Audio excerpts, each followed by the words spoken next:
We have a panoramic view of a large city with many skyscrapers and mountains visible in the distance. The main character appears. He is frightened in the reflection of his eye. We see three figures, clearly unfriendly. Three grown men beat a little boy and left him bleeding in the street. The boy looked at these people with an angry and offended look. The tears disappeared, but the blood did not stop. The child is now grown up, but the fights in the alleys still remained with him, of course. Now he can fight back against his offenders.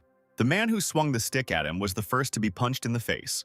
Having beaten three men, our hero left them behind and walked out of the alley. Something happened that no one could have imagined. On January 1st, 2020, the world turned into a game. Dungeons suddenly began to appear everywhere and monsters came out of them. The monsters that appeared destroyed everything around them, so due to the destruction of the city, many people died. Divine beings called the Shining Ones also began to appear, and they passed on their power to a small group of people. This is how a small group of people gained their abilities, and only they could destroy dungeons. People believed that players with special powers could save the world. But the players, taking advantage of this chaos, were only busy satisfying their own selfish goals. There were many rumors among people about the approaching end of the world. But for our hero, the world remained the same place in which he does not trust anyone. He also received abilities, and among the other players, he met someone he began to trust. Lei was one of the original 7 players, a warrior, the heir to the sacred light, and the strongest player in the entire world. He selflessly helped the weak, protecting them from monsters and saving the world. The guy is like a hero from the legend of King Arthur. All cool. After killing another monster, the guy turned to the team and said with a serious look that he would destroy the very last boss in this game. Our protagonist looks at Lei with admiration when he says that he will put an end to this game. Looking straight into the hero's eyes, he said that he intended to put this world to sleep. The hero, who had seen the last scumbag since childhood, was clearly delighted by the boy's nobility.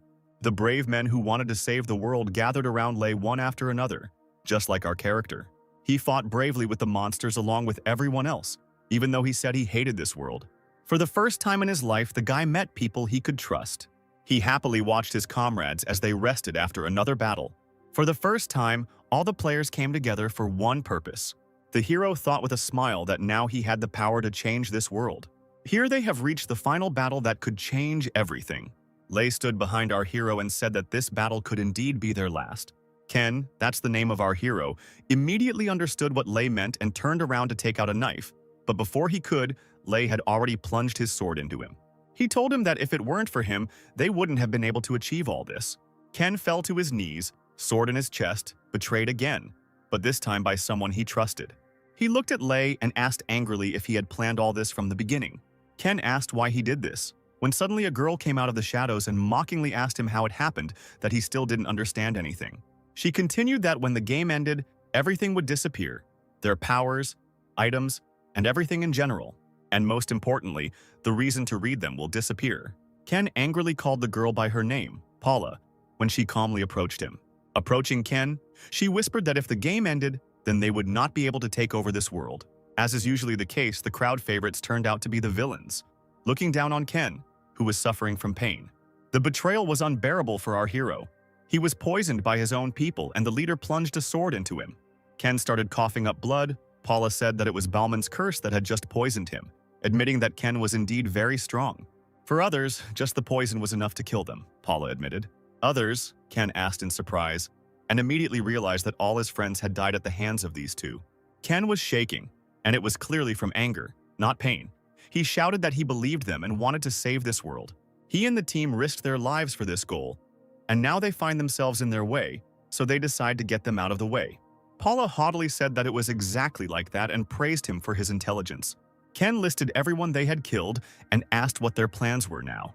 The villains began to leave, and Paula finally said that don't they have the right to rule this world as they please? Ken shouted loudly at Lei that he should just try to justify his actions with his vain mouth. The traitors left, leaving Ken alone to bleed to death. Ken thought again that no one in this world could be trusted, so he died bleeding, with the leader's sword in his chest. A car appeared from which came conversations about the mission, monsters, and money. Our main character, who was just dead, suddenly opens his eyes and is now dressed in uniform. Ken is shocked and asks what is happening because he was killed and he is still alive. In horror, he began to touch the place where the sword was sticking out, but there was no wound. Ken began to remember his past life. There were men sitting around in the same uniform as him. The men were talking to each other. Then Ken thought that this could be a simple dream. The car in which the soldiers and Ken were sitting stopped abruptly. There was an accident on the road and the cars were surrounded by huge orcs. The driver, in horror, began to hit the car and shout that there was a crowd of orcs in front of them and called everyone to arms. The men jumped out of the car and began to aim at the orcs. The enraged orcs saw the boys and all of them began to attack the people.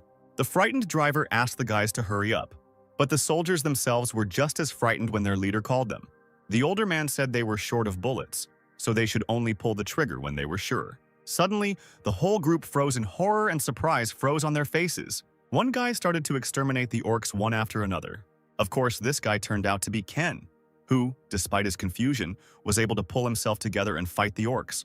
He began to kill the orcs who kept attacking him.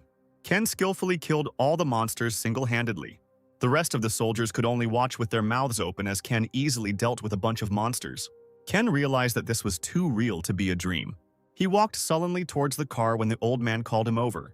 The man started yelling at him that he was a reckless idiot, but Ken didn't react to his words in any way. He understood that this was all real. Ken walked past the man, which angered him.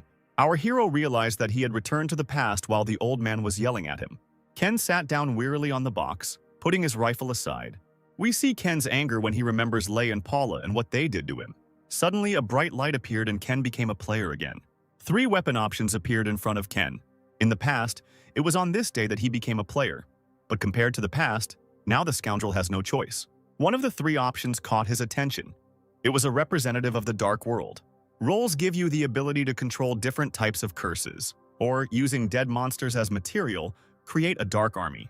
Unlike other roles, this one gave her cheating abilities. Therefore, one player could master all the skills.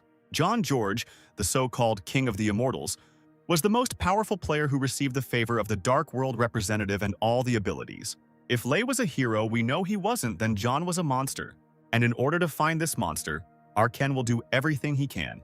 Now he will become a monster who will fight with the hero.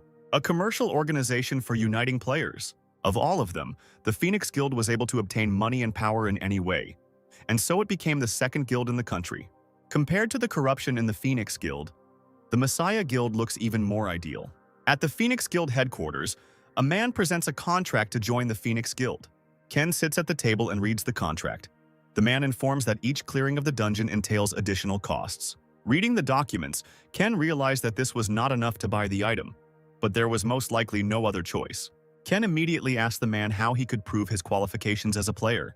After all, only the player himself can see the status window, and there is no way for others to see it. At this, the man grinned and began to take something out of his pocket. He took out 5 envelopes and laid them out on the table. These were the unique skill pages of the representatives of the Dark World, and told Ken to choose one of the papers. The man said that if he was a player, he could check everything with his own eyes. One of the envelopes caught Ken's attention. Hemotoxin is blood poisoning, a representative of the Dark World, level 1 and above. This skill turns blood into a powerful poison that is very difficult to resist. The skill itself is very simple, but with the golem's blood the effect increases, so it's a very useful ability. Ken confidently chose this ability and tore open the envelope.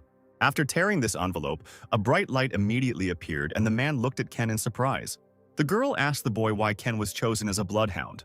She said that the role was completely unsuitable for him. To this, the man replied that among the entire guild his character was the most dog-like, which surprised the girl. The man continued that if he spent enough time with him, she would understand what a bad character he had. While they were gossiping about Ken right behind his back, he shouted that someone was approaching. He ordered everyone to prepare for battle. Ken woke up. Despite being revived, he still has dreams about his past life. He thought that if he had gone back in time, they might still be alive, and we were now being shown a sports park. In the underground parking lot next to luxury cars, there was a group. The girl said pitifully that today was their first hunt, and that they could simply trust Daniel. Daniel said this was his 4th lead, so they could just trust and follow him. The man asked the guys when the last participant would arrive. Everyone turned around when they heard a car coming, a small yellow and old car. The blonde said that this was his first time, but he was so slow, and that this newbie needed to become more disciplined. The car stopped and a guy got out of it. His face was not visible because of the hood. The girl supported the blonde and said that the guy should be grateful that they allowed him to join them, and pointed out the poor condition of the car. Another man said that since he was dressed like that, It meant that he hadn't even received the guild equipment. It seems that on his first operation, the guy decided to focus on survival, and all four of them turned away. Daniel said that they needed to pretend that they were missing one member and that he had a new weapon. While the whole group was chatting happily, a new guy was walking behind. "The brief briefing on the dungeon is over. The main thing is to remember the goal and conditions," said the guy in the suit. The guy said that if they had any questions or if anyone wanted to refuse, they should say so now, and asked to check the inventory. Instead of checking, they, like complete fools, laughed and joked. Ken sat opposite, nervously tapping the table. He thought that he didn't know anyone here, which meant he wouldn't have to worry about them. The dungeon has opened and the entire group must enter it. The girl said in surprise that it was the first time she had seen a portal so close. She was the first to enter the portal and her clothes immediately changed. All four had already entered the portal and only Ken was still standing behind. The girl realized with delight that there was a completely different world in the portal. The archer was also surprised and said that he felt like he was in a game. The bald man responded to these words and said that this is now their reality. He ordered everyone to stay alert because everyone only had one life, but Ken ignored his words and stepped aside. Ken walked up to the trees and noticed claw marks. He immediately realized that there were a lot of goblins here. At that moment, Daniel came up to him and asked his name. He suggested that he explore the surrounding area while they set up camp. Ken readily agreed to his proposal. One of the participants said that he thought Ken would be clingy, but he was so easily taken in. The blonde laughed at Ken, saying that he didn't know how dangerous it could be there. The bald one said, "Everyone get ready for the hunt, because now the items will go only to them." He smiled. "Just like I do when I see that you, my dear YouTube viewer, subscribe to my channel and leave comments. I tried for you. Don't forget to like. Have a nice day, SSS rank viewer." Ken, of course, realized that they were trying to use him as bait, as he expected. Meanwhile, in the guild building, Paula comes out into the world with the same cold gaze. It turns out they have a council, and Paula decided to introduce a new participant for the mission. The player with the scar repeated her words about the new participant in surprise. In the dark room where all the participants have gathered, the door opens and we see the shadow of a man. The member with the scar is clearly not thrilled about the new member's arrival. A man walks into the office and introduces himself as Simon. But when he sees everyone, he recognizes each one and says that he doesn't need to introduce himself. He is greeted by Lei and praised for his ambition. The new member, ignoring Lei's words, immediately asks what he needs to do. For some reason, this angered the man with the scar, and he yelled that Simon didn't dare talk to the boss in such a tone. The other participants, who also recognized Simon, were unhappy with his appearance. The man stood up and said that it would be no problem for him to strangle him. But Simon lightly hits him on the arm and asks if they are all angry about last time. Apparently, Simon is right after all, judging by the participants' reactions. Lei shouted loudly, "Stop!" and everyone looked in his direction at once. And the huge giant immediately got scared and sat down on his chair. But looking at Simon, he promised himself that he would soon knock all his arrogance out of him. Paula asked everyone to get back to work and asked how much longer they would have to wait for the previously indicated work. Simon replied that if she was talking about searching for the location of the material, then 3 days. Let's get back to Ken, who is now in the tree examining the claw marks. He smirked and said that this type of reconnaissance and fighting style was all taught to him by him. In the flashback, where Ken is also examining the tracks and next to him is most likely Simon, who says that the information will help him survive. But Ken asks why he needs information if he can just become stronger. No matter how strong you are, you will always have a weakness, Simon tells him. Ken thought about his words, which had become a lesson for him. Jumping from the tree, he remembered that Simon became a dog for the Messiah Lei. But now this knowledge will turn into a knife in his back, Ken thought. As soon as Ken jumped from the tree, a projectile flew towards him. It turned out to be 3 goblins, who were not as big as the previous ones. Ken began to use his ability and a knife appeared in his hands. Now that he has the ability of hemotoxin, goblins have become Ken's main target. One of the bravest among the goblins quickly ran up to Ken. Of course, Ken attacked the goblin with ease. Despite the fact that goblins are vulnerable to poison, he was able to move. Perhaps the poison had not yet begun to work. The second goblin also began to attack him. Ken threw a knife at him and dealt a fatal blow. Ken easily figured out the goblin's strategy, so he won't have any trouble dealing with them. If Ken drags his feet, they'll only continue to pile up. Ken activated the Goblin King's whip effect. Each goblin has gained an extra 6% fear, and our hero was only glad that he had prepared this whip in advance. In another part of the forest at the same time, the rest of the participants are walking. They behaved rather carelessly, and turning around at the noise, the girl became frightened. A pack of goblins began to run towards them. The goblin ran up to the girl and swung his weapon, but she simply closed her eyes in fear. Opening her eyes, she saw blood and a shadow in front of her. The bald participant killed the goblin and shouted that there was no need to be afraid of ordinary goblins. The others joyfully shouted his name. Daniel! Daniel! He ordered them to concentrate and was glad that he had prepared the long sword. Daniel was only happy. For him, goblins are just bags of meat. But something unexpected happened. The sword got stuck. While Daniel was trying to pull out his sword, one of the goblins ran up and hit him on the head. The entire team quickly became nervous when Daniel fell to the ground. The goblins began to attack more actively, and Daniel called for help. The boys were terribly nervous and afraid, but they still rushed to help. Meanwhile, Ken fought off a bunch of goblins with ease. The goblins were dying one after another, and one of them decided to run away. But Ken quickly threw his whip and caught it. After killing the last goblin, Ken's level increased again. Now, a representative from the Dark World is interested in him. Ken received the attention-grabbing achievement. Only fools swing heavy swords. The goblin's whip was enough. In another part of the forest, the exhausted team was resting after the battle. One of the participants asked what happened to the new guy. Daniel said that he most likely died, since there was no news from him. They started arguing that they needed another participant and that they trusted Daniel. Suddenly, everyone turned around in horror. Everyone quickly huddled together in fear. Ken leveled up again and gained a new skill. And Ken called the reference book. He received the skill of the skeleton warrior. He already had this skill in his hands, which surprised Ken. John George, the immortal king who could control the army of the dead with his own hands. This is one of his most powerful skills. However, this skill was not perfect. Its flaw was fatal, which allowed him to be killed. Only monsters killed directly by the caster's hands could be sacrificed. There were also huge restrictions. Ken tore open the envelope. At least it would save him some time. He thought that now it would be easier to distract the enemy and hunt. Ken decided to use his power and began to suck the life out of the goblin, and all the skin peeled off the bones. The goblin's skeleton rises from the dead. Ken watches calmly. He liked this skeleton, especially the sparkle in its eyes. He stood by the tree and watched as his skeleton raised his sword. The skeleton turned out to be strong. The indicators of magical power in it were too low, and Ken thought about how this could be fixed. Ken thought it would be difficult to use it as a primary weapon. He noticed something next to him. The remains of the players, their rotting bodies hanging like puppets. One thing all monsters have in common, from the weakest goblins to the strongest dragons, is the desire to harm people. So there is no reason to be merciful to these monsters. It was already evening and the team was still alive. They made a fire and sat around it. Danil, with a bandage on his head, complained that they were just goblins. While the girl was crying, the archer asked Daniel what they should do now. The guy admits that they definitely underestimated this dungeon. But Daniel only thought that he couldn't just die like that. And he decided that it was worth it. No matter what, they had to win. This surprised his team, and they began to listen to him attentively. Daniel continued that although it was difficult, they could still try. However, the boy said that it was not his words that surprised him, and Daniel, in fear, asked him what he was talking about. The blonde said that there was something above his head, and everyone looked in that direction. Level up, everyone is shocked, because Daniel is not even in battle. The level only increases when someone on the team fights. At that moment, everyone realized that the newcomer was still alive and continuing to fight. Ken walked up to a large pile of trunks with his dead goblin. He decided to use the most effective way to kill the crowd of goblins.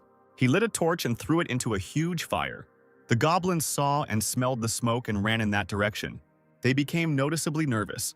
Some even began to choke. Ken stood by a huge fire that was burning hotter and hotter. Suddenly, the maddened goblins literally jumped into this fire. This only amused Ken, and he said that this way he could bury the dead players with the goblins. A new level immediately came to Ken, and the representative of the Dark World was pleased with his cruelty. But Ken is upset. He wanted to see at least his face. Maybe he's just hiding somewhere. Ken was already starting to leave when suddenly a huge monster burst out from under the ground. Although the skeleton was terribly scared, Ken was only happy. Ken was pleased that this monster showed him himself. The goblin was huge and looked scarier. Before the guild intervened, millions of newbies died in this dungeon. In the first level goblin dungeon, meeting the hidden goblin king is tantamount to meeting death. However, Ken decided that he would not allow this monster to continue taking lives. The skeleton saw Ken take out his sword and stepped forward. Ken noticed this and thought that the skeleton was already raring to fight. Ken liked his enthusiasm and looked at him approvingly. Even his look changed. Ken himself walked over to the tree, and the skeleton took up the sword and prepared to fight. Suddenly, the skeleton ran up to the big monster. Having overtaken the monster and delivered the first blow, he cut its ankle. This moment caught Ken's attention, and he remembered something from their past. We are shown Ken's previous battle, where a huge dragon stood in front of a team of players. While everyone around him was panicking, Ken was urging everyone to attack his legs. If you knock the monster down, you will have a better chance of winning. Ken, of course, was the first to rush into battle. He quickly cut off the dragon's legs. He recognized his own in the skeleton's movements. Ken looked scared. The skeleton continued to attack the huge monster quickly and deftly. Ken recognized this fighting style. He could recognize hundreds of them. After all, the skeleton used the same style as Ken. The fighting power of the skeleton servant, Ken's power affects him. But it is surprising that the skeleton decided to copy Ken's style. Before he returned to the past, Ken could handle almost any weapon in existence. Even in the guild, there were only a few people who could fight Ken one-on-one. The skeleton looked at Ken questioningly. At this rate, Ken will need to reconsider his plan. A table appeared in front of Ken. For the achievements he achieved, he was sent a legendary skill page as a reward for his efforts. Legendary shooting range. Ken was happy with this skill because he didn't expect to get it so soon. The soldiers on the towers shouted at once that the dungeon was cleared. The guy who sent them there wasn't very happy about it and ran to the entrance. Everyone gathered around the portal as a team of players emerged from it. The players returned, and they had only been in the dungeon for a day. The dungeon was cleared in less than a day, and the guy asked in surprise if this was even possible. The ambulance was already waiting for the players. Danil sat down on the couch, and the rest of the players stood nearby while the guy ran towards them. He said that he was glad that they all returned alive when he approached them. He noticed that another member was missing and asked them about Ken. All four of them hung their heads in shame. The guy decided that since he was not with them, he was most likely already dead. Suddenly, someone shouted that another person was coming out, and everyone turned to look in shock. Of course, it was Ken, who emerged from the portal in perfect condition and walked past everyone. The guy ran towards Ken and asked him to stop. The players looked at Ken in surprise, and Danil asked what kind of dirty tricks he used to clear the dungeon. The guy was covered in sweat and was asking Ken about something while he looked at him sullenly. For some reason, Danil got angry. He probably thought that he had been deceived. Now everyone looked at him and wondered who he was. On the building's big screen, the news was shown, talking about the greed of the players, which was increasing every day. According to the analysis, the dungeons can only be cleared by players, so they try to abuse their powers. But even at this time, the Messiah Guild cleared the 5-story dungeon without any effort. The host says that Lei saved the world again. After successfully clearing the 5-story dungeon, the guild's sponsor, the Han Corporation, saw its stock price rise sharply. Daniel picked up the phone and cursed the freaks from the Messiah. Then he angrily put the phone on the table and continued that all the news was only about them. Because of the Messiah, the players look like freaks who do everything only for money. A friend consoled him, reminding him that they were not the first to go through all this. The man asked curiously what happened in that dungeon. He said pitifully that because of Ken, they all almost died, despite the fact that he cleared the entire dungeon single-handedly. He pointed to the bandage on his head and said it was because of Ken. Said Ken wanted the new items so much that he even ran into a crowd of goblins. Liar. And in order to save him, he ran after him. And this happened. To this, his friend said that he must be punished. But the bald man said that Ken only needed that money. His friend said that his action was wrong and he should be punished. We are shown a board with various information. Ken decided not to meet with Lei this time. He decided to become stronger so that Lei would become interested in him. Ken tore off a piece of paper and decided to start from the most forgotten corner of his life. In the building, Ken was sitting in an office with two men who were talking about a rumor that was spreading throughout the guild. But Ken said he hadn't heard any rumors and that he just wanted to make some money. The man looked at Ken seriously and said that money was certainly important, but he needed to worry about his life. He said that if he needed money so much, the guild could lend it to him, but Ken stopped him and asked him to simply name the date of the mission. The rumors even made Ken happy, because now he could go to all the battles alone. The second man said that the rumors about Ken were probably true, but his boss said that rumors were just rumors and asked what level the dungeon he wanted to go to was. Recently, a group went there and was killed. Since then, no one has applied for a whole month. The man asked whose team died in that dungeon, and it turned out that they were rising stars. Then he became worried that Ken was going to get into a dungeon that the experts had not mastered. He decided that Ken would not live long at this rate. At that moment, Ken received a notification. The man said that they should support him to some extent, just in case. Ken, with a smirk on his face, said that in order to kill the hero, he needs to make friends with the villain. As soon as Ken got out of the car, a man ran up to him and asked if he was Ken. All in a sweat, he asked if it was true that he came alone. He thought that Ken probably couldn't find partners because he was greedy for money. Ken was looking at him so sullenly. The man suggested going straight to the dungeon. He kept looking at him like he was crazy because Ken was going to go through the dungeon alone. Ken finally entered the dungeon through the portal. Clearing the dungeon is impossible according to his level if he goes through it alone. As soon as he pulled out his sword, a huge orc pounced on him. Ken skillfully jumped back just before the orc's blow. This is a normal orc, but his skin is thicker. Ken's attack left only a small scratch. And with such orc strength, Ken will die in one hit.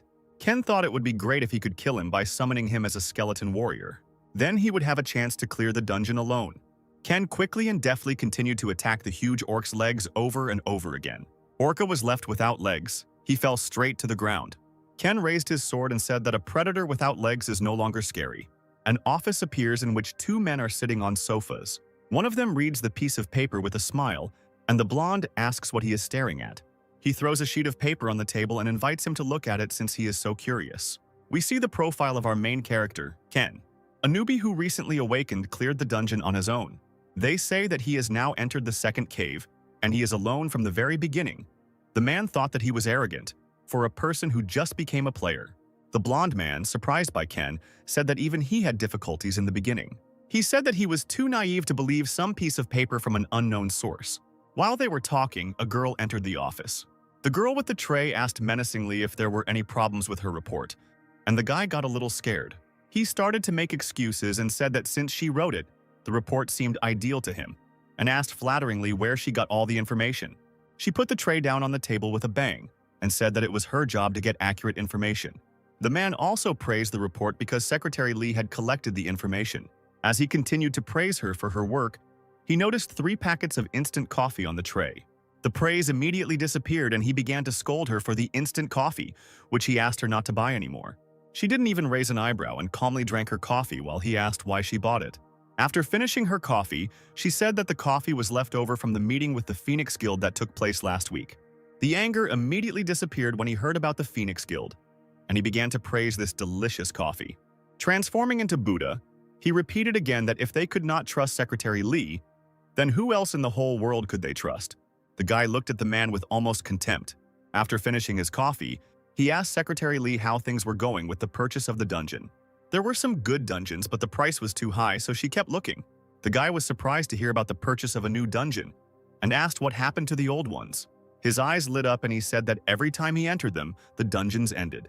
The blonde asked what he was hinting at, since he had just returned from the dungeon yesterday. He continued by saying that he deserved to rest, but the bald man said that if he rested too often, he could get sick, so he was taking care of him in this way. Let's get back to our hero, who was able to turn that huge orc into a skeleton. Ken sat quietly on the orc's corpse and watched the battle. Due to the low skill level, the orc's durability was rather weak, so he died quickly. But Ken did not give up, and jumping off the orc, he remembered the words of John George, the king of the immortals, with whom he fought in his past life. Ken summoned another giant skeleton. With a smile on his face, he said that as long as his magical power allowed, he would have the same number of skeleton warriors. How many victims fell on this battlefield? The orcs clearly didn't expect this. And off it went. First his level increased, then all the points increased. Then the skill reached the second level. But Ken was not satisfied with this. It is more difficult to level up in this dungeon. He decided to stop fighting with ordinary orcs and find an orc hunter. He crouched down and began to scribble, thinking out loud that as a creature who hunted alone, Ken thought he would lead the pack. But it seems like he doesn't hang out with bands, so that leaves only one thing. While Ken was drawing, a skeleton orc approached him, and Ken looked at it in surprise. Maybe the orc knows something, that's why he's watching so closely. But Ken ignored this and began to wonder where the hunter was. The orc wrote funny and looked at Ken's scribbles, and he thought that if a hunter was in this place, then there would be no useful monsters there that could be used as sacrifices. He stood up and set off on his journey with the skeleton warrior. When Ken left, a huge orc appeared from somewhere, dragging another half-meter orc. We see an orc sitting around the corpses. He is probably the main one in this dungeon. While the chief orc was eating, Ken appeared behind him. The dungeon boss is stronger than the others, so Ken prepared his bow and decided not to engage him right away. If only Ken could pierce his body with an arrow with poisoned blood on the end. Skeleton warrior Kina headed towards the dungeon boss with a sword. He immediately noticed him and ran to attack him. The skeleton and the boss began the battle. While the skeleton was holding off the dungeon boss, Ken stepped forward and drew his bowstring.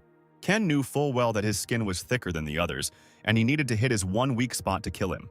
Ken fired his bow and the arrow hit the boss with great force. The arrow hit the orc right in the eye with such force that he fell to the ground. The main boss was very angry, judging by the look in his eyes. He pulled out the arrow and threw it on the ground, the poisonous blood affecting the orc. The weaker the point of impact, the faster the poison spreads. Thanks to the poison blood skill, the orc's health will gradually decrease. The second level of the poisonous blood skill will not increase the chance of a fatal outcome. But this effect is quite enough. The skeleton warrior raised his sword when the orc fell to the ground. It's all over with him. The skeleton warrior killed the boss of this dungeon. Ken was able to defeat the boss. Ken approached the pile. It seems the orc ate everything that was in his way. Perhaps among this pile there are players who could not pass this dungeon. One of the skeletons caught Ken's attention. This injury was definitely not inflicted by an orc. From his appearance, one could tell that he was attacked from behind by someone who was used to killing in dungeons. It is not yet clear whether this was a deliberate murder or not, but if they are part of the Phoenix Guild, then in principle, for money, someone could even commit murder. There was very little time left in this dungeon, and Ken again began to think about how to find this guy. If Ken finds that guy, it will bring him closer to Lei's enemy. There was something shining inside the cave. Because of the darkness, Ken did not immediately see the cave, and he decided to see what was inside. As Ken walked inside, he thought that only one person could have come in here. Inside the cave sat a skeleton, hugging his sword and pressed against the wall. Ken noticed that the skeleton was not as damaged as the others, and the weapon was surprisingly clean. This means that while his comrades were dying, he ran away and counted the days until he himself died. An act worthy of the Phoenix Guild, it is better to die in battle than to wait for death. The skeleton belongs to a rising star of the Phoenix Guild. There is no more suitable place in the world for the grave of such a person than here. As soon as Ken got up to leave, something fell to the ground. It was a diary. It seemed like there was something important in it. It turned out to be Weston's group's blacklist. Ken was very happy about the find. He was lucky today. In this dungeon, Ken achieved legendary rank. Ken received the Eye of Anubis as a gift. With this skill, he has the ability to look into the past of the dead. He tore open the envelope. Maybe he was unlucky in his past life, but not in this one. They say that dead people can't speak, but now apparently they can. Ken touched the skeleton to see its past. With his new ability, he can do this. His eyes glowing bright blue. The Eye of Anubis is activated. It doesn't look very nice. Ken saw the guild members screaming for help. The guy ran away and hid in a cave in terror, repeating that he couldn't die. Hunting for people, players began to kill each other instead of orcs. A coward who runs away from a real battle calmly kills one of his comrades. The last person Ken sees in his vision is Vincent, the main man in the guild. A bright light burned in Ken's eyes as he used his new ability. Throwing the skull to the ground, he grabbed his face. It must have hurt. These were the memories of a dead man. It seemed he had a painful past. Ken spent more magic power than expected, but at least his preparations were complete. If he uses this information and the list he found, he will be able to get closer to him. And now, it doesn't matter how careful he can be. Inside the house, the man is beaten and accused of allowing another player to take over the dungeon. The man, beaten, asks for forgiveness and promises that he will take care of him just in case. The man at the table with the newspaper replies that the dungeon he was able to deal with was cleared out by some newbie, and that he does not dare ask for forgiveness. The girl standing next to him turned out to be a secretary. She apologized and promised to start doing the task. The man was dragged out of the office, continuing to ask for another chance and begging not to kill him. But it seems that the suffering of others does not bother this man. He continued to read the newspaper about a newbie who single-handedly dealt with an entire dungeon. Without looking up from his newspaper, he asked his secretary if he had a bad reputation, to which she replied in the affirmative. In the first dungeon, he abandoned his companions. There are also rumors that he kept all the reward for himself, although this is not confirmed. Whether this is true or not doesn't matter. But if this continues, it will be difficult to move forward with him. The man received a notification and pressed the button. The man reported that a guy named Ken had requested a meeting with him, which didn't surprise Weston much. In another room, a guy is giving the assembled information about the dungeons. 3 guilds, including Weston, are currently vying for the remaining 20 spots. The biggest problem is that even if they divide each faction into 6 seats, there will still be 2 seats left. Since it is a rank A+ dungeon, the drop rate of rare items is higher. Moreover, since it is a single-floor dungeon, the efficiency is also good. That's the whole argument. Most likely they will not give in to each other. Each one is filled with self-confidence. The man loosened his tie, irritated by the news. He asked if anyone outside the faction had applied for the remaining seats. They can be understood? Who knows what can happen in the dungeon? When suddenly the man received a call from Vincent. The situation is already quite complicated, and now Vincent himself is calling. The man picked up the phone and was very surprised to hear something. He rose from his chair shouting Ken's name. Apparently something had happened. Ken's name was mentioned again. The man ended the call and said he would call him later. The worker asked the boss what happened, and he replied that Ken wanted to take the remaining 2 seats without the knowledge of the other factions. Now the man was convinced that the rumors that Ken always walked alone were true. It's possible that Ken is being used for the dungeon and then disposed of, or that he is now part of Vincent's group. But factions may start fighting over the spot. So Vincent said he would give in to other factions if they put Ken in. Vincent is an amazing strategist, and now he has an ace hidden away called Ken. In fact, sometimes it is better to retreat in order to get the greatest benefit later. But now, it is more interesting how Ken got to Vincent. In Vincent's office at the same time, the secretary asked why he accepted Ken's application. On the table lay the diary that Ken had found in the dungeon. Vincent was glad that he had brought him this diary. Moreover, Vincent decided that he could manipulate him and then throw him away at any moment as soon as he became useless. An hour ago, Vincent was waving the diary in front of Ken. He asked Ken if he knew what it was, and Ken was taken away to look at the contents of the diary. Vincent thought that Ken came to him here to blackmail him and get money. But Ken immediately replied that he came here with an offer, not blackmail. Ken continued that everyone was talking about A+ rank dungeons and he wanted to go there, which surprised Vincent greatly. This amused Vincent and he burst out laughing, saying that Ken was funny. But then he became serious and asked if he understood what kind of dungeon it was to tell him such a thing. Ken calmly replied that he knew that 2 factions, the Phoenix and the Messiah, were fighting for this dungeon because there was a limited number of places in it. "A man who knows this wants to go there," asked Vincent. With a creepy smile, Vincent accepted Ken's arrangements, but on one condition. A university appears before us. Ken stood behind everyone and listened to the man who was talking about the dungeon. There are at least more than 1,000 orcs in this dungeon. Ken listened to him and remembered that he had survived the previous attacks. There were about 70 people in that battle, and half of them died. Everyone in the hall listened attentively to the lecture. The hall was filled with only elite players from each guild. So considering this, it couldn't be said that all the deaths were caused by fighting monsters alone. Ken was forced to turn a blind eye to this due to lack of evidence. There is a high chance that the murders occurred among players, because it would be a good opportunity to get rid of rivals and steal items. Also, in this dungeon, the reward for killing the Doom Warrior is the Fang of the Doom of the clan. In the end, the prize was given to the Messiah Guild for their enormous contribution. Ken didn't know anything, but thinking about it now, he realizes it was very strange.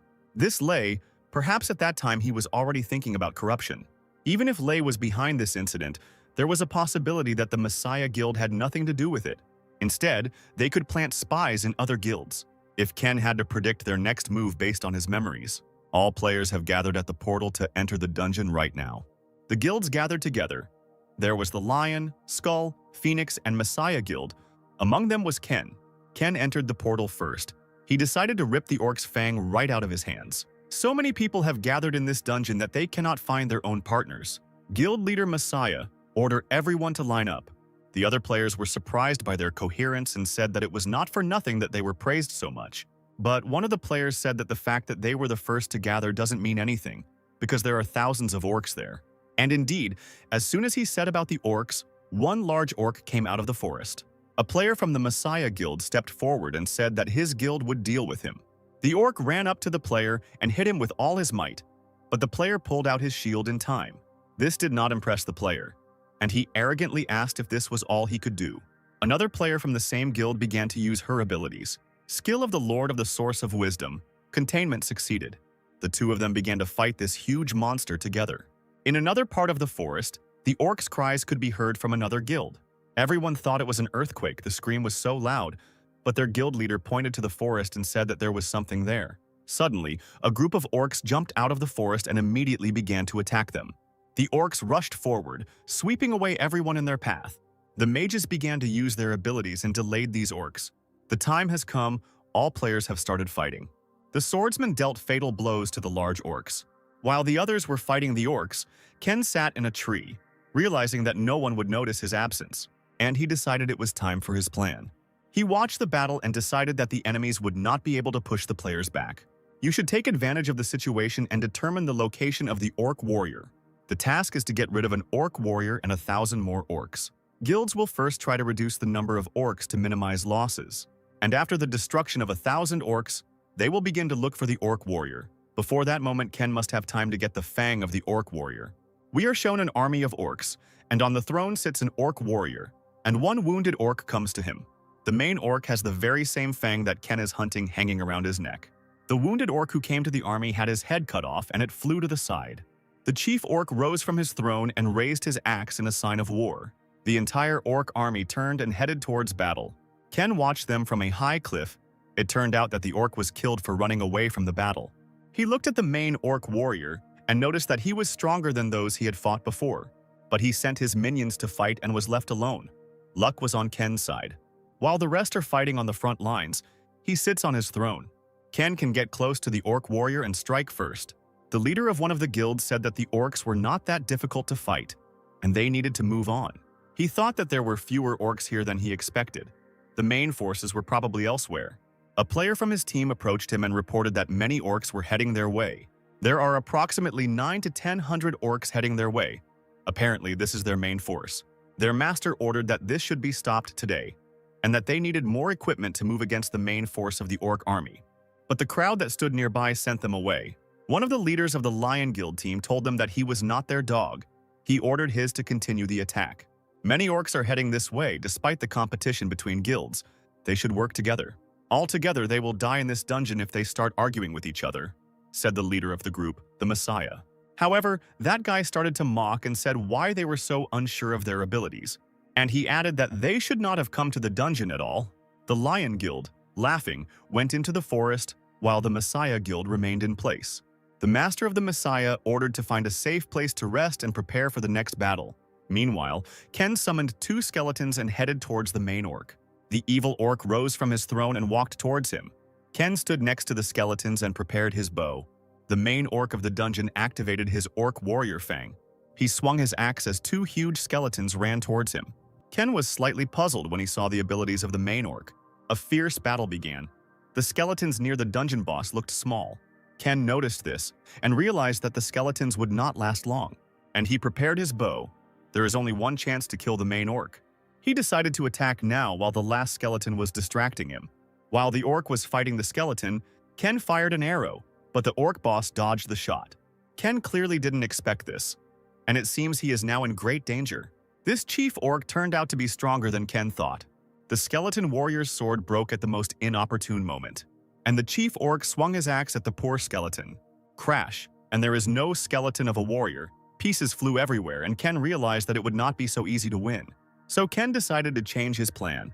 Ken realized that it was useless to fight him while the fang was in his possession. His magical power is also insufficient, so it would be better to retreat. Ken turned around and started to run away, but for some reason the orc stood still. He turns his head. Apparently, he really doesn't intend to chase after him. It may be too much trouble for him to pursue a retreating enemy. In fact, this is even a plus because Ken can run away. But Ken thought that when he returned to him, he would regret not having killed him. As Ken slipped through the trees, several players below noticed him. The player thought that in addition to the Lion Guild, someone had fled from the battlefield. Another said that perhaps this guy had discovered the orc warrior before them. But their leader said that it was not certain whether he was returning back because he found the orc. They should not blindly believe him until they saw it with their own eyes. The item dropped by the boss must belong to the Lion Guild, the leader said. Suddenly, one after another, the players began to fall to the ground. No one has heard anything about other monsters appearing here except orcs. But now he stands alone in a forest teeming with monsters. Left alone with the monsters, he shouted at them to come out into the light. And Ken had already reached the shelter that the other guilds had built. Ken thought to himself that it was a good thing there were no factions interested in him here. But the atmosphere around the shelter is strange, as if everyone is at a funeral. It turned out that the guess was not far from the truth. So many players died on the very first day. But something is wrong, even though only well-prepared soldiers have gathered here. A man approached the group and pointed out how terrible they looked. He sat down next to them and asked if there was any news about the other guilds.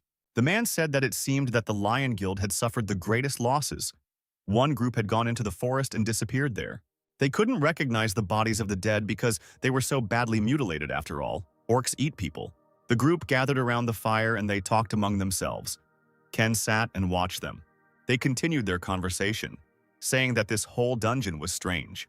If this had been a normal mission, there would have been casualties, but there were still more survivors.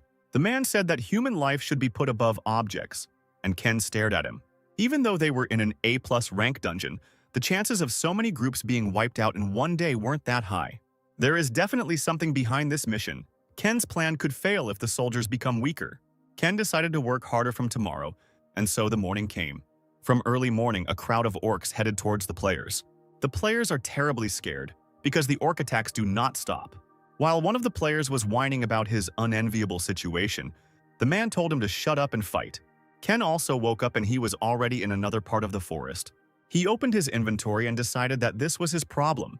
He wouldn't be able to deliver a killing blow with these items. Using skeleton warriors as bait will no longer work. But it seems Ken had an idea. He thought that if skeletons can use a bow, here Ken came to the main boss of the dungeon again with a new plan. Ken noticed that the orc warrior was still not too excited when he saw Ken.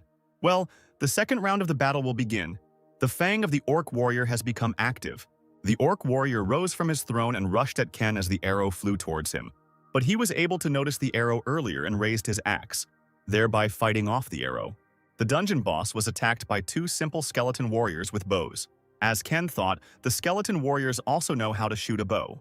Ken was pleased with this because everything was going exactly according to his plan. While the orc boss was fighting Ken's warriors, he was distracted and gave Ken a chance to attack him. Ken took this chance and suddenly rushed down and tore the necklace of the dungeon boss, which had an orc fang on it. The fang fell from the orc warrior's neck straight into the hands of our hero. Ken received the orc lord's fang. The orc warrior's strength was weakened, and the orc warrior's strength was also reduced, as was his defense.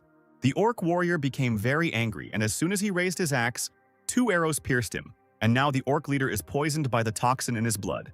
Now Ken has this fang, and his attacks will finally be able to reach the orc leader. Fang of the Orc Lord, legendary level.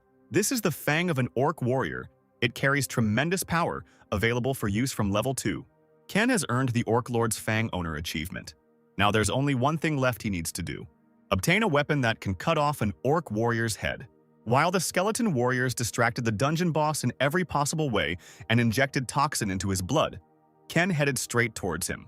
Ken deftly dodged the blows of the huge orc, and jumping on him, he plunged his sword into him. The orc warrior's blood was poisoned again. Ken noticed the axe that the orc warrior was using and seemed to have another idea. The axe flew from the hands of the orc warrior straight into the hands of the skeleton warrior. The skeleton warrior held this axe. It should be the perfect weapon to cut off the dungeon boss's head. Far from this battle, one of the players stood on a tree, and hearing a scream, thought that such a scream was made by an unusual orc. He realized that someone was fighting the rock warrior and headed there. The player decided that he needed to quickly figure out the situation and report to the guild as soon as possible. The guy ran to the battle site and saw 2 summoned skeleton warriors and 1 player. There is no sense of other players, meaning he is fighting the orc champion alone. Seeing that he was fighting alone, he decided to report it to the guild right away. The guy quickly ran back into the forest. But as soon as the guy started running back to the camp, an arrow flew at him. The guy fell to the ground and began to look around in the hope of seeing who had shot him. He realized that perhaps Ken had noticed him, and thus decided to hint that he should keep quiet and not tell anyone who killed the main orc. Suddenly, a guy appeared in front of this guy. He was glowing bright blue. The guy turned out to be from the Skull Guild. He swung his sword and killed the player. The stranger took out a diary and crossed out the guy, and said that there were only 5 people left. He said that the orc fight can be better when there is another player killed during that fight. Another guy was sitting in a tree and ordered his partner that half of the items from this guy belonged to the guild, so he should divide them. The killer asked his partner in the tree if he was really going to kill that guy. He replied that he was not on the list, but he was going to get rid of him and collect the reward if the opportunity presented itself. But the guy said he was a monster going up against an orc champion alone. I think they were talking about our Ken. After the battle, he will be very tired, and then getting rid of him will be as easy as taking candy from a child, said the guy in the mask. Having finished speaking, the guy disappeared from the forest, leaving the killer alone. The guy started dragging the body of the dead player and decided to throw it to the orcs to get rid of the evidence. It turned out that all this time, When these two were discussing their affairs, Ken was nearby and listened to their entire conversation. Meanwhile, the players finished the battles with the orcs. They were glad that the battle went faster than they thought. The player master agreed that they could finish quickly, but added that from now on, they would not be overzealous and would return to the rear at the first opportunity. He thought that the infantry was almost done hunting, that by tomorrow everyone would be preparing for the attack on the orc champion, and that they should prepare for the main event. It seems no one knows about Ken and his victory. At that moment, the glow appeared. Everyone had a look of shock on their faces when they read that the orc champion had been defeated. It's funny how everyone started going crazy and wondering who killed the main orc of the dungeon. One of the players wondered who could have done this, since the main groups of each guild were supposed to be busy fighting the orcs. The player decided that the missing people from the Lions Guild were still alive, and that they were the ones who did this. But his master was not sure about this, as he thought that the people from this guild were bluffing. While everyone was arguing and guessing, Ken's skeleton warrior killed the orc champion, and Ken's level was increased. Ken was given a catalog as a reward, and Ken hoped that there would be something useful in it. He came across a Grim Reaper book, a skill rank ebook that contains the power of Osiris and can store 5 living dead. This book is something like an inventory in which you can store the living dead. Weakened spirits sealed in the book will help to obtain the power of Osiris and increase his abilities by 5%. Ken decided to try to save the dead man and see how everything would look. He decided to secure this orc skeleton that helped him kill the main orc in this dungeon. Now, there would be no need to use his hands to deal damaging blows to the monsters. Instead, he decided to summon skeleton soldiers as soon as he entered the dungeon. Ken looks pleased. And indeed, with this book, the main drawback of the skill of summoning skeleton soldiers disappears. In the forest, the master of one guild could not calm down and ran to the orc champion, while his subordinates tried to stop him. He yelled at him that he needed to at least see what happened so he could come up with an explanation. To tell the true story to Vincent when they get out of this dungeon. Everyone immediately remembered how formidable Vincent could be and got scared. The Skull Guild players hid behind the trees. They were unhappy that the orc champion was defeated so quickly. They decided to change the plan and leave Ken alone, and thought that they needed to get rid of the remaining targets first. And then one of them remembered the new guy who was supposed to restore order and asked where he had gone. The guy with purple hair said that he ordered him to follow him immediately as soon as he finished. The chief of them said that if their identities were revealed, their superiors here would be very concerned, and that if the worst-case scenario developed, they should be prepared to commit suicide. Time was running out. He ordered them to act as covertly as possible. But suddenly, he heard someone approaching them and turned around. This is their newcomer, but why is he running towards them with such noise? This made them wary. Behind the guy stood 2 skeleton warriors. It was not their partner, but Ken running towards them. The guy thought that the fool went and provoked Ken and brought him here. He yelled at him for bringing them here. Now they would have problems. The purple guy said that because of this stupid newbie, their location would be known. But their master thought that if the battle dragged on, it might attract the attention of the other guilds. And if that happened, it would be all over for them. Even if he had to leave the mission unfinished, he had to get rid of this guy. But by the time he turned to tell his men to prepare for battle, they were attacked. The entire team was lying on the ground, and their leader decided that the newcomer had betrayed them. But surprise, surprise, as I thought, it was not their newcomer, but Ken. It turned out that Ken killed that guy. And when he looked at his memories, Ken realized whose fault it was that only half of the people survived in the past. But in this guy's memories, Ken couldn't find any information related to the Messiah Guild. Even in the past, this guy was listed as missing, Ken recalled. Then Ken decided to visit the Skull Guild, so he changed into their clothes. Ken was lucky enough to discover the connection between the Skull Guild and the Messiah Guild. But first, he decided to finish things with the Orc Champion. I want to draw attention to the fact that Ken buried that guy before leaving. The Skull Guild leader clearly didn't expect this outcome. Ken thought he was lucky today, since all the guys from the rookies' memories were gathered here together. Ken sent his skeleton soldiers to the regular players. Look at the skulls, so that they would kill these freaks. And he himself headed towards their leader, who noticed how Ken killed without any hesitation, which meant he had definitely killed before. The team's foreman stated that, although he didn't know who this guy was, Ken certainly wouldn't learn anything from him. He thought that even if he got out of here alive, he would only be a hindrance to his leader, and decided that there was only one way out of this situation: suicide. The skeleton soldiers had already killed those guys, and Ken thought that he had gone so far in vain, committing such a useless act. Or maybe it's the other way around and Ken should be grateful to him, because he just proved that he has the information that Ken needs. Ken activated his Eye of Anubis and heard people saying that these great changes that were opening up to the world would give Japan an opportunity to move forward. We will cooperate with Lei from the Messiah Guild to lay the foundation and then spread our influence, the voice continued to say. Two men were sitting at a table and one told the other to go to Korea and become a member of the Skull Guild and dedicate himself to serving his native country. The man continued that if they could take possession of the dungeons and items in Japan, including everything that appeared in Korea, they are going to recreate an empire even more powerful than before. He was going to introduce him to the people who would guide him on this difficult path, representatives of Japan's elite who would help found a new nation. Two men entered the door and the player immediately bowed to these two. They turned out to be two masters. One of them was an archer and the other a swordsman. He was glad to meet. He was told that there was one guy who needed to be taken out when the A+ dungeon opened. Korean dungeon broker, Sally is a good guy, but apparently he got in the way of his Japanese brokers, and now they have to get rid of him no matter what. In Korea, there was also a talented broker named Oven. Ken finished watching the guy's memories and managed to become disappointed when he hoped that the reason would be something else. But it seems that it was all about vanity. This caused disgust in Ken. It can be understood. Even in the worst times, we trusted each other and fought together, Ken thought out loud. He was very annoyed. It turned out that the Master Swordsman and Master Archer were familiar to our main character, and apparently they betrayed him. Ken remembered how before his return, he conquered many dungeons with them, always moving forward to save the world. Ken wanted to be like them. For our Ken, they were not only his teachers but also his moral support. Now it is clear why he was so angry when he saw them in that man's memories. They were dear comrades to whom Ken could trust his life. Even in the harshest battles, Ken trusted them, so he thought before. But it turned out that they shouldn't have been trusted either, because they were no different from Lei, and this time, Ken couldn't allow them to do what they had planned.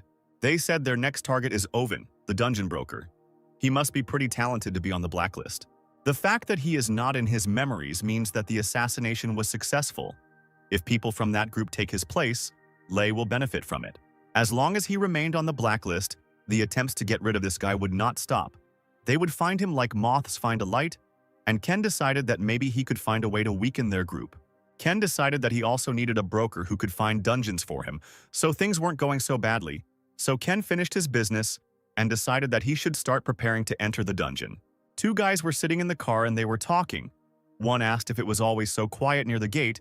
The second sat quite calmly and answered that there was no chance that a monster would come out of the gate, so there was only silence here, and maybe, as soon as they cleared the dungeon, chaos would begin here. So he suggested that he rest until then. The younger guy said that everyone would probably interview the players once they cleared the dungeon.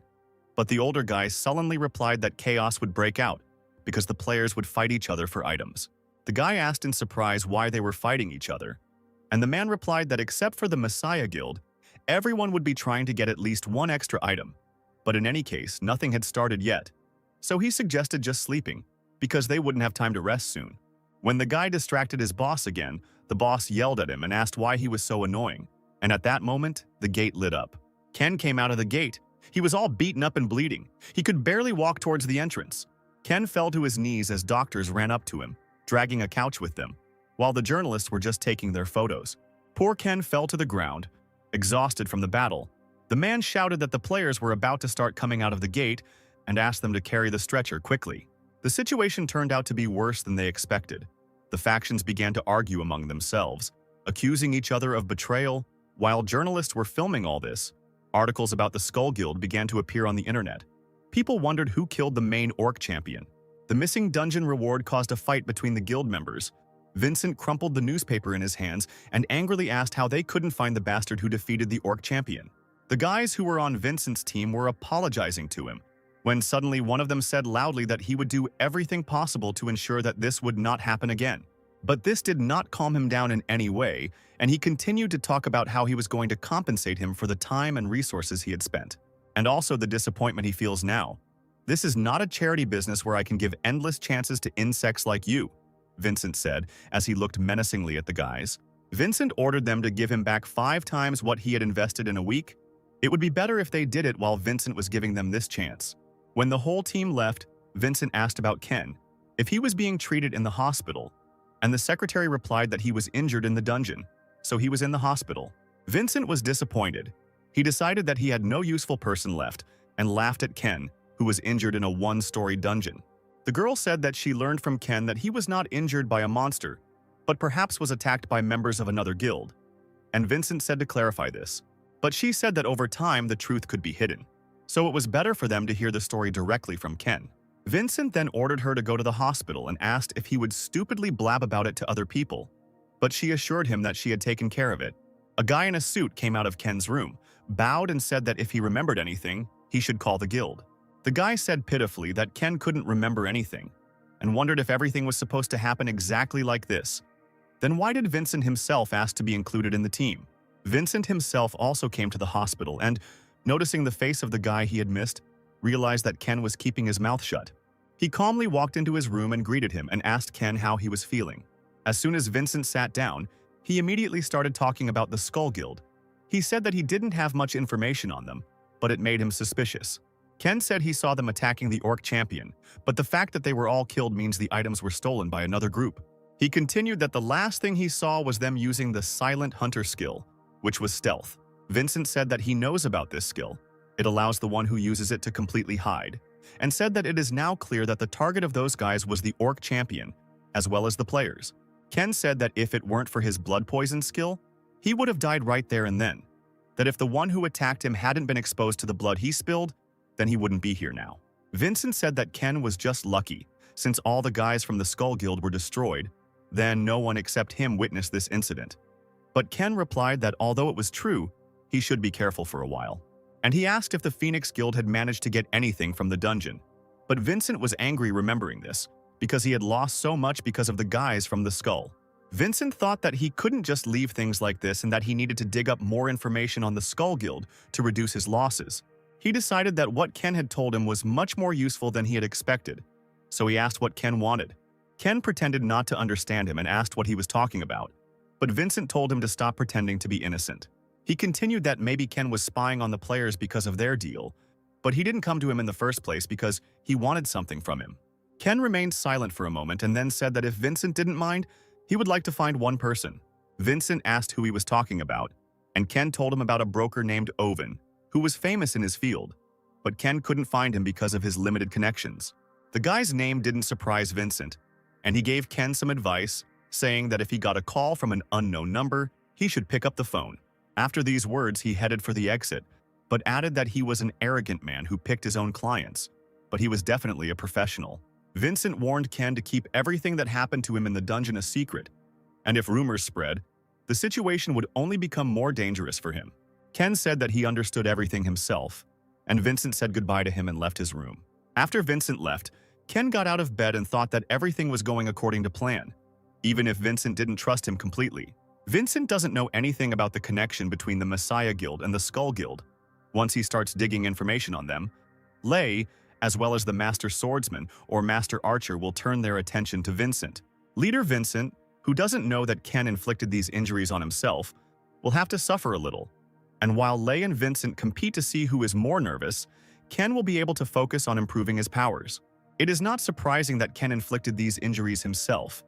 Then, in the car, Vincent said that despite the fact that the Skull Guild is quite large, they do not have any sponsors. And this can only mean one thing. This means they make money transactions by selling items abroad. Vincent decided he needed to explore the black markets outside of Korea so he could meet the traders who were doing business with these guys. He felt that these traders were birds of a feather, and Vincent was quite confident in his plan. So Ken left the hospital and was worried because they should have contacted him by now. But everything was quiet for now. Just at that moment, Ken's phone rang, and Ken happily answered the call. The voice on the phone said that he heard something and that Ken apparently wanted to make a deal with him. So this must be Owen. Ken said that it was, and that he needed more dungeons. The guy replied that maybe he would arrange everything after seeing his skills.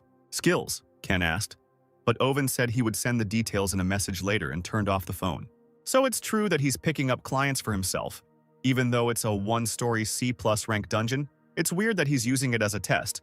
But it would be good for Ken if he made a deal with him. The guys we already knew appeared in front of us again. The blonde asked who he had called, and the man replied that it was a new contender for the title of buyer, whose number he had received from Vincent.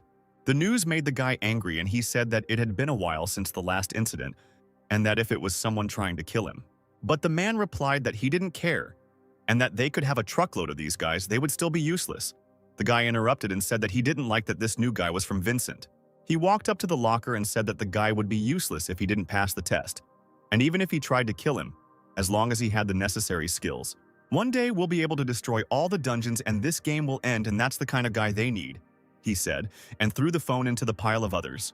The guy suddenly lit up and told his boss that if he was looking for this kind of guy, he was right here. But the man said that he still had a long way to go, because he couldn't even clear the dungeon alone. He sent Ken to the Kobold dungeon and decided to see how he would cope with this task. The guy was surprised and asked if he thought it was too much, but the man calmly replied that he had not forced him to do anything and that he could give in if he wanted to. These words only convinced the guy that his boss was a rather strange person, and he decided to remind him that he had a high metabolism and was already hungry. The man yelled at him, saying that he had already ordered and eaten tons of food just moments ago. And at that time, Ken arrived at his destination. Ken got out of the car and said that the Kobold dungeon would not be easy for an ordinary player to pass alone. He was surprised by this choice because he might not earn money from this deal. He went down to the portal and it seems that the task is really difficult, but only for others who do not know how to defeat the kobolds, and not for him. A man watches Ken through binoculars and reports where he is. This person turned out to be the secretary of the bald man we saw earlier. She reports on the radio that Ken is already approaching the portal. The man and the boy were surprised that Ken was already at the entrance to the portal when the girl asked if she needed to turn on the timer now. This amused the man, and picking up the radio, he asked her if he had prepared anything for going through the dungeon. She replied that he didn't seem to have brought anything special with him, and the man found this strange. When the guy heard this, he called Ken crazy, and he added that maybe he hadn't prepared anything because he was too self-confident. Or maybe this confidence wasn't a bluff, the man thought.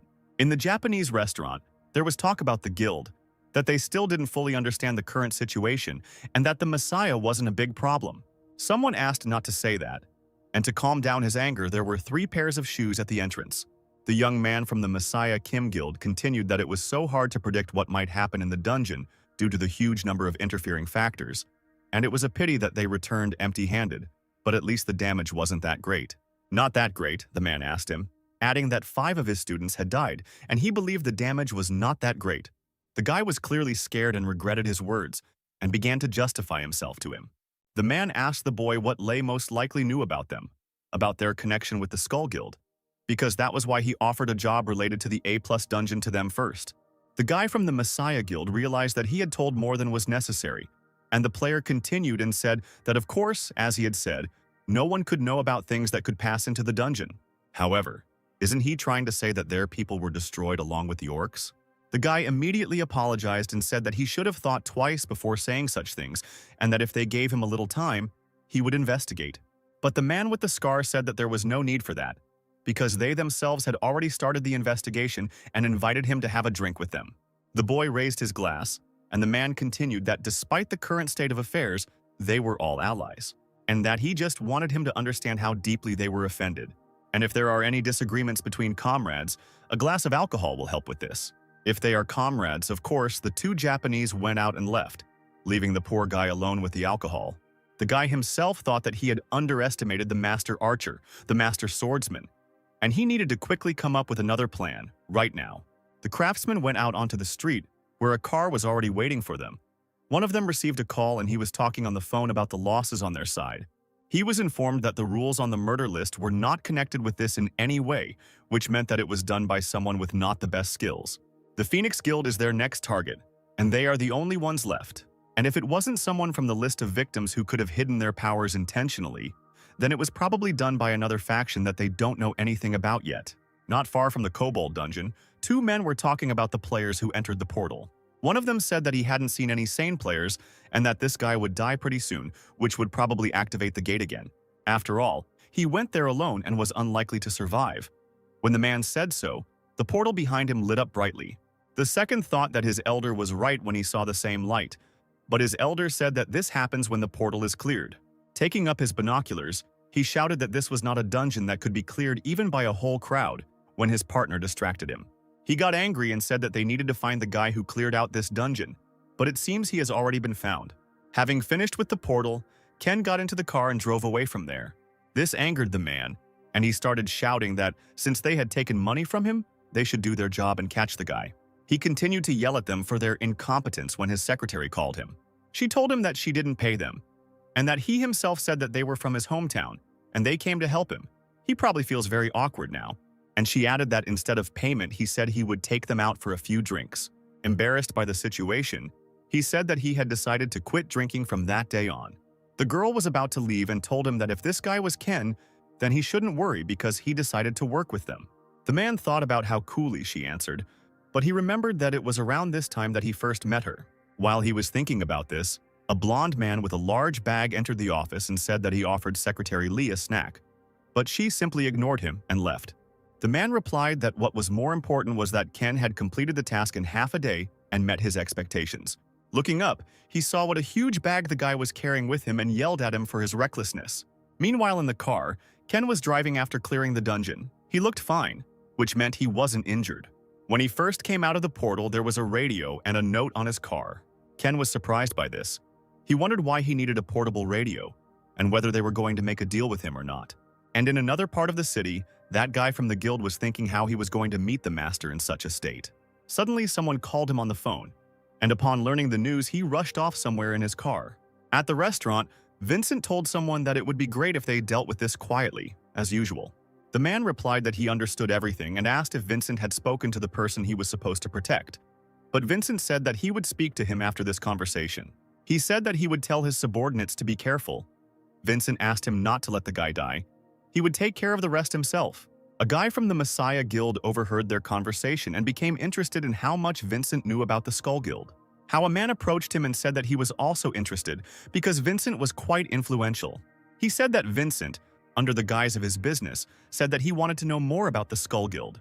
The man said that it would be difficult for him to share information about the Skull Guild, even with him. And Vincent noted that he was more cautious than usual. And then he told him about the secret, about the guys from the Skull Guild who died in that A+ dungeon. Having learned the news, the guy became nervous and decided that he couldn't handle it alone, and that he would have problems if he reported it to the master. The guy asked him who Vincent was talking to now, and he replied that it was Charles and that Vincent often worked with him. Charles is a mercenary, unaffiliated with any guild, and can do whatever he's told as long as he gets paid. Vincent stood up and headed towards the exit, and Charles bowed after him. The guy thanked him for assisting the Messiah Guild and for providing information. But the guy had no intention of leaving and went down to Charles to talk to him. Charles was recognized by Call, a guy from the Messiah Guild. Call sat down opposite Charles and immediately got down to business, saying that he didn't know what they were talking about with Vincent, but he had a proposal for him. He started from afar, talking about something related to cooperation with the Messiah Guild. Charles was already getting nervous and asked what he meant, and asked him to speak more simply. Call said he was talking about a business that would bring him good profits, but he still didn't seem to understand. It seemed to take longer than he expected. Vincent sat down in his car and the secretary said that she managed to take over the public dungeon, as he told her to do. But this surprised her because he usually does not use other methods. She asked if it wouldn't complicate things if they intervened directly. Vincent replied that the Chatter Guild should take action since he had caused so much noise. Now that the location and supporting actors had been chosen, the stage had to be set for the main character. With these words, Vincent called Ken. Call was left alone in the restaurant, and, wondering what Vincent was planning, he began to nervously bite his nail. Charles told him that 5 of them, including Charles, he asked to protect this man. He must be an important guy. Call decided to check the member's name on the list for the A+ rank dungeon. But there was no way he would go against the Skull Guild veterans alone, he thought. He thought it was too obvious a bait, and he didn't know whether he should hang on to it or not. And the next morning, Ken's car pulled up to the house. Ken said over the radio that he had definitely passed the test, and the voice over the radio confirmed this, adding that he had passed faster than he thought and asked why he had hidden his true skills. Not suspecting him of anything but pure curiosity, Ken replied that he showed his skills only because they asked him to. The voice said that since he wanted to buy a dungeon, he put the list of dungeons he had managed to protect in the 19th slot on the station. He offered to look over the list and if he needed anything to contact them, but Ken said he had a few things to do so he would call them in a few days. The man said he was ready to wait. The guy was also sitting in the office. The guy asked if his boss was really going to make a deal with this guy, and that he had a gut feeling that this guy was dangerous. But the man said that his gut feeling had ever been right, and even if it was, being a broker was risky in itself. Ken sat in Vincent's office and asked him why he wanted to use him as bait. Vincent started to say that he didn't know what rumors were going around about what they had talked about, but it was only a matter of time before they reached the Skull Guild. He thought that Ken was scared now, although he didn't care. He said that wouldn't Ken have lost his life if he had just sat there and done nothing? Vincent specially hired a couple of experienced guys and asked them to trust him and enter the dungeon with them. Ken said that his life was on the line, and maybe there was some reason why they had to do it this way. Vincent said that he was of course sorry, but he had several debts to these guys, and he was the kind of person who could no longer be indebted to anyone. Ken replied that he understood, since nothing could be done about it. Instead, he would like to increase his fee. Vincent decided that Ken had taken the bait. The secretary raised the envelope to Ken, saying that the boss had prepared something for him. Vincent said that if he became stronger than he was now, his survival rating would also increase. Ken left the house and thought how ridiculous I had sounded sorry. From Vincent. Before his objection in the past, Vincent met with the Japanese faction, and that it all ended with him going down the path of betrayal was an opportunistic outcome, Ken thought. Ken didn't imagine that he would give it to him as a gift. Vincent turned out to be more useful to Ken than he himself thought. A group of players gathered in the forest, and one began to whine that with such a rating, it would all end with him only paying off debts for the rest of his life. Their leader shut him up and said that Vincent just threw them here. But the players started complaining that it was unfair, and definitely not their fault, that they didn't know who did it. He yelled at him that if he had time to whine, he should spend it killing monsters. In the evening, Charles called Vincent and discussed his plan. But as soon as he finished talking to Vincent, and he asked that he just needed to hand Ken over to them. He added that he felt they had given him too little, considering they were losing an important client. Shouldn't they compensate him a little more? Call replied that if he meant money, he could always give him more after he finished the job, and he could also find him a new client. But Charles said he wanted to make a deal with the Messiah instead, and if he could arrange that, he wouldn't need the extra payment. Call said he couldn't arrange it because it was his personal request and had nothing to do with the guild. When Call left, Charles told his men that they had struck gold and that they would be rich when they finished the job. Charles said that they should take advantage of this opportunity and enjoy life after they get the money. The portal was cleared and only 3 guys from the Skull Guild came out, and the employees ran up to them. One of them asked where the players from the Phoenix Guild were, if they were all dead. But he was ignored. Those guys were professional players from Vincent's faction. The man desperately asked the guys from the Skull what happened to his members, but they just got into the car. He ran up to this group and asked them to tell him at least a little information so that he could explain himself to the families of the dead. Hearing this, the player took off his mask and with a terrible mockery said that he tore them apart until they were completely unrecognizable. Then he got into the car and they drove away. Already in the car, another player reminded him that the mater asked them to be as quiet as possible. The guy called and said that they had just finished work and asked if there was another assignment. Call replied that he had found a target. He was going to enter the dungeon as soon as the day was over, and he ordered them to come there immediately. The guy didn't like his tone, but still agreed to come. Vincent stood in his office and thought that as long as he used the Skull Guild effectively, he would get a good opportunity. He thought that he always knew that working only in Korea was a waste of time for him. Even if things don't go according to plan and Ken dies, at least he'll have information about the Skull Guild. So Ken came to the guys to complete the task.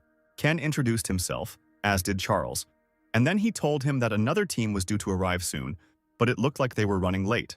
The players from the Skull Guild, who were already familiar to us, got out of the car. Ken looked at these guys and asked where the restroom was.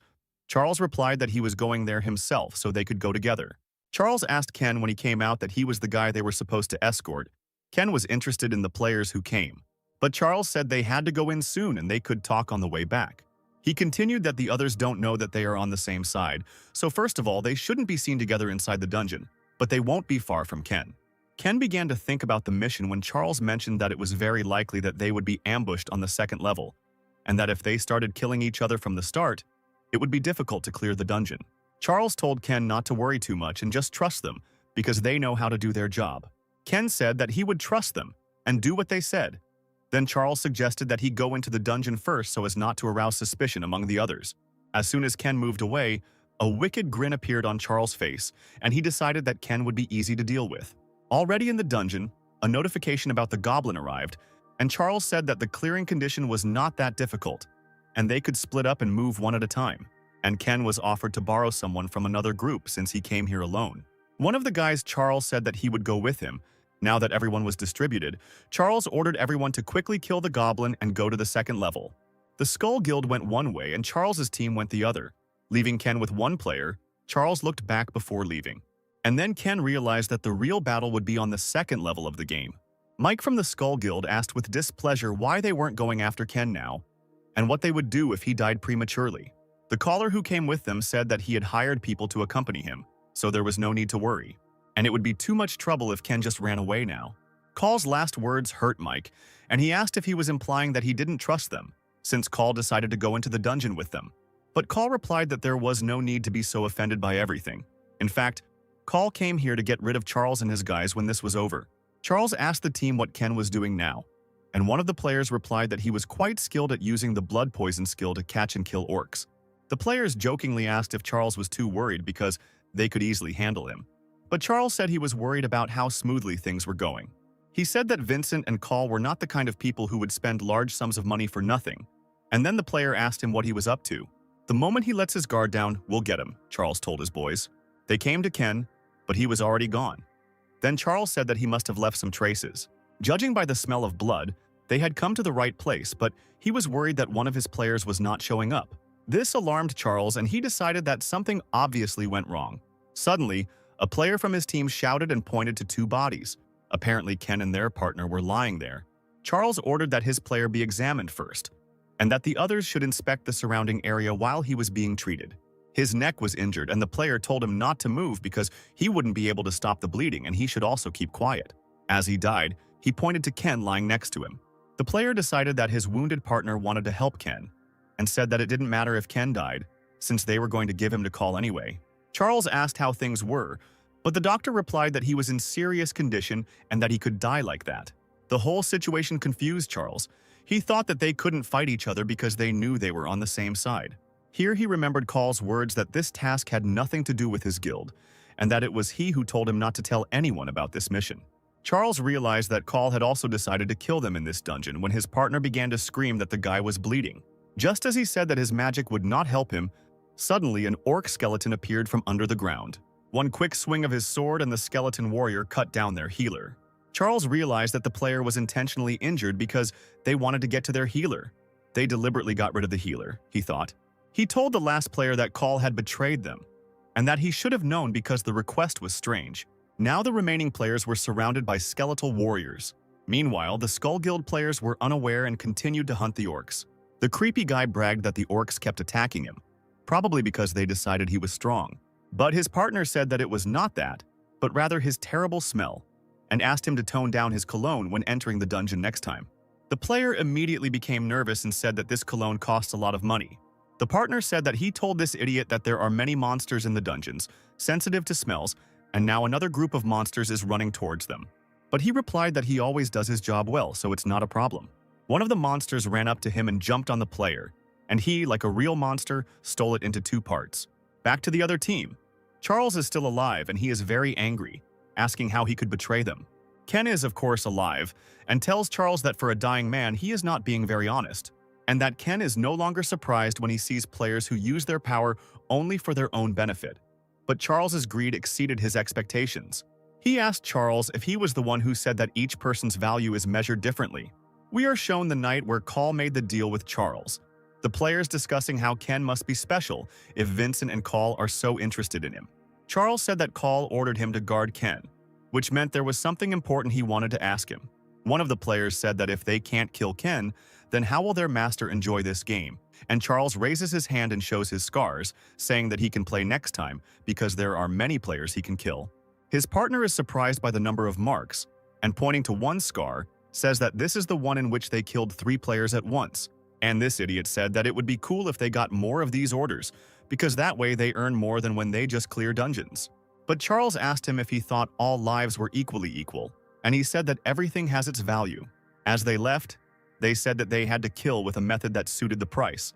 And all this time Ken sat and listened to their entire conversation while they laughed. Ken summoned his sword and said that he wondered how much Charles's life was worth, and killed him. In front of the goblin, Ken said that he was hiding in the same place as when he conquered this dungeon in his past life, and now it's time for him to move to the next level. After all, the guys from the Skull Guild are waiting for him. He kills the goblin and clears the first level of the dungeon. A bright light flashed and Call turned around thinking that Charles was supposed to be waiting, and sending him a signal if he found the goblin. Mike looked at Call and said that his reaction was a sign that things weren't going according to his plan. The first level was cleared so suddenly, Mike thought that they were probably going to move to the second level and wait for them to appear to kill him. The entire Skull Guild team and Call ran to the place where Ken killed that goblin. Call decided that Charles and his team had figured out his real plan and was angry that he had been stabbed in the back first. Meanwhile, in another part of the forest, Ken opened the gate that appeared after he killed the goblin. We are shown Vincent's house where he talked about how most people don't buy them before they go underground. He asked his secretary what the problem was, and she said that he had purchased a flask to collect the liquid, and that seemed strange to her. Blood, body fluids, monster skin, and more sell for high prices, but there won't be any valuable items in the dungeon that he can sell, so she decided to report this to Vincent. Buying the flask, despite the fact that his life was in danger, Vincent thought about what Ken had come up with. The entire Skull Guild group ran to the gates to the second level, and Mike warned his teammates that an ambush might be waiting for them, and they should be careful. This monster said that thanks to him, he could have even more fun during the hunt, and that he should thank him for it. They armed themselves and were about to enter the dungeon, and Call was still angry with Charles. Entering the dungeon, Mike was surprised that they were not attacked immediately upon entering the second level. The creepy player said that they probably all hid in fear, when suddenly he touched the rope and broke it. Suddenly, arrows appeared out of nowhere and flew straight at them. But these arrows were not simple. They had flasks for collecting liquid. They had blood in them. Mike wondered why they didn't attack them. It was a good opportunity to kill them, and the creepy guy only cared about the smell of blood. Ken watched them and said that he had specially chosen this stench, which suited them so well. Call yelled at Charles to stop messing around. And did he really think he would be safe after they betrayed them? Ken thought that, as he expected, this guy thought he was on the same side as Charles. He stepped out of the shadows and said, "What was that supposed to be?" He knew they were planning on killing Charles and his crew after that, and he didn't think they would follow them all the way here, and he mentioned Call's name. But Ken decided that now was not the time for useless chatter. The water behind the team began to churn, and Mike turned around as soon as he noticed it. A huge monster jumped out of the water and caught the entire team by surprise. The monster immediately bit one of the members of the Skull team. Mike turned to Ken and asked what the bastard had done. Ken replied that the liquid on them belonged to the goblin, and it was also the warrior lizard's favorite snack. And since he poured so much of his favorite sauce on them, they would all be a great meal for the warrior lizard. Now I understand why Ken bought these flasks. Mike flew into an incredible rage and headed towards Ken to teach him. His partner shouted after him that he couldn't just leave them at a time like this. But Mike no longer listened to anyone, and his battle with Ken began. Mike angrily shouted that he would scratch Ken's eyes out. The guy was apparently really angry. However, Ken confidently replied that the guy only barks and doesn't bite. On the enemy's sword, Ken noticed that there was a mark on it that belonged to the master, which meant that it was his sword.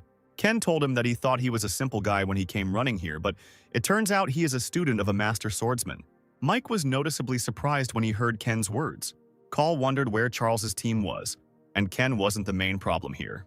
He thought that the four of them would have no trouble clearing out this dungeon even if they were alone.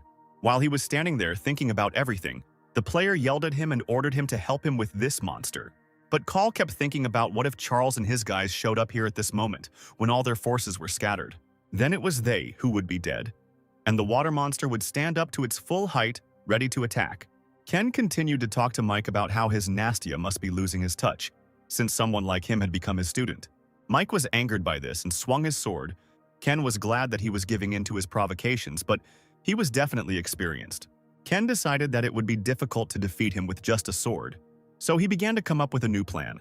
He bit his lip and spat his blood at Mike. He probably wants to use the blood curse. Mike asked angrily how Ken dared to spit blood in his face. He hardly knew about Ken's skill. He had been poisoned with hematoxylin, and his stamina was diminished. And Mike thought that since Ken was working with poison, a prolonged fight would put him at a disadvantage. Mike decided that he would not waste time and finish him off right now. He raised his sword up and it started to glow. It looks a little creepy. Ken thought that this was an attack skill that was only available to those who were chosen as the Holy Light Executioner. Holy Light Executioner's skill, Blade of Destruction, has been activated. Even as Mike began to attack Ken, the poison began to take its toll on his body. At the moment when he hesitated, Ken ran up to him and appeared behind his back. Ken managed to dodge the Blade of Destruction, which greatly surprised Mike. While he was thinking about this, Ken was able to strike him with his sword. We are shown Mike's past, probably one of his training sessions. Mike was so tired that he couldn't stand on his feet. He thought about finally being able to use the Blade of Destruction like his teacher. But he can only use it once. The Master Swordsman praised him and told him to repeat after him. But it's still too difficult for Mike to use in a real fight, since his arm is in such bad shape after only using the Blades of Destruction once. He continued that this move had great power, but he should refrain from using it against an enemy who knew of his weakness. And what if he meets a monster that remains unharmed even after he uses this technique? Then he will be caught and killed by this monster. Ken appeared before Mike and was killed by him. Mike thought one last time about the teacher and told him that today he met the monster he told him about. Meanwhile, the remaining player received a blow from the tail of a huge monster. Call saw this and remembered how they proudly said that they were the students of a master swordsman, but still turned out to be useless. On top of that, Charles and his guys never showed up. There was no way he was going to win now, Call thought. Frightened, he offered Ken a truce and said that they didn't need to fight each other. He shouted that he was asking for a truce and suggested that they first conquer the dungeon together. Otherwise, at this rate, they would simply become food for monsters. Ken found this funny and said that Call didn't need to worry about it. By killing you, Ken continued, it will be easier for him to clear the dungeon after all. Call asked in fear what Ken meant. He didn't know that Ken usually cleared the dungeon alone. At that moment, Ken summoned all of his skeleton warriors who crawled out from underground. Ken said how could he trust him after he tried to finish him off just moments ago. Call realized that Ken not only had the blood poisoning skill, but he could also summon the dead. As Call looked at Ken in surprise, a large monster jumped out from behind him. He jumped away from the monster in time, but it began to use its tail. Suddenly, that creepy player, who turned out to be still alive, jumped on his tail and attacked him. He yelled at Call that he had been asking for help for ages, but he was a son of a bitch, just standing there begging for mercy. Suddenly, the water monster grabs the player in its tail and lifts him up. The player ordered that his stinking head be removed and that he would suffocate from the stinking smell. The monster squeezes the player with its tail. It seems he died this time. Call decided that if he wanted to get out of here alive, he had only one chance. He realized that he couldn't cope with this monster on his own and decided to run away from here and hide until the other guys conquer this dungeon. He decided to deal with the rest later.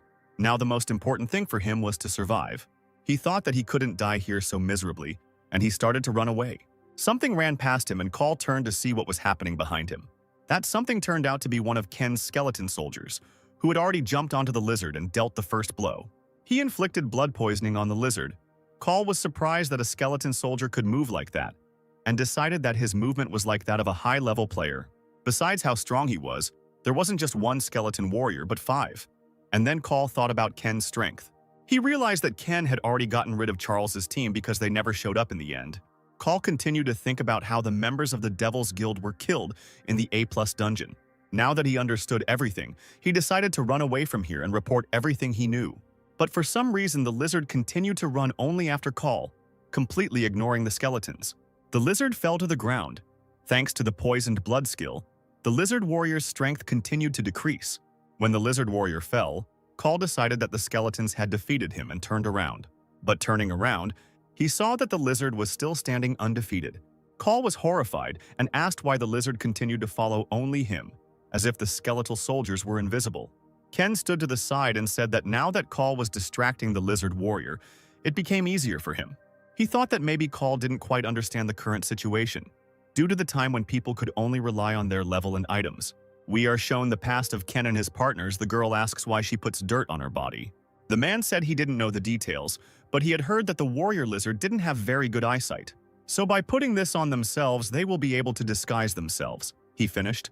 Ken remembered his partners with a smile and wondered if everything was okay with them now. Meanwhile, Call continued to run away from the lizard, but realized that he could not get away from it forever. He decided that perhaps the lizard warrior was only aiming at players.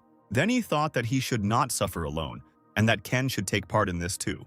But as soon as he headed towards Ken, his path was blocked by one of Ken's skeleton soldiers. Call shouted, "How dare a skeleton soldier like him block the player's path?" But as soon as he rushed at him, another skeleton struck him first. Call's mask split in two and he froze in horror, not knowing what to do. The lizard didn't hesitate and pounced on Call while he was sitting, but he didn't reach him. Call only injured his leg and screamed in pain. Turning around, Call realized that he was under the watchful gaze of the lizard warrior and was stopped by skeletons. Call thought they had managed to kill him and looked like a madman who hoped he could now escape from here. Ken approached him and thanked him for distracting the warrior lizard. But it was time to wrap up. and Call asked in fear what he meant by wrap-up. He shouted that he wanted to talk to him and asked for help to get out of the dungeon. Ken said he should pay attention to that guy behind him. The lizard stood up and continued to look at Call, and Ken said that he should be wondering why the lizard was only going after him.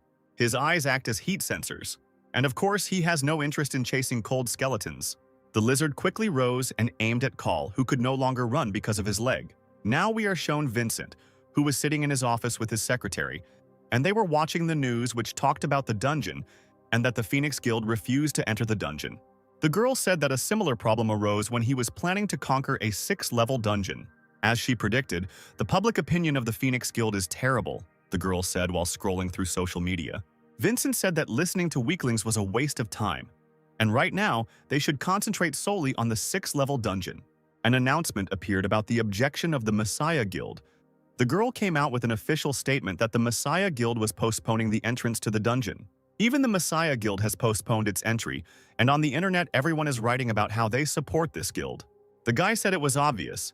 It had been 2 years since this monster appeared, but there was still a lot they didn't know about this monster. And no player has ever returned alive from hunting this monster. So there's no point in even discussing difficulty when it comes to this monster. There is no information about this monster, and such a dangerous monster appeared in the country. The people accepted the decision of the Messiah Guild without any doubt. But the man wondered if it was true that the Messiah simply announced it without any ulterior motive. But suddenly something on the internet caught his attention. The man then asked the boy what he thought would happen if all the guilds delayed entering the dungeon.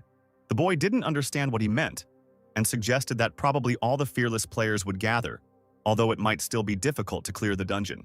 Over time, the government will also want to get rid of this dungeon, and other countries will do the same. The man said that this was all true. Simply put, the dungeon would be conquered on a larger scale. But what if at that moment someone appeared and defeated the tailed lizard, the man suggested. Then the boy realized what his boss meant, that the Messiah Guild was deliberately trying to get more time. There must be a reason why they are in no hurry to enter the dungeon. The longer it is delayed, given the growing fear, the more unattended items will be in the dungeon. And when these guys defeat the tailed lizard, they will be able to get both fame and fortune. But let's get back to Ken, who received the achievement Hunter and Lizard Warriors catalog as a gift.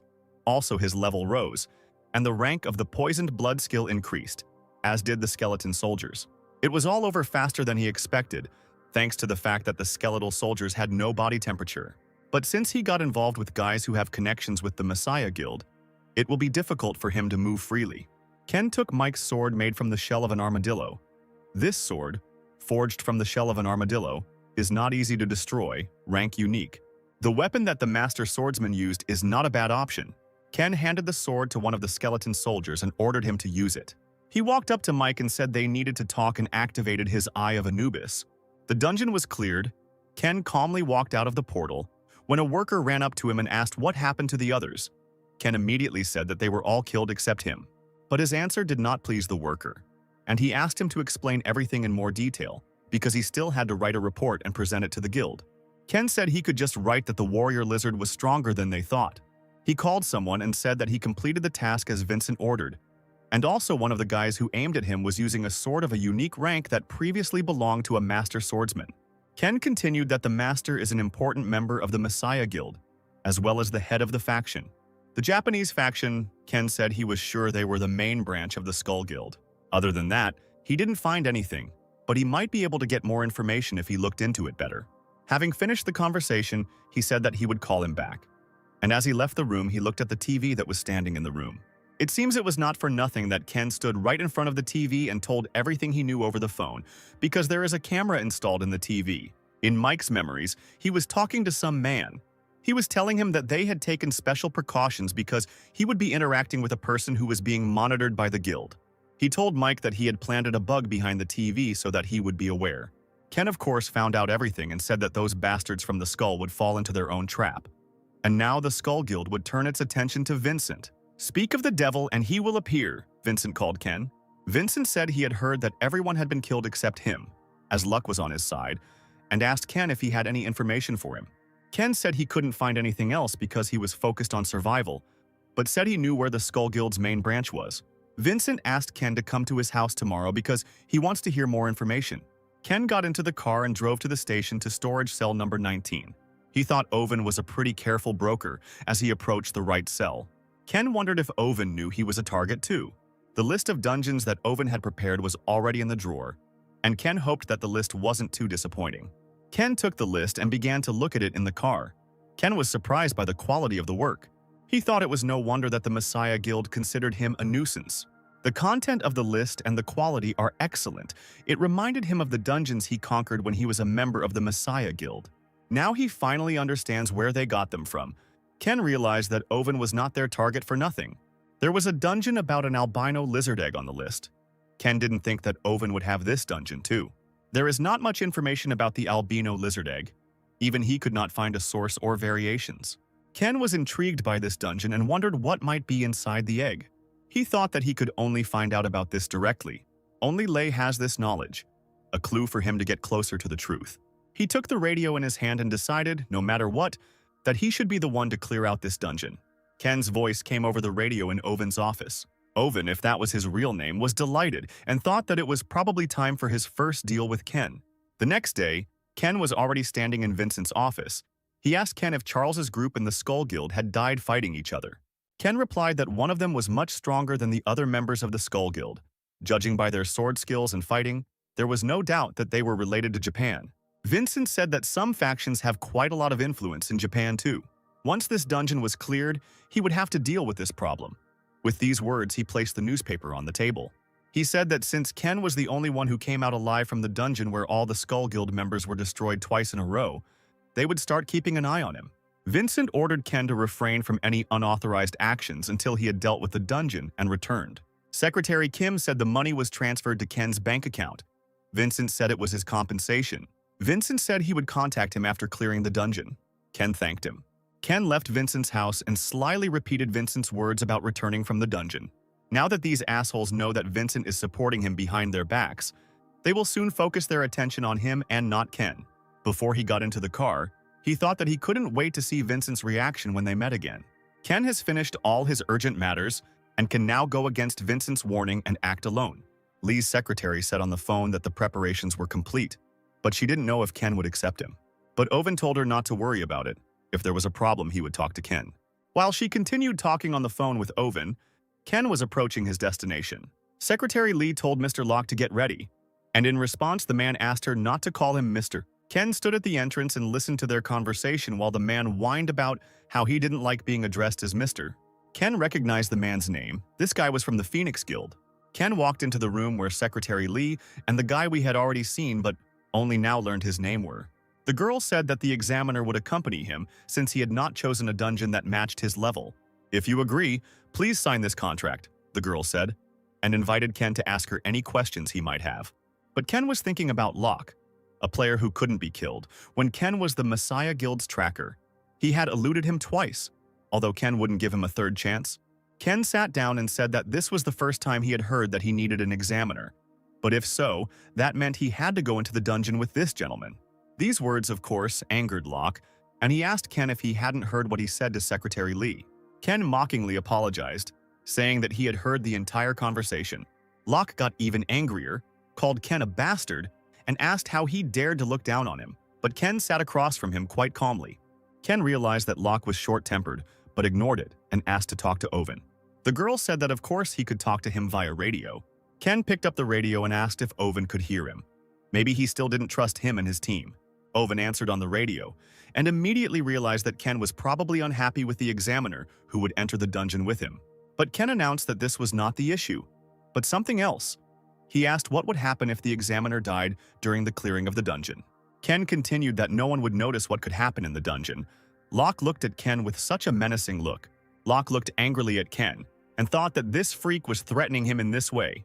Oven, on the other end of the radio, laughed and said that Ken shouldn't worry about it because he was experienced enough to protect himself. While Ken was talking to Oven, Locke quietly approached him, looking all creepy and scary. He simply snatched the radio from Ken's hands and started talking to Oven. Locke started screaming. He said that he thought the new guy was a crazy idiot, and if when they entered the dungeon and he turned out to be different, then he would just get rid of him. Apparently, Locke wanted to show off just like Ken, but Oven yelled at him and told him to eat more modestly. Locke, of course, did not agree. One udon would not help him to eat enough, because he needs at least 10,000 calories a day. Owen only yelled louder at him to buy himself some vegetable oil and get him out. After all, 1 liter of oil contains 9,000 calories, and ordered him to turn off the radio, otherwise the battery would die. Poor Locke failed to introduce himself as a tough guy, and the secretary said that since the conversation was over, she would lead them to the entrance to the dungeon. They left the room and Locke told Ken not to dare lie or anything like that. Locke said that he does not spare people who bear their fangs against him in the dungeon, and he did not let any of them go unpunished. Ken thought that Locke was telling the truth. Ken was happy about this because he met the immortal Locke here. This is great luck. Ken will definitely need him. The girl looked at the guys leaving and asked Owen on the phone if everything would really be okay. She was worried that Mr. Locke might not actually come back if Ken was up to something. Owen replied that if Locke did not return, then Ken would never return either, in which case he would become an enemy to them. Upon entering the dungeon, they were warned that they needed to kill around 111 direwolves, and Locke asked Ken if he wasn't glad he pissed him off, but then said he would do his best to ignore him. Locke decided to stand aside and watch Ken defeat 111 direwolves on his own, or wait until Ken begged him to sleep. With these words, he sat down on a stone and ordered Ken to begin the battle. Ken looked at him sullenly without saying anything. It was funny to see him like that. Locke picked a cookie from his inventory, which usually contains various weapons, and said that Ken really thought this task was difficult. He suggested that he kneel down and ask for forgiveness if he wanted help, and then Locke might lend him a helping hand. Ken thought that perhaps Locke had received the blessing of the river Styx. Only people whose halo is a stern fighter for life can receive this legendary skill. Even if his head is cut off or his heart is torn out, it will not change anything. A person becomes immortal who simply cannot die. I don't know, but it's more like a curse. Ken turned away and started to walk away, thinking that Locke probably thought he was very lucky to have an immortal body. While Locke continued to eat his treat, Ken called for help from one of his skeleton soldiers. Ken decided to make Locke understand that it was just him finding it. Locke looked at the skeleton and asked what his little friend's name was and if he could fight. Now Locke understood everything. He said that he had always wondered how he defended the dungeon alone. The small skeleton soldier dealt with the direwolves so quickly that they were already lying on the ground in a crowd. But Locke thought he still couldn't believe it even after he saw it with his own eyes, because he thought the skeleton would be a hindrance. Still, he can swing a sword like a high-level player, and the number of skeletons he can summon increases as his level increases. He thought it was dangerous to be his enemy. As he expected, he is not an ordinary person. Locke, looking at Ken's skills, decided that he would tell Owen everything when he returned. Ken asked how he was doing with his abilities. Locke said that everything was fine, and that he probably didn't need his help. He said he was going to tell him all about it after they were done here, to which Ken casually replied, "Okay." Locke noticed this and said that he had just suddenly spoken to him informally. Suddenly, Ken summoned all his skeleton soldiers and they surrounded Locke. Locke said that these cute skeletons seemed to suddenly become a little more aggressive and asked what he did. Ken looked down at Locke and said, "Wasn't he the one who said he would just sit and watch until he begged him?" Locke laughed and said that, of course, he was just joking. He kept saying that it was just a joke and it was his fault if he offended him. Shouting that it was his fault, he suddenly lunged at Ken, swinging his fist. However, Ken immediately understood everything and easily grabbed Locke and, turning him over, threw him to the ground. "Trying to attack the summoner himself first instead of the skeletons is a good try," Ken said when Locke woke up. Locke thought that Ken was moving as if he had foreseen all this, and then he realized that Ken had been hiding his true abilities all this time. He told Ken that he didn't know what he wanted from him, but he wouldn't get anything from him. Locke wondered for what purpose he had approached them. Locke told Ken that he could keep a secret. Ken looked at him with his creepy eyes and mockingly asked if it was true. "But it doesn't matter anyway," Ken said, and his skeletons presented their swords to Locke. He tied up Locke and hung him from a tree, Locke screaming and ordering Ken to untie him. Locke started shouting that he was hungry and was he really going to starve him to death. After listening to him, Ken cut the rope and Locke fell from such a height straight to the ground. When he fell, Ken said he would give him a chance and time to prepare, but Locke didn't understand anything. Then Ken said that he showed his skills, so now it's his turn to show his. He said to use him as bait so that the skeleton warriors could easily attack them. Then he would let him go. But Locke said he wasn't going to follow his orders, so Ken tied the rope tighter and asked him if he was sure about that. Ken asked if he wanted to hang on the tree some more. Locke thought this guy was definitely crazy. He said that Ken was right and that he had no right to object, because he was the best trunk, the player who usually distracted the monsters. Locke began his work, attracting the attention of all the monsters by fighting them. But there were too many of them for one to fight, and the skeletons appeared behind the wolves and began to fight them. Here, Locke broke free from this crowd of wolves. Thanks to his ability, he remained alive. He was incredibly tired after all. He was fighting a pack of wolves alone, and with his bare hands at that. As Ken stood in the tree and looked at him, he thought that it wasn't like before. But Locke was still not that easy to kill. He'd be a nice little asset in the future, Ken thought, as he watched Locke suffer alone. Locke continued to fight alone, not even getting a chance to take a break. The skeletons continued to fight the wolves as ferociously as before. Locke was incredibly tired while he was distracting the wolves. Suddenly, the one remaining wolf began to gnaw at his leg. He grabbed it and threw it straight at the skeleton, sweetly telling the skeleton that this wolf was his. They were able to clear the dungeon, and for some reason Locke started talking to the skeletons, asking them that they were probably being overworked because they met the wrong master. He kindly praised them for their hard work and said that they were more useful than some. Locke looked at the skeleton soldier and decided to give him a high five. The skeleton soldier looked at Locke and simply turned away, ignoring his kind gesture. This, of course, angered Locke, and he yelled at the skeleton that how could he ignore him? When he tried to grab it, the skeleton dodged, and Locke angrily asked if the skeleton could do anything other than stare at him. While he screamed for the skeleton to attack him, Ken watched from afar. Ken watched him with his stern gaze. He remembered that in his past life, Locke was not the same as he remembered him. A powerful man with an immortal body who fought against the Messiah Guild, Locke was one of the strongest people he recognized at the time. And now this same guy is trying to make friends with dead skeletons. To make use of his immortality, he uses a fighting method that involves bones rather than flesh, Ken thought. Ken couldn't get to him quickly because of this destructive method. Looking at him now, he doesn't see the anger that was in him before. There must definitely be a trigger that changed him. Ken has no memories of Owen, but it seems like they were very close in the past. Perhaps Owen's death awakened Locke, meaning that if Owen survives, there is a high chance that the Messiah Guild will be excluded from the blueprint for the future.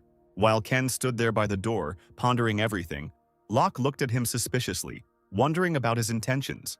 He remembered that Ken had lured just enough wolves here for him to be able to deal with them without dying. It's not just a coincidence, it's continuous, right during his recovery. It's not just an analysis of monsters and dungeons, but something that can only be done by someone who has an absolute understanding of what's going on. This kind of sensation is not just a high-level ability. Locke admitted that it surpasses him in every aspect. Just at that moment, Ken came up and said that he had done well, and now they could move on to the second level. With a smirk on his face, Ken said that the second level would be much better than here. After moving to the second level, Locke admitted to Ken that he was so tired that he thought he was going to die. He told Ken that he had been working all day and that he could at least take a break now. But Ken again ignored his words and held out the flasks of blood. Locke noticed that these were not elixirs and asked what he was holding out to him. Ken asked if he was a good runner. The unexpected question surprised Locke, and he asked what Ken was getting at. He smashed all the vials of blood around Locke, and Locke asked what the hell he was doing. Ken arrogantly told Locke that he better start running away right now. What an asshole Ken was. At that moment, a huge white lizard, or dragon, appears from the forest and looks straight at Locke. Poor Locke said with displeasure that because of this idiot he couldn't even relax. At the same time, in Owen's office, he tells the secretary that as he predicted, this will happen, since the Messiah Guild refused to take part. And he was interested in how long the list of foreign guilds would be.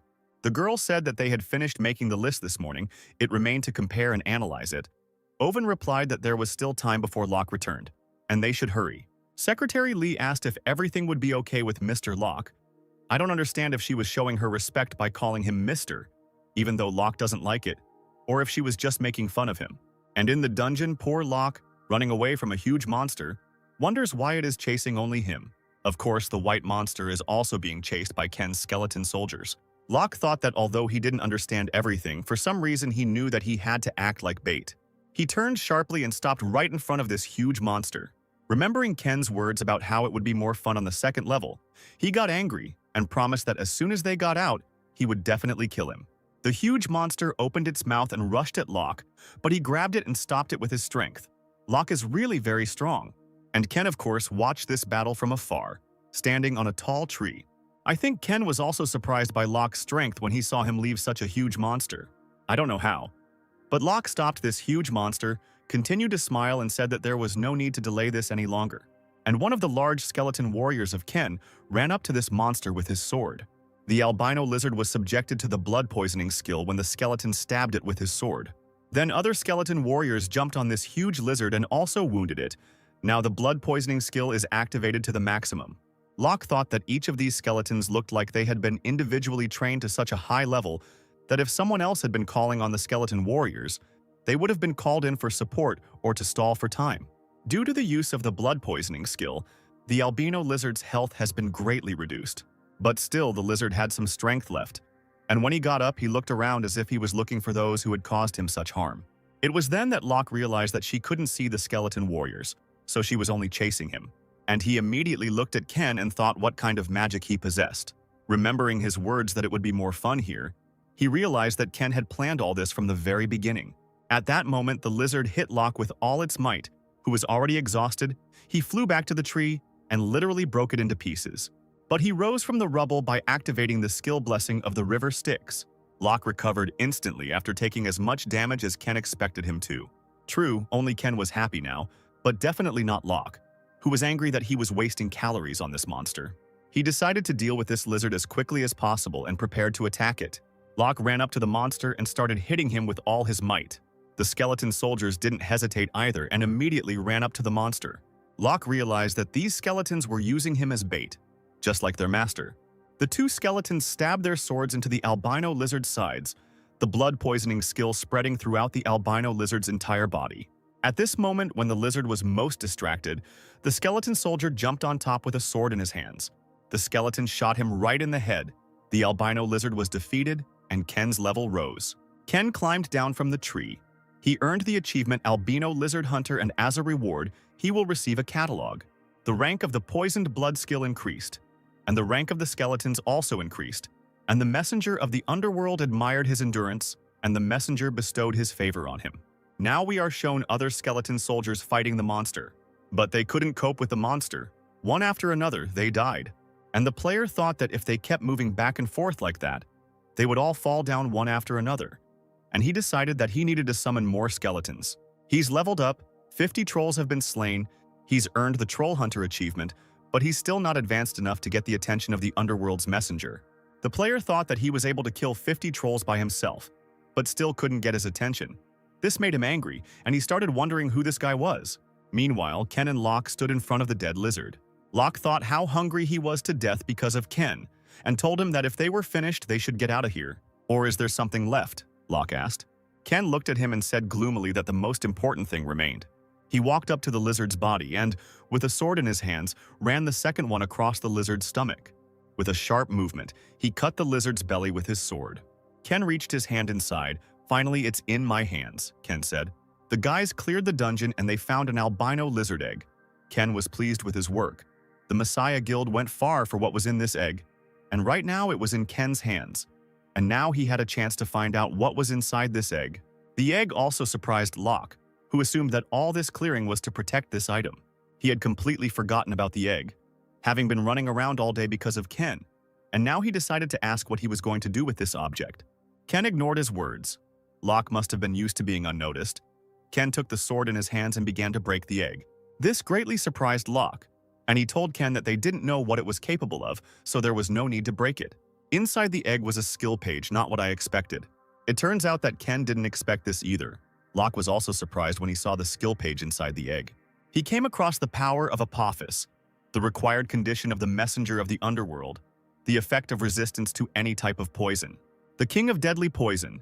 He has dealt with all types of poisons but has not been damaged by any of them thanks to his skill, Apophis's power. A villain who uses his power to take what he wants from people and brutally kills them with poison. At the peak of his crime, the Messiah Guild declared that they would judge the king by lethal poisoning. Messi's guild has said it will try the king of deadly poisoning, with many losing their lives in the process. Even now, Ken can remember every single one of his comrades who died from that bastard's poison. An albino lizard egg. Ken didn't know anything about it except that the Messiah Guild had it. He had never heard of this skill, but the deadly poison king couldn't steal it. The only option is that the Messiah Guild gave it to the king of deadly poisoning. They deliberately created the king as a villain to look like the saviors. Anger filled Ken again and he clutched the envelope in his hands, thinking that once again, Lei had made him realize that their comrades' deaths were in vain. He tore open the envelope, Ken deciding that if he could master this skill, Their senseless deaths would never happen again. Ken gained the power of Apophis and became resistant to any type of poison. But remembering Lei, Ken was absolutely certain that he would kill him with his own hands. Locke was surprised that Ken was in such a bad mood. Even though he kept the reward for himself, Ken told Locke that it was time to get out. The dungeon was cleared and Locke and Ken returned to the office, which was empty except for a package on the table. Loka was pleased by this and ran to the bag in the hope of seeing the food he had been waiting for all this time. But unfortunately, there was no food in the bag. Only 2 bottles of water and a radio, which made Locke very angry. Owen was in his office and thought that someone was talking about him because his ears were itching. The radio rang, and Owen was surprised that they had done it so quickly. Understanding the radio, he said that they were able to clear the dungeon in less than 3 days, although it was not of a low level of difficulty, and asked how everything went. "Not bad," he answered, and asked if anything was happening outside. Owen said that there was no news yet about Vincent's side that went underground. However, there is a problem with foreigners. The Great Guild and the Border Guild that belong to the 5 leading world guilds have merged. And also a dragon hunter has captured the 100th dragon in a 5-level dungeon. Golden Dragon. When the first Golden Dragon appeared, people were only interested in its skin. The skin was durable and resistant to high temperatures, and they thought that armor made from this skin would open up a new world for players. But it was the Golden Dragon's digestive juices that changed history, not its skin. Ken is unsure of how exactly it was used, as it was banished at the time, but was later discovered to be helpful in removing seals and curses. From Balmung Lei, the seal was also removed using the gastric juice of the Golden Dragon. Its value exceeded all expectations. Ken decided that he had to get it before people found out about it. Alvin said that this was the only significant event in the last few days and asked Ken if he wanted to ask anything else. Since Ken had no questions left, Owen said that he would ask the examiner for details on how to complete the dungeon, and they would give him a regular phone number to contact him in the future. They gave him an old phone because its connection can't be tracked, so it's much safer. Loku ordered him not to run away anywhere and to return straight to the office. Poor Locke started screaming that it was his fault that he worked so much, and now he deserved a rest. He told him not to talk to him informally and said that he had prepared food for him.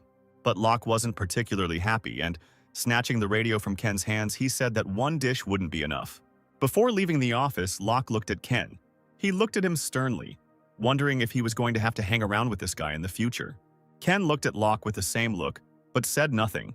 The very next morning in Owen's office, Locke again began to whine that he couldn't rest, and asked Owen why he had called him so early, and hadn't he submitted his report yesterday.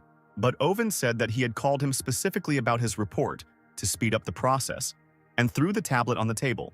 Tailed Lizard Hunt? Rank A+ dungeon? Locke was surprised to think that he would have to clear this dungeon alone. Of course, no one was going to send him there alone, because then he would definitely die there. And then Locke began to think who could join him, who had such skills. Maybe a dragon hunter? Locke hoped that it was not Lei, although his level was too high, and he would not be able to enter the 2-level dungeon. Owen asked Locke why he was considering Ken, since he was perfect for this dungeon. But Locke, horrified, said he never wanted to work with him again. What did he say about this yesterday? Despite his skills, this guy is a sick freak. People should at least have a sense of camaraderie, and this guy has personality problems. He literally made Locke pray for a monster. Locke said that if he was forced to work with this guy again, he would then go on a hunger strike. But Owen said that would only suit him. Owen took a voice recorder out of his pocket and turned it on. On it, Locke said that he needed a partner who would not interfere during the battle. "I don't care about his personality. Monsters attack people with personality problems. No, only skills matter," Locke, hearing his speech, turned pale with shame. "If there is anyone suitable, call them. Although they will not be stronger than me, wahaha." The fiery speech ended there. Locke, stressed, asked him when he managed to write this down.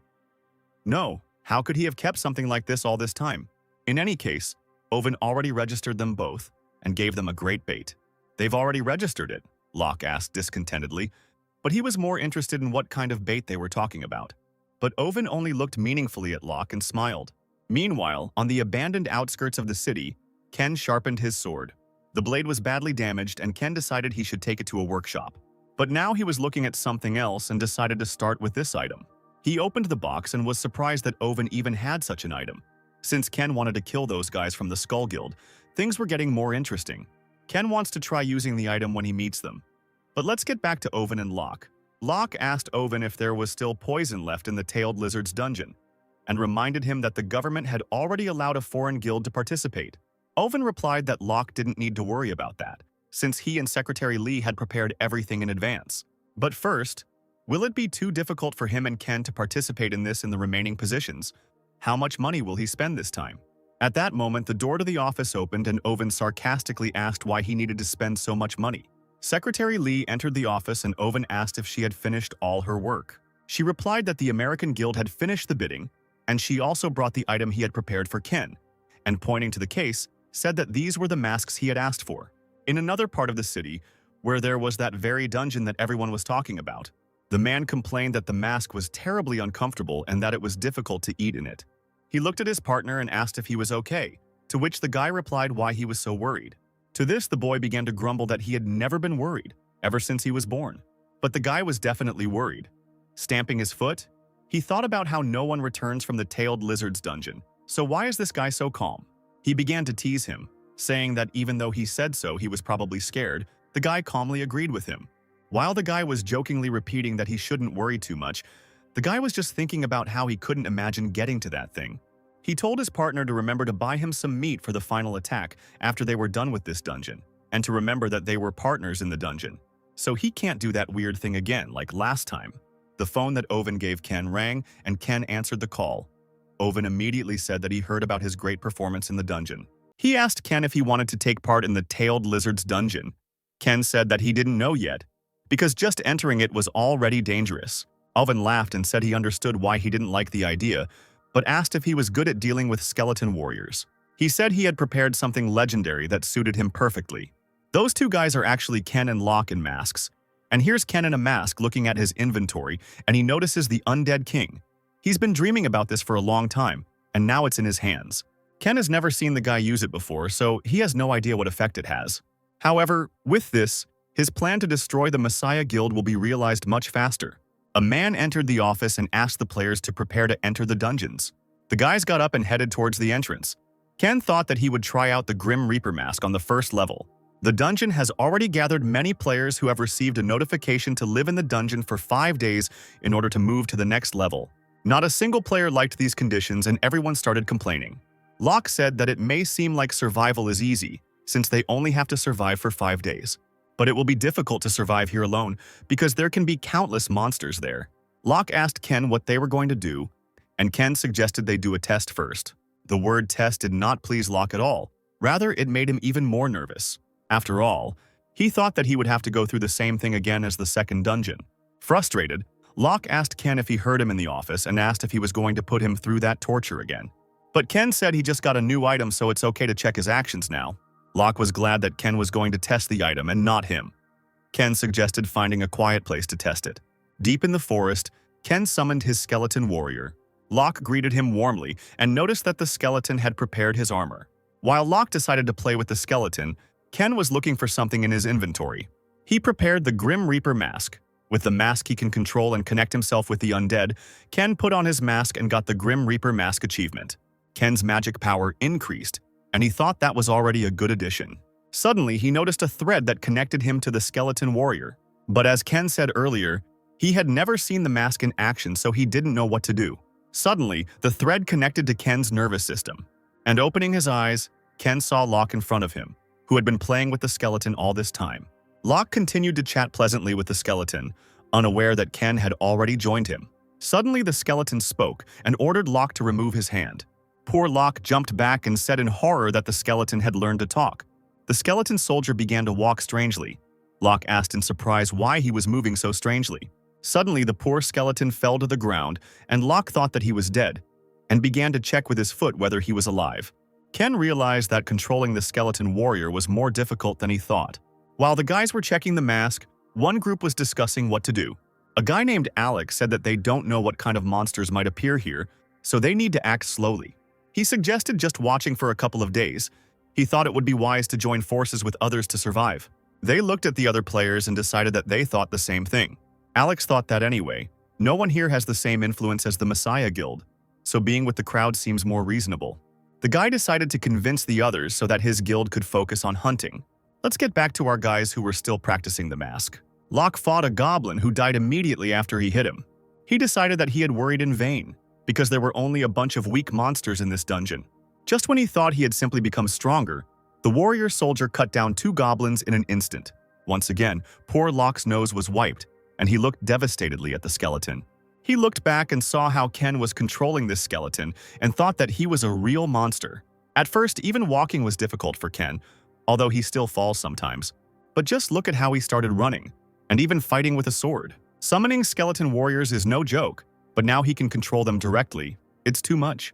Locke decided that it was unfair because someone was fighting dangerous monsters like a tank, head-on, while he was hiding in a safe place with his mask. Suddenly, a huge skeleton warrior was summoned. Locke was very surprised that, being in such a state, Ken managed to summon another skeleton warrior. Ken thought that although he was able to use the summoning skill while connected to the skeleton, he had used up 3 times his magical energy to do so. He thought that he probably wouldn't be able to use the poisoned blood skill in this state. The skeleton, that is. Ken asked Locke how his condition was. Locke replied with displeasure that good manners meant looking your interlocutor in the face when you were talking to him. He said he didn't like that even ordinary bones ignored him. Ken suddenly appeared behind Locke and asked if he liked it when he talked to him like that. Ken looked cooler in this mask. Locke jumped back in surprise, and Ken asked him again how he was feeling. He replied that he felt better now that he had taught a lesson in good manners. But then he got scared and said that he had said that to monsters. Ken calmly replied that since everything was fine, they could leave here. But this made Locke angry, because as he said, he had been fighting like a madman all this time. He asked Ken why they needed to leave and what about the orcs he had defeated. Ken put on his Grim Reaper mask and said with a smirk that this was just the beginning. Locke immediately became scared and began to lie that his body was not feeling well. He began to invent a diagnosis for himself and settled on anemia. And then suddenly his head started spinning. The guy was lying and not blushing. The skeleton warrior began to poke Locke with his sword, and Locke, frightened, asked what he wanted. Ken, through the skeleton, said that since he had anemia, he would give him iron. An angry Locke said he was just poking him with his sword. Iron still gets into your body, the skeleton said correctly. Locke started yelling at him, and Ken decided that since he was yelling like that, it meant he was feeling much better. Ken turned and ordered Locke to follow him so they could get ready. Locke was angry that he couldn't do anything to Ken and had to just obey all the time. Ken and Locke picked up axes and began to chop down trees. Locke wondered what Ken was thinking about. Ever since they entered the dungeon, all he had done was chop down trees, not monsters. On the second day, the teams began hunting for goblins that they came across. Also on the third day, all the players continued to fight. One of the players said that initially it was a survival quest, but it wasn't supposed to be like that, and that even the monsters weren't as numerous as they usually are. Alex said that the Burnout quest was in the A+ dungeon, but here when they were all together, they relaxed too much. He realized that something was wrong here and decided to explore the area despite the fact that it could be dangerous. And Ken raised his level once more, and the messenger of the underworld, imbued with sympathy for his incredible essence, sent him a reward. Warriors Gathering Mastery crowns the power of skeleton warriors and the number of skeletons summoned. The effects will multiply as the skill rank increases. After gaining a new skill, Ken immediately told Locke that it was time to move on. Locke said they could use all of this since they worked so hard yesterday to build it. But Ken said that the situation had changed and he had revised the plan. Locke asked how the situation had changed. Maybe there were more monsters. Ken, as always, didn't answer. He walked up to the monster and summoned several skeleton warriors at once. Locke asked Ken in shock that he could only summon 5 skeletons. Ken turned around and said that it was like that before, but now everything has changed. Alex's group ran to a pile of dead orcs that our guys had killed. Alex thought it looked more like a massacre than a battle, and wondered what kind of person could do such a thing. While he was thinking about who he might have missed, since Alex had gathered all the talented people, his partner said that he saw something on the other side. They came through the bushes, and Alex asked them what they saw there. The whole team froze in shock when they saw the huge maze. They started running around the entire labyrinth and saw a bunch of dead orcs. Alex realized that this wooden labyrinth was built to lure all these monsters into a trap. There are even more monsters outside, but it still doesn't compare to the inside of the labyrinth. Alex thought this was all so different from any battle he had seen before, and wondered what the guy was thinking when he was planning all this. Now he understood why they were able to relax so much despite the fact that the quest was a burnout, and decided to gather the remaining players. Locke said it wasn't really his style to kill orcs like that, but I guess it depended on the situation. He asked Ken why they kept moving around. He said with displeasure that he was not going to build such a maze anymore, but Ken reassured him by saying that they would not need them anymore. Ken patted the skeleton's head and said that now that his human strength had increased, the traps and maze would be a waste of time. Gathering around his skeletal warriors, he said that it would now be quicker for him to simply hunt down the monsters. Locke was glad that he could now show Ken his skills while they were catching monsters.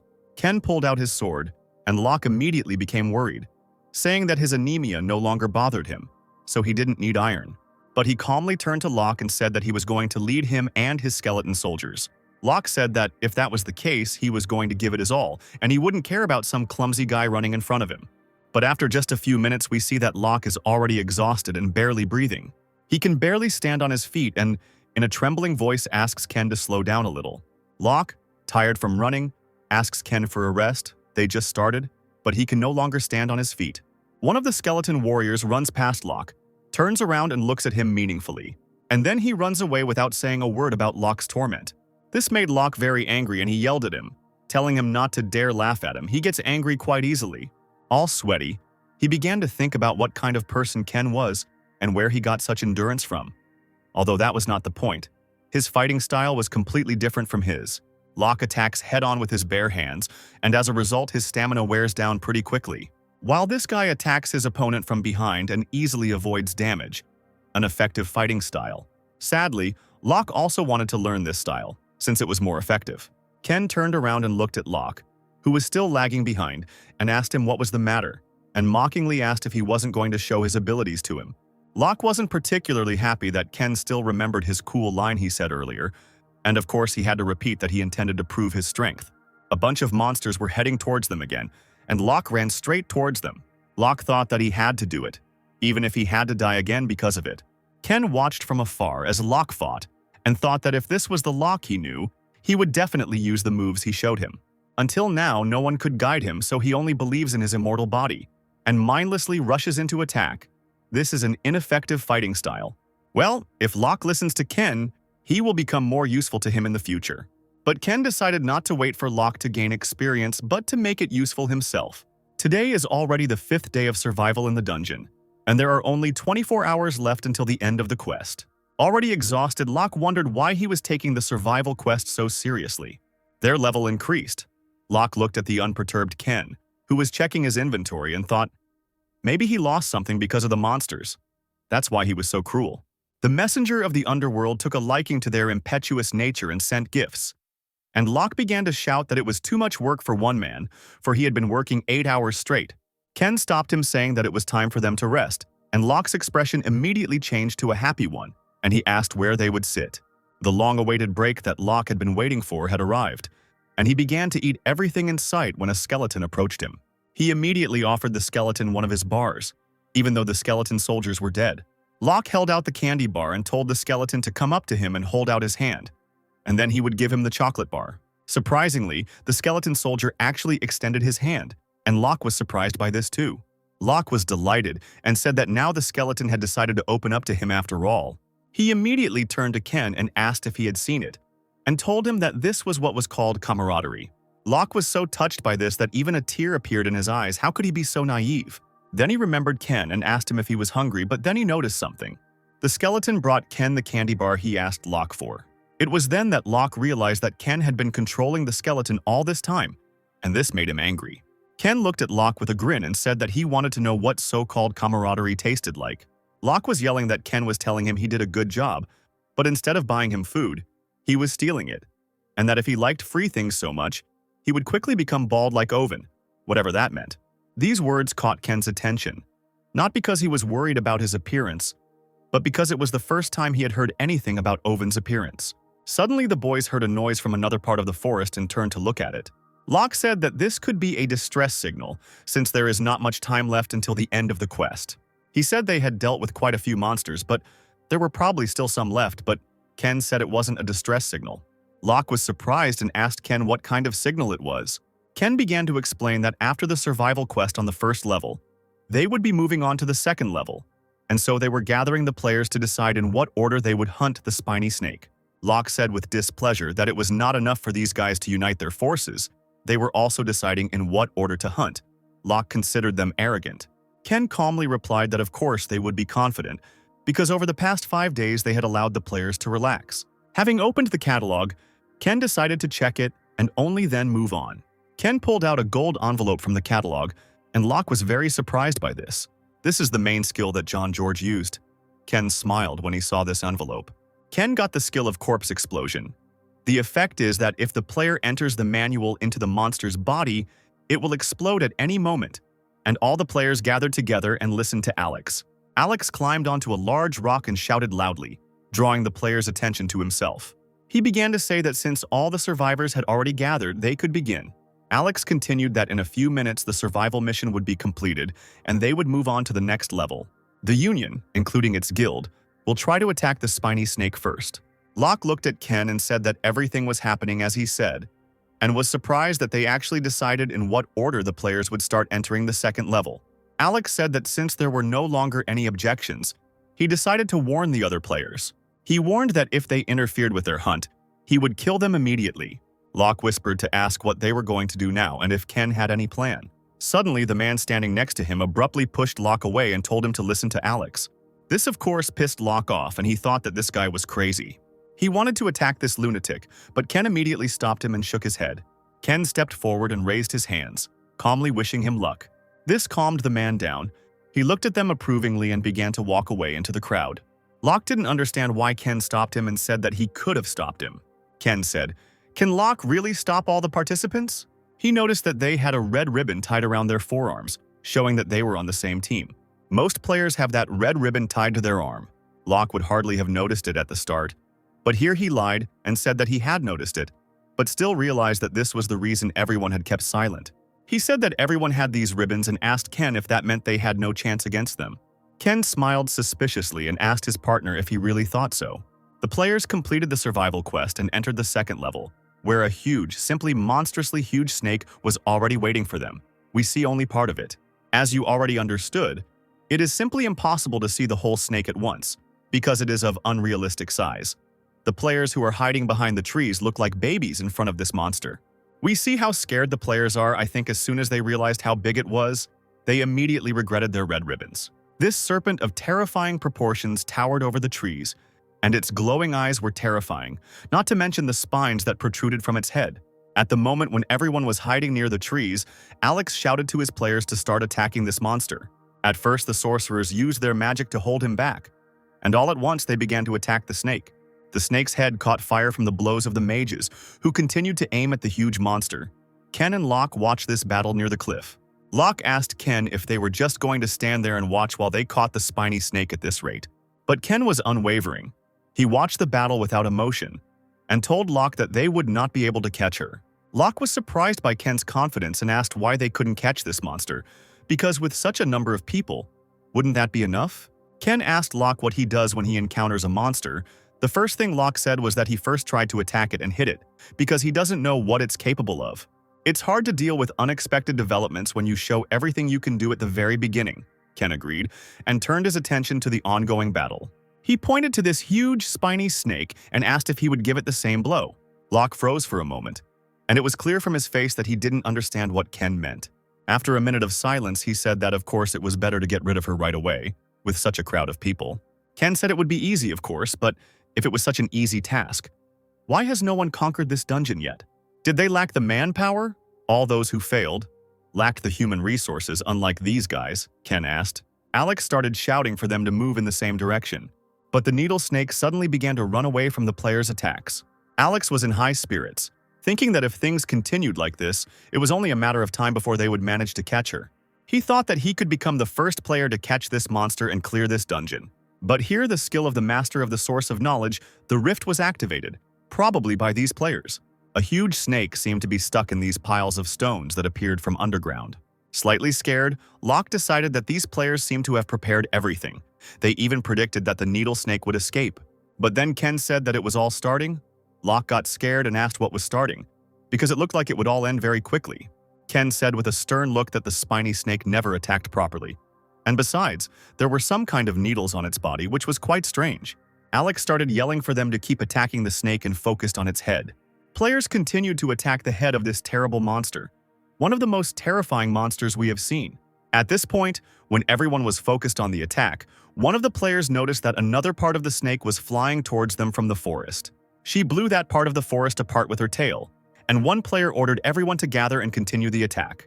The player said that they were assigned to protect this area, and indeed the players held back part of the snake with their shields. The young player agreed with him and said that it was time to finish with this snake. Alex said the snake's movement slowed and ordered the battle line to advance forward. But then this huge monster rose up quite quickly, and the snake showed its abilities. It turned into its more terrible form. Horrified by what he saw, Alex ordered the attack to be stopped and told everyone to remain in their positions. But the snake had no intention of stopping. Its needles began to fall at great speed right onto the players. These needles rained down on the players. The attack was so unexpected that no one could even run away. The spiny snake had lost its spines but still looked incredibly creepy. Our guys continued to watch everything that was happening in the distance, but the smoke from the strike reached them too. Ken thought he suspected the needles were coated with deadly poison. He knew they weren't just thorns. Locke froze in horror from this attack of the snake. He himself already understood how strong this snake was. Among these balls of smoke and dust, Alex stood. His glasses were broken, he himself was in shock from what had happened, and he just stood there. He thought he knew the snake would have some kind of trick up its sleeve, but it was just a long-range attack, which wasn't much of a problem. The poor players tried to recover from the attack of the huge monster. They slowly began to rise. One of the players decided to lean on the needle of the snake, which was sticking out right in front of him, but suddenly it fell apart. He was surprised. These were the needles that flew out of the body of the spiny snake, and he did not think that they would break so easily. Not only did they just fall apart, but they were also completely empty inside.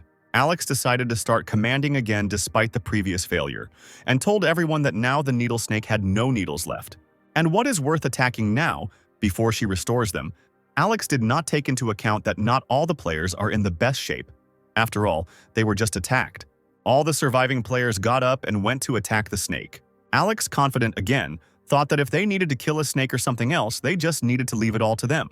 The players continued running towards the snake, and one noticed that another player had stopped for some reason.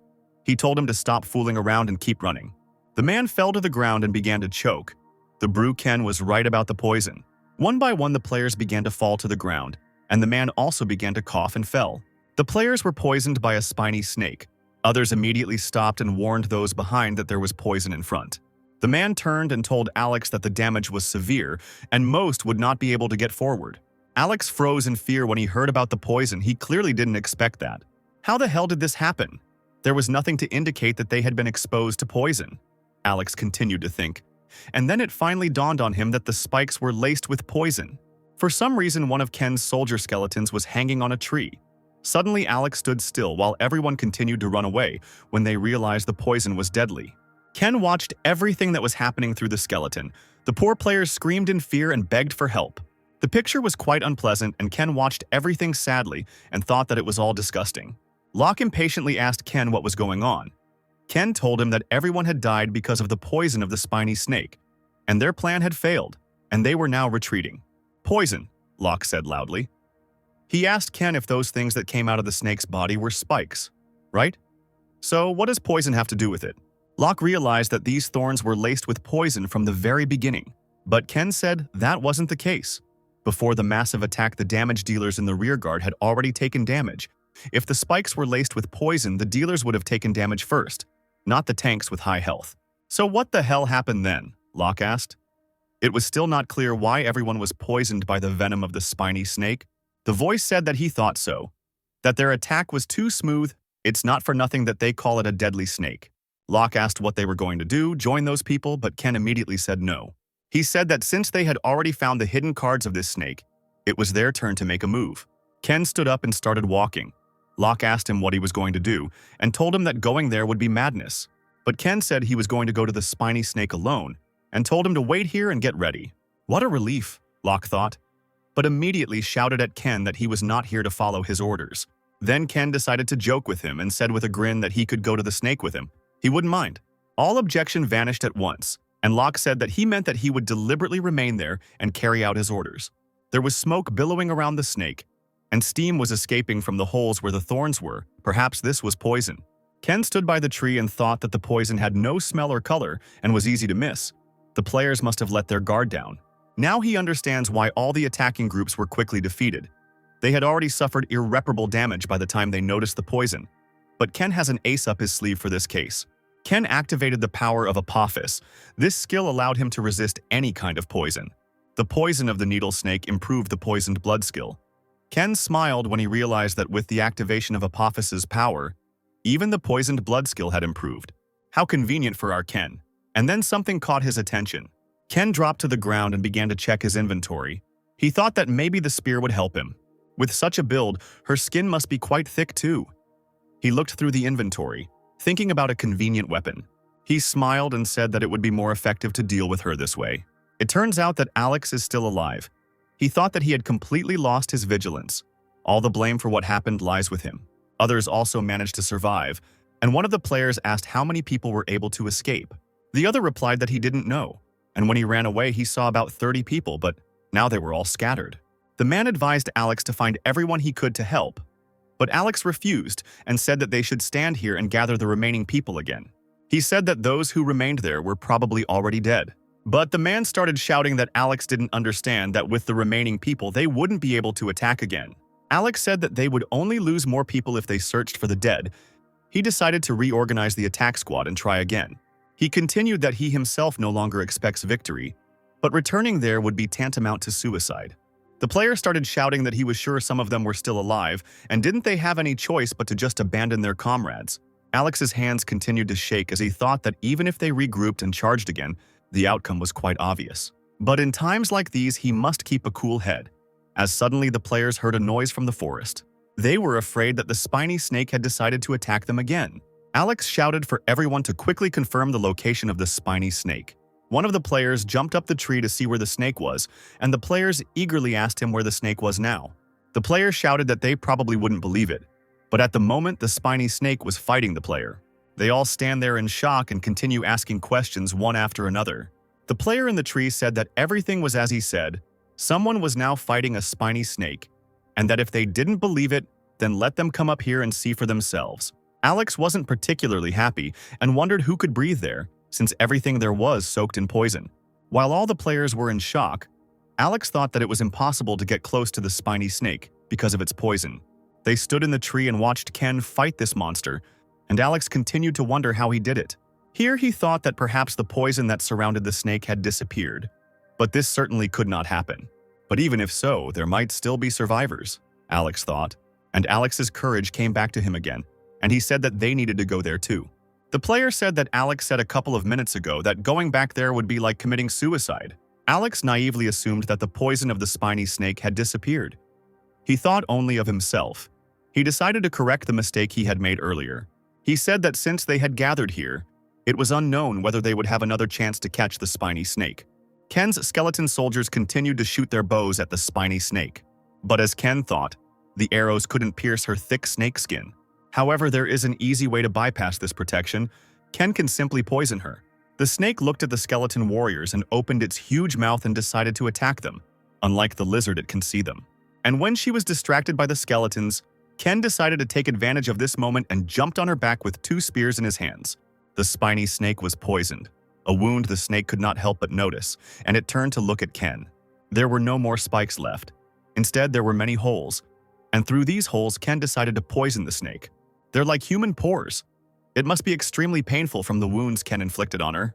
Ken mock-asked the snake that last time she pretended to have to run away, but that was because she was trying to get people to come to her. He thought that those guys didn't even realize that she was cheating like that. The point is that minor spikes fly out of her body on purpose to leave behind holes from which a huge amount of poisonous gas comes out. Ken gave the snake a direct hit right in its eye, and the spiny snake was poisoned again. From the intense pain, the needle-like snake began to bend violently and destroy everything in its path. Ken ran away and thought mockingly that she made so much noise for her size and asked how it felt to be the most poisoned. And Locke, who continued to stand by the rock, he thought that Ken himself had ordered him to hide as much as possible, but he himself was climbing forward. Locke continued to collect dead orcs and asked himself who would want to collect these orcs, and complained that he treated a talented person, that is, him, too badly. He showed 2 middle fingers to the skeleton, or rather Ken, when suddenly the skeleton ordered him to report the situation. Frightened, he hid his hands behind his back and asked how long he had been here, but Ken ignored him and asked if he had prepared everything he asked for. Locke said that this orc was the last one and asked if the spiny snake would really crawl here. How did he know that it would move in this direction? But Ken was in a hurry and told Locke that he didn't have time to explain everything to him and ordered him to finish quickly. While Locke was complaining that Ken would explain everything to him, he disconnected from the skeleton. Ken thought that it looked like all the preparations there were finished and decided to start acting. One of the warrior skeletons continued to cut the needle snake. At that moment, Ken joined him. Having connected, he turned to the side where several copies were standing. He quickly grabbed 2 spears with poisoned blood and ran towards the snake's head. The skeleton ran to the snake with incredible speed and hit it right in the back. The needle snake was poisoned. Ken disconnected from the skeleton, and the huge monster, noticing the skeleton, opened its mouth and pounced straight on the skeleton. But then another skeleton soldier rushed at the snake and also attacked it with poison using a spear. The snake continued to be attacked by the skeletons, injecting it with poison over and over again, and Ken promised the snake that it would live up to its name. The spiny snake was poisoned, and the spiny snake's characteristics decreased significantly. Ken, in one of the skeletons, said that due to her size, the effect of the poison appeared later than he expected. The skeleton, when it ran over the body of the spiny snake, got stuck in it. But he still managed to get out and ran along the long back of the snake and again dealt it a heavy blow, and the poison was able to penetrate into its body. Now the resistance of the needle snake was greatly reduced. The skeletons hung on its body, digging into it with their spears. The skeleton jumped onto the first tree it saw, while the snake, realizing that it could not cope with the poison, decided to simply run away. As Ken had predicted, she began to move straight into his trap. The bunch of orcs that Locke threw there exploded. The skill of the messenger of the underworld. The explosion of the dead was activated. When the snake encountered this explosion, it decided to run the other way, but Ken said that there was no point in running the other way. The snake ran into the depths of the forest, but there too the same bunch of orcs were waiting for it. The skill messenger of the underworld explosion of the dead was activated again. But we are returned to the real world, where Owen was reading the newspaper. He confidently said that the end had come for the elite troops that Vincent had gathered with all his might, and it was getting more and more interesting, and the 6th level dungeon could hurt his pride. Owen told Secretary Lee to rent a car and send it to the entrance of the Needle Snake dungeon. She was surprised and asked if they weren't supposed to leave until a week later. Owen said that he spent so much money for a reason, and he told Ken to focus on showing his skills without paying attention to his surroundings. She then said that they shouldn't rent a car from a junkyard like they usually do since they are undercover as Americans. She said that she would prepare a car for the diplomats to take them out of any possible chaos. And then Owen became afraid of how much it would cost, and he immediately said that it seemed like diplomats were driving small cars, looking scared. But this did not stop Secretary Lee, and she interrupted him, refused him, and slammed the door. Back to our guys and the battle with the spiny snake. Locke thought that this guy not only predicted which direction the snake would try to escape, but also deliberately set off explosions to know it in a certain corner. The snake, attacked by Ken's skeletons, finally curled up and calmed down, and Ken and his soldiers were already waiting for her. Ken, pleased with the result of his attacks, decided that she must be in a state of panic, but it was too late for her. The skeleton soldiers continued to shoot at her with their bows, and she tried to turn away from them. Ken said that avoiding attacks was pointless because the poison had already spread, and over time her health would also decrease, and by moving so much she was only making the situation worse. Meanwhile, Alex and his team were running towards the screams. Alex thought that these screams had been going on for some time now, and he was sure that he had attracted most of the players who entered the dungeon. That's why he was consumed by greed when he wondered who was attacking this huge monster now. But before they had time to reach the battle site, everyone received a message that the needle snake had been defeated. The players were happy about this. One player said that now they would be able to get out of the dungeon alive. Another player said that if they did everything right, they would be able to steal the skin of the spiny snake. But Alex didn't look so happy. He was surprised that he was able to kill this snake. Alex, like the other players, also decided that they could not leave the dungeon empty-handed and ran towards the snake. Alex, irritated by what was happening, could only think about the player who had arranged all this. Ken has achieved the achievement First Spike Snake Hunter. The messenger of the underworld sympathizes with him. The rank of the poisoned blood skill was increased and Ken was awarded a mastery stone. A bright light appeared behind Ken. Ken's level also increased as he stood in front of this monstrous-sized monster. When the players were almost there, Locke appeared in front of him and blocked their way. The two players looked at each other in surprise and asked why he was respawning their path. And Alex told Locke that they weren't going to cause him any trouble. Raising his hands, he began to lie to him that they just wanted to look around here. He told him that they were not bad people but suddenly froze in fear. Behind Locke, Three huge skeletal soldiers appeared, armed and looking menacingly at these players. Alex, seeing these skeletons, thought that the warrior skeletons were not affected by the poisonous gas, so they were effective in the fight against the spiny snake. But one detail bothered him. The attack that failed for them simply could not be successfully carried out by just these ridiculous soldiers. Dozens of players tried to attack the needle snake. As he thought, he simply needed to live the corpse of a spiny snake to make sure. A loud roar sounded in the distance, and all the players, including Locke, turned around in fear. The spiny snake has risen from the trees, but now everything seems different. The snake skeleton with blue eyes lets us know that Ken now has such a monster in his set. Horror froze on Alex's face. He was scared when he saw the needle snake appear again. He decided that the players were trying to summon it, just like these skeletons. Without wasting a minute, Alex decided to run to the needle snake to see everything with his own eyes. He desperately tried to see the face of the player who had defeated this huge monster.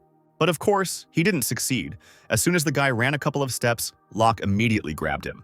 He hit Alex and sent him flying back, causing Alex to literally fly over the ground and fall in front of the team. A beaten Alex asked Locke what his problem was. Locke glared at Alex and repeated again for them to get out. Alex and the other players froze, and Alex said that they needed to get out of this dungeon and told everyone to remember his face. The snake's flesh was peeling away from its bones, and a bright ball was glowing directly under its head. Ken was glad he didn't even have to look for her, but his attempt to summon the spiny snake failed. Ken's skill rank was too low, and he was unable to summon the spiny snake as his skeleton warrior. But Ken received the yellow dragon's magic sphere. This sphere contains powerful mana. There was a car parked at the entrance to the portal, waiting for the participants. There were two men in the car. The guy was already writing a report in which he wrote that the attack in the dungeon had failed.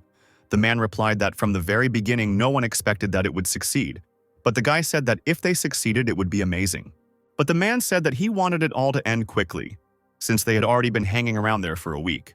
And suddenly the dungeon was cleared and the man got out of the car. A whole crowd of reporters had already gathered in the area, hoping to take good photographs. Alex and his team began calling their assistants. When he found them, he immediately started shouting for them to catch the Americans because they were the ones who killed the spiny snake. One of the players on his team found the boys among the crowd and pointed them out. When journalists learned that the two had defeated the spiny snake, they were bombarded with questions. The crowd was stopped by security guards while Alex shouted for them to catch them, but our guys were already approaching the car. Alex was pinned down by the crowd and could even get out of it, so he kept screaming to be let go. When Alex managed to get out of the crowd to see the car's license plate, another problem awaited him. The car turned out to be from the embassy. Already in the car, Ken began to take off his mask. While Locke suggested that Owen had spent a decent amount of money, even the seats were soft. Now he could rest a little. When Locke also took off his mask, he asked Ken what happened to the item after he killed the spiny snake. Ken remained silent, and Locke said, discontentedly, that he could at least have said what the object was, since he hadn't been toiling away on it for nothing. Ignoring Locke again, Ken called to say he had just come out of the dungeon. Owen greeted him happily and asked how he was enjoying the role of the hero, but Ken only asked what the press was writing. All the media outlets are talking about him now.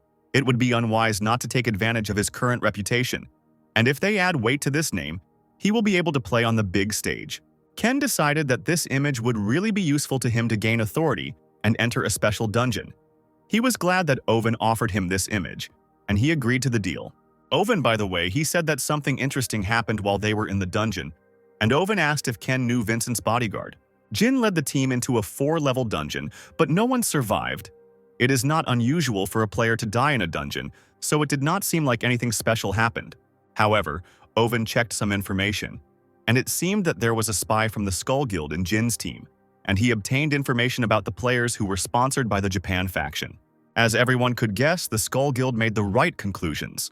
Ken asked warily why Owen was telling him this, and he was told that it was useless to hide something like this from him, since he was well aware of his relationship with Vincent and the Skull Guild. The wiretapping began to affect Vincent, however. Owen, as Ken thought, is not so simple.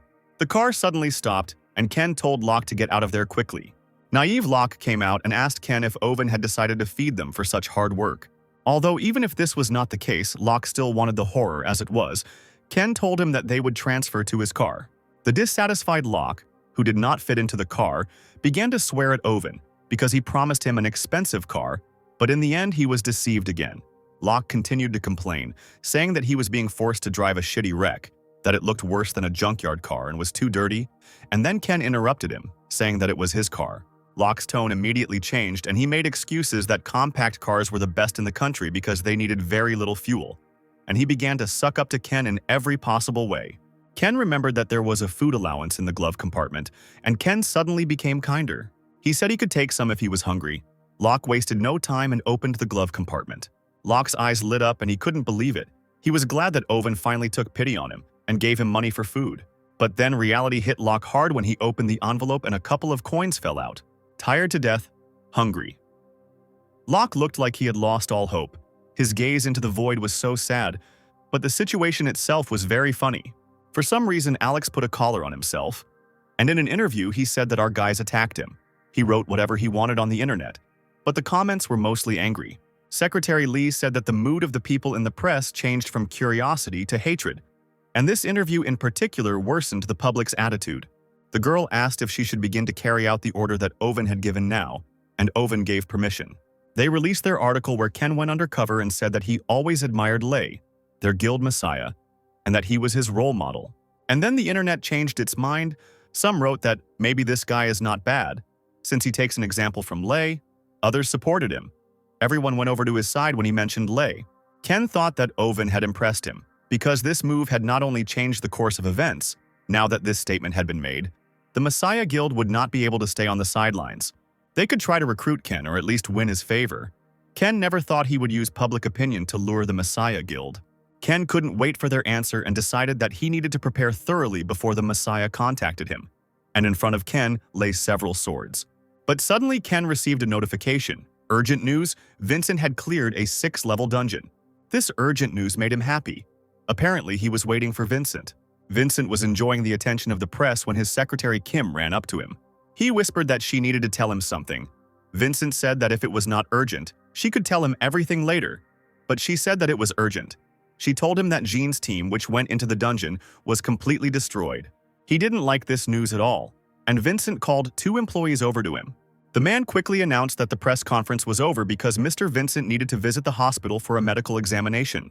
While the staff was talking to the press about the press release, Vincent and Secretary Kim were already leaving, and Vincent demanded details. In the car, she explained that a few days ago, an anonymous informant had sent them a bank statement to the office, and Vincent had asked if they could trust a source they didn't know. She said she didn't know the reason why they sent us this information, but it seemed to be partially true.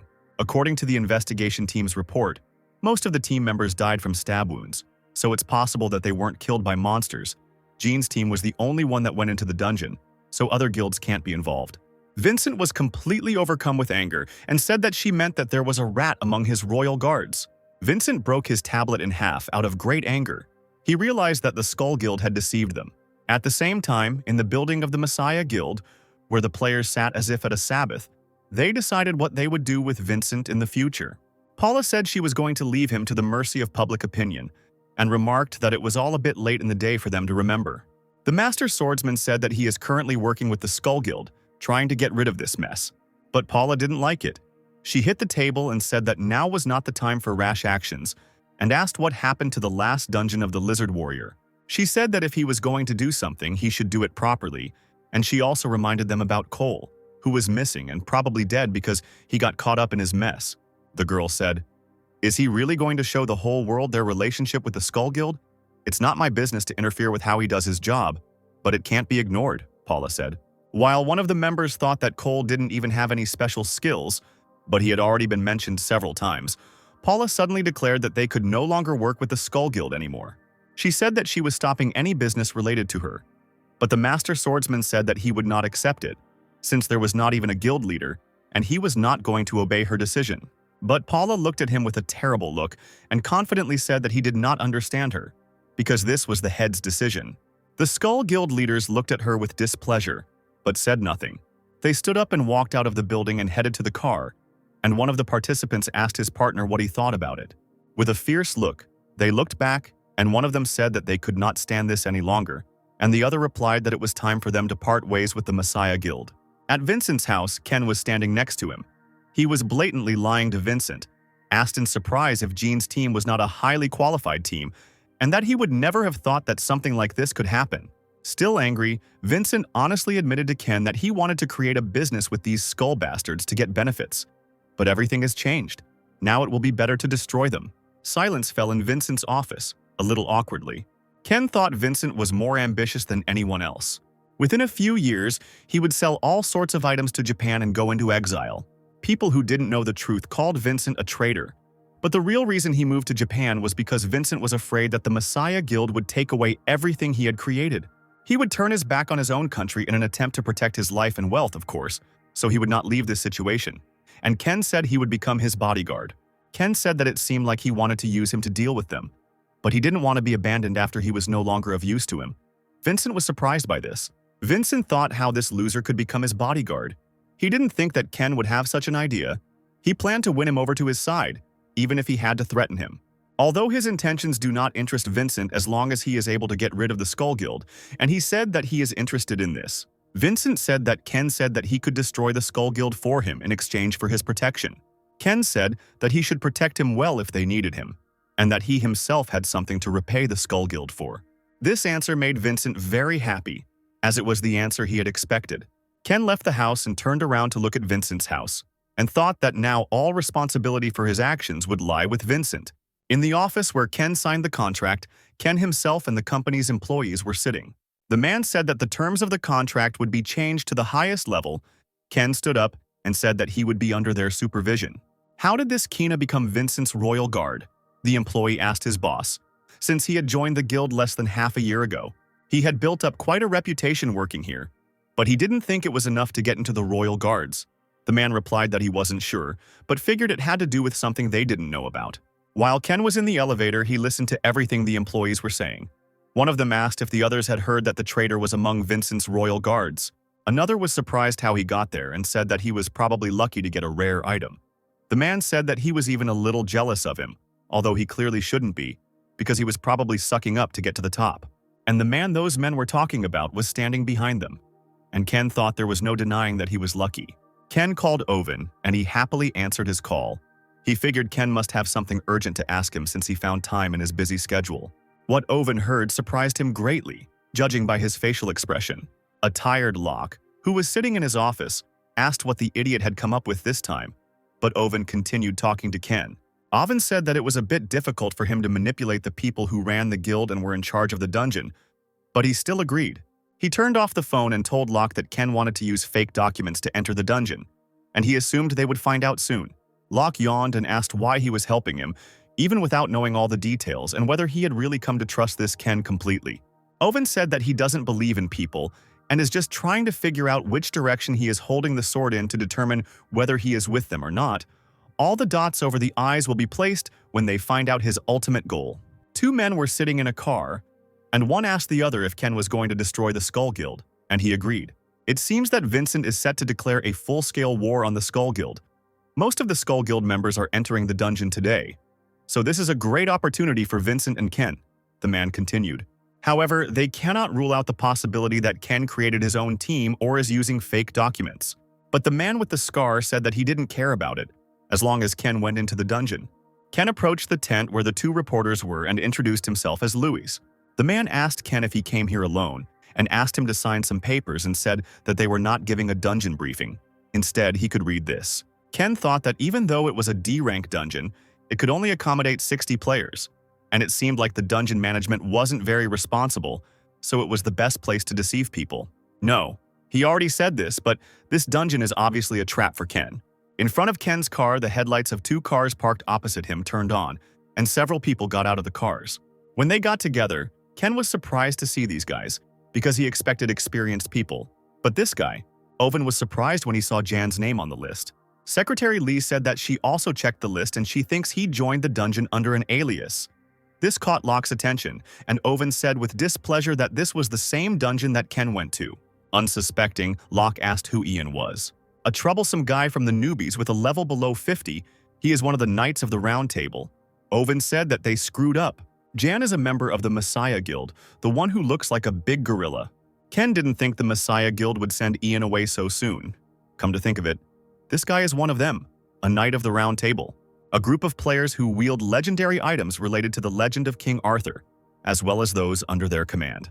The Knights of the Round Table took up arms on behalf of the fallen government to protect the suffering, just like the Messiah Guild. Over time, the weakened Knights of the Round Table became guardians and took root in the Messiah Guild. Much later, he learned that it was all planned. The Knights of the Round Table were weakened by none other than the King of Deadly Poisoning. Many knights became his victims. Gawain's necklace, which Ian now possesses, may have been taken from one of them. If they were knights, it would not be difficult for them to do something similar if there were any left. However, it is still a dangerous item no matter who wields it. There is no need to conserve your strength. Ken got out of the car to enter the dungeon. Immediately, a notification appeared to get rid of 3,000 monsters to move on to the next level. Everyone immediately became sad and began to whine that it would be better if they killed 1 or 2 monsters stronger than this. The man said that 3,000 monsters were not particularly dangerous, but it might take some time. Ian said that was a good thing. In the midst of this chaos, it would be easier to stab Ken in the back and pretend it was an accident. He ordered him not to waste any more time and find him. As one player noticed some guys, the Skull Guild just entered the dungeon in such clothes. Don't they understand the situation they're in? Yan thought. Unable to handle the situation on their own, but still continuing to ruin everything around them, Ian decided that they were incompetent bastards. Ian is sure they were warned not to interfere in this personally, and how dare they disobey the leader? He decided to kill them after he leaves the dungeon. He ordered to ignore the guys from the Skull Guild, because they were here to do their job. No matter what happens, they have to deal with Ken themselves. Creepy Yang said that they should report to him once they found him. The target's skill was blood poisoning, so they had to act carefully. And also, they could kill anyone who got in their way. Yang would take responsibility.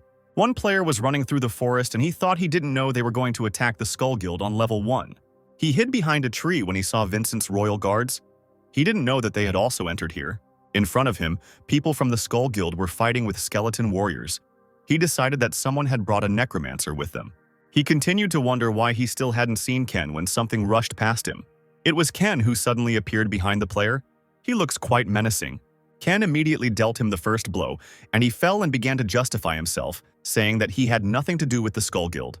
But Ken said that the guy above said that he was from the Skull Guild, and pointed up. The man looked up and saw a body hanging from a tree. He thought that the guy couldn't have said that. He remembered the previous conversation with this guy. That guy said that Mike failed. So even if they were in danger, he should not interfere. No matter what, he must survive and report everything that happened in the dungeon to the leader. But of course, he lied to Ken, saying that he was seeing this guy for the first time in his life. Ken hit the man again and he fell to the ground, but the player continued to repeat that he didn't know anything. Ken's eyes glowed blue as he activated his skill, and he said that these guys could only be trusted when they were dead. We are taken back to Oven, who frowned at Locke and told him that he knew Ken was a much stronger player than him. Locke angrily threw the pizza slice back onto the packaging and regretted asking because he had lost his appetite. But Oven sarcastically said that this was the guy who ate 5 boxes of pizza and tapped the boxes. Locke only got angrier and shouted that he couldn't eat the pizza he bought himself. He even shared a huge slice with him. But Oven tiredly asked what he said about what kind of player Ken was. He is the most cunning, Locke said calmly. Locke said, a little wearily, that Ken would never enter into an unequal fight. Locke gave him a stern look and said that if Ken didn't have a chance to win, then he wouldn't fight. That was called using his brain. In the dungeon, skeleton warriors surrounded the players. One of them realized that it was Ken, who summoned all his skeletons. The gorilla player sat by the fire and confidently said that at least they knew what to do if they found this coward hiding in terror. He was more concerned about the whereabouts of the Skull Guild guys. They knew what was coming, so it would be nice to meet them soon. The next day, as they were running through the forest, one of them was wondering why they hadn't seen that bastard yet, even though he had also moved on to the 2nd level. The man assumed that Ken was going to hide until the dungeon was cleared, when suddenly he noticed something. The arrow flew past him and he realized that Ken had decided to show up. One player said that after stalling for time, he finally showed up. Another said that it looked like there was a necromancer among his companions when he saw so many skeletons. The gorilla, with a cheeky grin, asked that Ken was going to use the skeleton warriors to fight the players. But then, out of nowhere, Ken appeared with a huge sword and his little skeleton warrior. This made Jan happy. He said that if he had continued to hide, he would not have gotten into trouble, and thanked him. He decided to test all of Ken's skills in battle. The little skeleton warrior rushed forward. Yang confidently swung his sword to attack the skeletons, but they deftly avoided his attack. The agility of the skeleton warriors did not please the gorilla player very much. He was surprised that they were able to just avoid his attack. This was the first time he had seen skeleton warriors move like that.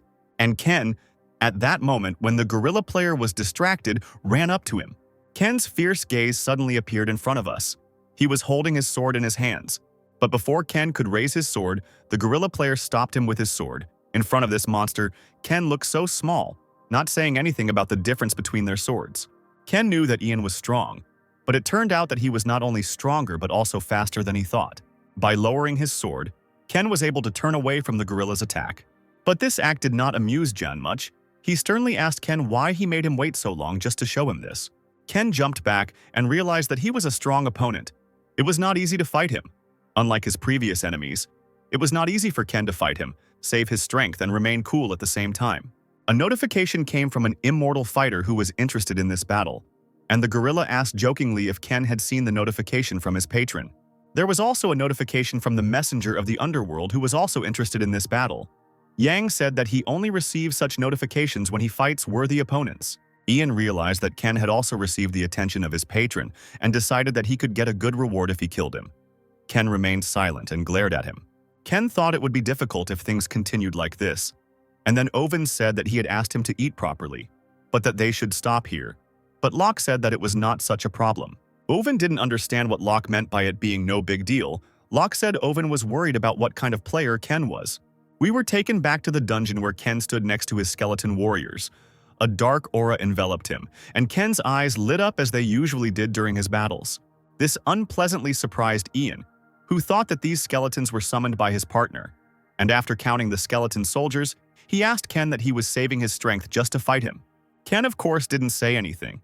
He's not one to talk during a battle, but Ian even liked it, and Ken began his attack. While Ken was stopping Ian with his sword, 2 skeleton soldiers also followed him in an attack. This only amused Jan. He began to shout for them all to come closer, because he could handle them all at once. But when the skeletons ran up to him, they quickly walked around him and continued running.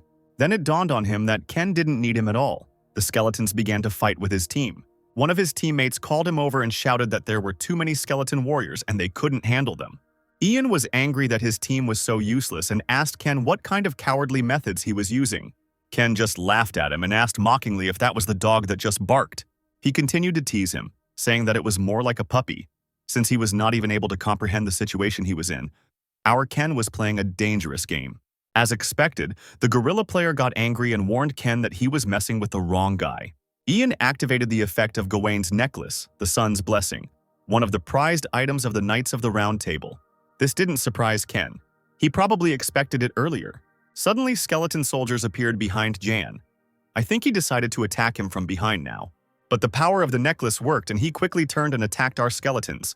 One sharp swing of the sword, and our cute skeleton soldiers are no more, the bones flying in all directions. Sorry for the skeleton soldiers, Ken realized that Gawain's necklace belonged to the Knights of the Round Table. No joke, he knew about the effect. As expected, the gorilla's strength increased. Ken thought that now that he had decided to use it, it was time to start the next stage and summoned his skeletons. When Jan heard that he would howl his skeletons, he was very surprised. In an instant, when the skeleton warriors heard the order, they immediately ran away in different directions, just like Ken. Ian thought that Ken wanted to hide again because he thought he couldn't win in an open fight. But Ian needed to get rid of him before the other guilds cleared the dungeon. So Ian turned to his team and said that he would follow him forward and let them deal with the skeletons. Something tells me that this will be a big mistake. While Ken was running away, he thought that Ian had not changed at all. He still does not care about his subordinates, probably because of his self-confidence. Ken thought that of course Gawain's necklace would not help him in any way now. This item greatly increases all of the owner's stats, but this gorilla has no idea how to properly use this magnificent item. In his hands, it's the same as glasses in the hands of a monkey. It only plays into Ken's hands. While Ken was running away, Ian was catching up with him. There were pillars of dust around him. It must be admitted that he is fast. Ken himself also thought that it was impossible not to notice the difference in characteristics. Yan himself thought only that no matter how far Ken ran, he would catch him and kill him. He thought that Ken would not be able to escape from him now that he had used the Sun's Blessing. But while he was concentrating on the fleeing Ken, there was a pile of orcs lying at his feet. Activating the effect of the Messenger of the Earth World, Corpse Explosion, Ken used this trick again. The explosion was so big that it was noticed by players from Jan's team who were in another part of the forest. One of the players became noticeably worried and asked what the explosion was.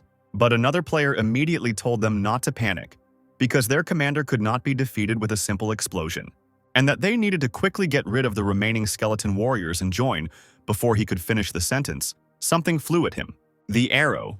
It was an arrow. The player was exposed to poisoned blood. He cut off the arrow and told his companions that these pawns were not to be underestimated. They were stalling for time very well and ordered everyone to gather. Ian survived the explosion and started screaming vilely for the coward to stop running away and come out to fight him. Ken stood behind a tree and took out his mask. Ken came out with an interesting expression on his face and said, "So what if it was cowardly?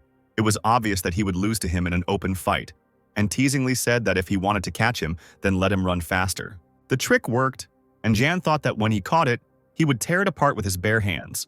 And the Tom and Jerry scene continued. Ken ran away again, and Ian tried to catch up with him. However, Jan had now activated the Immortal Fighter effect. Hurry. He ran up to Ken and pulled out his sword, ready to cut Ken, even though he had just said he would kill him with his bare hands. Before he struck, he said, and I quote, "Let the filthy rat die." But before he could hit him, he fell into the ground. One could understand that the whole path was filled with such tricks. While he served, our Jerry continued to run away. In the hole that Ken dug, there were orc corpses. And again an explosion. John fell into the same trap twice. In vain I called him a gorilla. They are smarter. He got angry, but still survived, and told Ken to stop playing these games. But Ken, who was standing over the pit, said that he was not playing, and began to tease Ian again, asking him if he still did not understand what strategy was. "Do you think I play tag with you because I am bored?" said Ken. Ken decided to give a lecture, saying that developing a strategy based on your opponent's weaknesses, topography, taking into account all possible scenarios. All this is the basics of combat. People like Yang are rowdy and useless leaders who rely only on their own strength and bring nothing but harm to their comrades. Then he remembered how everyone said that he was a famous killer from the Messiah's Guild, who was returning alone once again. Jan shouted out who had just told him this and ordered that if they had anything to say, they should come out and say it to his face. A man in the crowd said that from the way he spoke, he did not regret the deaths of his subordinates at all. Although this is not surprising because instead of brains he has muscles that are incapable of emotions, why now everyone called Jan a dumbass? The man continued that Jan probably chose a place for the camp that was unsafe. Enraged, Ian looked just like a gorilla. He screamed how dare he teach him. But the attempt to capture him, of course, failed. An enemy who cannot put two and two together is not scary. He tripped him, and he fell to the ground like a huge wardrobe. And yet he stood up and said that the members of his group died because they were weak and it was not his fault. But he was immediately told that this was not so. He had killed his comrades. The man came close to him and said that he was just a useless leader who brought nothing but harm to his comrades. The same words that Ken said. The gorilla realized that Ken's tactics were similar to the tactics of Simon, the man. He promised himself that he would kill both Ken and Simon with his own hands. While he was getting up, Ken said that the time had come. Ken said that he didn't need to give his skeleton warriors commands out loud, which meant he didn't need to yell to retreat, but he did anyway, and Ken asked Ian if he had any idea why he did it. It just dawned on Ian that Ken had lured him here on purpose. Better late than never. Ken said that it seemed to finally dawn on him and said that, if he was not mistaken, the sun's blessing was almost over. The necklace had 30 seconds left. The sun's blessing lasted for a while, and he used it for tag. Ian wondered how this idiot knew how long his skill lasted, then yelled at Ken, telling him what he was. Ken was amused by Ian's slowness and said that he would tell him who he was. At this point, the necklace's effect ended, and the effect of the sun's blessing disappeared. Ken said he was glad that Ian had fallen for his trick like a fool, right up until the very end when the necklace stopped working. Ken noticed that they too had finished their work when the skeletons approached them. He was surrounded by skeletons who quickly returned to their master, something Yang had not foreseen when he left his comrades alone. Ken continued that Ian was so focused on catching him that he didn't even notice where he had ended up. He said it was actually quite close to where he first encountered him, as they were just running around in circles. Thanks to this, the skeleton warriors were able to finish off his allies. It's a pity for them. They chose a stupid leader who can't think straight. And that's why the skeleton warriors were able to get to Ken so quickly. Jan was surprised that his subordinates died. I don't understand why he was surprised. He was angry, not because his comrades were dead, but because Ken looked down on him. Ian activated the Immortal Fighter's speed skill and literally flew towards Ken. But the skeleton warrior ran up faster and repelled his attack. These cute skeletons are surprisingly very useful. Ken, with a confident face, told Ian not to get so excited, since they were just getting started. Meanwhile, Locke was complaining in his car that he was being overloaded with work. It turns out he was given the task of checking this yawn from the Messiah Guild. Owen said he wanted Locke to go to the dungeon of the two-headed dogs. He thought about it and decided it would be calmer if they took him there. But Locke said they didn't need to check anything because he was sure Ken would come out alive and well, and asked if he was really worried about Ken losing after meeting Ian. Owen said that it was actually the opposite. If Ian loses, as he says, they need to be sure of something to come up with the next plan. Ken probably thinks so too, Owen said, because he's not a stupid guy, and so he'll want to know their goals, like the reason why they created a fake name for Ken, or the relationship between Vincent's faction and the Skull Guild. For what reason do they continue to help him, knowing that the Messiah Guild is behind all of this, that this is just part of a bigger plan to eliminate the Messiah Guild? It's good to see a thinking person after that gorilla. Owen said that even if Ken killed Ian, it would be difficult to understand his true intentions, but they still needed to get at least confirmation of whether he would continue to cooperate with them after or not. And in the dungeon, we see the skeletal remains of soldiers lying around. I feel sorry for them. But Yan was barely standing holding onto his sword, and he thought that his body was becoming slower due to the effect of the poisoned blood. Ian is badly injured and already having trouble breathing when he notices how many skeletons there are in front of him. The skeleton hit Jan with such force that he broke the ground beneath him. While he was trying to hold back the huge skeleton, another smaller one ran up to him and dealt him several blows at once. The poisoned blood spread throughout his body, and it seems that hard times have come for Ian now. Jan wanted to hit them again, but they were already giving up. Ken, who was watching the battle from afar as usual, thought that Jan was doing well against the 12 skeleton warriors. Now there were only 2 left. It would have been much worse if he hadn't increased the number of skeleton warriors with the skill stone. Now that he was completely under the influence of the poisoned blood, Ken decided that he would not have to entertain him anymore. Ian kept yelling at Ken to fight him and not stand by. Even when he was already lying on the ground, unable to stand, he continued to order Ken to fight him. With a shaking hand, he said that he still had the strength to fight him. But a second later, his hand falls and Jan dies. And that's the end of one of the Knights of the Round Table. The Messenger of the Underworld smiles at Ken's easy victory. The Messenger of the Underworld shared some of his influence with him. Now Gawain's necklace belongs to Ken. An item that belonged to Gawain, one of the Knights of the Round Table, contains the Blessing of the Sun. Ken said this was his first item that belonged to a Knight of the Round Table. If it's someone like Ian, he'll definitely show himself, Ken said, activating the Eye of Anubis. Ian and Simon appear in front of us, who says he bets it wasn't easy getting here, with his brain. He said that of course he meant his subordinates, not him. Ian said that if Simon was a bloodhound, then he should just bark. Jan said that since he was going to the master, he would let him go this time. But when he saw him next time, he would break his mouth. Simon just laughed and said he would look forward to it. Jan entered the office and bowed, introduced himself, and said that it was an honor for him to meet the great hero. Here we saw the face of Lei, who was sitting and looking at him with an arrogant look. Ken got really angry when he saw Lei. He thought that the Messiah Guild wouldn't just let it go after learning that Jan had died like this. Ken decided that anyone who supported Lei's ambitions over justice would be made to pay for it. Meanwhile, the players were busy with the dungeon, and one of the players said that the two-headed dog cannot be caught by acting thoughtlessly. They decided to attack him together when he was eating, because then they would be able to catch him without losses. But at that moment, everyone received the message that the two-headed dog had been defeated. The dungeon was cleared. There was no need to guess who killed the dog. Ken calmly walked out of the dungeon gates. As he approached his car, Locke was already standing there, greeting him as soon as he saw Ken. Ken asked what Locke was doing there, and Locke said that he was running errands and had come here because he had heard something interesting. Locke picked up the envelope and said he had something to give him and decided to talk on the way. In the car, Locke handed Ken an envelope and said that Owen wanted them to enter another dungeon together. Locke asked Ken how things went with Ian. Ken had half expected it, that they had already found out by the time he opened the envelope. According to Ian's recollection, he entered the dungeon under a fake name, meaning Owen knew why he asked for a fake identity and still agreed. Locke asked what he had fought him in the dungeon, hadn't he? And what he had been like. Ken didn't think twice before saying that Ian was much stronger than Locke.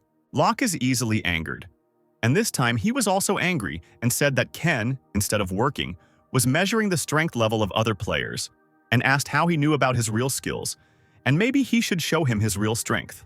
Ken said that Ian encountered 12 skeletons and took out 10 of them by himself. And if Locke wants to show his true abilities, he can just ask him and he will arrange everything. Locke immediately deflated and said that a real man should not boast about his strength, and decided to move on to really important things. The Horned Fox Dungeon. There were 12 failed attempts, Ken said. Locke decided to skip the explanation since Ken already knew everything. It should be obvious. But he still said that Ken would go there in his mask, and it was obvious why. Ken thought that he would be sent to the Dungeon of the Horned Fox right after he defeated Ian. He began to think about what this could mean. But he still agreed to this proposal. Locke got out of the car and Ken drove away. He immediately called Owen and told him that he had just broken up with him. And didn't he tell him not to worry about anything because he never chooses a losing option? Alvin asked what he said about their offer, and Locke said that Ken immediately agreed and already knew about the characteristics of the dungeon. This news made Owen happy, and he told Locke to make a final choice for himself. Since Ken accepted their offers, there would be no turning back. Alvin still didn't fully trust Ken, but he knew that if they wanted to take on the Messiah Guild, they needed to act now, because they had little time left unless a group capable of holding off the Messiah Guild appeared in the meantime. Then they will not hesitate to bare their fangs, and Ken has already reached the abandoned building where he usually hangs out. Ken thought about his past. Now he will remove that it happened after he cleared the Horned Fox's dungeon. A moment from the past, a girl approached Ken and said that she had been watching him in the dungeon. And since his skills were excellent, why shouldn't he join the Messiah Guild? But Ken said that if they wanted to recruit him, they should tell their master to do it personally. And at that moment, a man got out of the car. He said he liked Ken's audacity and that they needed him to help them cleanse this world. First meeting with Lei, when he asked to become his ally. Ken received a message that he was accepted into the dungeon and wrote to him not to forget to show his skills. Just like Ken thought earlier, he was sure that the guys from the Messiah Guild would be there too. Ken decided to show off his skills in a way that would make their hair stand on end. He would be very busy, so to finish the preparations in time, he took out the skin of a spiny snake from his inventory. But since he had already cleared this dungeon, it would be the perfect place to show himself. At the sports stadium, the players gathered together. Ken and Locke were there too, wearing their masks. It was announced that the entrance to the dungeon would soon be opened, and Ken asked Locke if he was ready, to which Locke confidently replied, "Always ready." Locke said that he was the same guy who conquered the spiny snake dungeon when everyone thought it was impossible. He confidently said that the dungeon was like pieces of cake to him. Already in the dungeon, the hero Locke said that he most likely would not be able to eat this piece because he was frozen. Players were told to change their clothes to winter ones and to act quickly, especially mages with low health. While the girl was talking about how important it was to take care of yourself so as not to disturb others, Locke was shaking like a leaf in the wind. Ken thought that the girl knew what she was talking about because sometimes natural conditions are scarier than monsters, and poor Locke wondered how a tank like him could be so cold. Ken turned to Locke and told him to follow him. They ran away, and Locke asked if it would be better for them to move with the Messiah's Guild now. Acting independently in such weather conditions could be dangerous. And Ken laughed at him and asked if he was one of those who couldn't use his strength in the cold. Hearing this, he immediately became angry. How easy it was to get Locke angry. He straightened up and said that his nickname was the Siberian Brown Bear, and this temperature was like a light breeze. Ken said, "Great, because he should know. This dungeon will be harder than the spiny snake dungeon. Ken knows what to push to make him act." Confidence vanished, and Locke asked in a trembling voice how much more difficult it would be. Ken is wearing Gawain's necklace. He feels warmth in the cold. He also has the Grim Reaper mask on, and he can connect with summoned monsters. Ken told Locke that they should move on. Locke asked Ken what his plan was for this dungeon, since it was a survival dungeon. Was he going to build a fortress like last time? But Ken said that wasn't necessary, and Locke was glad that there would be no manual labor this time. Ken summoned his skeleton soldiers, and instead of the cute skeletons, a huge creepy skeleton appeared. Locke asked why all the skeletons were dressed up like that. He said that since he had spent money on armor, he might as well try. But then Locke noticed that it was the skin of a spiny snake. Locke started shouting that despite the fact that they both worked hard, he took all the skin of the spiny snake for himself. He thought that it would cost a fortune to make just one suit of armor. And all his skeletons were in that kind of skin. Ken said his share was supposed to be delivered to the office. I don't know if I should believe him, but oh well. Locke started scolding Owen again, and his ears started itching again. The girl turned out to be attentive and noticed that 2 players were missing, and she asked the players if they saw where the 2 Americans went while they were building something. The player apologized and said that they were busy building the camp, but she interrupted him, saying that an apology would not help here. and reminded him of the orders from her superiors. She thought that clearing the dungeon was of course important, but what was even more important was to understand whether it was worth creating an alliance with these Americans. The girl ordered to finish and guard the camp until her return.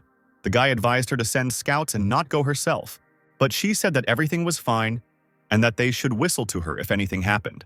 She wanted to see for herself their professionalism, so she went looking for them. At this time, Ken's skeleton soldiers were fighting the wolves while Locke and Ken stood in the middle of the battle. The skeleton soldiers only became more aggressive in their fights as their rank increased. Seeing this picture, the girl couldn't believe that skeletons fight like that. She thought that his skill of summoning skeleton warriors was completely different from others. I don't understand why everyone is so surprised that skeletons fight well. The guy standing next to them asked if they needed help, but the girl said that these guys were showing off to show their strength. She told him that they would only hinder them if they interfered. The girl realized that their level was higher than his. As expected of a player who had ravaged the Spiny Snake dungeon, she decided that she needed to report this. They needed to recruit him and bring him to their side. There was a whistle, a single long whistle, an SOS signal. Something must have happened in the camp. Ken immediately drew attention to this. Whether he would help the guys from the Messiah's Guild, it was up to him to decide. A pack of wolves broke through the line of defense. There were so many of them that it was difficult to hold out. The girl showed up on time and yelled at them that all these monsters were only level 1. She ordered to protect the camp, slowly moving back, but if they were wounded, then let them retreat. Suddenly, a wolf stood on the rock and began to howl. They do not look like monsters, rather like ordinary wolves. The player who was standing on the tree noticed a large wave of wolves approaching their side. I take it back, the whole flock really does look like monsters. The captain's wife, hearing about the wave of monsters, became frightened because their defense had already been interrupted, and it turned out that this was only a prelude. Ken and Locke stood on a cliff and watched the wave of monsters, and Locke said that if they did not help them, they would definitely be destroyed. But Locke immediately asked if he was going straight there when he took something out of his pocket. We are shown Ken talking to Owen about Ken asking him for a skill page, catching him off guard, but luckily one was on sale. Aura Field Skill. The effect releases an aura with a buff effect. The aura radius increases with the skill rank. Ken said that he finally doesn't have to cast it on Locke anymore. A pack of wolves surrounded and cornered the players. The girl was in a difficult situation, and she realized that the 12 teams had not just lost. She thought that she had been too reckless since they were on the first level. Suddenly, an explosion thundered inside the pack of wolf monsters. The player decided that they were reinforcements, but the girl told him to stop talking nonsense because there was no one else here except them. But then she remembered the 2 foreign players and began to examine the area. Ken stood on top of the cliff and then he threw the body of one wolf down. The Underworld Messenger's corpse explosion skill was activated, and another explosion thundered in the wolf pack. Locke appeared from the smoke with skeleton warriors and they began to attack the wolves. Apparently, Ken decided to help the players after all. While the skeleton warriors fought with Locke below, Ken activated the necklace, the Blessing of the Sun. Afterwards, he attached himself to one of the skeletons, used the aura fields, and by attaching himself to the skeleton, his mana consumption increased significantly. The skeleton that Ken joined had that same necklace on its neck, and the light started flying around the other skeletons. The aura of the skeleton warriors increased several times, and Locke felt it. This is the first time Locke has seen skeleton warriors act like this. Literally every skeleton acted like they'd been given a dose of steroids and gone crazy. One of the skeletons slammed his sword into the ground. Locke thought they were berserkers. Ken used some incredible magic to achieve this. It's not even suppression. Try to imagine that you are hunting a large number of monsters, and instead of using the buff, the Sun's Blessing alone, you activate an aura field that allows others to benefit from its effect as well. Of course, this is much more effective than using the necklace alone. Ken watched as his skeleton soldiers fought and then threw down another wolf, causing the corpses to explode. The girl watched in shock as it happened. She thought that they had formed a barrier and were now blocking the wave of monsters in the very middle. She realized how strong the player was who was able to defeat the needle snake. She turned to her teammates and said that now that the waves of monsters had stopped, their chance had come. At this time, in Owen's office, he was asked if they would really help the Messiah's Guild avoid arrest. Owen replied that this was true, they were being hailed as heroes and they would not be able to openly oppose their rescuers. And under public pressure, the Messiah would be forced to reward his rescuers. In other words, they will be able to kill 2 birds with one stone, with just one blow. But Secretary Lee pessimistically said that the Messiah Guild had many players in that level range, all with excellent skills. And for the plan to work, they needed players whose skills were far superior. She asked him if Ken was really that strong. Owen answered definitely, based on the speed at which he had developed his abilities recently. Owen was even willing to lend him money. I think this is the highest form of trust for Owen. And it seems that Lee was also surprised to hear about money. He said that they should make every effort to ensure that their identities were not revealed so that they could gain benefits by hiding behind the mask for as long as possible. And in the dungeon, the players finally dealt with the pack of wolves. The player said that they definitely wouldn't have managed without these two here, and I can say for sure that he's right. A girl approached Ken and Locke and thanked them. Because thanks to them, no one from the guild was killed. She extended her hand, but Ken just looked at her. She remembered that they were foreigners, even though they weren't, and tried to translate when they told her in broken Korean that their work was finished. After these words, they left. Ken looked confident as always, and Locke, of course, did not understand anything. Moving a little further, Locke asked him if he remembered their plan and why the Dean were leaving.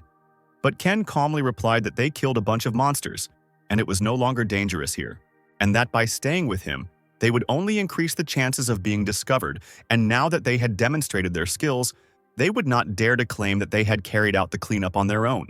This dungeon just became a great place to level up. Locke felt uneasy at these words and asked if they were really going to do everything they did in the last dungeon again. And unfortunately for Locke, this time he was right. Locke was scolding himself for teaming up with this crazy guy. But his level increased and nearby lay the corpses of wolf monsters.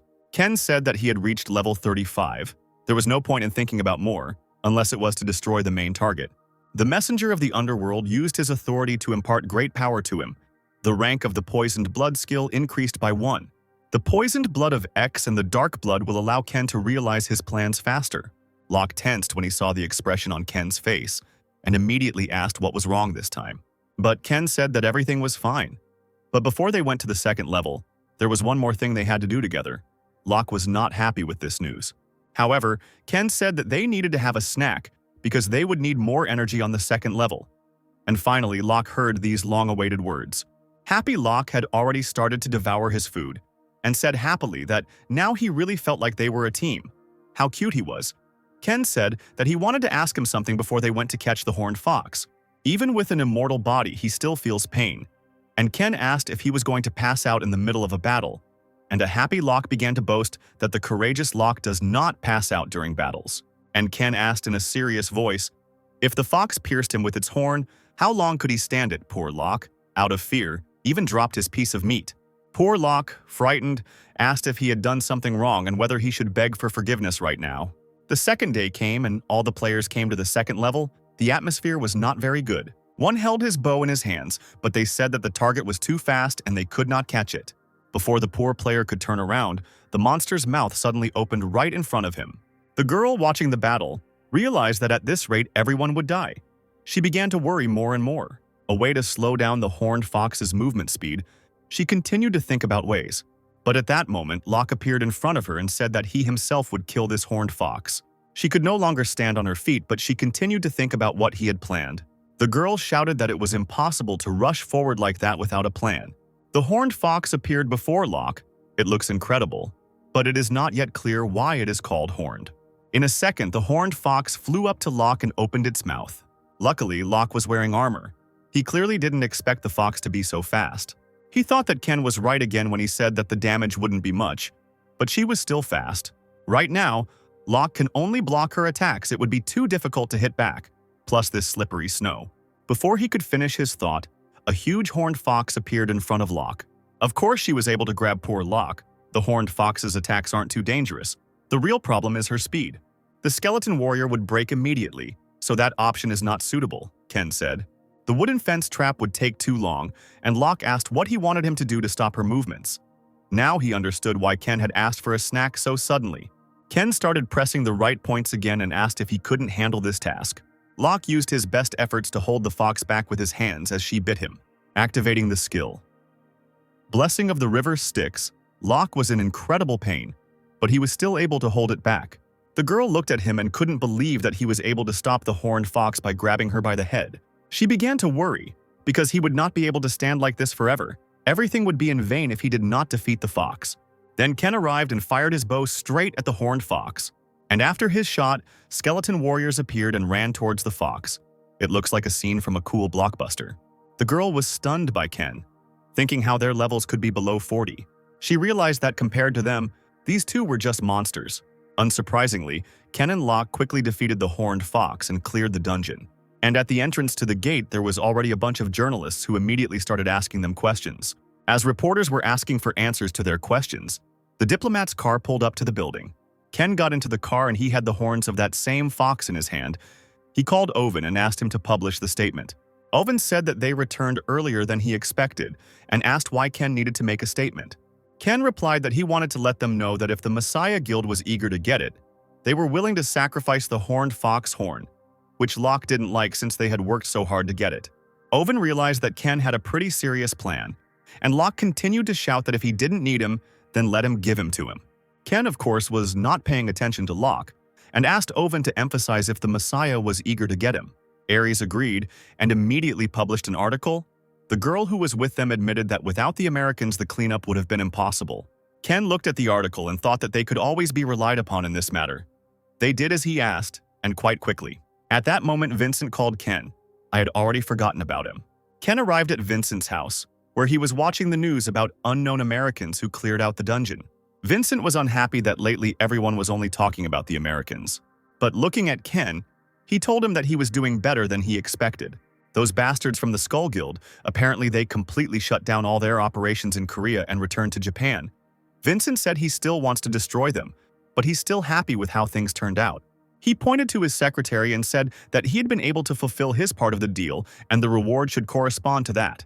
The girl placed the envelope on the table and handed it to Ken, while Vincent told him not to get cocky and to continue working hard.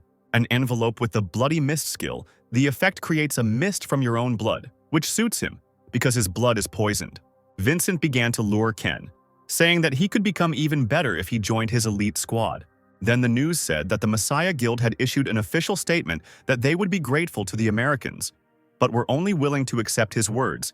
Instead, they would send him a modest gift as thanks for saving the lives of the guild members. Vincent started to swear that these damn idiots would lose so easily defending their pride. Ken thought that if he remained silent, they would try to steal the horn through the influence of heightened opinion. But this only works against those people whom the Messiah Guild considers enemies. In addition to saving the guild members, he states that he will give this item as a gift. After this, even they will not call him an enemy. If they want to save face as merciful heroes and get the horned fox's horn, they will have to pay a huge price. But back in Vincent's office, Ken was given a level 40 skill page, so he hinted to him to focus on leveling up. Ken asked if he could provide him with some dungeons in which he could level up, and Vincent readily agreed. He ordered him to buy a few through a broker and send him the invoice, and he would take care of the rest himself. Ken thanked him, but with such a smile that if I were Vincent, I would have been nervous. Locke was eating and watching the news about the Messiah Guild planning to send them a gift, and Locke realized that Ken had staged this show with the sacrifice for this. He acknowledged that Ken knew what he was doing and asked what they would send, and Owen responded with a golem summoning skill. Locke asked in surprise how he knew this, and Owen calmly replied that they had decided all this before the public announcement was made. No matter what the gift, it's always better to give it before the press finds out. They offered a summoning skill, and we immediately agreed. Then it dawned on Locke that the gifts had been given to Ken, and he said in a rage that he had also worked hard and that he deserved a gift as well. And suddenly, Owen put several boxes on the table, and knowing that they were his, Locke just froze in place. Owen said that since Locke loved food, he saved it for him, and Locke continued to remain silent. And he finally threw up and started screaming that these gifts were sent to them by fans, and Owen was acting as if he bought it. After cooling down a bit, Locke started eating his treats again when Owen received a request to purchase a dungeon from Vincent.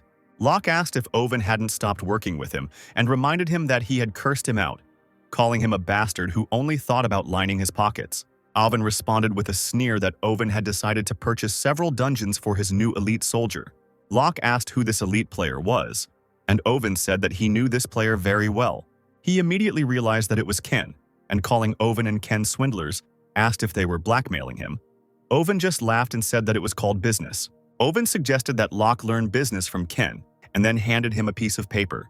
Locke picked up the piece of paper and said sullenly that it was a survival quest.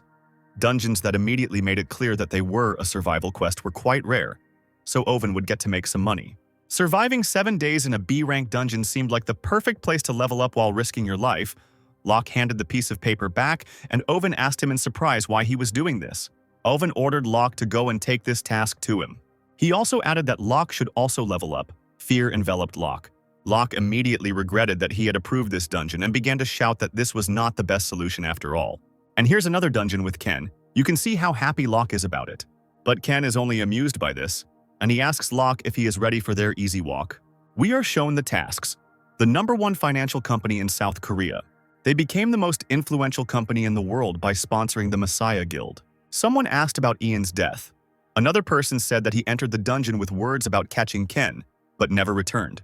The girl did not understand why he needed to do something that no one asked him to do. She also learned that Gawain's necklace had been stolen, and she ordered it to be returned, no matter what the cost. All this time Paula, whom we know very well, was talking. I thought that replacing Ian is not such a problem for the guild, but they do not have an item that can replace Gawain's necklaces. At first, the Skull Guild's frequent failures didn't seem like a big deal to her, but that small spark turned into a flame, creating tension between us, both the Master Swordsman and the Master Archer. The union, which was considered ideal, began to crack at the seams. She decided that the source of their problems was that bastard Vincent, which is partly true. Paula bit her lip nervously, thinking that if she had known how things would turn out, she would have dealt with him earlier. But now that his powers had grown so much, she would have to act gradually. She asked her subordinate what happened to Vincent's new elite squad. He gave his name. The guy, stuttering and nervous, said that they were doing everything possible to get rid of Ken. But Vincent was protecting him with all his might, so they couldn't even get close to him. He continued to say that besides protection, he gives Ken as many items and skill pages as possible to level him up. But then Paula stopped him. She doesn't need his excuses. She said she wanted to know about his plans to eliminate Ken. Every detail. The guy said that they had already created a team to catch him. The leader of this team was Simon. Simon, who holds the Lancelot ring in his hands. Paula decided that she could trust him. She asked where they were now. At the moment, they were fully prepared. In this dungeon, Ken reached level 40, the messenger of the underworld. Impressed by his growth, sent him 8 additional slots in his inventory. Ken was glad that he could now use the gifts he received, while Locke was barely standing on his feet. A tired Locke looked at a joyful Ken and thought that the more he learned about him, the more amazed he became. He thought that perhaps only he could level up so quickly and with such ease. Setting traps after studying the territory is more important than it seems at first glance. He not only knows the type of monsters and their number depending on the dungeon, he knows their exact location. In addition, he has information about the most effective ways to defeat them. He knows everything, as if it had already happened to him. But interestingly, Locke began to think about it. While Locke was thinking about Ken's past, he himself was glad that now he could even get out of the tiger's den unharmed. Ken received the skill of summoning golems and learned the skill of bloody fog, Locke asked, since they were able to achieve their goal. Then now they can calmly and leisurely clear this dungeon. But Ken has his own plans.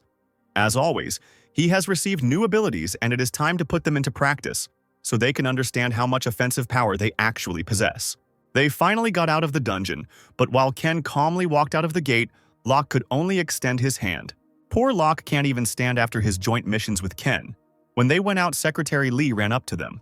The first thing she asked was what happened to Locke, and if he was okay. How sweet that she was worried about him. The girl decided that he was wounded and began to hold him. It must be interesting to watch such a cute moment, being a cold-blooded Ken. But when asked if Locke was wounded, he only replied that he was hungry, as always. The sweet moment was gone. She stood up when Ken asked to talk to Owen, and Locke fell right on his face. They don't really value him. She handed over her phone instead of the old one, and Ken immediately called Owen. Owen responded by asking Secretary Lee what was the matter, and Ken said that he was talking to him and that he had somewhere to go. After the conversation, Owen wondered why out of all the possible options, it had to be Kaesong. I think that made him worried. With the gates in place, isolated North Korea opened a small door for the rest of the world to help. It became a special city, Kaesong, with free entry for everyone, and if you destroy the dungeon, you get absolute permissiveness. As a result, Kaesong became a haven for gamblers who committed crimes and, over time, was completely consumed by the thirst for profit. There was a guy sitting on the bus and a man came up to him and said that he was seeing him for the first time and asked if he was a porter. But the guy didn't understand anything. He told him that people like him were hired so that they could take as many items as possible from the dungeon. But the guy began to refuse and said that he was not here for this. The man immediately said that it was obvious that he was there for the first time, and that he did not look like someone who was wanted for a serious crime, and asked whether he had deceived anyone or not. But then he said that maybe he's not with them, because most of these guys are rapists and murderers and they don't get touched because they're players. The idiot liked this, and said that they could come back at any time if they found a way to get money, and asked what he was doing there. He replied that he had been betrayed by someone he trusted, which did not impress the man at all. And the man said that he had no idea who this fucking traitor was, and tried to cheer him up by saying that if he tried, he would make him pay. With these words, he stood up and told him to call him if anything happened and left. Naturally, the guy was none other than Ken. Of course, he couldn't go there without backup. Ken thought that the man was right. For betraying the whole world, he would make Lei pay. The man walked away and started writing to someone that the situation was normal. Nothing suspicious. They were suitable as expendable material, and there should be no problems. This man did not know who was sitting on his bus. Finally, the bus stopped, and the man ordered everyone to get out as quickly as possible. Meanwhile, in Oven's office, Locke said that Ken had gone crazy because the most hardened bastards gathered there and asked what he was looking for, that he needed to go into this criminal world. But Oven did not listen to him at all, but read in fear the bill that he had received from Locke. Then, he finally got carried away, and he started yelling at Locke that there was only one idiot here and it was him who showed up here in the evening to suck the juices out of him. And the check was not small, but Locke didn't work much either. But Locke didn't lose his composure and reminded him that Ken had talked about the skin of a spiny snake. And Ovna immediately fell silent and replied that he had no idea why Ken had gone to Kaesong. Locke of course caught him simply changing the subject because he had something to hide, but avoiding Locke's gaze, he said that Ken was there at the wrong time, because this guy was also in Kaesong. This interested Locke, and he asked who he was talking about. Oven said that there was a monster there now, stronger than Ken. He said hesitantly that this guy was like level 50. At that rank, no one could compare to him now. But he still hoped that these two wouldn't run into each other. But Locke said without a doubt that such a thing could not be, and that if there was such a person who was stronger than Ken, he would know his name. Oven said that he had probably heard this name more than once. Simon, the hunting dog of the Messiah Guild. Here, Simon himself appears before us. He speaks on the phone and says that he will begin preparations. After finishing the conversation, he informed his subordinates that the Queen wanted them to maintain the same leveling rate because of the next target. As the boys from the bus started to get off, Simon said that their next target was Ken. While Simon's subordinates were saying that it was the first time they had heard his name, their target got off the bus. Simon said that if the Queen wanted them to be on guard, then this was no ordinary guy. And they continued discussing Ken as he stood there listening to everything. He continued that since the new victim was known, it was necessary to quickly clear out this dungeon and begin an investigation. He then asked what was going on with the porters. One of his guys replied that they had received a message from the guy they had left in charge. He said that everything was fine, and the guys decided that they could continue with the plan, to which Simon agreed. And Ken, who had been watching them all this time, thought that just a few days ago he had avoided him like no one else, and now they met like this. Simon is a hunting dog who would tear anyone to pieces for the sake of the Messiah Guild, so the teacher and student met, but somehow not happily. Having barely reached level 100, he was limited in his actions because this level was too high. For this reason, the Messiah had to raise a new dog to work in the shadows. Ken found out about all this later, but if things weren't like this, that bastard Lei wouldn't have come looking for him personally. And yet you shouldn't underestimate Simon. Besides, he probably already got Lancelot's ring from Paula. If he doesn't deal with it now, it will be impossible to stop this monster. Ken decided to nip it in the bud. They finally entered the dungeon and everyone received a notification that they had to defeat the Red Orc to move on to the next level. But as soon as they entered the dungeon, one of the porters killed one of the people and escaped. Simon walked over to inspect the dead man's body, and his subordinate asked if they needed to run after him. The porter had killed him without hesitation, delivering a single, precise blow to the vital places, Simon thought. He realized that this guy had killed before. I think I can guess who the killer is. Simon stood up and told his subordinates that their plans were changing and ordered him to take care of the remaining porters. As soon as Simon left, all his subordinates took out their weapons and surrounded the porters. The man immediately became nervous and began to tell them that they were just porters and that they didn't even have weapons. Before he could finish saying that he had a separate contract, one of the players attacked him. Seeing this horror, the rest of the porters began to run away in fear. But there was no success in this. After finishing the order, the player returned and reported this. He asked Simon if they needed to split up and find him. Simon said that he escaped after killing one guy because he was buying time. He himself was most likely planning to eliminate everyone one by one when they split up. Then he asked if they should follow his plans. While Simon was ordering his men to find all the information about the murdered man, a tree suddenly fell near them. A huge golem came out of the forest. I remind you that Ken recently received the skill of summoning golems. Seeing the golem, Simon realized that his patrons were a messenger from the underworld. Simon thought that since he couldn't use the other summoning skills without making a sacrifice, the golem was obviously just a distraction to buy time. Simon was a dangerous opponent because he could think clearly. He ordered his men to start pursuing him and quickly deal with the golem. One of the players used the Fountain of Knowledge Keeper skill conclusion. Roots emerged from the ground and captured the golem. Golems have high resistance to cutting weapons, so all participants use impact weapons. One ran up to him and kicked him in the leg, saying that they weren't so dangerous if you took away their legs first. Ken watched the battle and was impressed by the players' ability to switch weapons without orders, and how well they worked as a team, as well as knowing where to aim first. Having deprived the golem of its legs, the player jumped up to finish off the golem. Having finished with the golem, a cloud of dust surrounded the entire area, and the healer heard some sound. And at that very second, an arrow appeared in front of him, and he couldn't move. But Simon, as a good leader, immediately reacted and saved his subordinate. The doctor, trembling, began to apologize to her captain. Simon said with displeasure that he shouldn't be underestimated just because he was alone. He himself thought that the guy was aiming directly at the healer, while the others were busy with the golem. Not only does he know what a healer looks like, he must have incredibly good skills, be capable of long-range attacks, and summon monsters. While Simon was pondering Ken's abilities, his players shouted that another attack was coming their way. They decided that they were players, so they began to wonder where they came from, since they were the only ones in the dungeon. The man said he would buy them some time to get ready and took out his bow. The Silent Hunter's skill, multiple shot, was used, but when the arrows reached their targets, they simply flew on. The man was surprised that they were shot at, but they went right through. He still thought they were just players. But instead of players, skeleton soldiers, not people, ran out from the cloaks at the players. The player reacted quickly and jumped back as the skeleton warrior swung his sword at him. He was lucky and only got a scratch, but he was surprised that the skeleton warriors were so agile.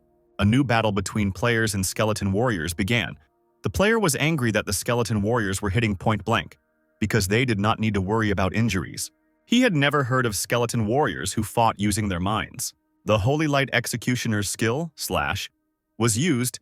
Simon was able to quickly defeat the skeleton warrior. Cool, not to say anything. He realized that the skeleton warriors were copying their master's movements. It was strange that no one else realized it. By observing the abilities of the skeleton warriors, Simon has an idea of the abilities of their summoner.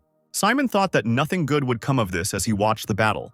He again helped one of his subordinates by cutting a skeletal warrior in half. Simon shouted at his men not to relax into thinking they were just skeleton warriors and ordered them to treat them as players and use their power.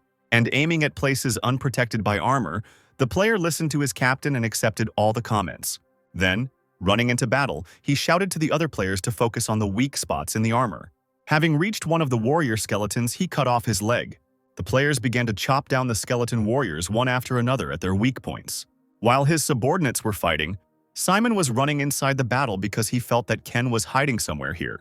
He wanted to deal with the owner, and then the fighting would stop immediately.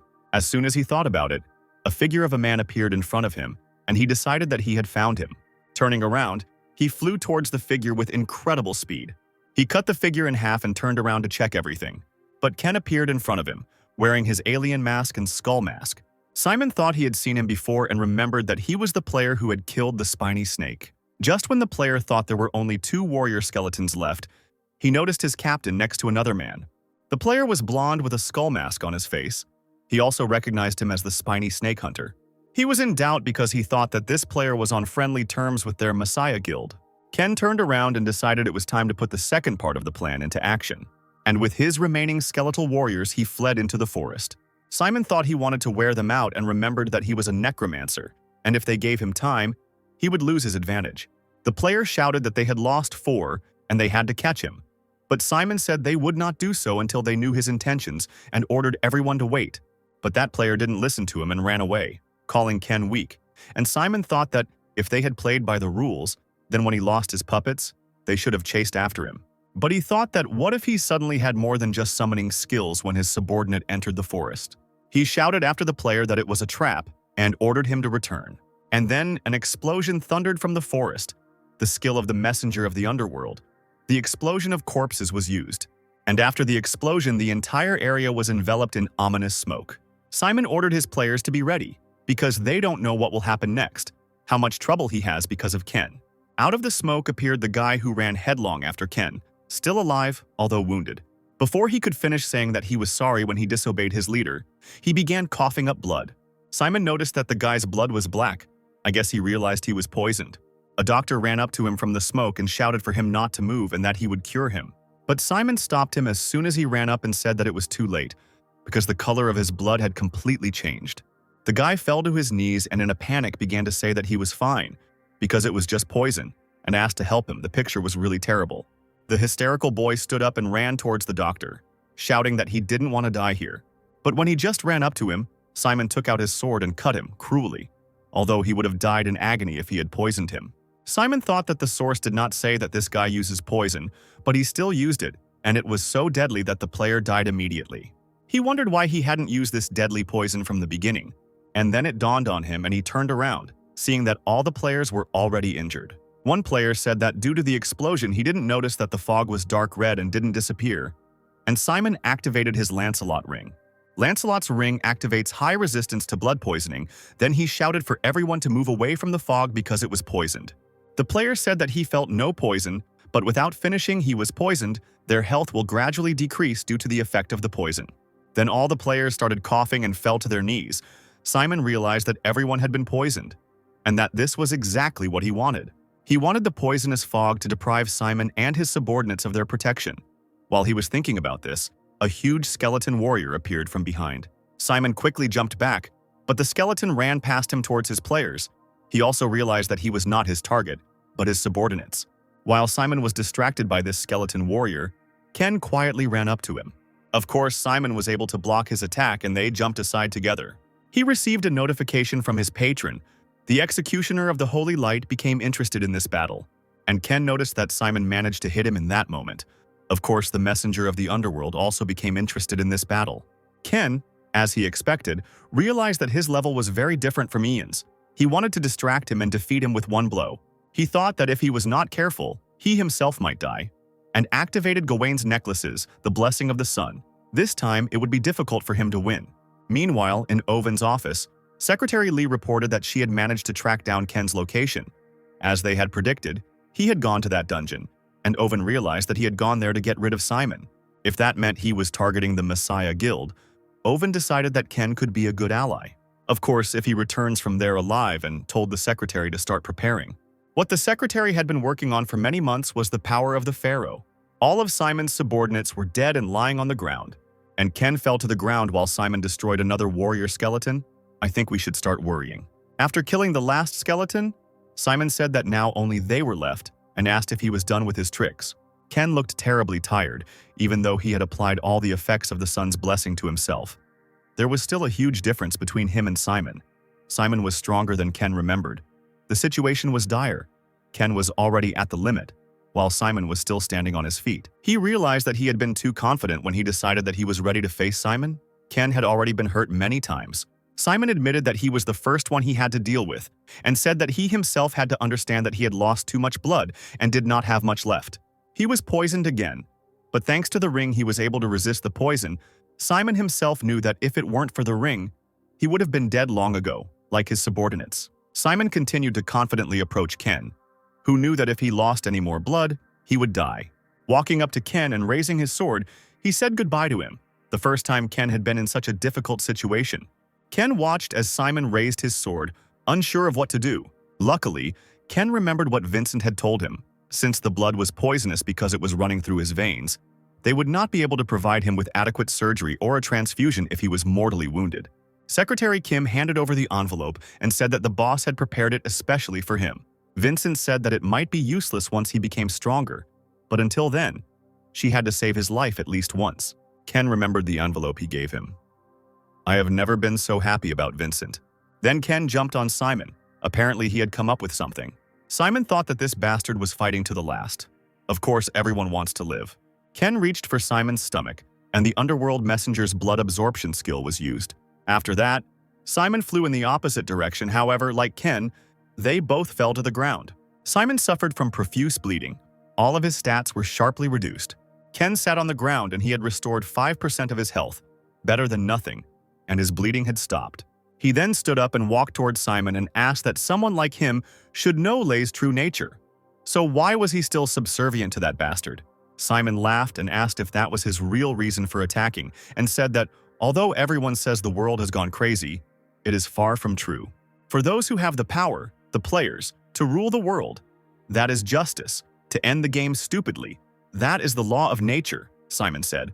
Ken took out Lancelot's ring, and the ring's effect disappeared. Simon was poisoned and his resistance was sharply reduced due to profuse bleeding. Justice, the laws of nature, Ken began. I am stronger than you, and therefore you should easily accept death at my hands, Ken said as Simon died. When Ken cleared the dungeon and came out, there were 2 cars and 1 man standing in front of him. The man handed him a radio saying that they had been waiting for him, and Owen's voice came through the radio, unable to believe that he had defeated Simon. Owen said that Ken wasn't going to spout nonsense about not knowing who he was killing, and Ken asked if there was any problem with him killing the Messiah Guild's watchdog. To this, Owen said that he personally had no problems with this, but he did not think that Ken would be so much trouble, because at first he thought that Ken was just an eccentric customer. He continued by saying that they were interested in what he was going to do next, so he suggested that they meet when he arrived from Kaesong to discuss business. This is an important issue that needs to be discussed in person. This is a serious step. Owen decided to meet with Ken, which means he began to trust him. Ken replied that everything suited him, and he saw no reason to refuse this offer, and that if he wanted to talk to him about destroying the Messiah, then he was with them. I personally like this alliance. Let's see what happens next. Early in the morning, Lee came to the storage lockers, looking very sad. Opening the drawer, she saw a photograph that was kept there. In the photograph, she was with some person. But unable to bear the pain, she closed the locker and began to leave. We were shown a small part of Lee's past. There was a battle in the dungeon, and when the players heard the signal to retreat, they began to run away. While all the players were running away, the guy walked straight ahead. Of course, that man was Locke. Locke wore a foreigner's mask and thanked the other players. On Locke's finger, Lancelot's ring that Ken had taken from Simon glittered. Locke asked what Ken wanted him to grab that burning thing. Ken started teasing him again, asking if he was so insecure that he was afraid of getting a small burn, having such a body. And Locke, of course, started saying that he was not afraid, but just worried about whether they would be able to carry out the plan in principle. Then Ken told him that he had to endure 5 seconds for her to remain immobile and he would take care of the rest. After these words, he threw him the rings and told him to put it on just in case. Locke thanked him hesitantly and said he respected his preferences. It seemed the fool thought Ken had proposed to him. Ken told him to stop being a fool, and that it was Lancelot's ring, and it protected the wearer from almost everything except burns, and Locke asked what good it was if it couldn't protect against simple burns. He replied that if the Firefox's flames had any negative effects on him, the ring would save his life, and that in A-rank dungeons, such risks were unavoidable. Locke was thinking about how he had promised to buy him as much food as he wanted if he could hold off the Firefox for 5 seconds. His life was in question, and he was thinking about food. With these heroic thoughts, he ran straight towards the fiery fox. He grabbed the fox by the neck and held her. A few moments later, the fire burst into flames.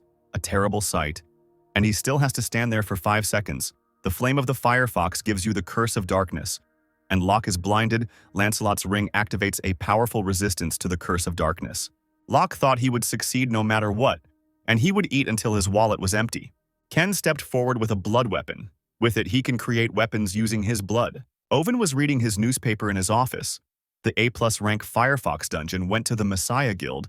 He thought that if the Messiah Guild acquired Japan's treasure, then they have something to blackmail other countries with. Since Ken's appearance in the American Mask, the Mission Guild's actions have become more aggressive. It was quite possible that they were holding more than just Japan in their hands. While he was thinking about this, Lee entered the office. Owen noticed that her shoes were covered in mud.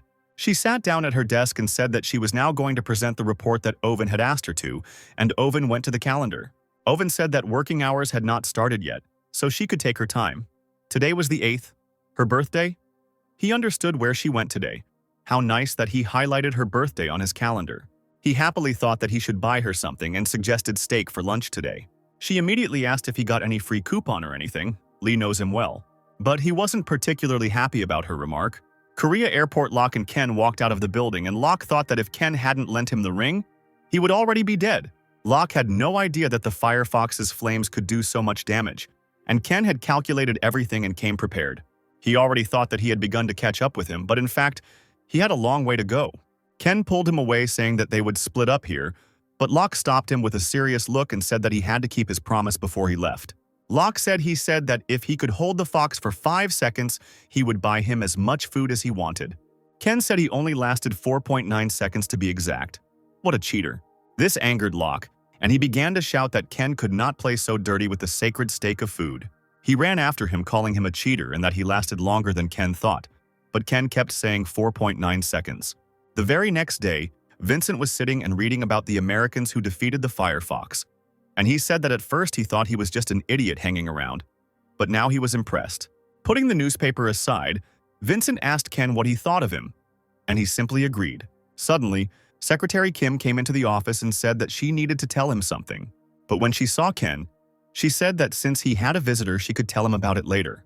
Vincent said that she could tell him everything now and asked what happened. She revealed that John George, whom they were trying to recruit, had joined the Messiah's Guild. It seemed that the Messiah had passed them by due to John's growing influence in Europe, and Ken at that time thought that he remembered that they had started working together much later. Could Simon's murder move the chain of events forward? He decided he needed to understand the situation and adjust the plan. Vincent said that he wanted to use John George to keep the Messiah in check, but now he had become a threat to them. Darkened by the news, he decided to come up with a plan B. And then Ken quietly asked what he had just said about those Americans. Vincent said it would be great to recruit them, but they don't have any information about him. Secretary Kim said that there were rumors that they had been appearing on the black market quite often recently to purchase the Skeleton Knight skill. Vincent said that it was a rather rare skill, which meant he was trying to find the Skeleton Knight. Vincent repeated, and then he decided that it looked like everything might be much more forgiving than he thought. In the Messiah building, Paula approached Lei and said that Simon was dead. She is clearly nervous as she tells him that not only is Simon dead, but so are his subordinates. Lei asked about the base, and she replied that the base in Kaesong had been destroyed without a trace. He turned and asked who the daredevil was who decided to provoke them in such a way. Paula is literally shaking with fear as she reports that they have information that one of Vincent's men was seen in Kaesong under an assumed name, which may be hard to believe, but she believes that Vincent's forces made the first move. She looks like an A student who got a bad grade for the first time when Lei asked her how she reacted. Paula said that if he meant Vincent, she had already done something. Soon, his reckless attempt to keep the Messiah Guild under control will lead to his death. Paula said she recruited the man to spy on the Americans, a player who shows ambition by spreading his powers throughout Europe. His patron is the messenger of the underworld, and his main skill is the skeleton warrior. Apparently, he is capable of producing countless skeleton warriors, enough to create an army. And no matter how strong the enemy is, presumably no one will be able to stand against such an army. Players who have witnessed his overwhelming power call him the King of the Immortals. John George, the very hero that Ken spoke of earlier, appeared. He looks younger than I expected and reminds me a bit of Ken. They decided that instead of the mysterious American, it would be easier to deal with John George, since he did not hide his intentions. Even though this player told the journalists that he was friendly towards their guild, they suffered too many losses because of this person. When she said that they would use John George to keep an eye on them just in case, Lei put his hand on her shoulder and she looked like he had killed her. Lei said she was right. The bigger their desire, the easier it was to deal with them. He looks creepy. Lei said he likes the name King of the Immortals, but he doesn't seem happy with it. Then he turned and headed for the exit, telling her that he was giving her one last chance. She seems to be more afraid of him than anyone else. It will be interesting to watch these two in the future. Vincent got into the car after negotiating with the Overseas Guild, but he looked thoughtful. And Kim asked if the negotiations had failed, but he said that the negotiations were fine. These guys from the border had wanted to enter the Korean market for a long time, but being rivals of the Messiah, their pride would not allow them to bow down to her for this, so the deal was the best option for them. Kim said that partnering with one of the 5 largest guilds in the world seemed like a great opportunity to keep the Messiah Guild in line. She asked if there was anything bothering him. Vincent agreed. He was worried that there was no such thing as a free lunch. He thought that people who were kind to you were probably plotting behind your back. He would have thought the same about Ken. He decided that if the Frontier Guild was going to cheat him, he would use their fame against them. Vincent told her to call Ken to the guild headquarters tomorrow morning. And tomorrow morning, Ken was already sitting in the headquarters of the Phoenix Guild. Ken asked that he would now have to work with the border. Vincent said that he would not work with them, but he would just need to get their protection and calmly raise his level. He continued and said that they were preparing to enter the dungeon in 2 days, and Ken needed to be ready by then. Ken walked out of the office and took off his cute suit. He thought that in order to continue to control the Messiah, he had to involve third parties, but these actions seem a little obvious. This fox Paula probably already foresaw all of Vincent's plans to cooperate with another American mega guild now. Judging by the situation, it is very likely that the Frontier and the Messiah are working together behind the scenes, but relying on guesswork is a bad idea. And then Ken received a call from Oven. The day of entering the dungeon arrived. The other members of Vincent's elite team were talking about how they couldn't wait to meet the Frontier Guild, while Ken sat silently with a gloomy look. One player, speaking as the Frontier Guild called their best players, and he naively assumed that clearing the dungeon under the supervision of these guys was a huge stroke of luck. He personally was glad that he joined Vincent's squad. At that moment, a man entered the office, apologized for the delay, and introduced himself as James. He is a member of the Frontier Guild's team of lawyers, asked everyone to sit down so that he could begin to bring them up to speed. James ended by saying that the Frontier Guild was doing everything they could to keep them safe. How funny it was that no one was sitting next to Ken. He added that from now on they were forbidden to enter any dungeon without a boundary escort. Bad news for our Ken. And in the dungeon they are generally forbidden to do anything. They are definitely in cahoots with the Messiah's guild. The man, who was happy about this union, became nervous and asked what it meant that they couldn't do anything. James picked up the contract and pointed to it, saying that it looked like they were mistaken. This contract stated that they were only supposed to ensure their safety during the level up. It was not an offer, it was an order. He said that the contract did not contain a single word about respecting their rights and freedoms. James said that if they didn't honor the terms of the contract, both parties would suffer. And he literally sat him down in a chair and said that he would make sure they understood everything. The sick bastard began to threaten them not to even think about taking any action in the dungeon, and his guild would spoon-feed them like little children. James said that if they had any complaints, he would personally convey the news to Vincent that the contract was cancelled due to their unwillingness to cooperate. The crazy man, leaving the office, said that silence would be considered consent, and reminded that they were leaving for the dungeon in 30 minutes. Ken thought that they were going to control Vincent's people under the guise of fulfilling the terms of the contract. Suddenly he received a call and Ken asked how he could help. The voice said that they needed to radically change their plans. Oven said that maybe entering this dungeon is not the best idea. After some searching, he thinks that the Messiah and the Frontier are in cahoots as expected. The Messiah's recent actions had been strange, and now they had joined forces with a large guild. And Oven said he needed to look into the matter further to find out for sure if they were working with the entire guild or just a part of it. And he suggested to Ken that they leave this dungeon. He could find him a safer one. But Ken said that he underestimated him. To catch the tiger, you need to go into his den. Oven began to shout that going there, knowing that they were plotting, was recklessness. Ken said that if he hadn't been reckless, they wouldn't be talking to him now, and he thought now that they knew they were working together, it wasn't the best time to talk. Oven agreed and said that they needed to come up with a new plan as soon as possible. Ken said he wanted to ask for 2 things. First, to keep him updated on any new information about these guys on their frontier, and second, he needed him to deal with the aftermath. Oven, after a short silence, agreed and said that he could rage as much as he liked since he had already made up his mind. He will deal with the consequences. The whole team entered the dungeon, but Team Phoenix just sat next to each other and did absolutely nothing. The level increased. One of them asked how many times they had already increased the level. The other answered that it was the 2nd time.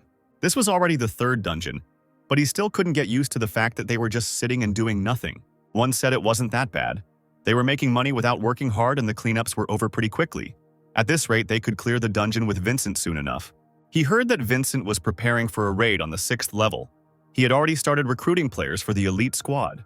Ken thought that it seemed like the Frontier Guild was speeding up their cleansing to weaken Vincent, since it would be much easier to carry out their plan once Vincent entered the dungeon. The dungeon was successfully cleared and the guys were already relaxed. Some weirdo came out of the woods and said he wasn't allowed to move, so why did he stand up? Ken turned around to look at this weirdo. The man said that a notification about clearing the dungeon had popped up. The guy told them not to forget themselves. They were not here to make friends. He said they were not allowed to do anything unless they were ordered to. Ken looked at this strange guy silently with a menacing look. Oven said mockingly that he probably felt bad because they didn't let him do anything.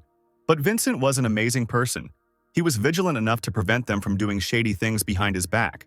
Although it might end soon, he threw the newspaper on the table. It said that Vincent was going to the 6th level dungeon. He must be losing his patience because he issued a press release earlier than expected. Ken said it was extremely important to him to lay the foundation as soon as possible, so he didn't have much of a choice. The moment Vincent entered the dungeon, those bastards from the frontier would show their true colors. Ken asked what about the information he requested. Owen told him not to worry. She should be with him tomorrow. A disgruntled Ken said that he thought Owen himself would come here. But Secretary Lee came and said that quite a lot of time had passed. Owen said that he should meet Ken in person at least once. But he noticed that Secretary Lee wanted to say something, and she said that the meeting was scheduled for tomorrow and she could go instead of him. He asked if she really wanted this, and she said that it was important to her too. She was interested in how Lee would develop. At the cafe, she apologized to Ken, saying that at the last minute the boss had some important things to do. She took out documents from her briefcase and said that the plan would be implemented without any problems. Ken was surprised when he looked at the documents. There was not only information about the main members of the Messiah, but also the guilds with which she is in close relations. She reported that according to the information found, the Messiah Guild has infiltrated not only the frontier, but also the 5 leading guilds in the world. Lee looks quite mysterious. Lee said that first they need to destroy the hands that are helping the Messiah. Ken asked if she was suggesting he start trimming the branches, and Lee replied that was exactly what she said, because only then will they be able to see a glimmer of hope.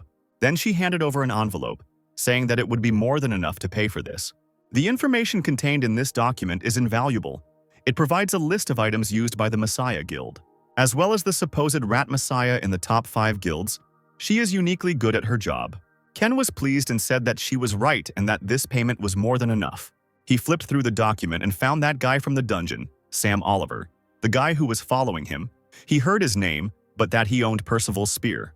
Ken put the document on the table and asked to pass on the message to the busy Mr. Owen. He pointed to the document with Sam and told him to get him the same one as last time. Lee didn't understand and asked what he meant by the same one. In the evening, in the office where the guys met with James, someone called Sam. The huge man said he asked him how many there would be today, then asked why he was disconnecting. The weirdo replied that he was just thinking and said that today there would only be one. It didn't matter whether to kill or spare the other 4. The main thing was to eliminate only that guy. His partner replied that he thought there would be a lot of them. That's why he was so disconnected. He said that he started working with him on the team because his name was Lucky Sam, and he really was lucky. The weirdo continued that he heard how other teams had to deal with 4 and 7 people. He also thought that he was lucky until he got the call. Chief Naomi told him that Vincent was in the dungeon, so they needed to make a move today. And Sam said that he was probably the only one called in for a reason. She asked if he was taking good care of Percival's spear and told him that Ken, whom he had been following, had survived several assassination attempts by other guilds and was at the top of the hit list. The girl reminded him that they had not lent him the spear for his pretty eyes. The boy was nervous, thinking that he had to succeed no matter what. After everything he had been through, he couldn't let this spear be taken away from him. So they entered the dungeon.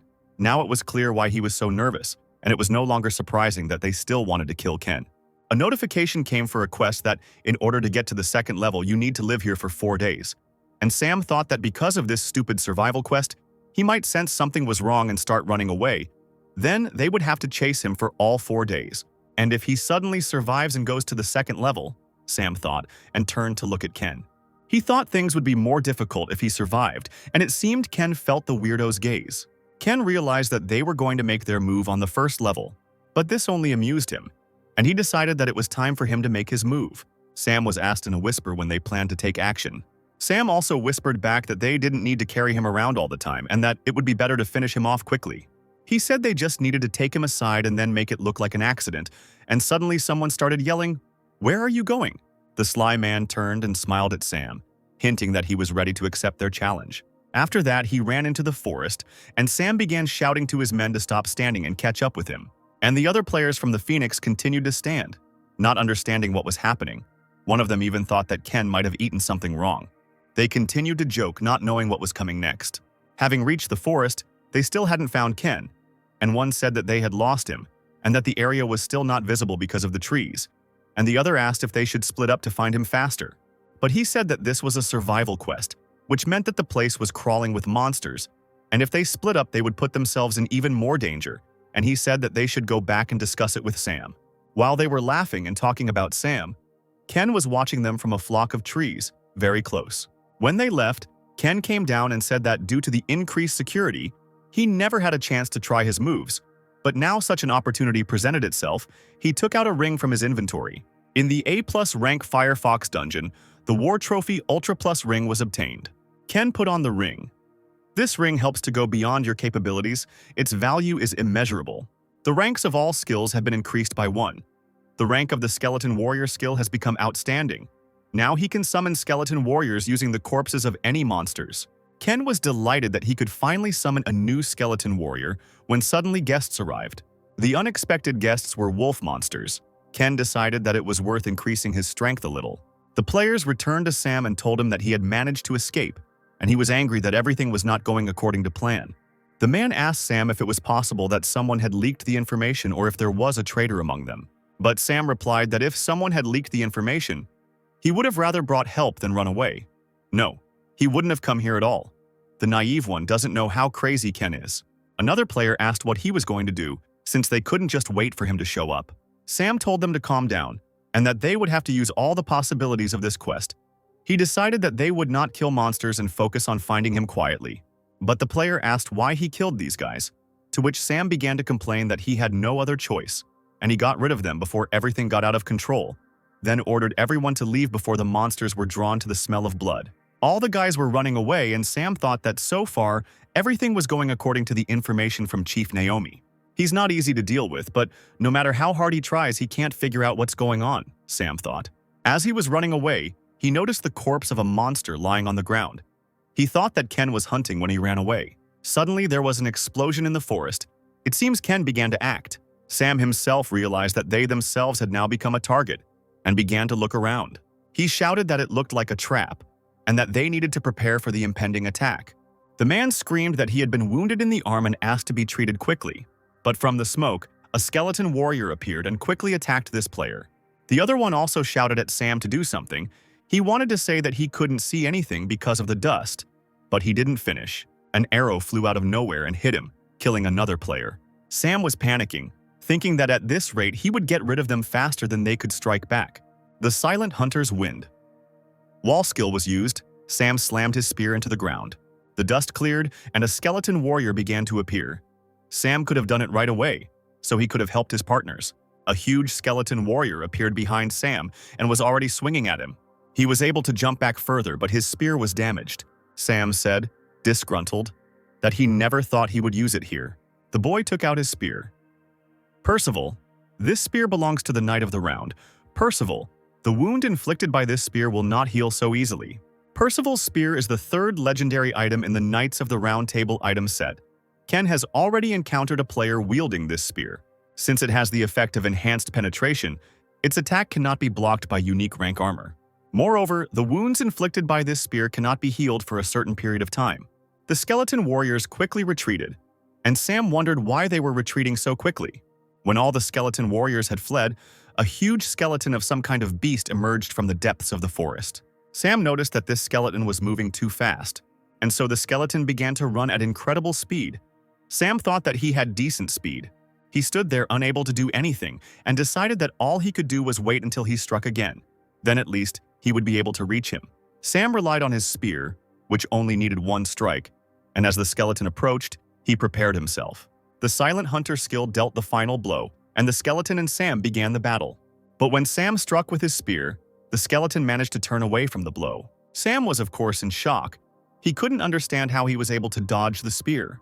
The skeleton turned around and grabbed Sam's arm, and he continued to wonder how any skeleton could jump away at the right moment. And Ken, who was standing behind the tree, he took off his mask and his connection was broken. Despite its sharp fangs and claws, a skeleton warrior in beast form is no different in strength from a skeleton in human form. Human-type skeleton warriors who walk on 2 legs can freely use various types of weapons, such as swords, bows, and axes, while beast-type skeletons are unable to do so. However, on the other hand, due to the human body structure, human-shaped skeleton warriors do not move as fast as animal-shaped skeleton warriors, who do so on all 4s. The skeleton warrior squeezed Sam tightly in his mouth, and Sam thought that he could not die here.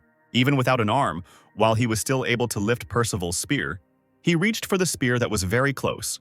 But then Ken came along and said that no matter how good the spear was, until he could strike it, it was useless. Ken said he didn't know why they were targeting him, but since things had gotten this way, any further conversation would be pointless. Sam began to panic and scream that he was just following orders and that he had no choice, and that if he spared him, he would cooperate with him. And if he kills him, he will become an enemy of all the frontier guilds.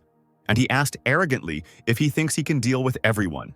In the real-world building, James walked into the office and shouted that they had a serious problem. The girl at the table calmly asked what he was talking about, and James said that she urgently needed to check something. He reported that all their agents defending the entrance were destroyed.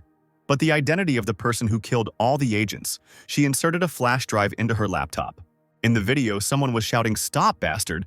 And then there were screams. The girl looked at all this in horror. And we are shown a video in which Sam Oliver himself killed 2 soldiers who were standing at the entrance. She asked in horror what the hell was going on here. Now she was worried that she had been too cruel to him. She wondered why he did it.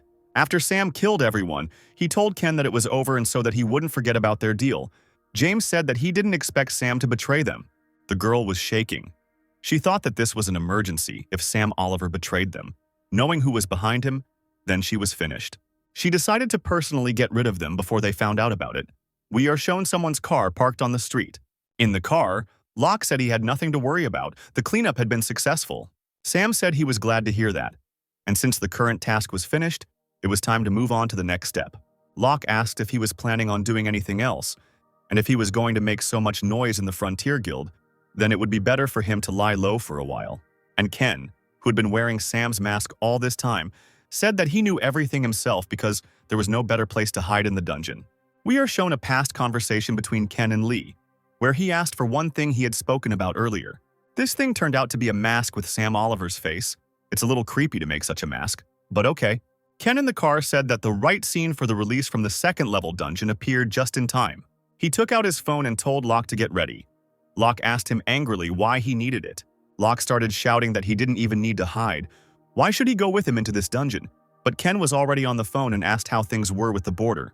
Owen replied that so far no movement had been noticed. It seemed that Chief Naomi was trying to finish this matter on his own, without reporting to his superiors. Ken replied that if that was the case, then it could be said that not the entire Frontier Guild was involved.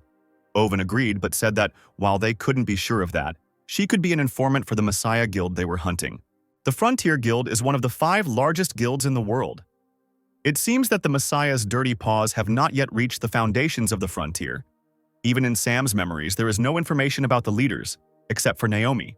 Owen said that in any case, everything had already gone wrong because Sam Oliver had betrayed them, and Chef Naomi would try to resolve the incident on her own before Vincent showed up. If Vincent found out the truth, it would be more than just a headache, so he asked him to hide in some dungeon. Meanwhile, Owen would be scaring Naomi with the ghost of Sam Oliver, and Ken said that he was just about to do it himself, and Owen asked if he had already chosen which dungeon he would go to. Of course, an A+ rank dungeon in Taiwan. Hearing this, Owen did not seem happy with his choice of dungeon, and asked why he chose this one out of all of them. Owen told him that there had been 23 unsuccessful attempts to clear this dungeon. Poor Locke had already begun to shake with fear, thinking that he was crazy, but Ken listened to him calmly. He continued that the Messiah had tried to clear it out 4 times, and none of the attempts had been successful, and that the other guilds had also temporarily stopped their attempts to clear it out. He asked if Ken, who already knew about it. Ken remembered that even before his trip to the past, it had not been completely cleared. The last number of failed attempts that he remembered was 43. Endless failures. Eventually, most of Taiwan's territory was filled with monsters because no one could close the dungeon gates. There is a level limit to enter this dungeon, so even Lei, the Messiah, couldn't do anything. Ken decided that he couldn't clear it either if his level was over 60. It was crazy that Ken wanted to go in there. So if there is anything in this dungeon that could help in the fight against the Messiah, it will pass by him unnoticed. The information he has is not enough to deal with them. Owen said that knowing him, there was no point in stopping him, because he would still find a way. Locke continued to keep his fingers crossed that Owen would be able to dissuade Ken from this idea. But then Owen just said that they would do something crazy again, and Locke lost all hope, poor guy. Owen asked him what he thought his chances were, and Ken said so calmly, less than 10%, even with precise calculations. Not enough. Owen decided that he probably meant the chance of failure, and laughing, he said that this was enough, and Locke fell down in fear, thinking that it was all over, a 10% chance of returning alive, and did not listen to anything else. Ken said that as long as he owned Percival's spear, he had no equal at the second level, but Locke's spirit had already left him and he hadn't heard anything. Owen said that he would prepare everything, and it would be easier if he used the American's mask. Owen asked if there was anything else needed, and Ken asked how about asking for specific support for the Messiah through public pressure. The Messiah couldn't handle it, so why would they spend the money? There are already a lot of articles in the newspapers about Americans who intend to go through the Taiwanese dungeon, the frosty forest of rigidity, and on the internet everyone is talking only about this. The most interesting thing is that they openly ask for help from the Messiah and the comments were different. Some people from different countries, having learned about this, decided that they could not miss this opportunity. As expected from hypocrites who are now suffering from their own notoriety, they said they would help with equipment. But Locke said that they couldn't handle this dungeon with just one unique item, and that they should at least give them a legendary one, since they were going to clear the dungeon they couldn't handle. Owen reassured him that if things continued to go this way, the Messiah would have to fork out for more expensive items if they wanted to save face. But more importantly, due to this incident, the price has definitely gone down. Locke didn't understand anything, and when Lee entered the office, she said that the cost of clearing the 2-level dungeon of rank A+, which the Messiah failed to cope with, had changed to a unique class item. And now, if someone else clears a dungeon of an even higher rank for the Messiah, they won't be able to get away with just unique items. Lee approached the guys with a suitcase on her back. At this point, Locke finally realized what they meant, and he happily said that they would now be able to get legendary items for clearing 3-level and higher dungeons that the Messiah had failed to handle. Owen thanked Lee for the explanation. Lee handed over the folder with the details they had requested, details of Sam Oliver's cover route, and the final expense report. And they leaked some clues to the Frontier to find his false route. This should save them a decent amount of time. Owen thanked them for their excellent work and suggested that they should be on their way. Locke asked Lee if she was working in the field today. She pushed her suitcase forward, and Locke looked at it in surprise. Owen asked if he was joking. Why did Secretary Lee need to go there since he was the one who had to go to the dungeon in Taiwan? That same evening, Locke and Ken set off for Taiwan. They were put up in a nice hotel, and Locke said that they were well-respected people here, and that he knew that after the mission failed, there had been no players willing to challenge and clear the dungeon. But still, they got together so quickly, Locke said happily. He turned to Ken and said that the support was encouraging and asked him what he thought about it. Ken replied that most of the players were in a guild that failed to carry out the cleanup, and from the outside it might seem like they were there to avenge their fallen comrades. But not everyone has good intentions if 23 attempts to clear the dungeon with a maximum of 80 players failed. This means that there are items buried there from about 2,000 players. Among them, there should be at least one legendary item. Ken is sure that there will be people who care more about their own gain than clearing the dungeon. A man entered the office and asked them to get ready. There was 1 hour left before entering the dungeon. Ken raised his hand for some reason and the man ran up to him. Locke became noticeably nervous and wondered what he was trying to do. Ken said something to the man, and then we are shown him walking onto the stage. At this time, outside the chief's office, Naomi was screaming that this couldn't be, that the traces would simply disappear.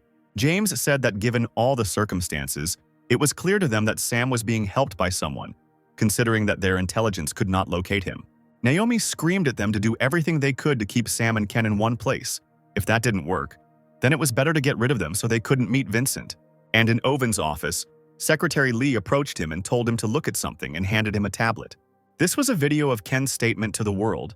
He was saying the following, that he was grateful to everyone who took part in the cleanup. It was an honor for him to be here next to them. But I have only one goal, to save the world by finishing the game. And I will do everything possible to achieve this goal. So don't stand in my way, the video has already spread around the world. Secretary Lee was nervous and asked what they should do, which was not in the plan. It is no longer possible to block the video. Owen said that he is not going to mess with those who interfere with him. This is an open statement of war. The guys entered the dungeon and other players looked at them from afar. One of them asked what else he meant by not getting in his way. Did he mean that they were in his way? And the guy said that there was nothing surprising about that, because he was on a different level than they were. The player said that he saw in the Firefox's dungeon how strong he was. Words cannot describe. The players' looks were becoming more menacing and angry. The guy said that they would see for themselves that they were real monsters, Locke whispered, asking why Ken did this. Now because of this unnecessary provocation, everyone is staring at them. Ken said that some people are hard to convince in a good way, especially if they are bloodhounds who have come to take away the items of dead players. There is only one way to convince such people: by showing superior power. And having suppressed their will, Ken called upon his skeleton warriors, and they surrounded him and Locke. So he gets rid of the slightest resistance, calling his warriors. He showed them who is boss here. The guy, seeing the skeletons, thought that these were the same famous skeletons that everyone was talking about. He thought that he needed to find this item before him. He turned to his partners and said they were moving out, suggesting they search the other side before dark. Evening came and each group gathered with their own. They sat in front of the fire. Someone said that Ken is an absolute monster and he can't believe it, even though he saw it with his own eyes. He said he was furious when he was told not to touch him, but now he seemed to understand why. The other said that was what he had said. Trying to help was the same as hindering him. The man asked his leader what happened today. Even though they searched all day, they only found the bodies of 2 players. He replied that at first he suspected that other guilds might have stolen the item, but after searching for a whole day, he came to a different conclusion. The scary guy said that there were a lot of monsters on the first level, but he didn't notice any strong ones. In other words, he doubts that a player of level 50 or higher could die here. The thing they are looking for should be on the second level, then Van Gogh's bracelet should be there. Seriously, they are looking for Van Gogh's bracelet. The guy heard something and jumped onto a tree. On one of the branches of this tree lay a skeleton. He was unhappy because he heard that the sounds were coming from here, but it couldn't have been his imagination. Enraged, he hit the skeleton. Apparently, he was not surprised that the skeleton was there. Their leader asked him what was the matter when the guy returned to Earth. He apologized to him and said that it must have been him making the sound, swaying in the wind, pointing to the skeleton. He then threw the skeleton aside and sat down by the fire. They continued to say that they had to find this item for the Kunlun Guild, even if they had to go up against this monster. Of course, this skeleton was Ken. He left it there just in case, but thanks to it he had useful information: Van Gogh's bracelet. He had never heard of such an item before. But if the Chinese Guild, one of the 5 strongest guilds, sent its bloodhound here, Ken broke the connection with the skeleton. He realized that Van Gogh's bracelet was not a simple object. Now Ken has also decided that he must find Van Gogh's bracelet.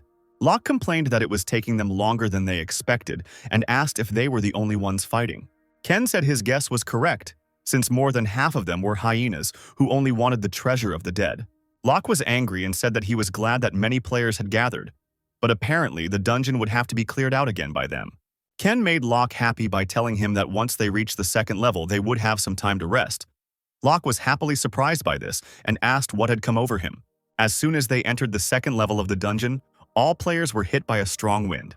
One player was angry that it was much colder here than he thought. Others were also angry at the cold. The guy said that his body was turning to stone from this frost, and wondered how they would fight in such a state. The Chinese are also frozen. The temperature is low, but it is clearly not the only reason for the goosebumps, and also because of the trail of fear left by the monsters. Poor Locke's teeth were chattering from the cold, and he said that there were no monsters in sight nearby. There was no way a monster that used that much fear was on the second level. This is bad. Even Ken said it might be more difficult than he expected. The body of a living creature freezes when exposed to the fear of monsters. It doesn't last forever, but in a life or death struggle, a second's delay means death. It's not a dragon since they are in a 2-level dungeon, but if you exclude them, then there aren't many monsters that use fear. How strong would it have to be for the emanation to be felt from that distance? The man shouted that his guild would inspect the surrounding areas. Others also started shouting that they were going to explore the area. How greedy people can be. Locke was angry and said that this was what was called a treasure hunt, asking, I'm sure, Ken if he wanted to intervene so that the fighting force would not be dispersed. Ken said that there was no point in fighting with people like that anyway. It would be better to come up with a plan without taking their existence into account. Locke agreed with him, and Ken said that they should move out too. The Chinese team searched every corpse of the players but found nothing, so their leader said that they should move on. Another player saw them and thought that they had already been beaten and that they should hurry. He ordered his men to search each player, and they found the items that those guys had left behind. The man wondered why they left these items untouched. Then he realized that they were looking for something else. He ordered his men to leave everything for now. Others might be faster than them, and told them to move on. They couldn't let them take everything that was most valuable. And now we are shown Locke, who was looking at Ken with displeasure. Locke thought that just recently he was talking about hyenas, and now he's already checking which one in order. The eye of Anubis closes. Ken thought that he finally found a member of the Kunlun Guild.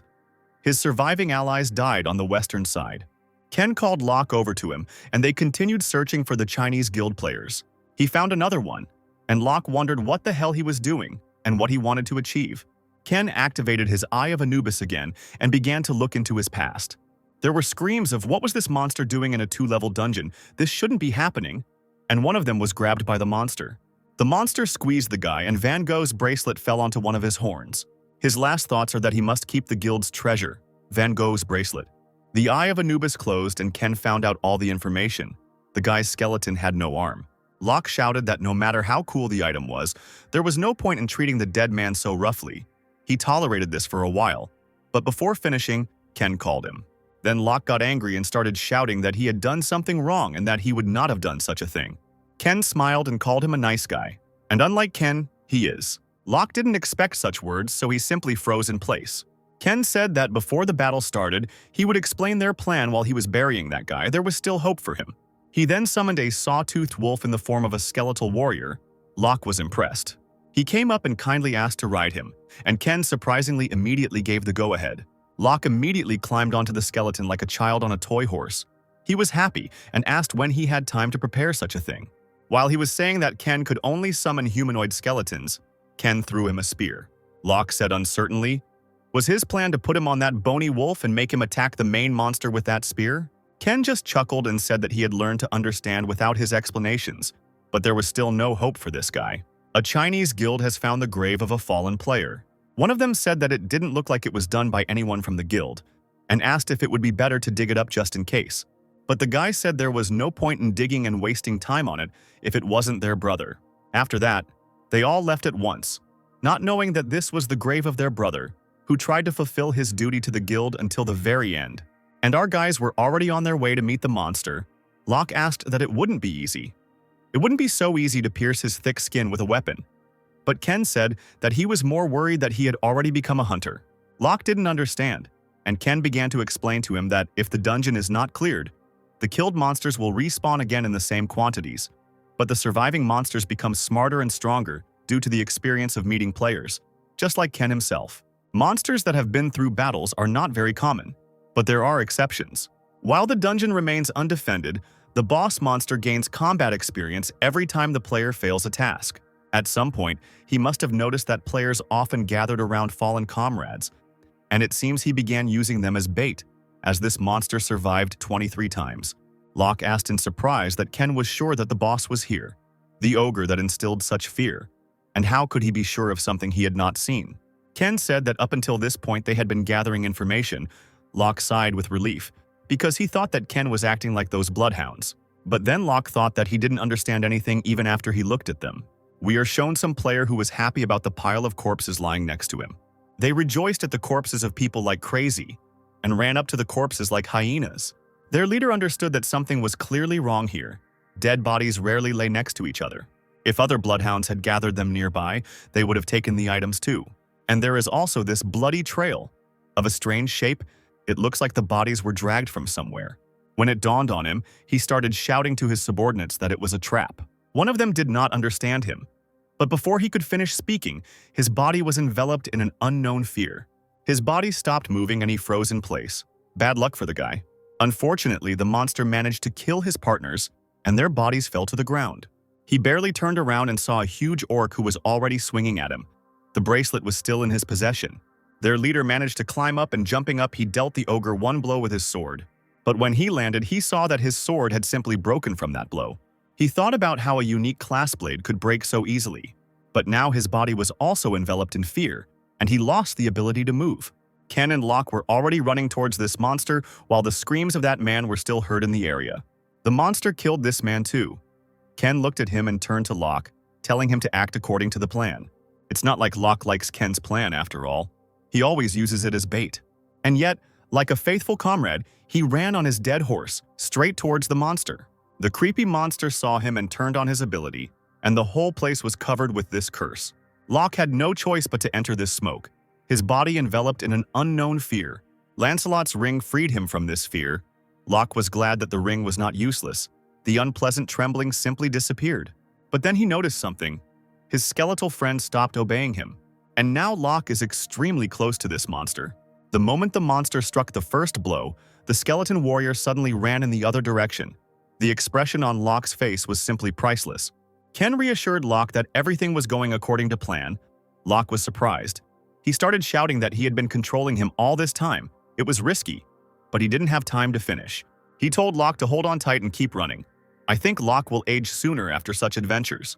They jumped on this huge monster, and Locke pierced the ogre. Locke was surprised by this, because he thought it was a simple spear, but it was able to pierce his skin right through. The ogre's ability to recover was greatly reduced, and Locke said that while a lot of gear was good, it would still take a little time. Locke asked when the skeleton warriors would appear, but Ken told him to deliver 10 more piercing blows. He'll take care of the rest himself, Ken said with a grin. Okay. Apparently he wasn't joking. Behind Ken stood a whole army of skeleton warriors armed with weapons. He used the bloody weapon skill, the ability to create weapons using the caster's blood. At this time, the Chinese guild felt fear, and the leader thought that if such a strong fear spread, it meant that the attack on the boss monster had already begun. While he was thinking that the attack had started faster than he thought, his comrades ran up to him and reported that they had found something. They found the player's corpse and said that the armor was inscribed with the secret language of their guild. Meet the brothers sleeping in the west and find the property of Kunlun. The guy thought that there was nothing in the west, but he remembered that they had seen a grave in the west, which they had taken for someone else's. The ogre's health was significantly reduced. The ogre's resistance was also significantly reduced, and skeleton warriors surrounded the monster. Another blow was struck, and the blood poisoning began to spread throughout the ogre's body.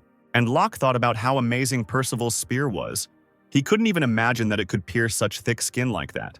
Locke told Ken that no dungeon could stand against the combination of Percival's spear and blood reflection, but Ken wasn't so optimistic and said that it was possible if it was only a 2-level dungeon. He himself thought that in 3-level dungeons the monsters were much stronger, and this combination alone would not be enough. Besides, to deal with a real monster, he needs to become much stronger. The ogre was defeated. The achievement Frost Forest Hunter of Cruelty was obtained. The messenger of the underworld sends a catalog. Locke was surprised and asked that they received a gift from the mentor again. He was angry that his mentor was not sending him anything because he was the one who did all the dirty work. He shouted that this was discrimination. While Locke was angry and shouting that he wanted to change his mentor, Ken was climbing on this ogre, and he took out Van Gogh's bracelet. After all, he was the first to receive this treasure. When they emerged from the dungeon, a corresponding crowd of enthusiastic shouts awaited them, and only the guys from the Chinese guild were unhappy with this result. The guy asked what they should do, since they couldn't take Van Gogh's bracelet into the dungeon, and that if it fell into the wrong hands, then they were in trouble. The leader of this group said that for now they could only report this and wait. But he himself thought that being in a dungeon in a situation where they were close to losing their legendary items. They are the Kunlun Guild, leaving clues in a secret language for the brothers who come after them. So if you don't know the secret language, it's almost impossible to get Van Gogh's bracelet. But if anyone was lucky enough to carry him out of the dungeon, he hoped it wasn't that American. Meanwhile, a satisfied Ken thought that such a thing would be hidden. It was worth it to enter such a dungeon for the last time before heading to the 3-level one. The maximum number of items a player can use is 5. 1 necklace, 2 rings, and 2 bracelets. Even if you wear more, item effects are applied within the set limits. However, Van Gogh's bracelet is an object that breaks the existing order. It allows you to use the effects of all rings worn on 5 fingers. The only downside is that the rings cannot be removed. Initially, rings are items that can be worn alternately. Experienced players often prefer to change rings depending on the situation, but now he must carefully choose which ring to wear. Locke, who knew nothing about the bracelet, asked Ken why he had such a serious face, that something was wrong. Ken was about to answer that everything was fine, but suddenly he got a call and he answered, it was Owen. He asked if Ken could return to the base right now. Ken calmly replied that he could return without any problems, but asked what was the matter, and Owen replied that he was back. Owen said that Taiwan and Korea are causing trouble right now. The headlines are switching from Ken to his return. Ken asked Owen that by him he meant Vincent, and so it was. Vincent returned from the 6-story dungeon. His reputation did not lie. As Vincent's reputation grows, so does Ken's defense. He said it was good news and they were moving forward. But Locke had other plans. He asked that since they were in Taiwan they could eat noodle soup, beef, xiaolongbao. He continued listing the dishes, and Ken stopped him saying that they were flying to Korea right now. Here, poor Locke froze in surprise. He could not believe it. Then he was carried away and began to shout that they had come all this way and could not eat a single Taiwanese dish. Ken was already tired of his huge appetite and said that he could eat on the plane. Ken was sitting in Vincent's office. He looked menacingly at Ken and asked why the Frontier Guild dared to deceive him.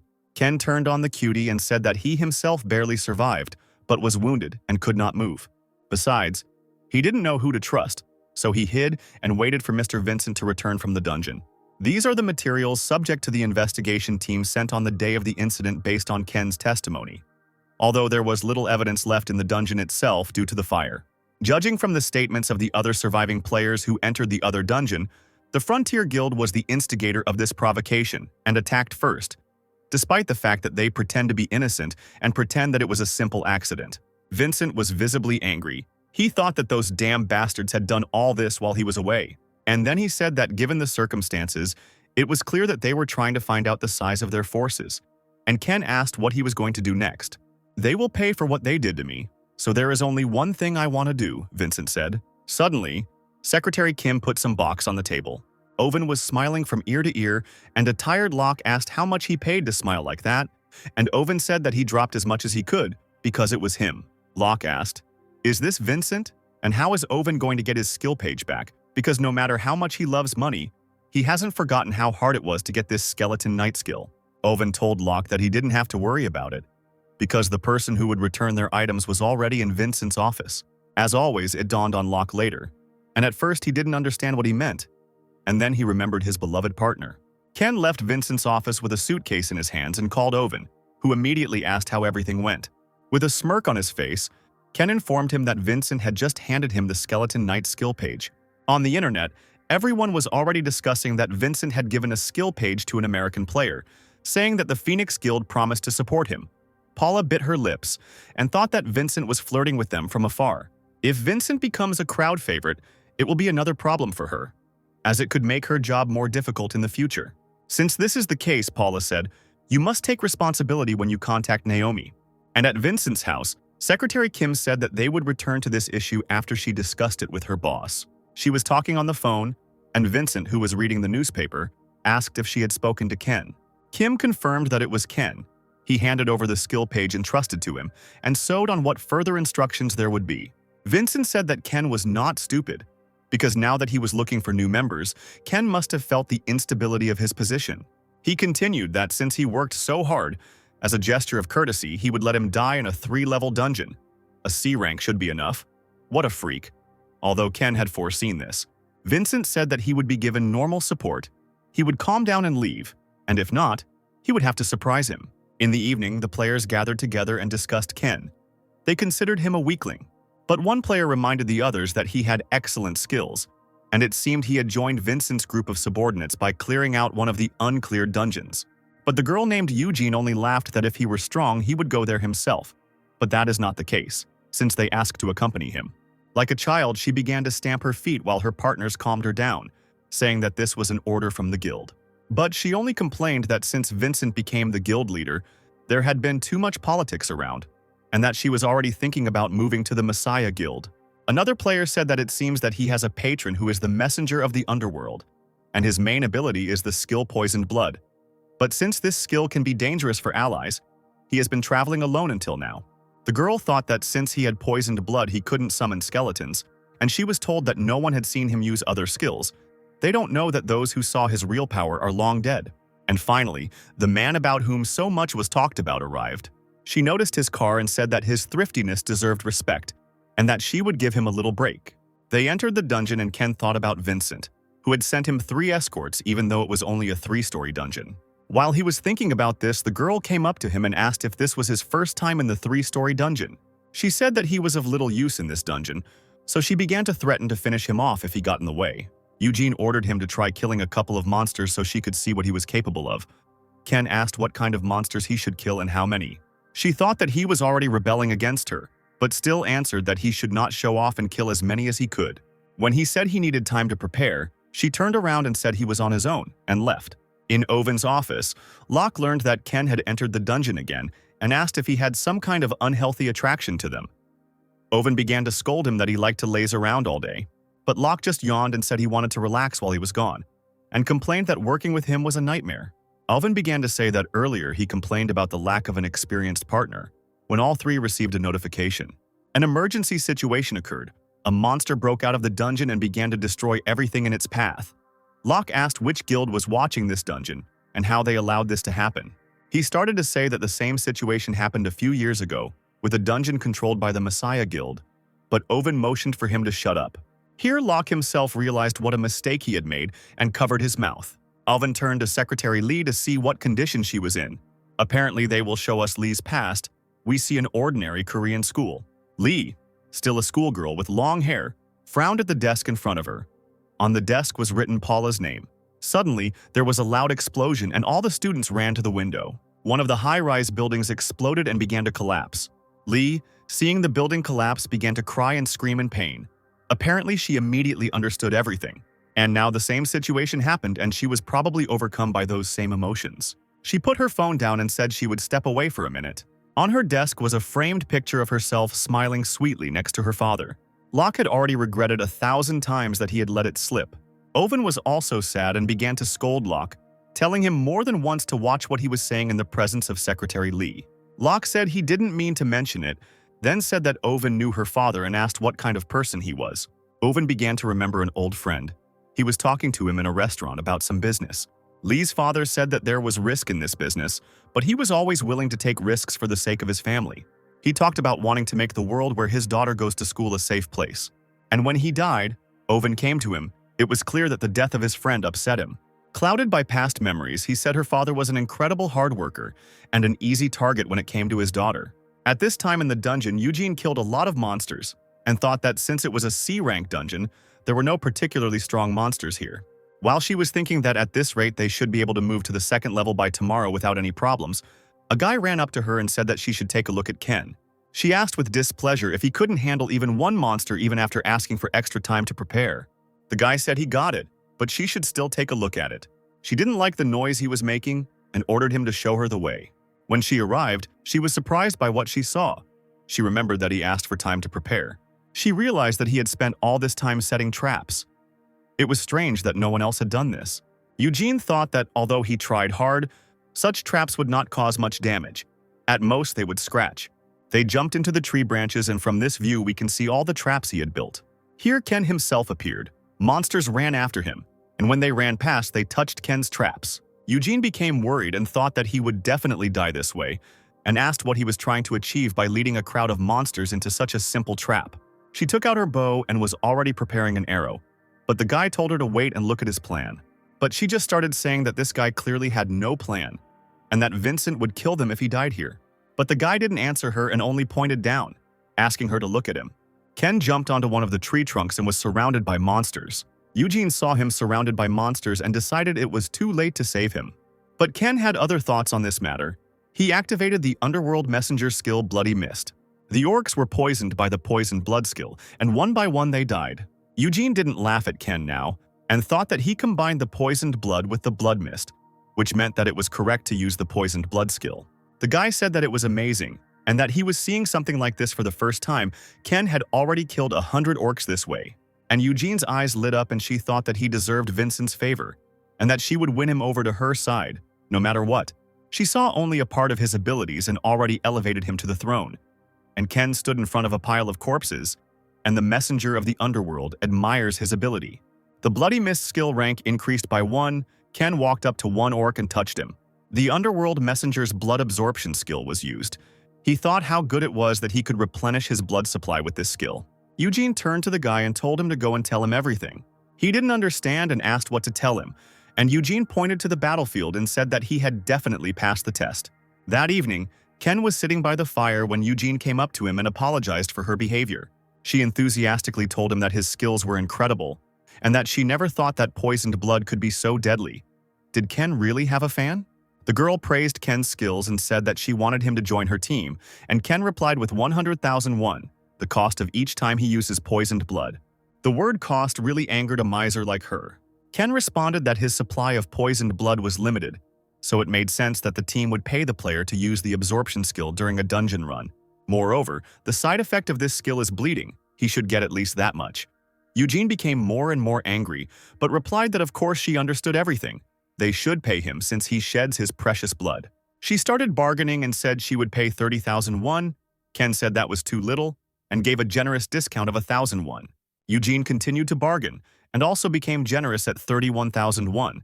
Ken answered 98, but Eugene insisted on 32,000. The player began to worry and wondered why Ken continued to play along with her in this argument while the two were bargaining. I like the cute couple. The next day, Ken watched the battle and thought that the Phoenix Guild's teamwork was much better than he thought. Ken thought that even the leadership skills were good. But then the team leader started yelling at her kids to point out the price tag of each weapon. Ken was surprised by this, which was quite rare, and he hoped that she had not decided to behave so openly because of money. They moved on to the second level. This time they had to survive for 6 days. Eugene reminded her team that survival quests usually have a lot of monsters, so they had to hold out. Then she turned to Ken and said with displeasure that since they had unexpected expenses and they needed to be sure that they were paying for their money, Ken also became nervous. One of the players informed Eugene that they would go to scout the area to determine the number of monsters. But they didn't find any monsters in the forest, which is strange. The guy thought that something was wrong here. There are never few monsters in a quest, and the dungeon is small. Another guy suddenly they found huge footprints that were clearly not left by an ordinary monster. Here the guy realized that this quest was not about fighting a lot of monsters. It looks like they'll have to fight one boss monster for 6 days. The second guy started shouting that this was bad, that such quests had a low survival rate due to the difference in difficulty compared to the initial rank of the quest. At this time, Eugene was discussing the dungeon with her partners, that the area of the dungeon was smaller than normal dungeons, more like an island. She thought that since they had Ken's poisoned blood, they would be able to defeat even the strongest boss. But in order to increase the survivability of individual team members, it was necessary to avoid exhausting equipment. Eugene is a good leader who cares about her subordinates. She warned everyone to avoid meeting the main monster until they figured out what kind of monster it was. Suddenly, screams were heard from the forest, and a huge white troll emerged from the forest. Eugene ordered everyone to disperse, and taking out her bow, she shot at the white troll. The silent hunter's skill multiple shot was used. The arrows pierced him. Regardless of his regeneration ability, Ken's poison skill will buy them some time. But surprisingly, the arrows simply jumped out of the troll's body. Was there really too little poison? But the poison was definitely spreading from the place where the arrow hit. Ken watched Eugene continue to perform her duties as commander and wondered if he should intervene. After all, it was time to show Vincent his usefulness. After everyone was able to escape the monster, Eugene gathered all the players in a circle. But she didn't see Ken. She became worried and asked where he was, I wonder. Ken appeared next to her and she asked if she could increase the amount of blood she bought. He agreed on one condition. He explained his condition and said that he understood that it was not easy to make such a decision, since the lives of the entire team were at stake. So even if she refused the proposed strategy, he would continue to cooperate. But at this rate, the number of casualties would be at least more than 4, regardless of whether they fought or ran away. Ken used the Underworld Messenger skill bloody weapon and created a small arrow. This item is made by condensing his blood, making it more effective than poisoned blood applied to an arrowhead. She grabbed a bag of arrows and warned him that she would personally finish him off if any of her comrades died because of his strategy, and announced to her that they had a new plan. But the players started to doubt the plan when they had to take off their armor. They would need to dodge it, not block it, and so they needed to increase their mobility, which is why they needed to take off their armor. Here comes the white troll, and the guys activate the Immortal Fighter's provocation skill. Then the troll was attacked by the mages, using the skill of the Master of the Source of Knowledge, Flame. And when the troll was surrounded by flames, Ken ordered everyone to get ready. We are brought back to the previous conversation. White trolls are immune to fire magic, but Ken knew this. White trolls have some resistance. Ken wants to use the fire not to damage him, but to use the fire to cloud his vision. All the fire has to do is give players the opportunity to make a cut on its body. After one of the players struck, the leader Eugene fired straight at the target before the wound could heal. The white troll is affected by the poisoned blood. Even Ken thought her skills were not bad. When the arrowhead hit the wound, it began to dissolve and be absorbed into the body, so even if the wound was instantly healed, it would not be able to stop the poison. At this time, all the players with different abilities use their powers to attack this troll. By the time the dumb troll notices that the same attack is repeated over and over again, as Ken expected, the troll did not notice that he was wounded, and the players were able to take advantage of this and defeat the white troll. Eugene couldn't be happier that they were able to defeat this troll without any losses. The screen immediately appeared for all players. It said that the achievement of the White Troll Hunter was received. The messenger of the underworld granted you power. When they got down from the tree, Eugene asked Ken why he was really there, and he said that they could talk about it outside the dungeon, whether our Ken was asking her out on a date, although that was unlikely. But then he ruined everything by reminding her that they had used his poisoned blood 217 times, and he expected them to pay him back upon leaving their dungeon. A curmudgeon like Eugene clearly didn't like this reminder, as can be seen from her expression. Meanwhile, a dissatisfied Vincent tapped his fingers on the table and asked what she wanted to compensate for this incident. He said that while nothing could replace the fallen guild members, he would listen to Naomi Spell, the head of the Frontier Guild. After the entire team emerged from the dungeon, they held a conference where they answered questions from journalists. One of the reporters asked if it was true that a white troll appeared out of nowhere in the 3-story C+ dungeon, and he was curious how they got out without a single loss. Eugene replied that they had achieved this result thanks to the hard work of each team member, and that the cleanup would not have been possible without Mr. Ken's poisoned blood skill. This surprised all the journalists. They couldn't believe that they were able to defeat the white troll thanks to the poisoned blood skill. At this time, Ken was in his car and talking to Owen about the Dead Forest dungeon. Owen was a little worried that he was going there because it was an American dungeon and he was going there undercover. Ken said that if he could go there as someone else, they wouldn't have to use Vincent. Owen reminded him that even the Messiah had only gone to the American dungeon a couple of times, and at the moment, this country didn't need anyone's help. Since many experienced players have emigrated to this country, and the fact that they have found themselves in this situation means that this dungeon can be quite difficult to complete. While Ken was talking to Owen, Naomi and James came out of the elevator. She scolded him for something as they got into the car. Since the Frontier Guild screwed up pretty badly in front of Vincent, they will be able to enter the dungeon without any major problems. Vincent was reading a report in his office about the dungeon where Ken was. He asked the secretary if everything written in the report was true. The secretary said that she had contacted all the players involved in the cleanup, and this report contained reliable information. The battle with the White Troll. In this battle, Eugene was in command, but it was said that Ken suggested the strategy. The secretary continued that Eugene even paid Ken extra for the use of his poisoned blood. Vincent was glad that he immediately realized that he was an unusual guy, but he did not expect that he would be so good. Vincent's commercialism soared. He began to say that Ken turned out to be an interesting person, and that he should have been accepted earlier. From now on, he should be treated with due respect. There was a meeting about the Dead Forest dungeon, in which the Great Guild and the Frontier fight together, and that a foreign player wanted to enter this dungeon. Carrie Rowana, the master of the Great Guild, asked everyone what they thought of the foreign participant. The man started shouting that they couldn't trust a stranger to clear such a complex dungeon. For him, it was absurd. He was afraid for their honor, no matter what it meant. Another said that he was not sure what the guild's opinion was on this matter, since they had already given their consent and the government had also begun to ask their opinion. But he thought it would be better to oppose it.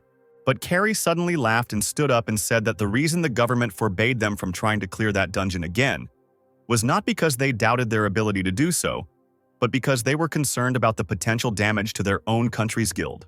It's even better because now they can use this reason to get government approval. Carrie wanted to raise the stakes. Carrie decided to announce a reward that would interest anyone: King Arthur's ring. In the car, Locke handed Ken the skill page. He said that Owen asked him to give it to him. He thinks this skill suits him. Locke told him that he didn't need this skill because Ken kept his skeletons in the Book of the Dead. But Owen insisted that he pass it on to Ken. Ken liked this skill. He asked to convey that the skill would be useful to him, and that he would definitely use it, since the Book of the Dead could only store a limited number of skeletons. The power of the Pharaoh. One day there may come a time when he meets an opponent who has more warriors, and then his position will become extremely disadvantageous, but with this skill, he can probably cope. Locke interrupted his thoughts, asking if he really was going to clear the Dead Forest, and if he would be able to do it, since this was the dungeon that the Frontier and the Great Guild had failed to cope with together. Besides, since it's a dead forest, there must be living dead there, which is a bad combination for Ken, since he can't sacrifice undead to skeletons. Ken started to say that he was a little worried about it at first, but then he said that Locke would be fighting the undead in the front lines. It seemed Locke was not aware of this. That's when Locke lost his temper and started yelling at him. But Ken's phone rang, and Owen said that the government had agreed to let him participate in the dungeon, but there was a problem. It seems that anyone can take part in the cleanup. Not only him and something else as a bonus, they said that they will reward the guild with a legendary item. Ken immediately realized that they were confident that their player would receive the prize, and asked what item they were offering. The internet literally exploded with this news. No one could believe that Arthur's ring was being offered as a reward in this dungeon. Finally, the guys flew to San Francisco, and Locke, while he was eating, said that it seemed like the Great Ones really wanted to clear out this dungeon. Otherwise, they wouldn't have offered Arthur's ring. Ken replied that it was a provocation. They thought they would take the prize themselves, and Locke laughed because they didn't consider Ken a serious opponent. While Locke ate his burgers, as always in huge quantities, Ken thought that the Great Guild understood that one cannot carelessly underestimate one's enemies. And they are not so stupid as to just provoke other guilds. There must be another reason for their confidence. Carrie was informed that all raid members, including the leader Ellis, had successfully entered the dungeon. The man asked if it bothered her. He didn't doubt Ellis's abilities, but the reward worried him. He continued that there were rumors, including within the guild itself, about the master's decision, but for some reason Carrie smiled creepily. Turning around, she said that she had offered the ring as a reward, but had not said that she would not use it. And we are shown someone putting on King Arthur's ring. Everyone entered the dungeon and a girl came forward and introduced herself as Ellis Heighton, and she represented the Great Guild. She said that before she starts the cleanup, she suggests that all the guilds come to an agreement. Locke asked with displeasure what she wanted to negotiate about. She was certainly not going to negotiate about not fighting each other. Ken said that she wanted to determine the order in which guilds would attempt to take down the boss, and that order would depend on how much the guild contributed to each level of the dungeon. Locke asked what kind of contribution they were talking about. Who would kill more monsters? Apparently, Locke was not going to cooperate with them. While Locke was asking what he was going to do, Ken's original plan was to just watch and not interfere. Ken noticed something. Ken saw the skeletons lying next to the tree and said that now it was a competition, so everyone would reveal their cards. Since everyone showed their abilities, Ken decided not to stand aside, and the skill of the messenger of the underworld, the power of the pharaoh, was used. The monsters killed by others can be used as a sacrifice. The small group began to discuss their actions. Someone said that everyone was in a hurry from the very beginning, and asked what they would do. Ellis said they can't stand still while these brats are running around. Looks like Ken was right that everyone will show their true strength.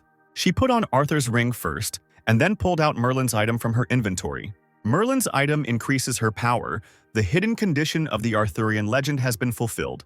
The Arthurian legend item set has been activated. King Arthur's ring enhances the effects of the Knights of the Round Table items. Her magical power literally overflowed, while Ken watched it through the lizard.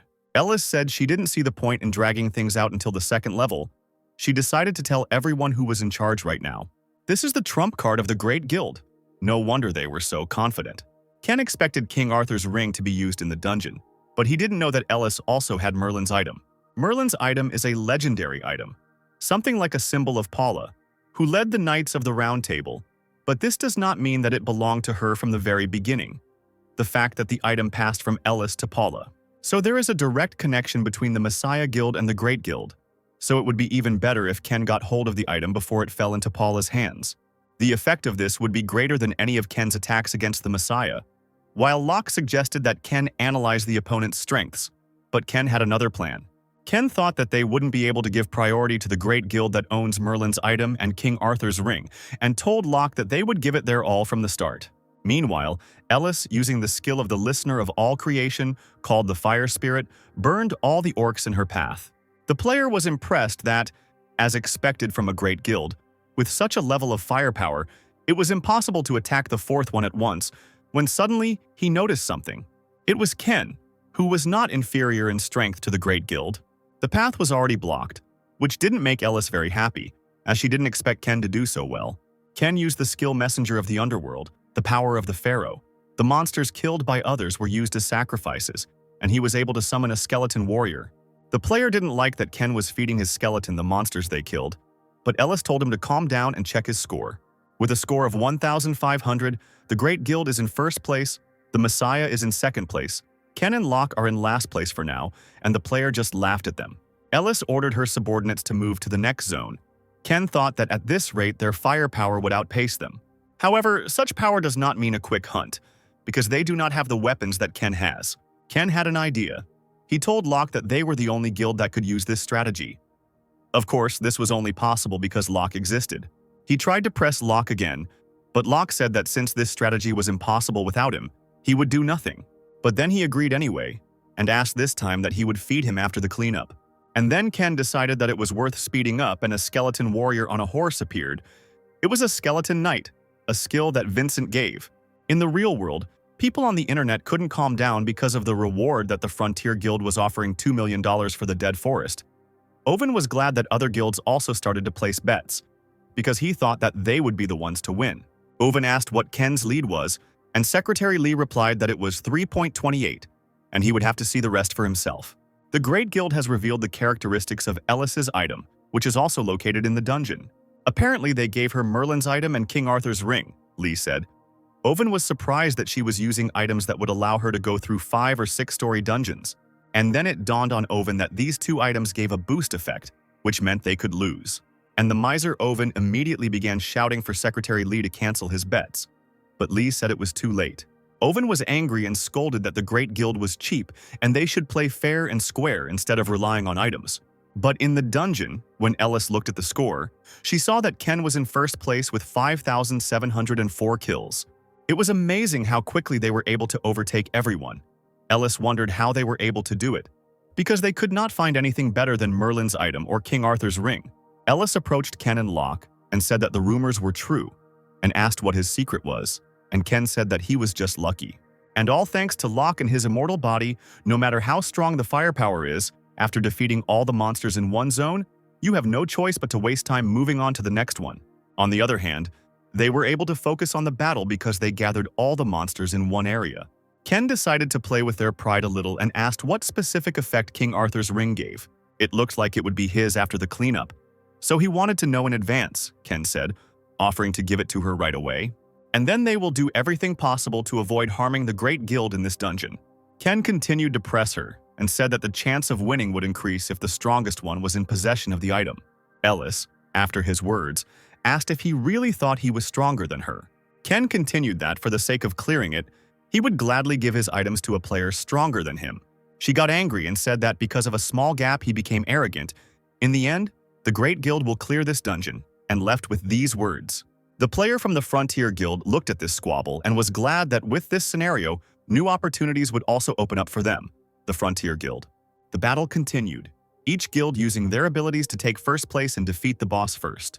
The Great Guild had been fighting fiercely all this time, burning and killing a bunch of corpses, and Ellis asked how the situation was with the places. The player checked the score and became nervous when he saw that the results had not changed and the difference had only increased.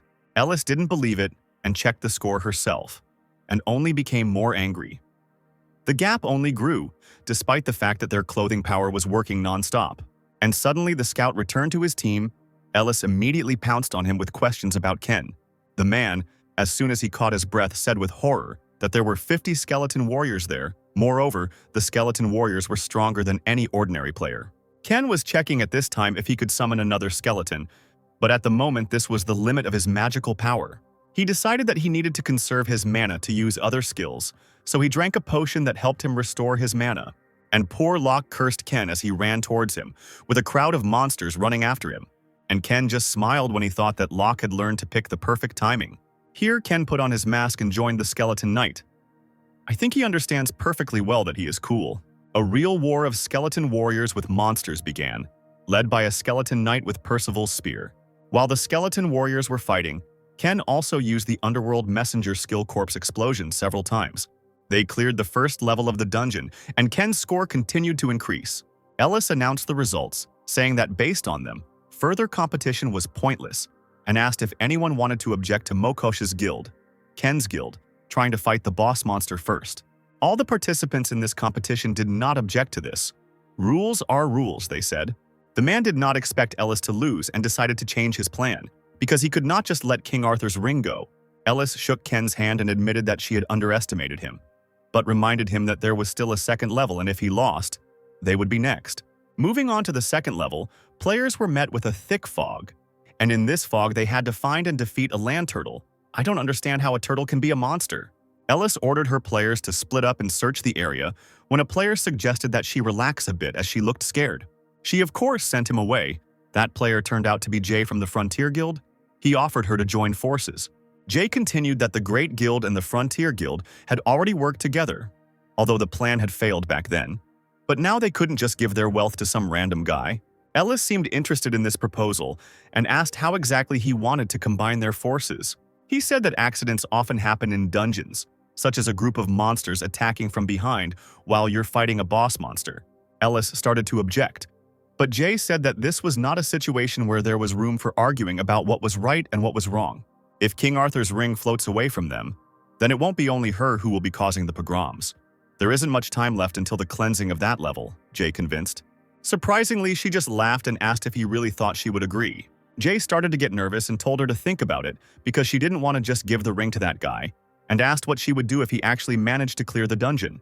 She got angry and asked him that if they had priority to fight the boss monster, they would have tried to pull the same trick behind their backs. Jay didn't deny it and said that given the current situation, it would be better for them to join forces. Ellis said she would pretend not to hear anything, but warned that from now on, if he interfered with them, she would make him regret it. And during their negotiations, Ken had already destroyed the land turtle and cleared the dungeon. Such speed was hard to match. Next to the dead land turtle, Locke fell to his knees and clutched his side. Ken asked how he was, to which Locke replied that his ribs were cracked. A skeleton could handle such tasks. No need to overload Locke. Locke started yelling at Ken, asking if he would be okay if he were in his place. Continuing to scold Ken, pointing out that they were still alive thanks to him, because another would have died long ago, he stole treats from the inventory and ate them. The blessing of the river. Styx was applied and his health was fully restored. He noticed that during the time he was with it, the blessing of the river Styx had increased by 3 levels. Afterwards, he stood up and asked where they were going in such a hurry, since the first attempt was already theirs. Ken replied that they were in a hurry so that those bastards who were constantly trying to cheat them wouldn't have a chance to catch up. So they moved to the next level, and they were surrounded by an ominous aura, like in the previous dungeon with Van Gogh's bracelet. The players gathered in a circle and asked each other who dealt with the land turtle. They don't even know who found it. Here they were covered in fog. The player thought that this fog was even worse than on the second level. And this black fog used its power and slowly began to absorb their life force. Luckily, Apophis's power was activated, and Locke can no longer be poisoned by that black mist. Lancelot's ring activates a powerful resistance to the black fog. Locke looked at Ken in surprise and thought that he couldn't have thought that everything would be like this. The players became despondent and began to complain that from the very beginning there was a poisonous fog that was everywhere, and Ellis ordered everyone to calm down and take the antidote. She expected this and prepared in advance, but this does not mean that the antidote will be enough for everyone, for half a day at most, if everything goes well. But they can lose their life force even before the battle. Using the antidote didn't help much. The poisoning status was lifted, but temporarily, and Jay was walking towards them, also complaining about the poison. He again suggested that she think about his offer again. This might be the only chance before the Mokosh Guild made a mistake, and she would have to fight the boss at the limit of her strength. While he was convincing her to join his guild, Ken, his skeletons and Locke headed towards the boss. Ellis thought that if he succeeded, she would lose the ring. Even if he lost, they would have a hard time. She decided she had no choice and accepted Jay's offer. Jay thought that now his chances of getting King Arthur's ring had increased. He tore it off. The antidote was enough for them for more than half a day. It would last for about a whole day. The guys reached the dungeon boss, a skeleton warrior on his horse and with his army, probably the most terrible boss of all. Locke looked at the huge crowd in horror. He asked if Ken was telling him to just stand. Ken said that the appearance of the saboteur is inevitable. They just need to pretend that they are hunting. If they leave the front lines, the rest of the guilds will have a chance, and this is exactly what the group that is harassing them wants. As time went on, they were the ones with the advantage in the black fog. Ken decided that he would make them beg to clear this dungeon. Jay and Ellis exchanged glances, and Jay ran to prepare an attack. Ellis convinced herself that she had no choice. She was tormented by doubts, but she repeated that it was for the sake of protecting the others. They needed to win and leave here alive. In another part of the dungeon, the battle between Ken and the boss monster has already begun. Of course, Ken stood to the side, and Locke pushed forward straight towards the skeleton on horseback. As Locke made his way through the crowd of skeletons, a bunch of monsters ran out of the forest, but Ken was waiting for them. He used the Underworld Messenger Skill Corpse explosion. Jay clearly didn't expect this when he noticed the explosion. Jay said that this couldn't be. He realized that Ken had managed to prepare for this attack. At this time, the other players were getting worse and worse. One of them supported his comrade, telling him to be patient a little longer, because you can't die like that. There are more and more dying, the player reported, and that they are at the limit, they have less and less left. He asked her to make a decision. She thought that the supplies of the prepared antidote had run out. Now they would have to put up with the dwindling forces, and she was angry at Jay because he was delaying the attack. And then Ken came back, and Ellis was glad that he had finally given in. Ellis ordered her players to prepare for battle, as it was now the turn of the Great Guild to show its might. But then Ken suddenly turned around and said that he would leave it to them and return to the battlefield. Ellis didn't understand this and started shouting that the moment he appeared here, it was their turn, the Great Guild. She stated that he had wasted half a day, so he should let them deal with it, and she asked if saving the lives of everyone present wasn't the most important thing. But Ken calmly replied that he was merely returning the wounded on the front line to safety. She didn't notice at first, but there was a player from the line lying on the ground. It was Jay. He had burns on him. Ellis thought he planned it all, but he failed the attack. Ellis screamed that it didn't change the rules, he was back, which meant it was their turn because he had left the battlefield, which meant his attempt had failed. As she continued speaking, Ken turned to her and with a sly smile told them to wait their turn. He said that even now his partner continues to fight bravely. They have no time for useless arguments. He must immediately return to the battlefield to help him. The other participants forgot about his partner. It's a shame that Locke does so much, but they can't even remember him. Ken continued that most of her guild members were poisoned, and if they fought in that state, it would be difficult for them to survive, let alone clean up. Ellis still argued that they still had time.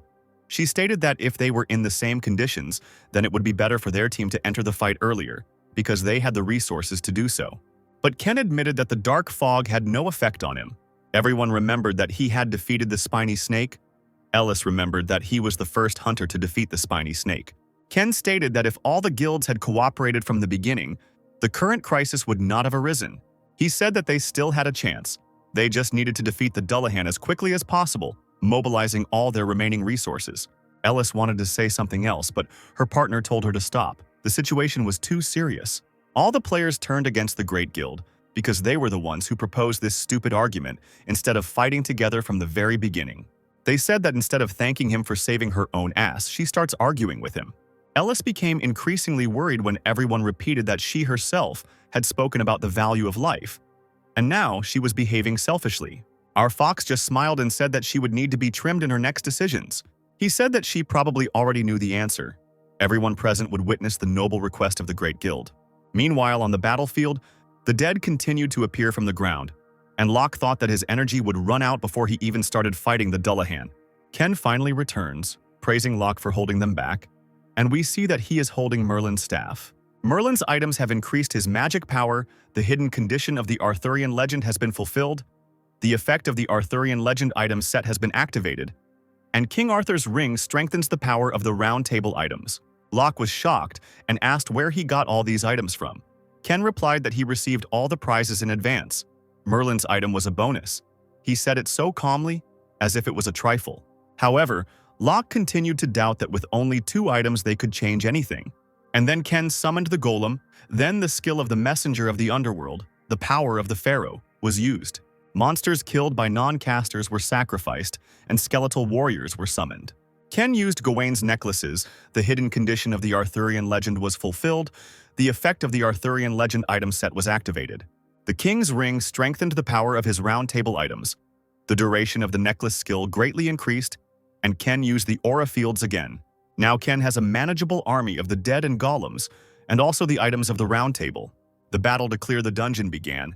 The dead jumped on the golems first. Locke was impressed by the battle. He admired how the golem fought alongside the skeletons.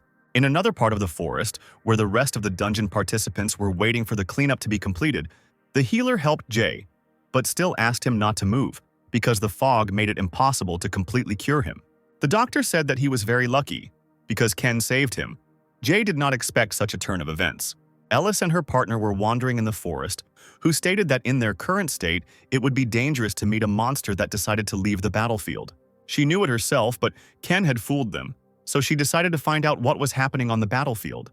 Of course she was angry, but she also didn't want to know what the other players would have done if she hadn't given the items to him. Then, not only the items, but also the pride of the guild and the lives of its subordinates would be lost. Here they finally reached the battle site. The skeletons and the golem held the dead while Ken and Locke were next to the dungeon boss. They are in a circle to isolate the Dullahan and will hit the target right on target. If he drags, they will be surrounded and under threat. But it's not like things are easy for the guys now. He spits out icy air that freezes when touched. The skeleton uses its head as a gun. The energy of the dead is increased by an unknown force, but Lancelot's ring reflects the energy of the dead. The situation turned out to be quite complicated. Even Ken realized that it would not be so easy to defeat the Dullahan. Before returning, he heard from his comrades who had attempted to pass through this dead forest. Defeating a Dullahan requires a raging fire force. At that time, the only person who had such power was Lay. This will be less than Lay had then. Ken decided to use all his items, using Percival's spear. The effect of the Arthurian legend item set was activated.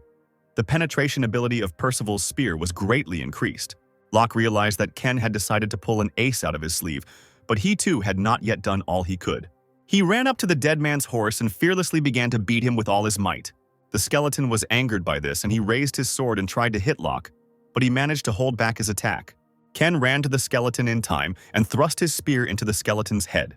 The spear became covered in a layer of ice, and Locke began to worry that even Percival's spear was not able to pierce this ice.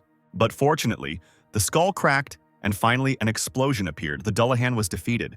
When the boss monster was defeated, the skeleton warriors began to disappear and the sky opened up. Locke noticed that Ken froze for some reason when he looked at what he found in the skeleton. The skull contained a ring of Hercules. Ken was surprised by this discovery. The more achievements the ring gains, the greater the influence of the ring on their characteristics. Locke tried to get attention and shouted what he was going to do with the ring. Ken was very pleased with his new acquisition, and then he was able to summon the Dullahan as a skeleton warrior. Meanwhile, in Korea, Owen was beaming with happiness when he read in the newspaper that Ken had hit the jackpot. But Carrie, having read the same news on the contrary, became incredibly angry. This news made Vincent happy, because the newspapers began to write that it was he who had found the hero who was ready to save the world. His thirst for wealth grew as he thought that investing in this player was a great decision. As he becomes more active, the price of Vincent and the Phoenix Guild's shares continues to rise. At this point, Kim comes in. Secretary Kim said he was getting a call from the Mokosh Guild, Ken's fictitious guild. Ken arrived in Korea and immediately called Owen. He said that they could move on to the next step. He asked if he had prepared what he had asked for, and Owen said that of course he had prepared everything, but told him to use it carefully, because the durability was still low. Ken finished talking to Owen about business, and Locke got into the car and said that he would go first because he was so hungry that he was going to die after all. They never had lunch together. This didn't bother Ken at all. He thanked him dryly and said goodbye. And Locke deservedly got angry and started shouting that when people are grateful for someone else's work, they buy them something. Then Ken seemed to promise him that he would soon buy him something to eat, and he could choose whatever he wanted from the menu. He would buy everything. Hopefully, Locke wasn't relying too much on that promise. Locke was shouting after him to buy him food now. At this time, Paula was yelling at someone. Why can't they be present? Don't they understand what situation they are in now? She said that they could no longer delay the attack on the 7-story dungeon, but the man said that he also had a problem that he could not delay. It was a master from Japan. He said that Ken killed several of his students, and he would not cooperate with them until they killed him. Because the guy from the Mokosh Guild, under the patronage of Vincent, was able to pass through the dead forest and all the attention of the public was focused on them. And right now they are planning to ruin their business with such a banality? Sometimes you have to make sacrifices, Paula said. This offended the master and he said that they thought he shouldn't take care of that newbie who easily passed through a 3-story dungeon. He added that they might be watching the wrong guy. The second master archer said that he agreed with him, and it was a pity to see them worrying about such insignificant problems. Paula wanted to continue arguing with them, but Lay stopped her and said that if they were really so worried about their students, let them do what they wanted. This did not suit Paula, and she said that they could not delay the attack on the 7-story dungeon. But Lay looked at her menacingly, and she immediately became nervous and apologized to her master. The masters thanked them for the time they had given them and ended the conversation. Then the guy grinned and asked if the glory of the Messiah was not as good as before. He continued that perhaps the promises were initially exaggerated, that previously there were active key participants at each level, but now there is no one. Even the other members begin to act independently of the guildmaster's will. It's really a mess. The guy turned out to be John. John said that he was sure that they didn't bring him here to show him something like that. Paula tried to defend the honor of the guild when Lay interrupted her again. He looked at John with a creepy expression and asked what he could do about it. Apparently, he began to use his power to intimidate John, which of course he succeeded in doing. However, we were returned to Ken, who was sitting in Vincent's office and asked why he had called him here. Vincent replied that thanks to Ken's advice to help the Mokosh Guild, his business had improved, and now he had one more request. He added that if Ken succeeds in doing well in what he asks, Vincent will take care of a worthy reward. Vincent stated that one player wanted to be his raid partner in a dungeon to see his skills. Everything had to be done to make sure he remembered it. He said he just needed Ken to go with him. After a minute of silence, Ken asked who the player was who wanted to take him on as a partner. Proud Vincent said that this is the same player from the American Guild. It's funny how Ken plays pranks on everyone in his path. In front of the gates of the dungeon, Vincent was waiting for Ken, who came out of the building. Vincent asked him how the meeting with the Americans went, and Ken, a swindler, said that he described the test to him and showed a report about the dungeon. Vincent, with a serious look, reminded Ken that this task was incredibly important. He had no idea that Ken was that American from the Mokosh Guild, under the hidden name of Isaac. While he was telling him this, a car drove up to the gates of the dungeon, and Vincent was glad that he had finally shown up. The leader of the Mokosh Guild, Isaac, actually got out of the car, although it was probably a stand-in. Ken and false Isaac shook hands and asked each other to take care of each other out of politeness. Afterwards, they entered the dungeon, and Vincent, noticing Isaac's smile, said that he was a little different from how he imagined him. Of course, no matter how you look at it, Ken has a more sinister aura, and the guy imitating Isaac is too friendly. The guy pretending to be Isaac turned out to be Locke, who began to boast that he played well and was able to deceive Vincent. Locke laughed and said that he was just a fantastic actor and that he should think about an acting career. Not surprisingly, Vincent noticed Locke's goodwill, which no mask could hide, and Ken dryly praised him, and finally decided that he would no longer use a stunt double. We are shown Ken and Locke discussing their plan, and Locke was apparently nervous that Vincent would also be at the meeting. Locke asked what they should do if Vincent went into the dungeon with them, but Ken said that he would only be at the entrance to the dungeon, and he would not go inside. It hadn't dawned on Locke yet that he would be playing Isaac, so Ken had to explain everything. After Locke realized everything, he declared that Ken would not get rid of him with pork, and that he needed to order beef. Ken agreed to buy whatever Locke wanted to eat to keep his promise, and a happy Locke shouted to the chef that he wanted beef. But something tells me that Ken is being generous for a reason. When Locke finally had his fill, happily thinking how much all this beef would cost. Note: beef is very expensive in Korea. Locke sweetly admitted that Ken is a better friend than the others. He wanted to say that if he needed anything, he could ask him to do it for him, as he noticed the card Ken was paying with. Locke shouted where he got this map from, and Ken calmly replied that Vincent gave it to him specifically for the meeting with Isaac. A big question arose in Locke's mind. Ken promised to repay him for his hard work with food, but he pays for it with a guild card. Now it is clear where Ken's generosity comes from. Ken reminded Locke of someone, but it was no surprise that such a miser was waiting for the moment when Vincent decided to treat Isaac to treat Locke to food. In the dungeon, the battle with the orcs continued. The skeleton knight with Percival's spear attacked everyone with one blow. The level was raised, and the messenger of the underworld smiled at his overwhelming power and transferred some of his power to him. Locke was surprised and remembered that during the fight with the Dullahan he was unable to see. But now that he sees everything, it is impressive. Ken, with a sour face, thought that this was the first time he had used it correctly without considering the individual capabilities of other people. But even he didn't expect that these items had such power. Magic power remains even after using all the skills he has, so it means he won't be able to get the most out of items since it remains.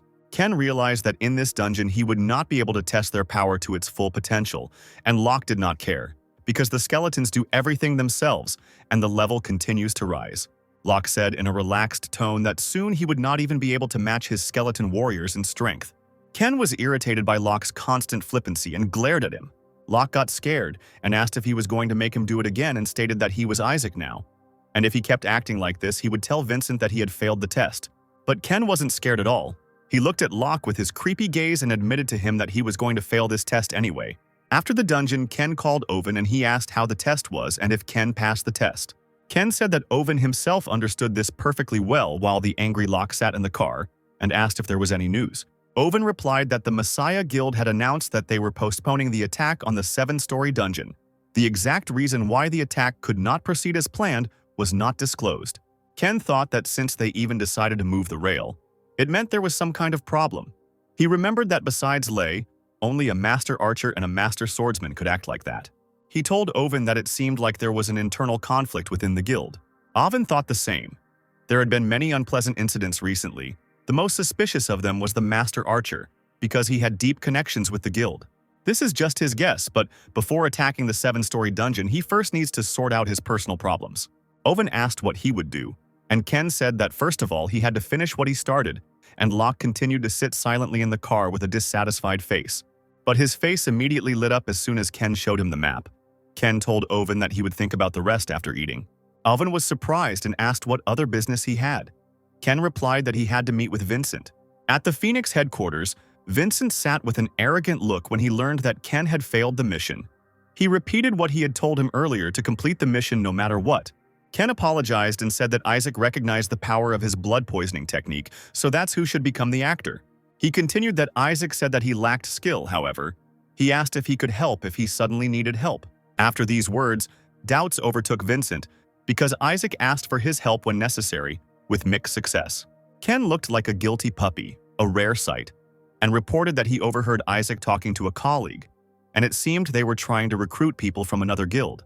And he hinted that this meant that he would soon leave his guild. This interested Vincent, because then Isaac would become a free player. While he decided that he couldn't be sure based on this information alone, it should only be interpreted as information that they were trying to make the same move as before, which meant he wasn't just testing Ken for nothing, Vincent thought. Vincent then asked Ken if he would be able to pass his test again if he suddenly had the chance. Ken looked up and told Vincent to trust him and give him a little more strength, and next time, he would definitely succeed. We are shown who defeated the huge dragon. It was the dragon hunter Francois. In the car, the man told the dragon hunter that there was an urgent request from the Japanese government and apologized because he had just finished with the dungeon. Francois was flipping through the dungeon report while the man was saying that a rank A+ dungeon was found. Francois noticed that the boss of this dungeon was a baby dragon. He asked what they wanted from him, to recommend players who could complete this dungeon. The man realized that Francois already had such players in mind, and Francois confirmed this. He said that it had been a long time since he had crossed the 100th level, but he was tracking active players who were able to pass the 3-story dungeon. A little nervously, the man asked what would happen if he recommended someone to the master, and that player refused. But Francois replied that this would definitely not happen, and that he was sure of it. The newspapers kept writing about Isaac's plans to join the dragon hunt. Vincent thought that no one wanted to join a performance where Isaac played the leading role. The more reckless the challenge, the more noble it was.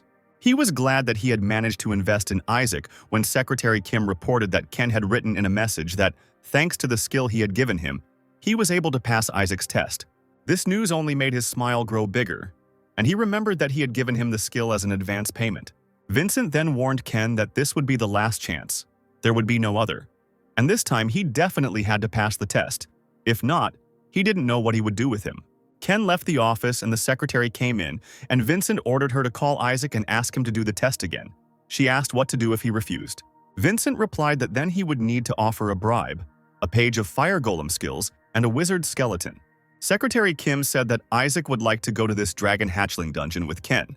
It's a 3-story A+ dungeon, just like the Dullahan dungeon, but even if they force him on as a cub, he's still a dragon. These creatures are difficult to attack, so no one wants to deal with them. However, since this is a young, not yet mature dragon, the chances of a successful attack will increase a little. And if Vincent's bodyguard Ken joins Isaac and the attack is successful, it will be a big plus for Vincent. Mr. Vincent's commercialism soared, and he ordered Kim to gather journalists to write an article. The article came out right away. It wrote about Isaac's new comrade from the Phoenix Guild, and about how Vincent promised to support Isaac. Owen read this article and was glad that, as expected, Vincent did not miss this chance and took excellent advantage of it. Even if he later finds out that he was used for their own benefit, he still has nothing to lose. Owen asked Lee if she had conveyed what he asked for to Ken, and she answered positively. She said that she even checked the goods to make sure there were no problems. Lee said that around this time, he should already be inside the dungeon, and he was probably already using it now. Locke was feeling Ken's mask that he put on the skeleton. Locke couldn't believe that it would work. Owen complained that it cost him a lot. It looks even more real than just putting on a mask. Locke looked at the skeleton so sweetly from all sides and said that the more he looked, the more surprised he was, and asked if Ken had ever seen his double, a monster with the ability to transform and create a copy of the appearance of other creatures. It is not easy to find because it usually hides in the dungeon in the form of other monsters, The skin tissue of the doppelganger is sold at a very high price on the black market. Using this skin tissue, one can create an object that can perfectly disguise itself as the face or appearance of another person. Ken told Locke to stop playing, because if he breaks it, he will tell everything to Secretary Lee. Locke immediately stopped everything and said that it needs to be put in the inventory. Locke asked if he would have to deal with all the monsters again while holding the skin tissue of the doppelganger in his hands. But Ken told him that he wanted to leave him on the 3rd floor. Strange. Ken took Merlin's staff out of his inventory and said that he could handle the 1st and 2nd floors himself. And he summoned the skeleton warriors from the Book of the Dead, the fire golem, and summoned the skeleton magician. Ken put on Van Gogh's bracelet and the bracelet began to hang on his body, increasing the number of rings he can wear. King Arthur's ring is sealed and cannot be removed, just like the ring of Hercules. He gained strength and improved his attack skills, and Locke asked what he was going to do. Ken turned around and said that there was no need to waste time. They should go straight to the 3rd floor. They were already on the 3rd floor, and Locke remembered how Ken had said he would handle everything himself, but ended up destroying everything to hell. Loku even feels sorry for the monsters in the dungeon. Ken is no longer just a lone player. He has a powerful legion that knows no fatigue and is not afraid of death. Ken already has his own guild, you could say. Locke continued to stare at Ken and was afraid to stick his head out. Ken noticed this and asked if he had anything to say, because recently he continued to look at him like that. Locke immediately became frightened and said that he still did not fully understand the attack strategy he had explained earlier. Ken said that once they start, he needs to leave everything else to him and attack only the flanks. Locke needs to not let him get airborne and escape. Locke asked what Ken meant about not overdoing it when he was on the ground, but just staying on his back. The flapping of the folded wings will be twice as hard as when they are unfolded, so the attack will not work at all. To make him spread his wings, you have to hit him hard enough to make him feel the danger. Basically, he has to wait on his back until Ken gives him a sign. Suddenly, a large dragon flew in with its prey, where Ken and Locke were waiting for it. While the dragon began to eat its prey, he, being a smart creature, immediately noticed the changes in the nest. It was a little late, but Ken used the underworld messenger skill to make the corpses on the mountain explode, and the rocks fell on the dragon. While the boys were running towards the dragon on skeletons, Locke asked what he should do if the dragon managed to fly. Ken told him that he could cut his wings if they were open. His job was to bring him back down to earth. Locke started to grumble about what would happen if he fell with it, but Ken simply said that he would trust him with it. Skeleton warriors and golems attacked the dragon at the same time. Locke also climbed onto the dragon and was angry that its scales were so thick. The dragon was also angry and began to attack back furiously with his flames. Ken used the skill of the messenger of the underworld, the power of the pharaoh. The monsters that the magic caster did not kill can be used as sacrifices. The blessing of the sun was activated. Ken also used the aura fields. The Dullahan received all this and, filled with power, he jumped onto the dragon. And the baby dragon, which can hardly be called a baby, was poisoned with poisonous blood. But then the dragon decided to take off. On the dragon's body, Locke looked so tiny. The force of the dragon's wing flap was so strong that Locke was unable to hold on and fell to the ground. Amazingly, Locke did not give up and jumped back onto the dragon at breakneck speed. Locke managed to climb onto its wing and hold on with the help of a spear. Ken kept shouting at him from below to hurry up before the dragon rose any higher. Locke complained and still continued his work. He descended with a spear right along the dragon's wing. He managed to cut its wing, and the dragon began to fall sharply, but he did not take into account that he himself would also fall. And Ken was pleased and thought that if it weren't for Locke, he couldn't even imagine such a strategy. With Locke, half the job was already done. Although the baby dragon fell to the ground quite hard, it did not die, but only began to spew fire even more furiously. Even if they succeeded in the plan with the wings, one should not forget that this is a dragon, and it is dangerous in itself. You need to be vigilant until Ken completely subdues him. It's good that the skeletons are not afraid of death and go straight to the dragon. The skeleton Dullahan and another skeleton warrior together stabbed the sword into the dragon. Its scales are hard, so it won't be easy to hurt it. The dragon noticed the skeleton warriors on his tail and wanted to spit fire at them, but the golem pounced on him in time and grabbed him by the neck. And the flame that was about to come out returned back into his body. Thus the dragon blew himself up with his own flames. The immortal fighter's skill. Blessing of the River Styx activated as Ken approached Locke. Luckily, Locke survived. Thanks to the skill of the immortal fighter, he jumped out from under the ground screaming loudly.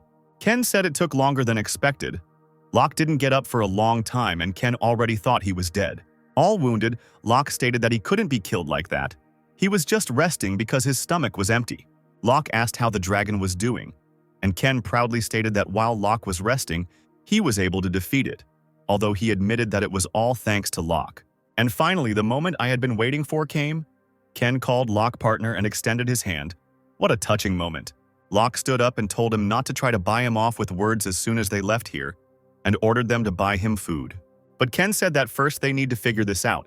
It turned out that the dragon was just exhausted, but not dead. Now we were returned to the real world, where the masters from Japan were playing Go. The master swordsman asked how many days had passed since Isaac and his group entered the dungeons. The man said that exactly 10 days had passed, and he said that many, like him, believed that the chances of success were extremely low. The master said that he personally hopes that they will cope, because then they will be able to remove them with their own hands. The baby dragon was defeated. They got the achievement Dragon Slayer. Locke happily shouted that he was now a dragon slayer. Locke pestered the little skeleton again and praised him for his hard work. He also wanted to praise Ken for his work, but for some reason Ken looked very sad. Locke said they had just defeated the dragon, so what about his face? Ken started saying that as soon as they got out of the dungeon. Ken finished by saying that he would have to die anyway. He continued that as soon as they left here, they would be sent to attack a 4-story dungeon. Locke didn't understand, and Ken explained that starting from rank 4, dungeons are a stage for high-level players above level 100. It can be said that this guild is at the top, of course. Such people enjoy enormous political and economic privileges. But this is not enough for them. They created their own cartel to get more profit. They defined each other's territory so as not to invade, so that those who possessed excessive power. One day, uninvited guests will appear on this territory. And if among these named guests you see a face that has previously shown itself to be a thorn in the side, and then it's not hard to understand what they will do with this man. Apparently, it's time for Ken to die, so that Isaac can continue the business. When Ken, or rather Isaac, Locke, and the fake Ken came out, the reporters gathered around them and asked questions. Everyone noticed Ken and started taking pictures of him as the new member of Isaac's band, asking what it was like working with him. Locke was nervous and wanted them to get out of here quickly before anyone realized that he was just a doppelganger. To support the legend, Locke hugged the double and said that no one could stop them. Suddenly, a man from the crowd ran out with a knife straight at Ken. The man, who had dodged Locke, ran up to the false Ken and plunged a knife into his stomach. Ken started bleeding and the reporters ran away because Ken's blood is poisonous. After he killed Ken, the man ran towards Isaac to kill him too. But the master swordsman killed the man first, probably wanting to pretend to be a hero. The master swordsman remembered the conversation with the man before the attack. He apologized for entrusting this task to him. The man began to say that it was a great honor for him to be useful. One could feel the dedication of the Japanese. He continued to say that even though his life was insignificant, he would definitely kill him to calm the souls of his comrades who had passed away earlier. Also, our Ken died and Locke took off his jacket and covered him with it.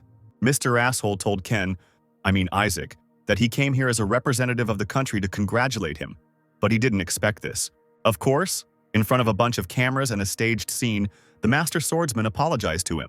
They didn't delay with the news and told about Ken's murders and the master's apologies. And in the office, Vincent went wild and smashed the computer. The news apparently did not make him happy. Secretary Kim asked him to calm down, but he shouted, "How can he calm down in such a situation? Death for Vincent was just a waste of his money and nothing more." He got even angrier and hit the table, breaking it into 2 pieces, and ordered that they find that terrorist. You can't mess around with that guy. In the restaurant, where all sorts of delicious things were lying on the table, Locke was drooling. The master swordsman called them here and said that he was sorry about their fallen comrade. Ken looked at him with disdain, but said that it was okay because players were always haunted by death. And since Ken pretended to be a foreigner, the girl translated everything to the swordsman. The swordsman was pleased by these words, and he offered them his best drink. While the freak was saying that it was a pity for the dead, of course, but we had to go on living. Locke became so angry that even his veins showed. Then he hit the table with his fist and said that he didn't intend to listen to him anymore. It was strange that Locke was leaving without eating. Locke screamed that his comrade, with whom he fought side by side, had died, and asked how they could behave like this. And before he left, he said that he was disappointed in Isaac. Apparently, another scene had just taken place. Isaac pushed the glass back and said that they should stop eating, and that he would think about the dungeon that the swordsman had suggested. The swordsman said that they had never been in a 4-story dungeon, and that they alone would not be able to clear it. Isaac agreed and asked to prepare one gift that would change his comrade's mind. The master swordsman, left alone, was thinking about something, and suddenly asked if Sakura was here. The door swung open and Ninja Sakura answered that she was here. The swordsman admitted that he wanted to win Isaac over to their side and asked if there was a way. She said that even though they got rid of Ken, Isaac's friend now hates them. Besides, because of Ken's death, Vincent is furious. If he lets Isaac go too, the coronation with him cannot be avoided. Plus, if the Messiah finds out that they want to lure Isaac over to their side, Paula won't let it go that easily. In the current situation, Isaac's defection to their side would do more harm than good. The Master Swordsman decided that since he was the one they couldn't get, it would be better to make it so that no one else could. He ordered that the Nemean lion be brought to Isaac, as payment for sending his comrade on his final journey to the underworld, the Freak. Locke and Ken were sitting in their car, and Locke was talking about how angry he was at these hypocrites. Ken thought he was angry because Locke hadn't had time to eat, but Locke shouted that he wasn't so pathetic that he would sell himself for food. Locke was angry when he saw the faces of those who brazenly held out their hands after pulling such a dirty trick. Ken said he could understand it to some extent. He didn't think they would contact them right after they did it. But Locke's anger came in handy. Ken thought he would be obsessed with food. Of course, Ken had a few scenarios just in case. It dawned on Locke that he could have sat and eaten a little longer, and he became very upset. Then an interview with Isaac came out, in which he said that the death of a comrade would not stop the hero. Owen followed the news and told Ken that he was a good man for preparing in advance. Otherwise, there would have been a big problem. Ken admitted that he did not expect that they would make their move so quickly. Apparently, Ken had angered the Japanese guild so much that they got rid of him so mercilessly. Owen warned Ken that they didn't know if there was anything else they could do. Owen asked if it was true that if the attack was successful, they promised him an additional reward in the form of an Aegis shield. While flipping through the materials that Lee had prepared, Owen said that the guys were so funny. After looking over the materials, Owen doubled down on Ken, asking how they were going to reward you with something they themselves didn't have. Ken stood on the balcony overlooking Mount Fuji. Owen reported that the shield was currently inside a dungeon on Mount Fuji. The day came when players entered the dungeon, players from different guilds from all over the world, and there was a live broadcast. One of the first to enter was Isaac from the Mokosh goddess, mother of all living things guild. The journalists continued to discuss Ken's death and the consequences of the murder. The reporter began to say that the Japanese government had already paid reasonable compensation when an explosion occurred behind him. There was a large explosion at the entrance to the dungeon. Other players started running away in panic, and the reporters also didn't understand anything. The wounded reporters noticed that the entrance to the dungeons was sealed.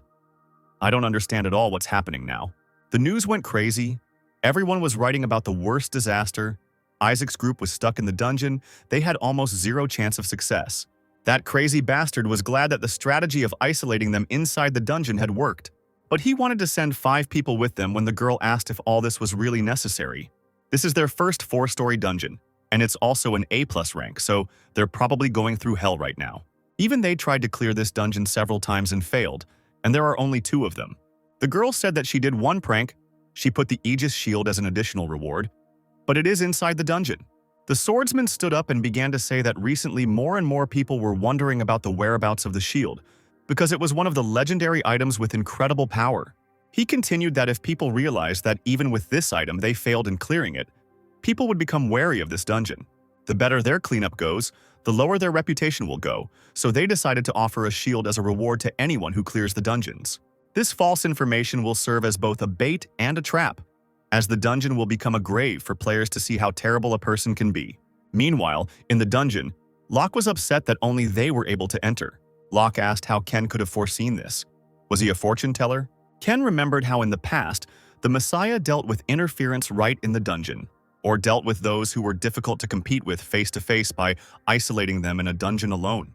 This terrible method using explosion is one of those that the master taught him in the past. Locke continued to ask Ken how he could have foreseen this, but Ken said that they had to move forward and there was no time for talking. And in the 5-story dungeon of rank B+ Monster Forest, another guild passed through it. The guild managed to survive for 10 days, and now they are heading to the 5th floor. In this dungeon John George fought. He received the Book of the Dead. In the book, the dead will be able to increase their characteristics. And in the dungeon where our guys were fighting, Locke was lying on the ground. He said that he shouldn't have underestimated the enemy. The little skeleton crawled out and said that he didn't expect him to fight so hard. Amazing. Players who challenge a 4-story dungeon most often die on the 3rd floor. But Locke didn't want to think about that now, and he stood up to fight the monster. In front of the monster, Locke looks small, but he is still strong and managed to anger the monster. The monster began swinging its fists and eventually managed to hit Locke, one of its arms being the size of Locke. From such a blow, Locke flew towards the rock and crashed into the wall. Ken crawled out through the skeleton and said that he had no choice but to tell him everything. Most of them try to save their strength to clear the 4th floor and end up losing on the 3rd. When attacking dungeons, it is very important to properly distribute resources and stamina. Trying to save strength when fighting the boss of the 3rd floor, Thunder, is tantamount to suicide. Locke started complaining that Ken knew perfectly well how to defeat the monster, but he just abandoned him there and ran away. But Ken replied that he knew for sure that Locke alone could easily handle the ogre. Plus, he was wearing the skin of a Nemean lion, so there definitely wouldn't be any problems. Apparently, Locke didn't immediately realize that he had never used the Blessing of the River Styx skill, even though he had already received several strong blows. Ken started teasing him, saying that if he was having a hard time dealing with him, then he was wrong and would now send him support. Of course it worked, and Locke shouted that he could handle everything perfectly well on his own. Locke confidently told him to leave it to him and go about his business. With these words, he pounced on the monster boss, and the battle began again. And Ken stood at the entrance to the cave and said that he was finally able to find it. Having lifted the skull, Ken used the Yalak of Anubis and began to look at the past. The man said that since they have the shield of the Aegis, then there is no need to worry about anything. But a little later, he thought that he should have done everything possible from the very beginning, but he was dragging his feet. His subordinate apologized to him that he was saving his strength, and because of this, the captain suffered. But his captain said that he had nothing to apologize for because the boy followed his orders and handed him the shield so that he would kill the Hellhound and return it to the master swordsman. So the Aegis shield should be on the 4th floor now. They gathered the strongest players and even gave them a shield. But in the end, they failed. Ken began to wonder if there was any other reason for them to worry in this dungeon. After all, this shield is one of the strongest armors and it will definitely be able to block the attacks of one Hellhound. But what was more interesting was that when he came out of the dungeon with the Aegis shield, Ken thought about the expression on the swordsman's face. Paula followed the news that 17 days had already passed since the passage to the dungeon where Isaac was located was closed, and everyone began to write that Isaac's successor would be John George, who had successfully passed his dungeon. She reported that Ken from the Phoenix Guild had been disposed of by the Master Swordsman, and Isaac's squad had been isolated in the dungeon. And John George acts according to plan, and public opinion also changes in their favor. Paula said that everything turned out in their favor, and they didn't even need to interfere because the strategy was correct. But Lei said he found the whole situation funny, and Paula began to fear again that she had made a mistake. Lei continued that it has been 3 years since the gate appeared in Central Seoul, and there was one guy who wanted him dead. So he must have been sure that Lei wouldn't be able to get out of the gate alive. We are shown the guy that Lei is talking about. This guy is Lei's father. Instead of dying that day, his position was strengthened. Lei believes that it was this guy who made him who he is today. Lei thought that he should probably be grateful to him for this. He was amused by the death of a man. He must really be a monster. He looked at Isaac's photo and thought that he had a feeling that they were similar. Lei scared Paula by saying that she probably thought the same about Isaac.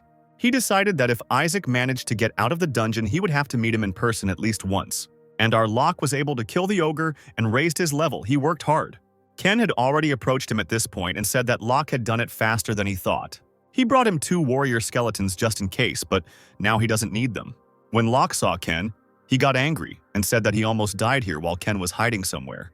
Ken asked if he looked like the type to hide, and besides, he told Locke that if things got tough, he should call, and the skeletons would immediately come to his aid.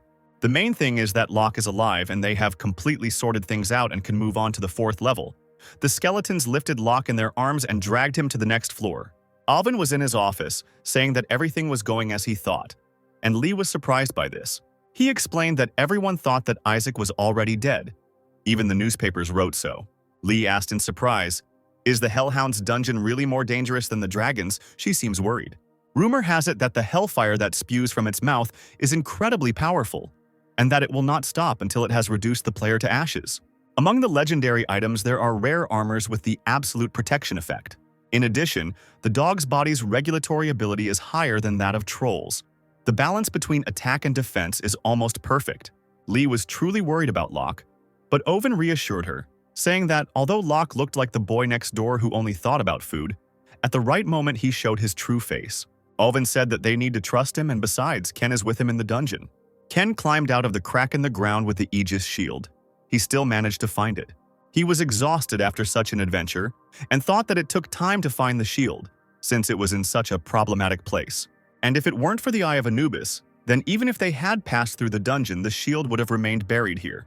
Locke was fighting the monster at the time and shouted for Ken to help him. He complained that Ken always made him fight monsters, and he himself walked somewhere while Locke fought. Locke shouted that he also felt pain when he was wounded. He criticized Ken, that he had been chasing treasures since the 3rd floor. He didn't even notice how the sky turned purple while he was complaining, but Ken quickly reacted and protected them with his shield. The Hellhound finally showed itself. It's good that the shield is indestructible. Ken confidently told Locke that this was the shield he was looking for, and began to tease him by asking if Locke thought Ken was just wandering around. Locke, of course, began to make excuses and say that he was just sad, and that's why he said all sorts of nonsense. Ken wanted to tell him something again when the sky was painted brightly again. The Hellhound was definitely on the other side. Ken saw it with the Eye of Anubis. This is the reason why others couldn't get through the dungeon even with the Aegis shield. That's because there are not 1 but 2 Hellhounds. Bad news. The Hellhound attacked the boys again, and Locke protected them, but there was only 1 shield, and there were 2 of them. Locke asked what they would do. Locke got angry. He shouted that he thought Ken was standing behind him, which is why he blocked the blow so hard. Ken replied that, as Locke said, nothing would work if they stood next to each other. He asked that Locke had a shield, and would he be able to handle 1 dog. But then the Hellhound attacked Locke again with its hellfire. Locke survived, but the fire still caught on Locke's sleeve. He was struck by the unquenchable flames of hellfire. Locke began to panic and threw himself to the ground. Ken shouted at him to immediately remove the armor. Locke quickly removed and threw his armor on the ground, but it continued to burn. This is the danger of the Hellhound, that the fire burns until it completely incinerates everything. The other dogs also ran to the boys. Now they had more work. If things continue like this, simply being careful with hellfire won't be enough. Ken rushed forward, easily cutting through all the dogs in his path. The Hellhound reminded Ken of the old days, how he used to fight. An 8-story dungeon that he attacked along with other members of the Messiah. The boss monster Cerberus belonged to the Hellhound family. The number of Hellhounds that died at his hands. Confident, Ken continued to destroy all the dogs in his path, because even in the past he killed 23 individuals. At this time, Vincent learned in his office that Ken was still alive. Secretary Kim confirmed this and handed the letter to Vincent. The letter stated that since Japanese terrorists continued to threaten his life, he had to fake his death, and he would give more details to the guild after he had a chance to get out of here. To cross the border safely, he needs money. Vincent said that even if the guy is thrown out in the middle of the Eastern Ocean, he will return alive. Vincent told her to be careful and not let the information leak and to send the funds immediately.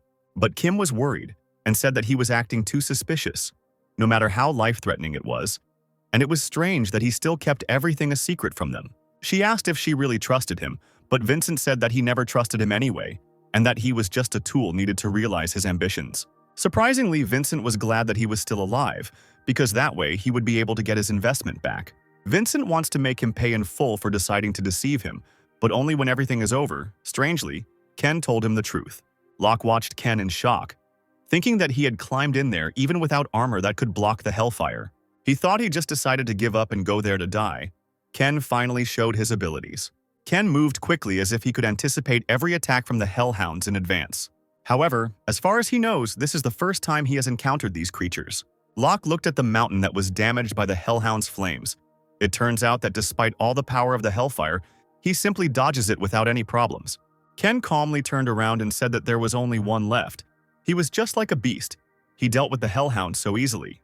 Weapons made from dragon bones melt quickly, so he chose dragon bones as his weapon. Ken said that he had prepared enough bones. A pile of bones grew out of the ground, spears made of baby dragon bone. The attack power is not high, but it boasts of its durability.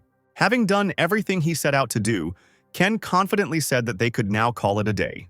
But for some reason, Locke ran up to Ken, shouting at him to wait. He said that he couldn't continue to be such a slacker, and that he had pride too. Locke looked confidently at Ken and asked him to leave the last creature to him. He handed his shield to Ken, picked up one of the bones, and said that he couldn't stand being a burden to anyone. Locke was reminiscing about his past when Lee ran up to Owen's office, wounded. Owen immediately ran to her. Locke thought that he had people he had to protect. Lee fell to her knees in front of Owen and cried. The poor girl was so sorry for her. Locke said that he should become stronger than he is now. Now it is clear why Locke was so furious in Ken's past. Now he is stupid and funny. And in Ken's memories, he was fierce because Oven was killed. We are shown several players who were held at gunpoint. Shakira Guildbirdhead handed over a suitcase with the words that about paying the bills. All the players were killed at once. The man said that this was a reward for killing local players near the entrance to the dungeon. The man said he was grateful because they made their business much easier. But she threw the bill back and shouted that he really thought they were risking their lives for that kind of money. She asked if the director hadn't told him that they only paid in skill pages or items. The man said that he was informed of this condition of the deal with the Thunderbird Guild. But recently he has been having problems with the supply of items. Even with the money, he has a hard time on the black market, and the dungeons that remain nearby are only the dangerous ones that they cannot touch. But the woman got angry and stood up and said that in this lawless zone of the Amazon, the word of the leader is law. She grabbed him by the collar and began to threaten that she would rip out his tongue if he said anything more. But before she could do anything, lightning suddenly struck him and incinerated him. A man entered the office and told her not to waste her time. He brazenly asked why she was torturing herself and trying to negotiate with insects. Morning has come, but the Hellhound is still alive, with spears from the dragon's skeleton sticking out of it. The blessing of the river Styx was activated, and Locke returned to the world of the living and immediately began to attack the dog. But he fell to the ground, incredibly tired of this hellish dog. Locke asked what happened to the Hellhound while he was unconscious. He asked if Ken had dealt with her, but he only pointed at the dog. Ken said he didn't do anything and Locke dealt with her himself. Vincent sat in the office and said that this was not the first time he had surprised him. He said he didn't know he could trick him, and it was true that Ken was sitting in the office. Vincent said, with a terrible look, that he really thought he was dead. Ken apologized and said that people say that if you want to deceive your enemy, deceive your friends first. Vincent warned Ken that from now on, he better not try to fool him, because such jokes irritate him, and he doesn't even know how much Ken has been fooling him all this time. He took a newspaper out of the locker and pointed at John, saying that this guy was bothering him, that the media was deliberately creating rivalry. Vincent said that this did not fit into his plans. He needed Isaac to shine alone. He ordered Ken to persuade Isaac to trample John. Ken asked what he needed to tell Isaac to get more attention. Vincent said he needed to get the most out of his investment in him. Then Ken asked him to give him a formidable end gift. Sakura bowed to the swordsman when the swordsman learned that Isaac asked for Solomon's ring instead of a shield. The swordsman was clearly not thrilled, but said that since he wanted to get another item in return, it was an unavoidable procedure. But suddenly he became angry, and with a fierce look asked how Isaac knew that Solomon's ring was in their hands. Sakura began to beg for forgiveness, but the swordsman said that he did not doubt the students. But the information leak was as if there was a rat among them. She started shouting that she would deal with Isaac, but the swordsman refused this idea. The swordsman said that he had to wait, and now he would have to cut them with his own hands to get satisfaction. Shakira asked if she was looking at a ghost or a zombie. Ken was sitting in front of her.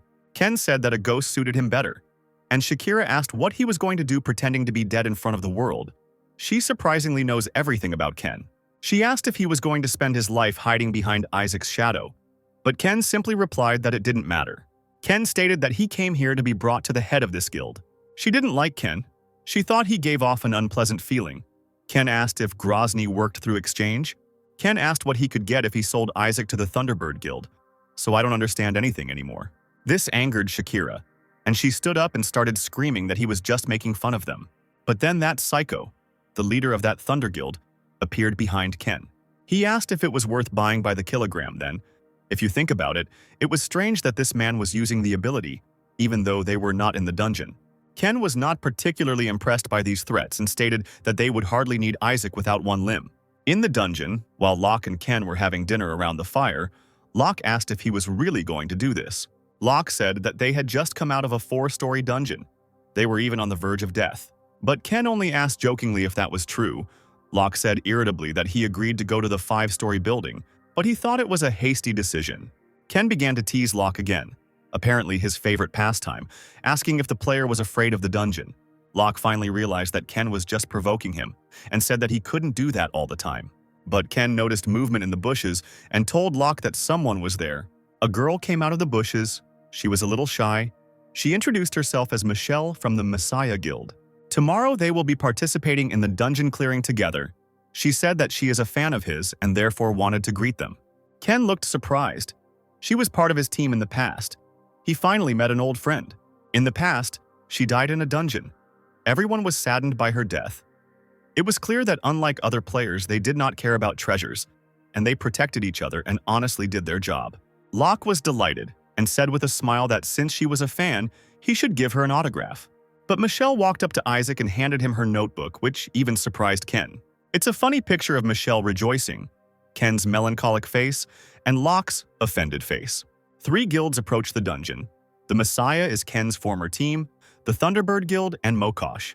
The Thunderbird Guild leader asked that, contrary to what everyone knows, Isaac is actually being controlled by Ken. But Shakira didn't believe it and screamed that he was definitely lying. Ken said he heard he likes collecting items and skill pages. He said that he could help attack the dungeons they needed. If they used Isaac, there would be no dungeons they couldn't enter. The man said that the way he spoke made it seem like he wanted something specific from him. But Ken couldn't convince him, and he stood up and said that he didn't do obviously unprofitable proposals, and added that if he wanted something, then let him offer something more interesting. Shakira was glad that the deal had fallen through, and she asked if she could take it up with the boss.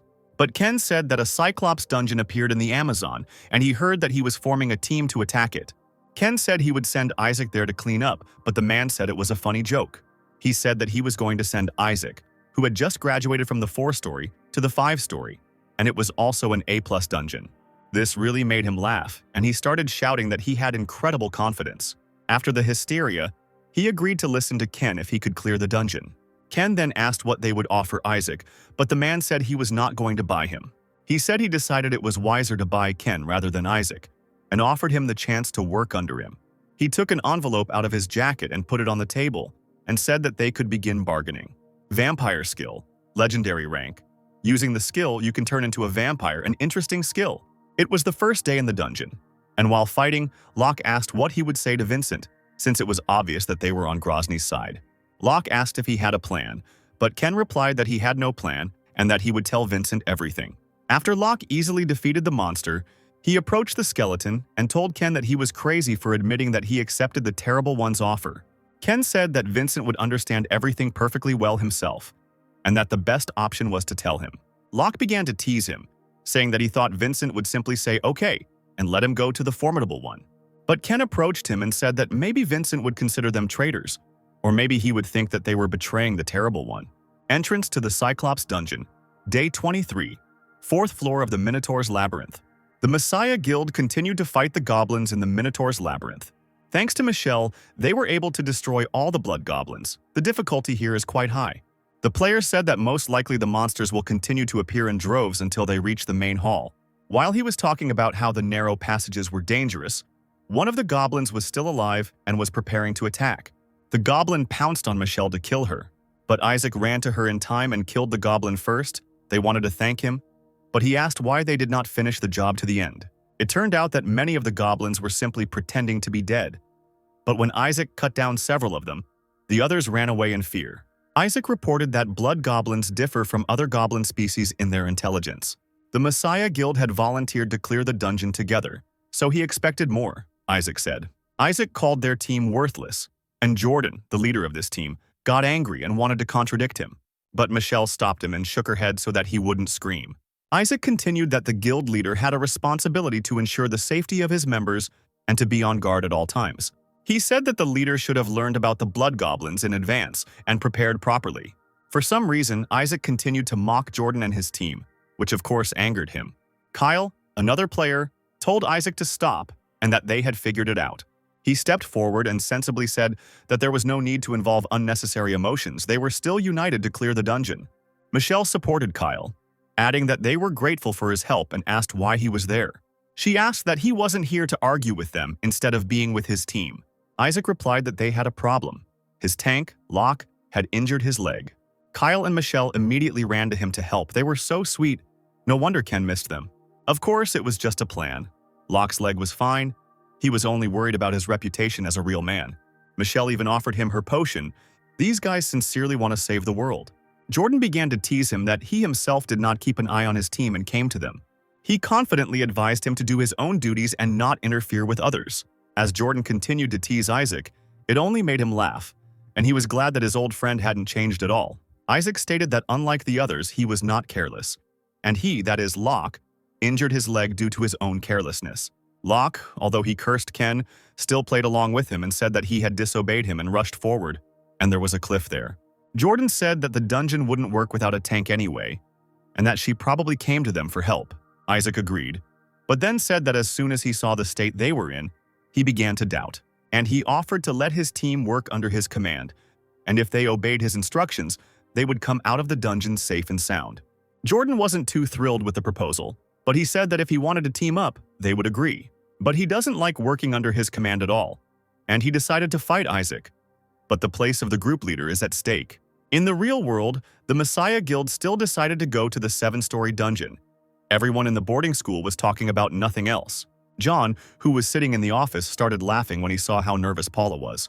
Apparently, she posted this article while Lei was gone, and one of the players told John to shut up, because while Lei was gone, she was the leader of the Messiah Guild.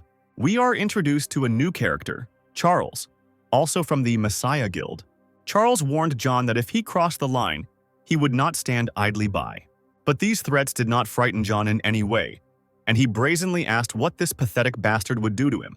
Paula silenced them and said that they were doing everything for the master. But then, the swordsman said that apparently the master himself was not aware of these matters, and said that they had gathered here to discuss how to kill Isaac. And he asked if the information that Isaac had entered a 5-story dungeon was reliable. Paula confirmed this and said that there were witnesses who saw them enter the dungeon. She said that they do not yet share the same opinion as them, so they were not given any assignments. The swordsman said that Isaac was not one of those people who could be dealt with quickly and easily, speaking from experience.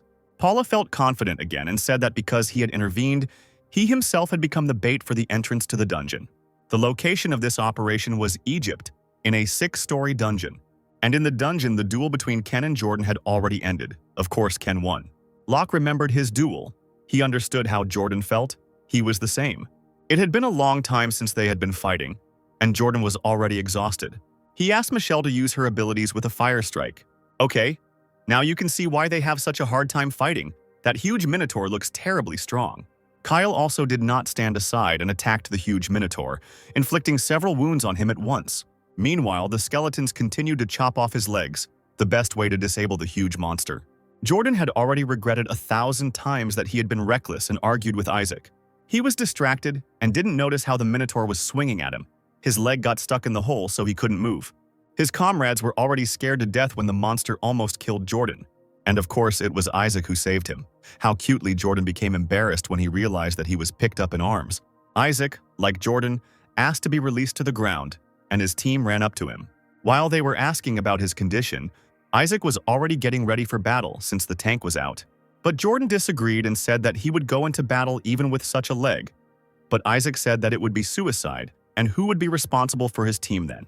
As he was leaving, Isaac told him not to think that it was cool when a leader sacrifices himself, but that they should train harder to avoid such a mistake. Isaac rushed into battle, telling Jordan to watch because he would only show it once. Meanwhile, in Owen's office, someone came to him. He joked about him, calling him a ragamuffin. A dragon hunter, Francois, whom we had already seen earlier, came to Owen. It seems they are not particularly friendly. Owen asked why he showed up here, because he wouldn't have shown up here without a request. Francois replied that, of course, he had business with him, since he had not flown here from a distant country to look at his bald head. But before he started, he asked about those words about saving the world still being a priority for Owen. Francois said Owen made this decision when Mr. Lee died. Owen immediately turned around to check if the secretary was okay. Then he nervously began to shout that, of course, he still wanted to save the world, and that if he had made up his mind, he would definitely do it. Wolverine didn't understand why he looked at the secretary before saying anything. Then Owen declared that he would calmly repay the benefactor twice as much and the insult fourfold. In the Minotaur's dungeon, Jordan watched in amazement as Isaac dodged all the attacks without using the physical strengthening skill. Ken himself admired the fact that his opponent seemed to know all his actions in advance. But if you just avoid all the time, you can't count on success.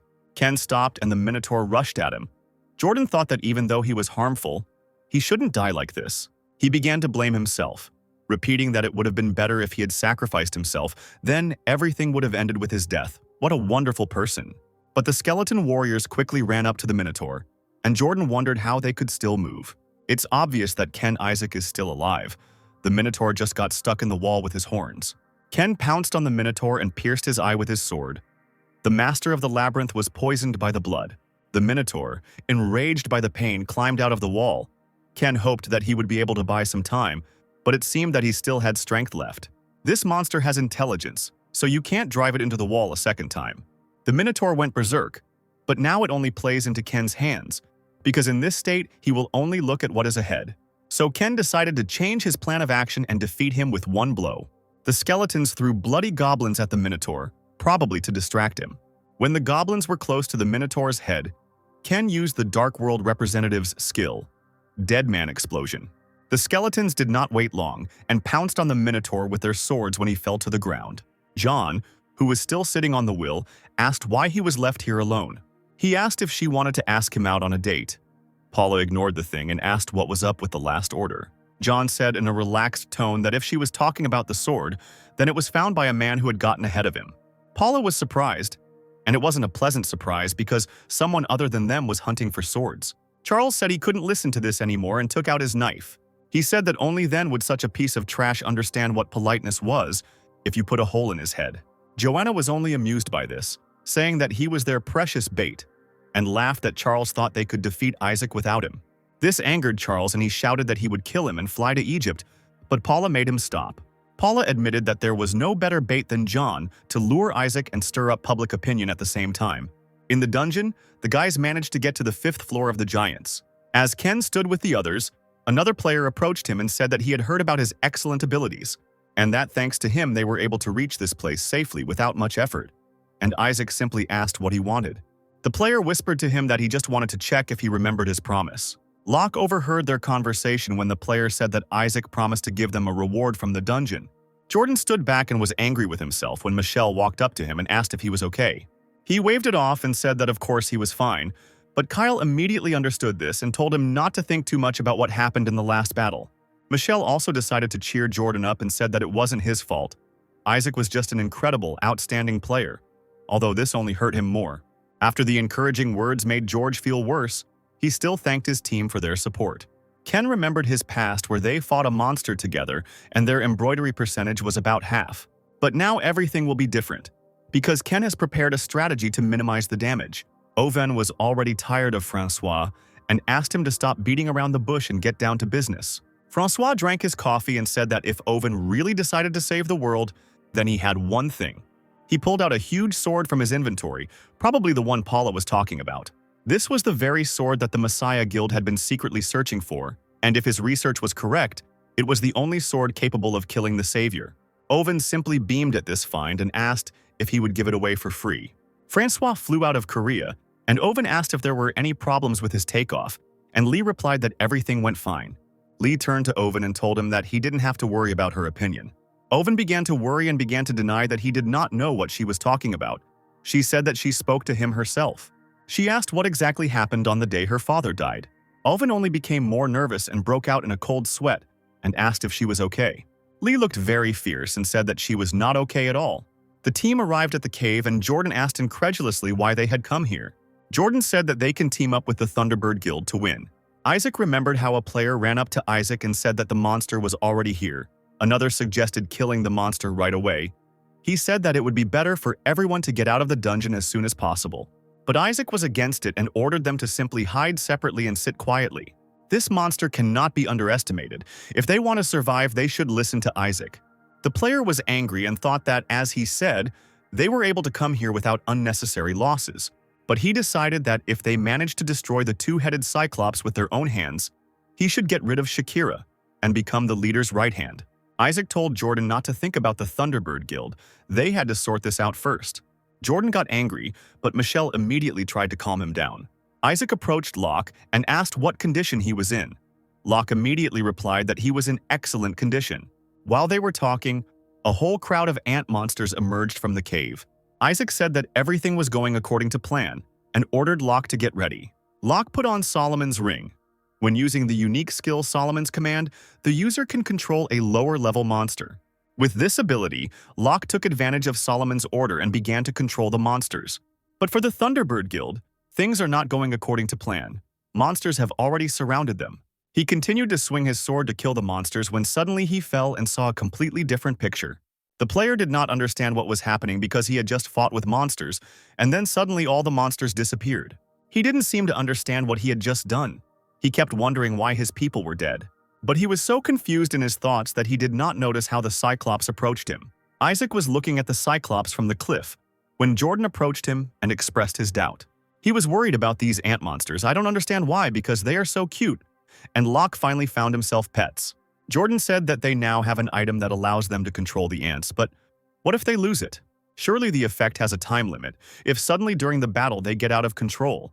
But Isaac did not let him finish, and asked that he still doubted him. Jordan immediately brushed off such a statement. Isaac began to say that he knew that he would not be able to control them forever. But during the time they manage them, they can do their job. Sweet Locke raised his hand and gave the order to his ants to move forward. Just some Ant-Man. Marvel is resting on the side. The ants immediately moved forward and climbed onto the Cyclops and began to bite him.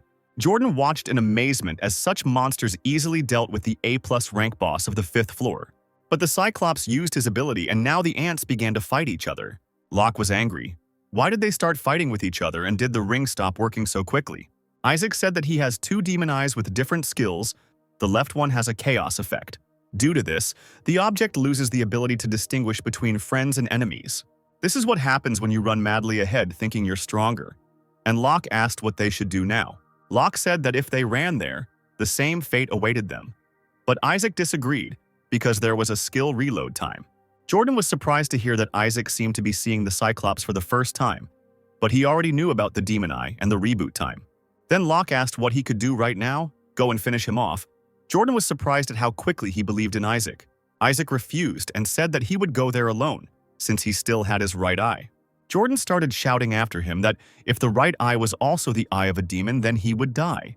But Locke said he wasn't worried about it, since Isaac wasn't an ordinary guy. Isaac is not one to do anything without a specific plan. But Isaac was discovered by the demon's eye, and the petrification skill was used on him. Isaac's body was already half turned to stone. Isaac had only one chance left. Lancelot's ring activates strong resistance to the petrification skill. Cyclops is unaware that the demon's eye has no effect on him, so he is vulnerable right now. The left eye's overload time is not over yet. The right one needs to be dealt with first. As Isaac plunged his sword into the Cyclops' eye, the second head pointed its fist at him. But Isaac took out his Aegis shield in time, and therefore the Cyclops' attack did not injure him in any way. Suddenly, an explosion thundered right on the body of the 2-headed Cyclops, while Isaac was preparing to defend himself. It turns out that his former team did it. They decided to help him and ran to him. Locke came up and said that it was their turn now. Isaac said that he would deal with the one on the right and the rest with the left. It must be destroyed before the eye's reboot time runs out. The whole team fought the boss monster. I think Ken felt nostalgic. Together they were able to destroy the 2-headed Cyclops, and they obtained the eye of the Cyclops demon. But when they all came out of the dungeon, someone was already waiting for them at the gate. There were armed soldiers standing in front of the team, aiming directly at them. Jordan realized that this was the Thunderbird Guild, the same legendary Shakira and the leader, the Terrible. He started yelling at them about what they were going to do, but Shakira said it was none of their business, so they should just leave quietly. Shakira confidently said that Isaac had probably killed the boss monster, and now they were waiting for a reward. Michelle also expressed dissatisfaction that they risked their lives in this dungeon. She naively assumed that everyone wanted to save the world, so she scolded them for being so rude. This visibly amused the guild leader, who stated that he believed he was being polite simply because he had not turned them into hornets' nests. He continued that, judging by the fact that the dungeon was destroyed and no one was returning from there, it seemed that Isaac did not care about the safety of his people. The leader said that they were good-for-nothing bastards anyway, but their contract didn't say anything about them anyway. He just wanted the item. Isaac agreed, which surprised Locke. He whispered to him if he really wanted to give it to him. But Isaac said that they had to give it up if they wanted to get what they wanted. Isaac took the demon's eye out of his inventory and walked up to the formidable one. Locke was sorry to give away what they had gotten with such difficulty. After they got their item, they just left. Fortunately, the guys all survived.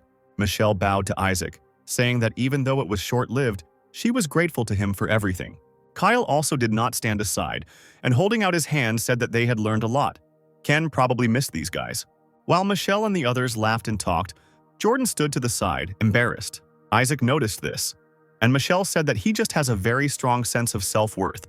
He is not a bad person. He walked up to Jordan and said that he was a good leader and that these guys should continue to follow him. They will fight together, because Jordan is their best friend, and with these words he extended his hand.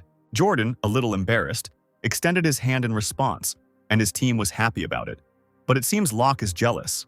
Locke began to complain that he was saying things that didn't fit with his image. And he said that he thought he didn't like the people from the Messiah Guild, and the team happily left, chatting nicely with each other. It's great to see really good players supporting each other and really wanting to save the world. Everyone on the internet was writing about Isaac returning from the Amazon and about the Messiah Guild offering him to participate in a 6-story dungeon. The Master Swordsman asked why she had called him now and whether the plan had failed. But she just smiled and said that everything was going according to plan, and she called him to completely eliminate the chances of failure. She took out some armor from her inventory and told him to use it in the dungeon. Vincent sat contentedly when he read the newspaper about how Isaac and John would meet in a 6-story dungeon. After all, for him it meant only profit. Then he returned to reality and asked Ken about the deal with the Formidable One. Ken replied that everything went smoothly, although there were a few issues.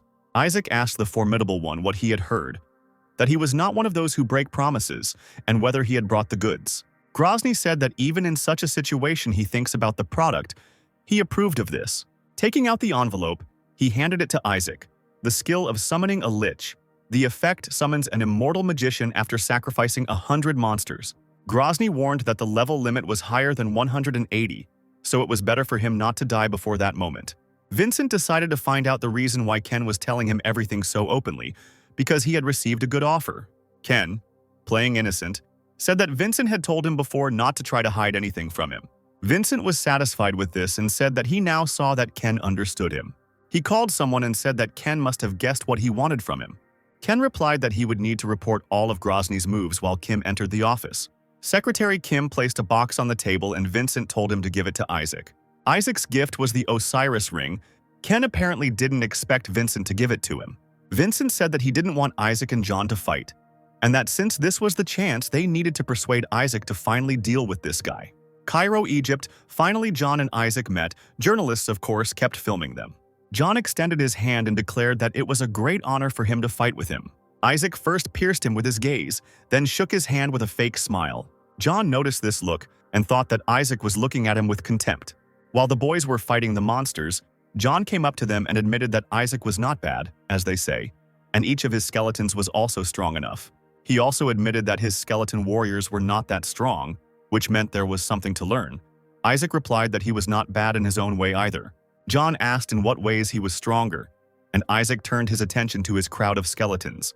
He said it was all because of this ring of Hades. By using the skills of this ring, he can make the skeleton warriors summoned by another person into his soldiers. Bad news for Ken. He didn't know such an item existed. It was probably hidden by the Messiah Guild. John looked like a madman, although he may be a madman, and said that he was not going to touch his skeletal warriors under any circumstances. After all, he only uses those who are recognized by his people standing behind him. Ken realized that it was useless to order his skeletons to attack John. He looked at the crazy guy and thought that sometimes openly displaying one's power works much more effectively than hiding it. Everyone was eating around the fire together, but John was sitting at a distance and talking to someone about food. He told those who belonged to the afterlife that they must be sorry that they cannot eat. He continued to mock them, saying that they could neither eat nor talk. John seemed to be hysterically saying that he couldn't kill Isaac yet, because only he could kill the boss of this dungeon. While he was going crazy, these ghosts, let's call them that for now, cut up his dinner. It was the 21st day of the dungeon attack, and everyone had reached the 5th floor of the Egyptian dungeon.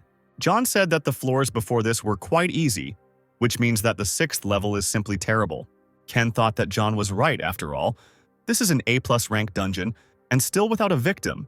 It means that the boss monster is quite dangerous, and the whole world already knows about Isaac's fighting ability. It's unlikely that they were the only ones sent to catch him. Invisible enemy, it looks like Paula has laid out her treasure. Ken's guess was correct. When everyone entered the 5th floor, John asked if they would first move towards the thicket. But Isaac said that first they should destroy the killers who were chasing them, and then go to the monster. John pretended not to understand anything, but then 2 of his skeleton warriors rushed towards Isaac. He was protected by his skeleton warriors, and he and Locke ran into the forest. The player decided to catch them, but John ordered to leave them alone and to catch the golem and other special creatures. Ken, hearing this, realized that John George was a smart guy. Regular warrior skeletons can be recreated in the dungeon, but with special creatures things are different. The summoning conditions are too strict. If they are broken or John takes them away with the Ring of Hades, it will be bad. And since the loss of strength on his part would be indescribable, Ken summoned the Book of the Dead. Ken used a reverse summon, and all of his creatures returned to his book. The player asked if they should catch up with them, but John shouted that he had retained a significant portion of his strength, and they definitely would not survive in the forest. John was angry and wondered how Isaac could have guessed about the murderers. Even if they destroyed all his skeleton warriors, things would only get more complicated. Locke said there didn't seem to be any pursuit, and Ken said John wasn't as stupid as those who had fought them so far. And of course, Ken had his own plan, so he put on the Ring of Osiris. The ring was imprinted, and now it can't be removed. Ken already has 3 rings. Locke asked where he got the ring from, and Ken said he had a sponsor who spared no expense.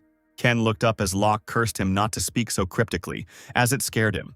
There were dragons flying in the sky, not as big as before, and Ken said that Locke had fallen before. Locke began to worry when he realized what Ken was hinting at and asked why he would have to do it again. And in the distance, a boss monster, similar to a sphinx, climbed onto a rock in the dungeon. Ken and Locke approached the monster. It turned out that it was not a dragon but a serpent. Locke wondered if he wanted to summon him as a skeleton warrior, but they would only be bones and they wouldn't be able to fly. Or maybe Ken has an ability with the ring on his hand.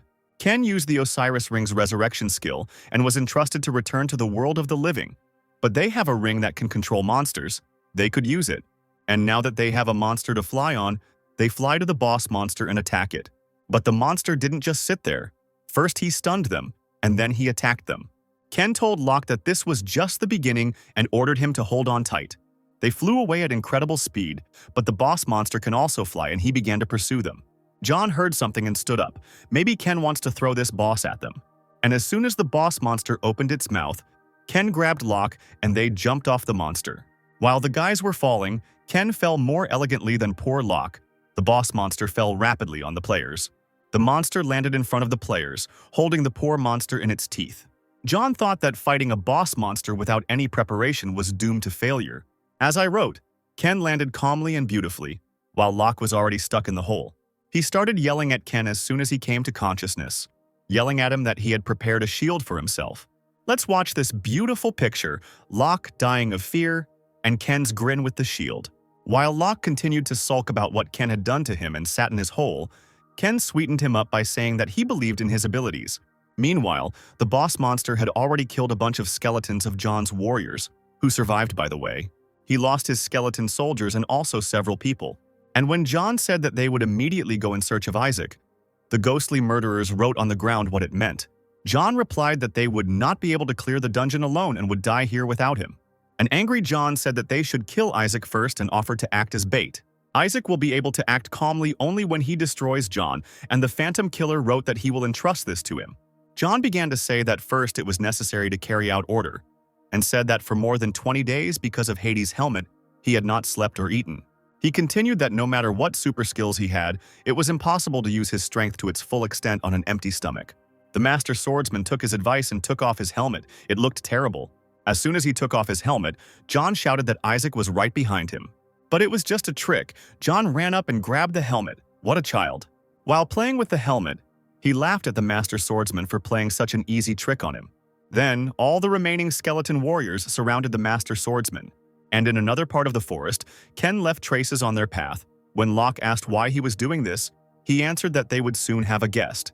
But Locke didn't understand him, because there were only monsters around. And then their guest showed up. John George came and threw Hades' helmet to Isaac and Locke.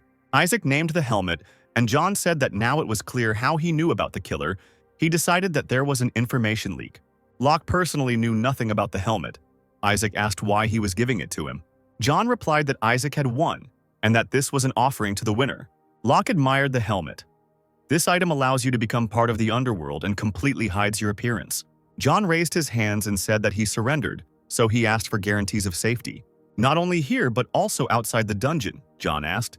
Ken thought that he seemed to have decided that the Sphinx could not be killed so easily. He was quick on the uptake. Locke became angry and asked incredulously, "What about his subordinates? Sick bastard. He said he dealt with them by pulling them over before he came here." This angered Locke, who hated such people. Isaac stopped him and gave one condition to John. Isaac ordered that Hades' ring be given to him, and John took off his ring. The distraught John took off the ring and said that he could not even go against him. In the morning, the swordsman was found to be alive. He barely fought off John's skeleton warriors. The swordsman was angry and thought that he hadn't liked this little freak from the beginning. He ran through the forest, but the monsters had already caught up with him after all. This was an A rank plus dungeon, and it was extremely difficult to survive alone. The swordsman definitely won't be able to kill the boss in this state, but he doesn't plan to die like this either. Locke was deep in the forest and suddenly a master swordsman came down from a tree. Without wasting a second, the freak cut Locke into pieces with his sword. Isaac, who was sitting by the fire, heard the sounds and immediately ran into the forest, which surprised John, who for some reason calls him Mister. He and John ran to Locke, who was killed by the swordsman who said that he was late. John was angry and wondered how he managed to survive because a wave of monsters was chasing him. The swordsman said that he understood when John betrayed him, but he did not think that he would join Isaac. The tired but furious swordsman declared that he could not leave them alive. He said that without a tank, the two of them would not be able to get out of this dungeon, and that they should prepare for their final battle. Isaac said that he agreed to play with him, and John also began to prepare. The battle began, and Isaac was having a hard time, despite the fact that the swordsman was definitely not in the best condition. Even a huge skeleton fought with him, but it didn't bother the swordsman much. The swordsman is truly incredibly strong. With one blow, he created a crack in the ground, although he had not eaten or drunk for so many days. While John was thinking about the swordsman's strength, he appeared right in front of him, but John managed to jump back. The swordsman spat out the core of the turtle man. This item allows one to live for a long time without food and water, but it does not quench thirst and hunger. It turns out that the swordsman is full of strength, but because of hunger and thirst, he is ready to climb the walls. The swordsman recalled how John had said that they would die in this dungeon, and suggested that they approach him and not hesitate, but John cowardly hid behind Isaac. He looked sick and said that before they died, they should swing their swords properly. But Isaac confidently said that this dungeon would be the last one only for him. The swordsman said that Isaac shouldn't be so confident, because he was alone, when suddenly his hands were cut off. Thanks to his ability, Locke was able to survive, plus he was wearing Hades' helmet. The swordsman couldn't believe that Locke was still alive, and Locke began to curse that the swordsman didn't even know the basic rules of decency. The kid immediately felt confident and said that he didn't think he would have the core of a turtle man. John continued that this was an excellent plan of Mr. Isaac, and now they could go after the Sphinx. While John continued to mock the swordsman, he took his sword in his teeth and flew towards them. Even in this state, the master swordsman attacked 3 players at once, but Ken managed to get his shield. However, the boy was still touched and he could only say, "Mr. Isaac." In his last moments, he scolded Isaac for promising to save him, but Isaac only said melancholically that it was his mistake. Locke began to tell him not to be so offended because his people, whom he killed, experienced the same thing. The half-dead swordsman said that their end awaits them too, so there is no point in being smart. There were only Isaac and Locke left in this dungeon, so the chances were slim, the swordsman thought.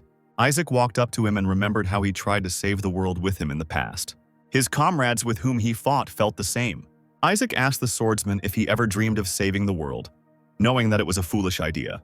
The swordsman, like a madman, began to shout that this was nonsense, and that even if he could clear all the dungeons, this rotten world would abandon him. He laughed and said that after this, the world would only become worse. The world was so rotten because of people like the swordsman. The swordsman continued to spout nonsense about money and power for a while longer, when Isaac told him to shut up. Isaac finally told him that if he had a chance to return, he hoped that he would become a worthy swordsman. Noticing Isaac's gaze, Locke wondered what connected him with the Messiah Guild. Isaac called Locke over and used the skill of a representative of the dark world, a vampire. Locke was frightened by Isaac's appearance. Understandably, Isaac said that since there were only 2 of them here, he had no need to be embarrassed and that they could leave here. Miss Lee entered the office. She looked very sad. She remembered her dad, the day she cooked him a ton of food. Lee talked to her father and said that he would soon be leaving on a business trip and that he must be very busy. So he can leave the dishes like that and she will clean everything up herself after school. This touched her dad, and with tears in his eyes, he hugged her, repeating how proud he was of his daughter. When she was about to leave, her dad told her not to get sick while he was gone. And then, like a caring dad, he began to list every little thing, about cars, about strangers, and so on. Then he suggested that she become friends with Paula, called her the most beautiful daughter in the world, and said goodbye. Everyone in the crowd was saying that Hanson's stock had recently gone up a lot. While she was thinking about the news, Paula called out to her, and it was immediately obvious that she had been a hooligan from the very beginning. They continued talking like normal school children, and Lee asked why she was going to school so early today. But she said that she wasn't going to school and reminded her that she had recently become a player and that a gate had appeared in the basement of her father's office. While the news was talking about Hansen's Messiah project, Paula said that there might soon be a rupture in the dungeon and she was going there. She said that her father should not make an exception because she is also a player. Paula said that she would definitely become stronger than Lei. It was funny that she was so sure of it, and now she was groveling to him.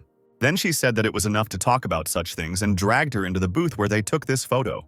Paula, like Lei, hung on her wall, where she was apparently investigating her dad's case.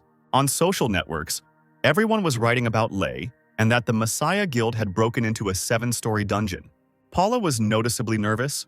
Apparently now she didn't want to beat Lei, who asked about Isaac. In the battle with the Sphinx, Ken jumped on it and used the Bloodsucker skill. The Bloodsucker skill increases health recovery by 100%, plus the Bloodsucker skill has been combined with the Vampire skill. Then, he activated the Blood Mist skill and summoned a Blood Golem. Paula reported that she sent Isaac, John, and the Swordmaster to the 6-story A+ rank dungeon. The Master Archer yelled at Paula, asking who caused all this, and Charles tried to defend her. Paula replied that it was all her fault, but added that she had a plan for such an eventuality. She said that she gave the Master Swordsman the helmet of Hades, the boots of Hermes, and the role of bait is played by John, who is a very capable guy. Apparently, a huge surprise awaits her. Paula confidently stated that no matter how great Isaac was, the chances were that he would survive and get out of this dungeon. Vincent, who had just arrived home, saw Kim running towards him. She said that something unexpected happened. Someone was waiting for him in the house. Something truly unexpected happened in the dungeon. John used the skill of the Dark World representative to bring back the dead. Vincent looked menacingly at Grozny, who offered him to clean out the 7th floor of the dungeon together. He asked why he should accept this offer. Grozny said that he also didn't want to see headlines about Lei, who single-handedly cleared the 7th floor of the dungeon. He added that he just needed to join him and clear out the dungeon where Isaac would be sent. This offended Vincent. He said that he came to his house and now he is trying to hurt him. Vincent's aura surrounded everyone with incredible power. Shakira did not expect that Vincent was so strong. Grozny also did not stand aside and turned on his electricity. Mr. Pickapoo and Vincent continued their staring contest. Owen sat happily and said that nothing could replace 3-in-1 coffee. For some reason, he continued to praise cheap coffee. Lee thought that Owen had obviously brought the paper cup and instant coffee from the meeting at the Phoenix Guild. Secretary Lee reported that she had learned urgent news. Grozny and Vincent met, she said. Owen was interested in this news. He said that everything was becoming interesting. Now one could imagine how the situation would unfold in the future.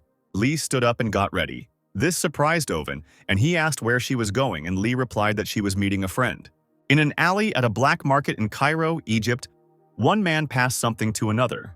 He thanked him and said that the thing had been useful to him, and that he had no longer hoped that he would keep his promise. It was John who said that he first thought that Isaac would turn out to be a traitor. Isaac took the helmet and said that a promise is a promise. When John was resurrected in the dungeon, he saw a helmet with an inscription to return the helmet after he uses it. John said that it turns out Isaac already knew that he had the skill of summoning the dead. He stated that nothing would surprise Isaac and asked how he knew about it. Ken remembered that because of this ability, he had to kill John twice, but he told him not to think about such a trifle. And the dissatisfied Locke dreamed of leaving him in that dungeon. John started praising Isaac, calling him super cool, and his type, "My face is like Locke's in the picture." Locke is tired of the abnormal people who surround him. I understand him completely. Isaac pushed the glass forward and informed John that he was now considered dead, so he should live quietly. But something was troubling John, and he jumped up and asked Isaac to take him with him. Poor Locke did not expect that. Everyone on the internet was wondering why Isaac couldn't save John, and Paula was biting her nails even harder when there was a knock at the door. Of course, Lee came to her ex-girlfriend Paula. Paula said she disappeared without warning and that she was worried. She said she was surprised when she suddenly suggested meeting. Lee said she wanted to ask something, which surprised Paula. Paula began to say that she probably had a lot of questions since they hadn't seen each other for a long time. But she was a little offended because she hadn't asked how she was doing. As she continued speaking, Lee interrupted her, asking if she killed her father. Paula was in shock. It seemed like her life was not sweet at all. Paula was indeed sitting in front of Father Lee's corpse when Lei approached her. She felt shocked, but then simply said that she didn't understand what she was talking about. Then she started shouting that she had appeared out of nowhere and was asking such questions. Paula continued to say that her father died due to an accident during the dungeon break. Lee is clearly upset by Paula's lie. She tried to convince Lee that she had been misinformed. Lee got angry at this obvious lie and told her that she still couldn't lie, then threw the envelope on the table. The envelope was about people who suffered from the rupture of the Hansen Group dungeon. Lee said that she knew about her father. Lee said she knew it wasn't the monsters or the explosion that killed her father. And it seems her conversation with Francois gave her new information. She stood up and said that she had hoped that Paula would tell her the truth, but she had been wrong. Paula also stood up and began to scream that she had appeared 3 years later and was now claiming that she had killed her father. She screamed that Lee had hurt her head because she believed some papers more than her friend. Paula burned the envelope and asked if she was going to take revenge on her, knowing how much power she had. Lee calmly replied that she knew her location very well. She was the director of the Hansen Group and also the deputy master of the Messiah Guild. Then she said that she should wait a little and she would see for herself how she would take revenge. But let's return to Vincent's office. After a minute of battle, Grozny said that it was time to stop wasting time on useless bickering. Grozny said that he simply wanted to negotiate with him before he got down to business. He suggested that Vincent write a will here and now. Grozny said that it would be a simple will because even they cannot be sure that they will survive on the 7th floor of the dungeon. The will be for the other guild members, so that one of them will join the other if one of them dies. Kim got angry and started yelling at him. Grozny continued that the Messiah's Guild was the first to clear the 7th floor, so the whole world will now revolve around them. And the problem is that both of them can't watch this calmly, and going alone is tantamount to suicide. Whether he likes it or not, they have to join in, and there is no need to pretend. Grozny stated that he was an ambitious man, so he had no intention of dividing the reward and glory equally after clearing the dungeon. He said that Vincent is the same as him and knows that he can stab him in the back at any moment as soon as he gets to the 7th floor. That's why a will is needed. And he said that they should write a will and go to the dungeon. While Vincent was thinking about this, Ken suddenly appeared and said that he seemed to have a lot of doubts. This surprised Vincent, who did not even sense his presence and asked when he arrived. Ken said he just arrived, now he looks even more scary. Vincent asked if he had gone to Egypt with Isaac, and Ken replied that he had given him a special mission. Ken lied that he had a hard time hanging around Isaac and trying to deal with John, and that even in the dungeon he stood his ground and was not easy to persuade. Vincent said that he was certainly a good guy for dealing with John, but he himself was thinking how Ken not only persuaded Isaac, but also went through a 6-story dungeon with him. He scolded him for causing a stir, but Isaac does not provide the press with any excuses about John's death. Ken said with a grin that he didn't know what Isaac had in mind either, and that after waking up he cleared the 6th floor in one leap. And what is impossible to understand is what is going on in the head of such a genius. Ken behaves rather unusually. Ken probably reminded Vincent that Isaac was not his subordinate and he could not give orders. Vincent was also pleased that Isaac simply took out John, and then told Ken that they should sort out their relationship. Ken thought that Vincent was worried, because very soon he would have to meet the formidable one on the 7th floor. He said that although Isaac is not Ken's subordinate, he still listens to him. Vincent hinted that if he, Grozny, and Isaac cleared the 7th floor together, his status would rise. Vincent, of course, remembered that Ken only worked for a fee and showed him the key. A portal opened behind Vincent and he told him to follow him. He told him to choose a weapon for himself, one that would suit him and Isaac. Ken smiled sarcastically. How could someone like Vincent not see how he was being deceived? And in the office, Owen asked in surprise if he understood correctly that Lee had broken into the Hansen Group company. This is not like her, he thought, then said that he valued her. But this time he could not turn a blind eye to such behavior. He asked what they would gain by angering Paula, but Lee remained silent for now. Then, putting the coffee on the table, she said that it was not yet clear what the consequences would be from the fact that she had angered her. But it seems that Paula doesn't care about her now, because the arrow flew right in front of her head. It was the master archer who fired, clearly furious at the news. Meanwhile, Grozny was heading somewhere. Shakira opened the door for him and bowed. He asked how the preparation of the 7th floor was going, and Shakira replied that she had selected a dungeon with a difficulty level of C+. It is located in Pakistan, and especially around the gates there are armed terrorist groups. She was informed that among them there was a player of quite a high level, and in connection with this, even the government was unable to get close to that place. And she was also informed that Ken had arrived at headquarters, although he was already sitting in his office. He stood up and shook his hand, and Pikachu used his ability and called him Vincent's dog. Ken asked what he meant by a dog, because if he were, he wouldn't be here. Poor Ken's hand, but he endured the pain and said he was embarrassed by such a warm greeting. Grozny asked if he had fulfilled his request. Ken thought that his calmness was not a bluff. And it is officially known that Vincent and Grozny both cleared the 6th floor. Ken said that he had done everything, but he himself thought that Vincent was inferior to the formidable one in strength. On the top floor of the dungeon, Isaac will kill Vincent, Ken said. The day of entering the dungeon came, and when the man saw the tanks, he ran to tell his boss about it. But as soon as the man told about the strangers, he was immediately killed. A few minutes later, the second man was also killed. It was Shakira. Grozny was pleased and asked about the estimated time before the invasion of the gate area. She replied that 10 minutes would be enough. Isaac and the others had already gathered at the entrance. Lay wrote that the first attempt at a combined cleanup of the 7th floor following the Messiah Guild. What is the position of the Messiah Guild? He asked Paula if they should make their position known by making a statement. Then, he walked up to her and said that she had a familiar expression on her face. Lay reminded her that she had the same expression on her face now as when they met. That day they first met, and he thought they were very similar. But it seems I was wrong, said Lay, and put his hand on his shoulder, saying that it was not worth talking about the past. He stated that this time she was on her own and it had nothing to do with him. This is the work of terrorists who hate players, Lay said.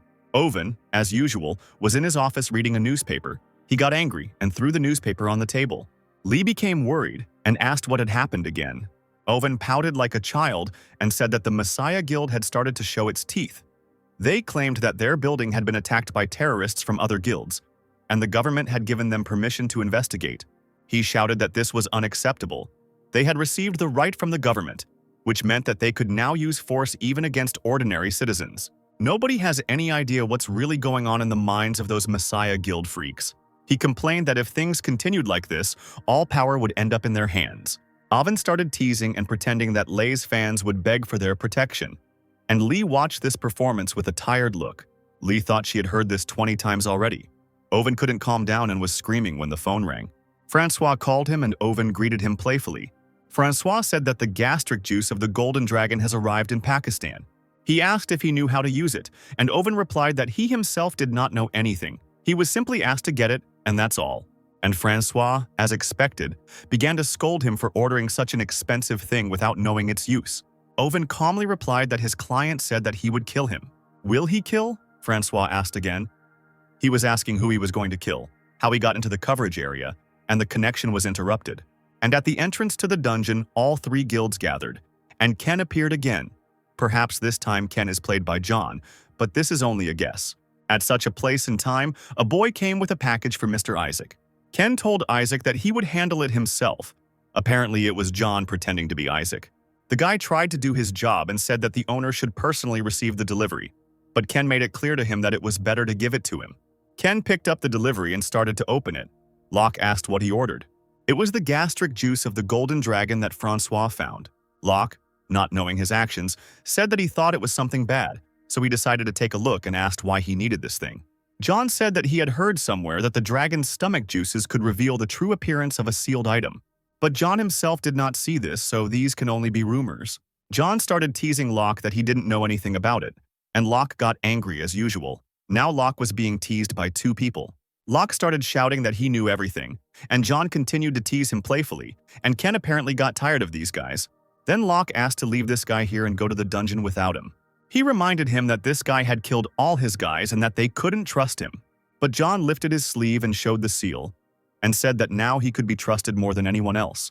Locke continued to shout that there could be anything worse than a man who had already died once and come back to life again. But John only smiled. We are shown the day John asked to be taken with him, and how Locke scolds him.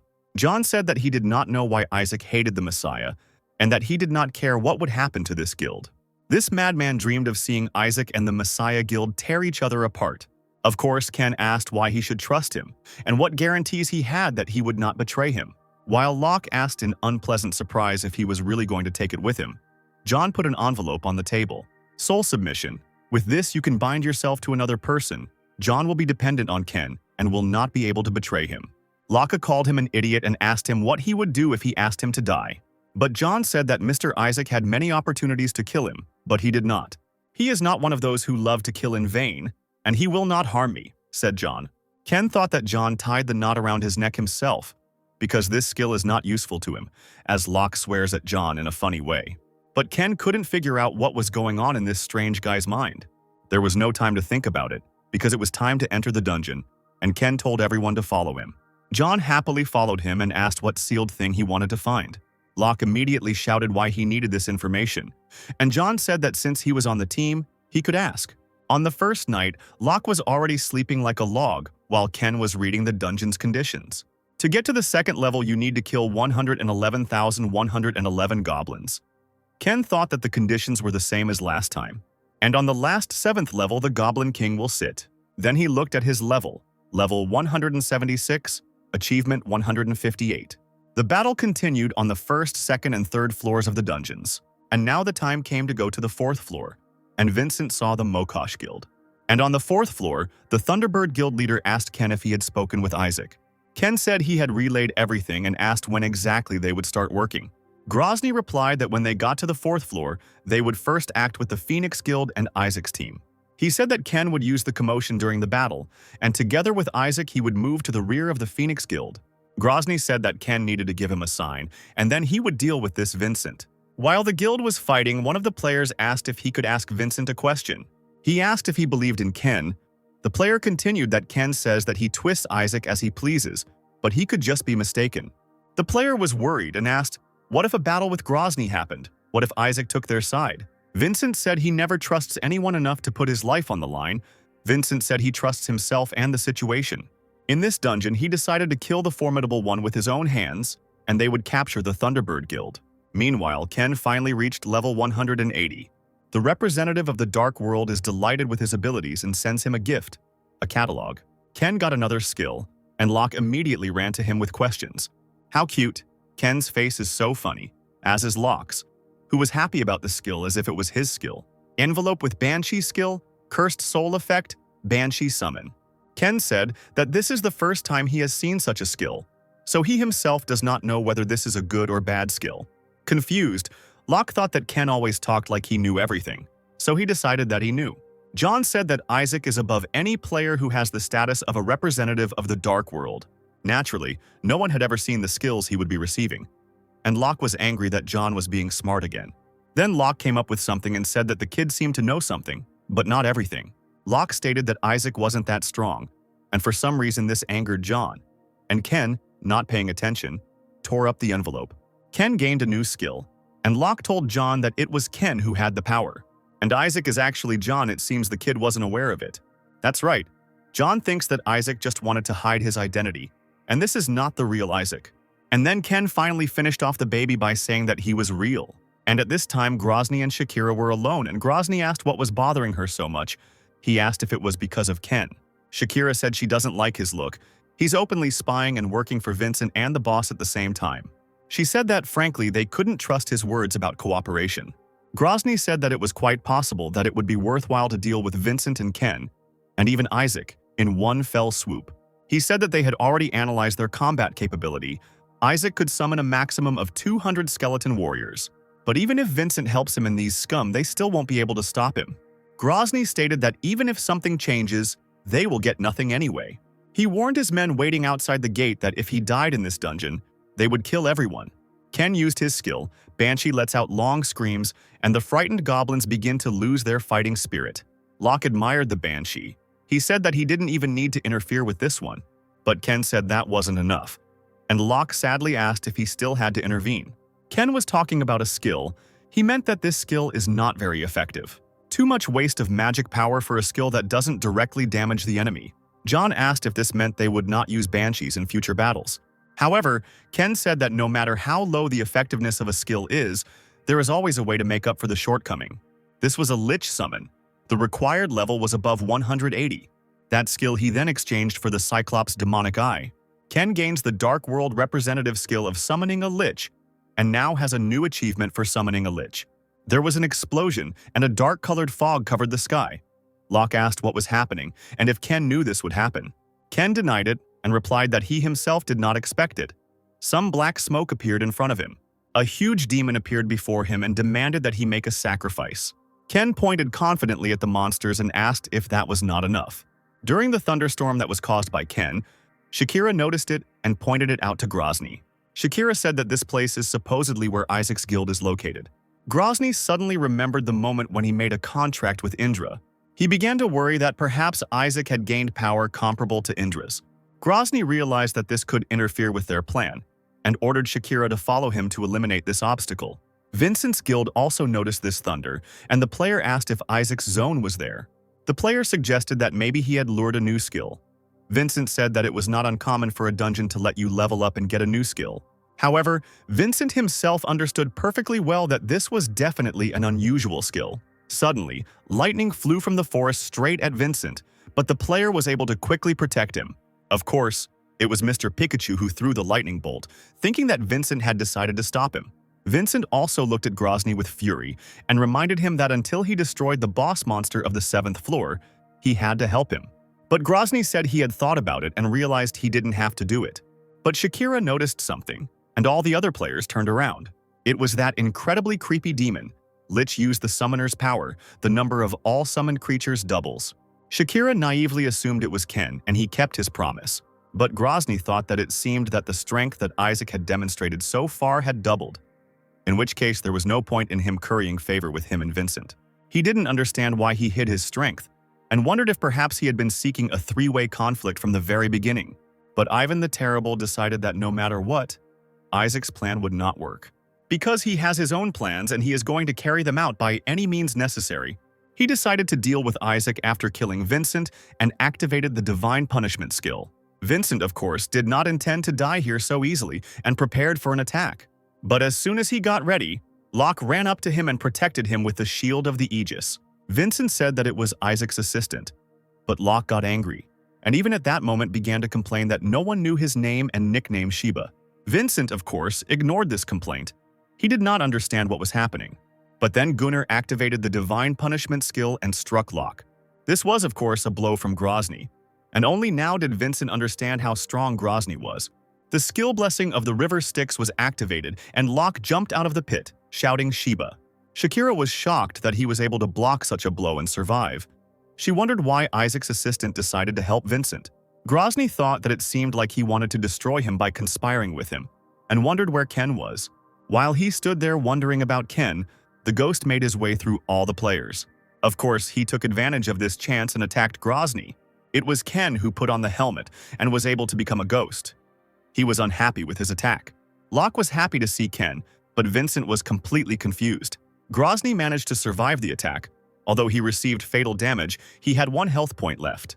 And then Indra nailed it. The effect of the skill upon receiving fatal damage, Indra descends from the heavens, enters the owner's body, and incinerates everything around.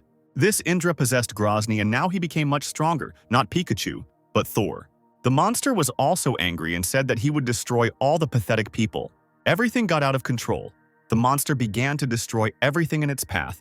Even the experienced Vincent had never encountered anything like this. The monster began to shoot lightning at everyone indiscriminately, even at its own players.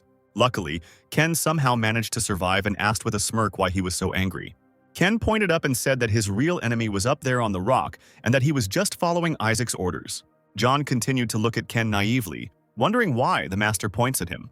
Ken told him to stop killing everyone indiscriminately. This only angered the monster and he attacked Ken. Both Locke and John were very surprised that Ken just stood there when he was shot. The enraged monster continued to scream for him to die, and after several blows he said that it finally became quieter.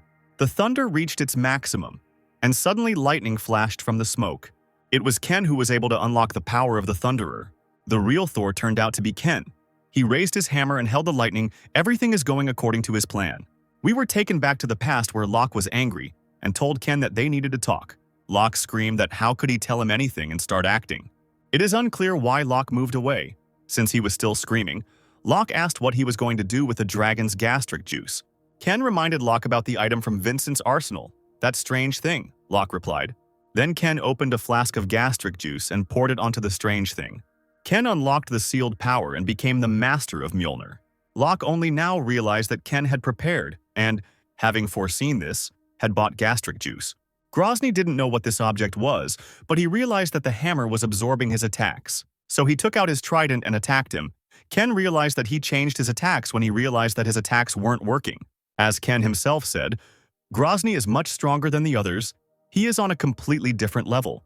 He understands perfectly well that the spear is longer than the hammer, and skillfully uses this property. However, Ken fought off his attack, and Ken flew up to him and hit him. In the past, Ken was originally an infighter, a style of boxing in which the boxer prefers to fight at close range. Locke was worried because Ken was in the air, and it's hard to dodge punches in the air. But luckily, Ken had Hermes boots, which allow him to walk without touching the ground.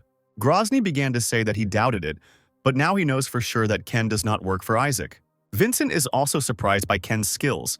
He has been haunting him since his trip to Egypt. He looked at Ken with a furious gaze and thought that he had raised a tiger cub. The monster Terrible said that he admitted that he had underestimated him too much. It was his mistake. Then Grozny said that he would now fight with full force. Grozny shouted to Ken that when he got to heaven, he could brag to everyone that he had fought with someone like him. The monster cornered Ken, and Grozny began to mock Ken. Grozny was still able to slightly touch Ken, and he used the Dark World Vampire skill. And after that, I used another skill of the Dark World, Bloody Fog. But Grozny laughed and said that such cheap tricks did not work on him. He managed to completely evaporate the fog with his single touch. Ken was able to hit him once, but then Grozny responded with a stronger blow. And then he began to mock him, asking if he saw the difference between them. Grozny confidently thanked Ken for such a spectacle, but decided to end it. However, Ken stood up and said that he, too, had not had this much fun in a long time. Fighting such a superior opponent and using all your strength. Ken said that it had been a long time since he had fought without someone's help. He couldn't even remember when it was. Skeleton warriors ran towards him, which Grozny destroyed with one blow, and then Isaac appeared. Ken stated that he had already told him that his real enemy was not him. John thought that while the master was stalling for time, he had placed people right under Ivan the Terrible's nose. These are certainly not skeleton warriors, but with these guys they can finally put an end to this. But Grozny shouted that this would definitely not help him, and struck his first blow. And when Grozny struck straight at Ken, but Locke ran up and protected his comrade. Locke shouted to Grozny that if he wanted to strike his comrade, he would have to kill the tank. Ken was lucky to have such a friend. He pulled Merlin's staff out of his inventory, and the Lich's magic flows in abundance and the Lich summons additional skeleton warriors. Vincent thought that Grozny was almost invincible, but now he has taken a defensive position. He decided that when Ken was in a critical situation, Isaac came to his aid. Like his comrade, Vincent realized that this had probably been planned in advance by Ken. It was already morning. Indra's coming was cancelled, restoration was impossible, as he did not have enough magical powers. Grozny was completely exhausted and fell from fatigue onto the skeleton's armor. Ken, on the other hand, was full of energy and said that there is no infinite power in the world. Grozny said that he was so exhausted that it was even funny, and reminded Ken that although he spoke like that about magical power, he himself constantly summoned them. Ken didn't answer anything else and just left, and one of his skeletons with a sword ran up to Grozny. Shakira was shocked by the death of the leader and fell to the ground, like the rest of the players. She looked at Ken and thought how this freak could betray them, and decided to deal with him with her own hands. Isaac approached the players of the Thunderbird Guild and said that they needed to choose a successor to replace Grozny. Shakira was surprised by this. She only realized that he had no plans to kill everyone.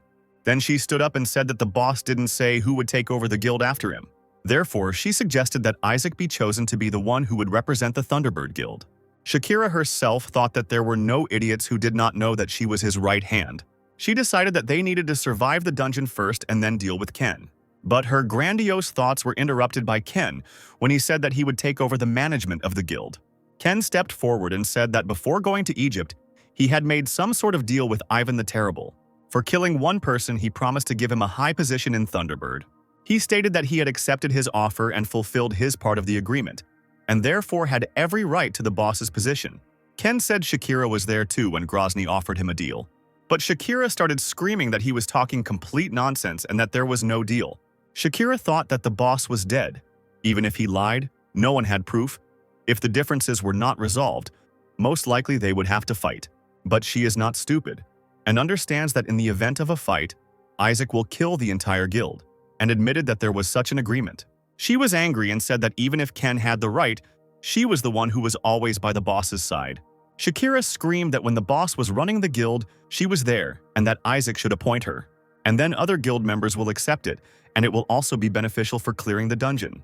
Poor John was already starting to worry. But then Vincent appeared with his guild. Vincent asked who came up with the idea of appointing successors to the leader of the Thunderbird, Since Grozny was dead, according to his will, the Thunderbird should go to his guild. He told Isaac not to interfere because these points had been agreed upon between him and Ivan the Terrible in advance. Ken approached him, and Vincent cursed that it was not enough for him to break into the weapons warehouse. Now he was encroaching on his property. But Ken replied that he seemed to have misunderstood everything. He himself did not know that it would turn out this way, and most importantly, he destroyed Grozny as he had instructed him. Everything went wrong because of Isaac's stubbornness, not his will, Ken lied. He tried to stick to the plan even if Ivan the Terrible died. Naturally, he also felt sorry to miss such a chance, so he did not refuse him. In gratitude for the support he has given him so far, he will give one piece of advice. There was no point in continuing to be stubborn, and he suggested that he forget about the Thunderbird, and if he didn't do it, then Isaac will kill him, because he is one of those who goes to the end for his goal. Ken is such a liar, but oh well, they're already on the 7th floor of the dungeon. He no longer hid his strength. Ken now had Thor's hammer and Odin's spear. Mana costs for maintaining the skill have been halved, and the Thunderer's strength skill level has increased by 200%. Ken ordered his skeleton warriors to battle, and the battle between the skeletons and the goblins began. Vincent stood below and was angry at Isaac, because of this guy he had disgraced himself in front of his people. He decided that now he would do as he wanted, but for today's insult, he would ask him for tens and hundreds of times more. The plateau area in Pakistan, the dungeon is cleared, but a surprise awaits the guys at the entrance. Shakira and the Thunderbird Guild were the first to emerge from the dungeon. Shakira approached the soldiers and ordered them to stop all actions. She said that from now on, according to the last order of his boss in the Thunderbird Guild. And from that moment on, a new guild leader is appointed. Ken stood behind her and smiled slyly as Shakira talked about the new leader. In the dungeon, Ken feigned an apology to them and stated that Isaac had appointed him as Grozny's successor.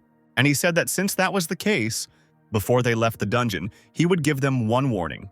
Ken ordered them not to tell anyone that he had been appointed successor. He said to keep an eye on his people, and Vincent asked if they really looked like idiots who would go around chatting about this. He then asked why he couldn't talk about it. If he were him, he would want to tell everyone that he became the guild leader. Ken said it wasn't his idea, but Isaac's, who had his own plan. Therefore, at the entrance to the dungeon, Shakira said nothing about the new successor and ordered a meeting of the leaders to be held. Isaac gathered the journalists to give a statement. He began by thanking the players. He continued that he was very grateful to be able to stand there. After a long discussion, they came to one conclusion. They decided to merge the two guilds into one. Forward, the new guild will clear dungeons, fight monsters, and save the world. Without seeking any reward, a banner was unfurled behind Isaac. Isaac announced the founding of the Savior Guild. The people who heard Isaac's statement were delighted with the new guild. Owen was beaming in his office, thinking that now he could become a worthy rival to the Messiah Guild. He was angry that it took him so long to take this step. His lofty thoughts were interrupted by the crunch of chips, and he began to yell at Locke to eat in his house. But Locke ignored his advice and said that he was a national hero who cleared out a 7-story dungeon. And he said that if he behaved like that, he would go to another office. This provocation did not frighten him at all. Owen himself decided to make fun of him and told Lee that Locke wanted to move to another office and ordered him to help him pack his things. Lee decided to play along with him in this and thanked him for everything. Poor Locke got nervous. Owen laughed and asked what the people's hero would do now. Ken returned to his hideout and opened his box with his items. He managed to collect quite a few. During the battle with Grozny, the summoned Lich was stronger than Ken thought. However, this is still not enough to defeat Lei, and Vincent in his office did not look as elegant as usual. He said that he was some kind of son of a bitch, who should only obey his orders. Vincent shouted that he no longer recognized him and asked how he had the conscience to appear before him. But Ken approached him and said that he was still a subordinate. It was just that the boss had changed. Vincent looked at him silently, and Ken said that there was no need to be so upset, because he had always wanted to go beyond the Messiah's Guild. He continued to say that now the Thunderbird and the Phoenix are under Isaac's command. Ken was pleased with himself and said with a sly smile that finally, a force had appeared that could resist the Messiah Guild. This enraged Vincent, and he smashed his glass of drink, asking Ken what he even knew about him. Ken, without thinking, answered that he knew that he was one of those who walked over people just to get to the top, and he couldn't get to the top because Lei was stronger. A loser, always second. Ken continued to mock him, calling him a weakling.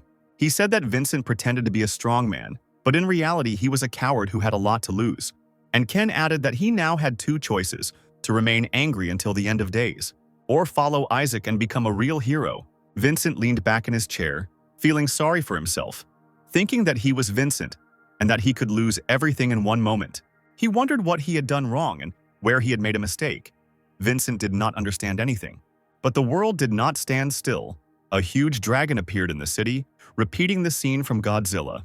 The news reported that yesterday at around 8 o'clock in the evening, an explosion occurred in a dungeon in the center of Paris, which led to numerous losses. At the request of the government, a team of dragon hunters arrived at the scene and eliminated the monster. Francois easily dealt with the huge dragon and simply left. On the internet, everyone was writing about dragons. Everyone was writing about a dungeon with dragons. This did not please Francois at all, and his funeral director said that perhaps this news put him in an awkward position. Francois replied that it was more than just an awkward situation and looked at the crowd, all demanding that they clear out the 7-story dungeon. He replied that he did not want to put the lives of the townspeople at risk. He was trying to soberly assess his strengths. The assistant agreed with him and said that they were not ready for a 7-story dungeon. Francois himself understood that if he did nothing, the people would become increasingly dissatisfied. Having reached the building, Francois thanked his assistant, when suddenly he noticed Lee at his building. He thought she was still as diligent as ever, so it seemed he wasn't too late. Lee greeted Francois and he thanked her for making the difficult journey from Korea. They went into a restaurant and it turned out that Francois had rented the entire restaurant for her. So besides them, there were only workers there. He doesn't look like Owen, who is ready to fight for a penny. He turned around and saw Locke, who was devouring all the food in a second. Locke noticed his gaze and shouted angrily, "Hadn't he ever seen a man eat?" Francois stood up and walked up to Locke, asking what he was doing in the restaurant he had rented. Francois approached Locke, asking who he was that he was sitting in the restaurant he had rented and eating as he pleased. And Locke had already begun to answer. But then, Secretary Lee interrupted him and said that it was just her colleague from work, not allowing Locke to boast of his successes. And Francois decided that they took on newcomers so that he could gain experience in a foreign country and at the same time work as a bodyguard. Poor Locke was already upset at being called a newbie, and a bodyguard at that. But then Lee finished him off by ordering him to sit quietly while they talked. Then Lee put an envelope on the table and said that now she would like to talk business. She checked his proposal and the materials he sent. The document summarizes all the conditions of their side. And in short, for clearing a 7-story dungeon in France, they want a page of Death Knight skills. Francois read the document, and Lee added that, as he himself knew, the Death Knight skill page was not of legendary rank, but of unique rank, and if they put in a little effort, they would be able to obtain it themselves. He started to say that he understood the rank of this skill perfectly well, but Lee asked him to listen to her a little longer, since she was not finished. Lee said that the last time he came to Korea, he gave them something, and the director said that he would give a discount. Taking into account the cost of that item, it seems that Francois did not expect that. Francois replied that it turned out that his friend had a little conscience left, when suddenly Paula came in and noticed that they were all gathered there at such an early hour. Paula also sat down at their table and laughingly asked if her Messiah guild really had to compete with some rabble for the right to clear a dungeon in France. She laughed and said that she was speechless from such absurdity, and asked the dragon hunter if he was trying to make jokes. Paula said that their French government asked her guild for help, and started yelling at Lee, asking her if she understood who she was going to compete with and what her situation was now. Here Locke could not stand it any longer and butted into the conversation, shouting that even a newbie like him could no longer remain silent. And if she doesn't like competing with them, then she can return to Korea, and the right to clean up will pass to them. Locke said that he knew that the Messiah Guild had never dived into a dungeon above B rank, and the dungeon that appeared in France recently is of a rank. It turns out they have no experience in clearing such dungeons, and if their new Savior Guild gets around them and successfully clears out the raid, then they won't be so overconfident anymore. Then Lee stood up and said that she had already told her that she would soon find out everything and left, leaving Paula shaking with fear. The next day's news was all about this. Namely, they wrote that the Messiah's Guild had a branch office in the center of Paris. Now that the Messiah had a competitor, people watched what was happening with excitement. While Paula was in the spotlight, Francois watched her in the shadows as Lee and Locke, also hiding their faces, approached her. Lee asked if the journalists had noticed him, and judging by the fact that there was no fuss, it was clear that the journalists had not noticed him. They hadn't seen each other for a month. Francois asked how she was doing in Paris. Lee thanked him for his concern and replied that everything was fine with them. Francois handed her the package and said that thanks to her, they had managed to resolve urgent problems. The condition she was offered was to clear out the 7-story dungeon. But she didn't say that the Savior Guild would take part in it. Thanks to her intervention and influence on Paula, the French government managed to carry out a joint operation in a very advantageous location. Moreover, the Messiah's Guild announced to the whole world that it would personally intervene. Now it's just a matter of time before the dungeon is cleared, but it's not over yet. Lee will gratefully accept this gift from the Dragon Hunter. In the end, the Messiah's Guild lost the right to clean up, and Locke was in a bad mood because he had been killing monsters for a whole month. He was used to stir up public opinion. Lai checked what was in the package. Of course, it was a Death Knight skill and thanked Francois. Francois was about to leave, but he stopped and said what he wanted to say. To be honest, he still doesn't understand anything. It was the competition and the fight for the right to clean up that made sense to them. So why did they give in so easily? Francois asked. Francois asked if Isaac himself was afraid to enter the 7-story rank A dungeon.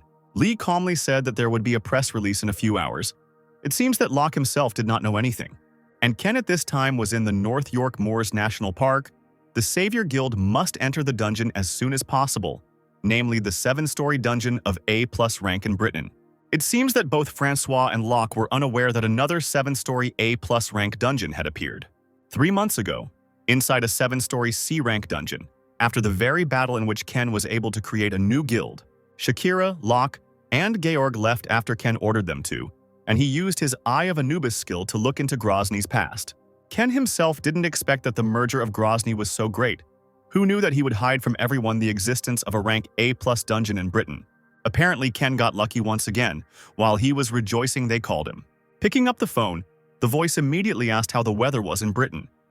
It was Owen at Ken's. He said that the locals don't even carry an umbrella with them in the rain. Ken replied that he was not a local, but a Korean.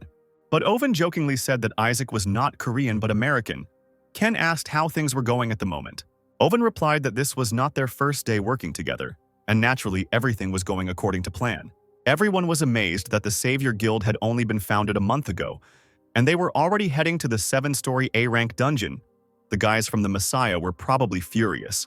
As they expected, the big guilds began to offer their forces. First, their applications need to be approved. The Chinese guild Kunlun said that they would send 18 high-ranking players from the Great Guild.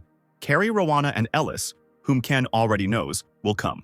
The Border Guild will also come and send Jay Jackson, and players from the Victoria Guild, considered the best in the British Royal Palace, will join.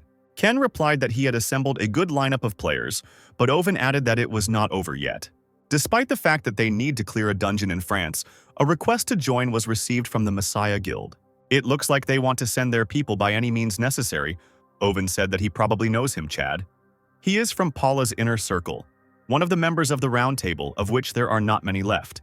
Ken replied that it was even good. Owen started shouting why he was saying that everything was good. Ken replied that they would still regret that they had scattered their forces.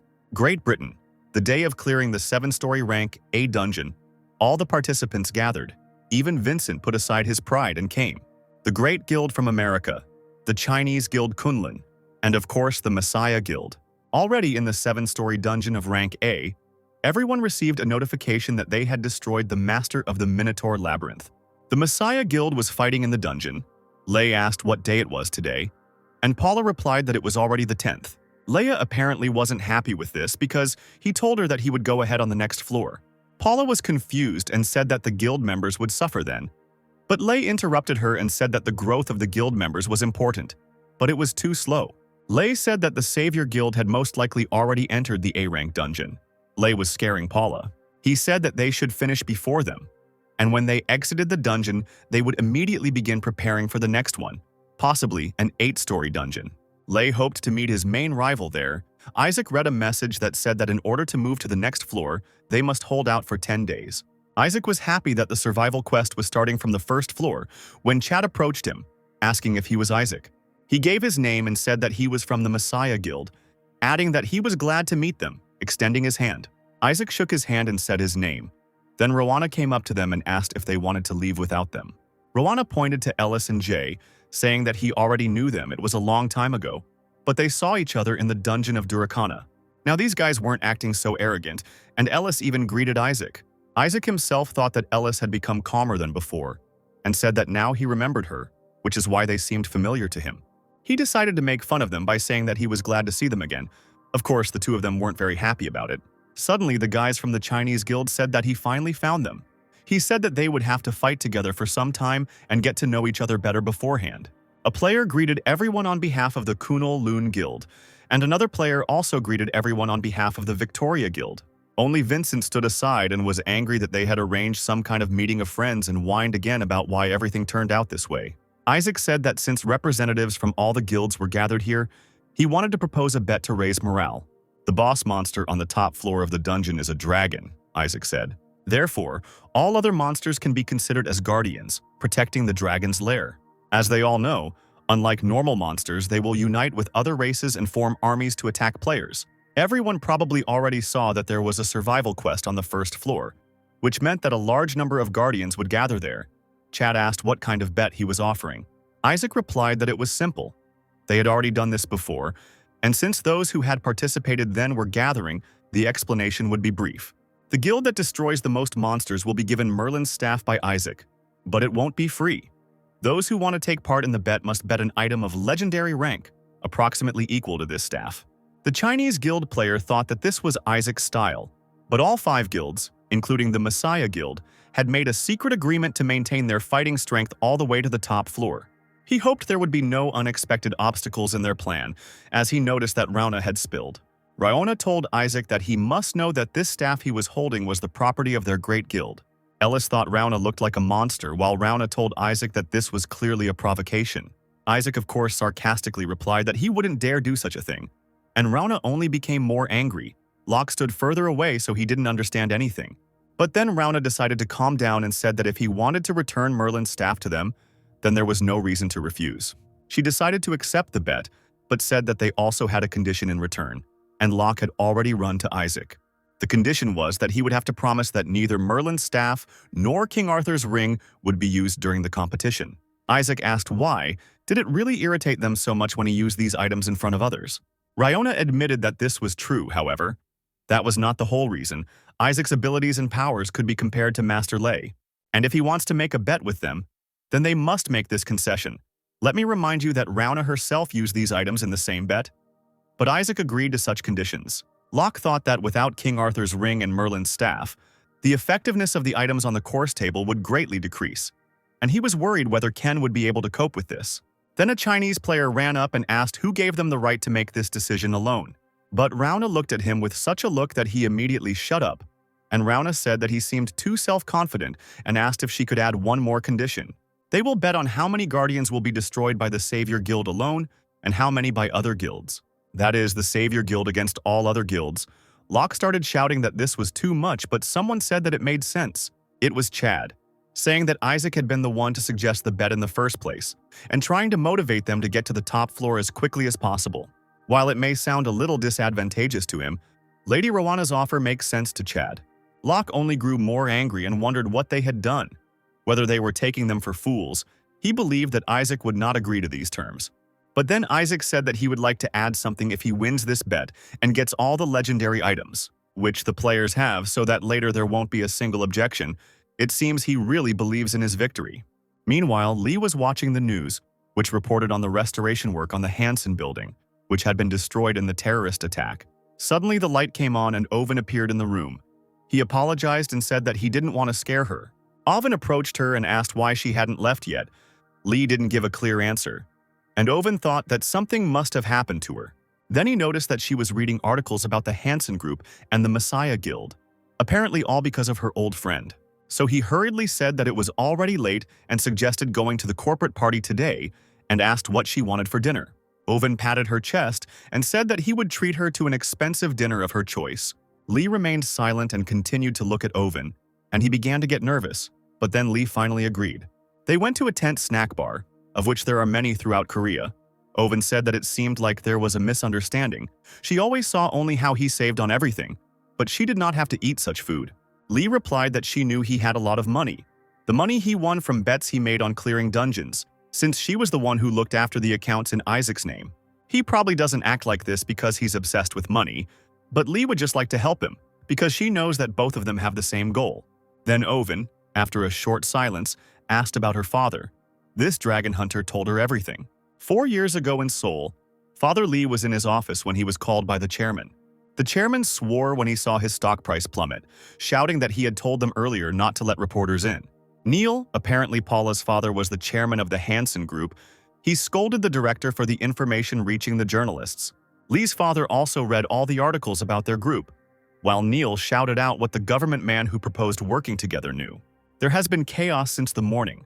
People have been rioting outside the Hansen Group building, demanding an investigation to see if they are experimenting on players. Neil took all the documents and threw them at the director's face, asking if he thought he had the right to occupy his post and stand here. The man continued to apologize and bowed to the chairman, who promised to sort out the situation. Father Lee stood up and asked the chairman to calm down and said that the director would not do all this to them on purpose. After all, he had worked here for so many years, and he himself probably had a hard time because of all these incidents. The director's nose started bleeding from the blow from the chairman. Jin's father Lee approached the principal and said that he didn't have to bow so much and that he hadn't been having a good time lately. He said he would talk to the chairman himself and let him get on with the job, and asked the nervous Neil if he could go back now. When the director left, Jin began picking up the documents that had scattered all over the floor while Neil shouted that you can't be too nice to your subordinates. If you indulge them, they'll start to think they can make a mistake next time, Neil said. Jin was silent for a moment and then asked if he could give him some advice. For old time's sake, Neil, a little embarrassed, asked if he was going to nag at him again. But Jin told him that this was an unpleasant situation. On the contrary, it could turn into a good opportunity. Neil asked if he was saying that this crisis was their opportunity. Jin replied that that was not what he was talking about, and asked Neil what he thought was the biggest problem with working with the government and the Messiah Project. The biggest problem, no matter how you look at it, is the players. They just yawned, and then one fine day they had an awakening. Neil complained that they pretended to be the best and did not listen to their superiors. The chairman said that if they were a little less valuable, he would have found a way to get them to do the same. Jin replied that he was absolutely right, but at the moment, there was a certain Lei among them. Which is the biggest problem just at this time? Lei was standing below. Lei said that before they monsters started appearing from the gate again, they had to chant the gate from the inside, so one of the players created a double of himself. Silent hunter skill, double and ran inside, and Lei asked if he could see anything. The player said he was looking for the boss monster. The player just said that he didn't see anything. Someone grabbed him and started dragging him.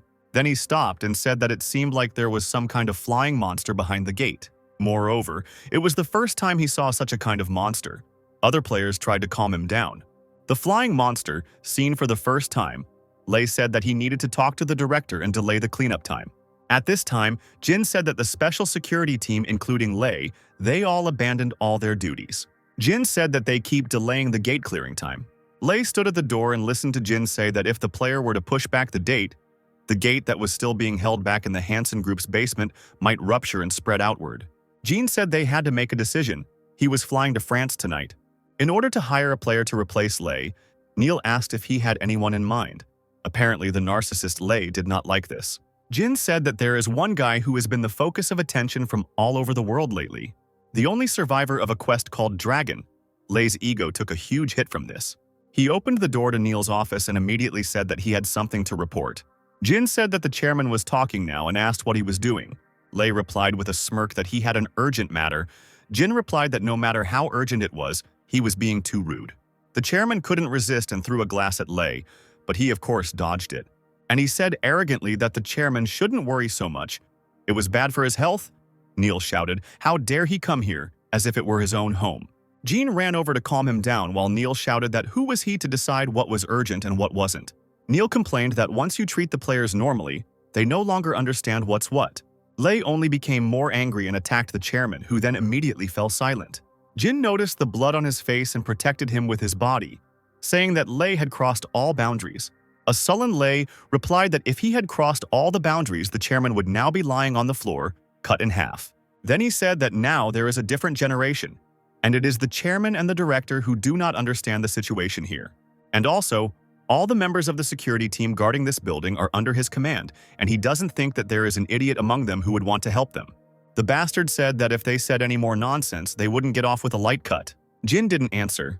Lei said that since they were very busy people, he would say quickly. Lei sat down at the table and said that there was a problem at the gate on the 4th underground floor. A flying monster that he had never seen before appeared. Until they determine what danger lies beyond the gate, they cannot continue clearing it. and it will be necessary to delay the passage inside. Jin said that he had just suggested last week that they delay the start of the cleanup until the dungeon was destroyed, since monsters would continue to appear from there. He asked how much more time he needed, and Lei brazenly replied that he himself did not know because it was unknown. Then, Lei said that he had told them everything he wanted to, so he was leaving. And at that time, Paula was just about to enter the building. When Lei left and Neil continued to shake and sat down at the table, he told Jin to do what he had said earlier. He told Jin to get everything ready and head out right away. Jin replied that he would do so and that he would return with a contract. Already in the car, Jin was asked if the chairman had given his approval. We see a familiar bald head, apparently Owen.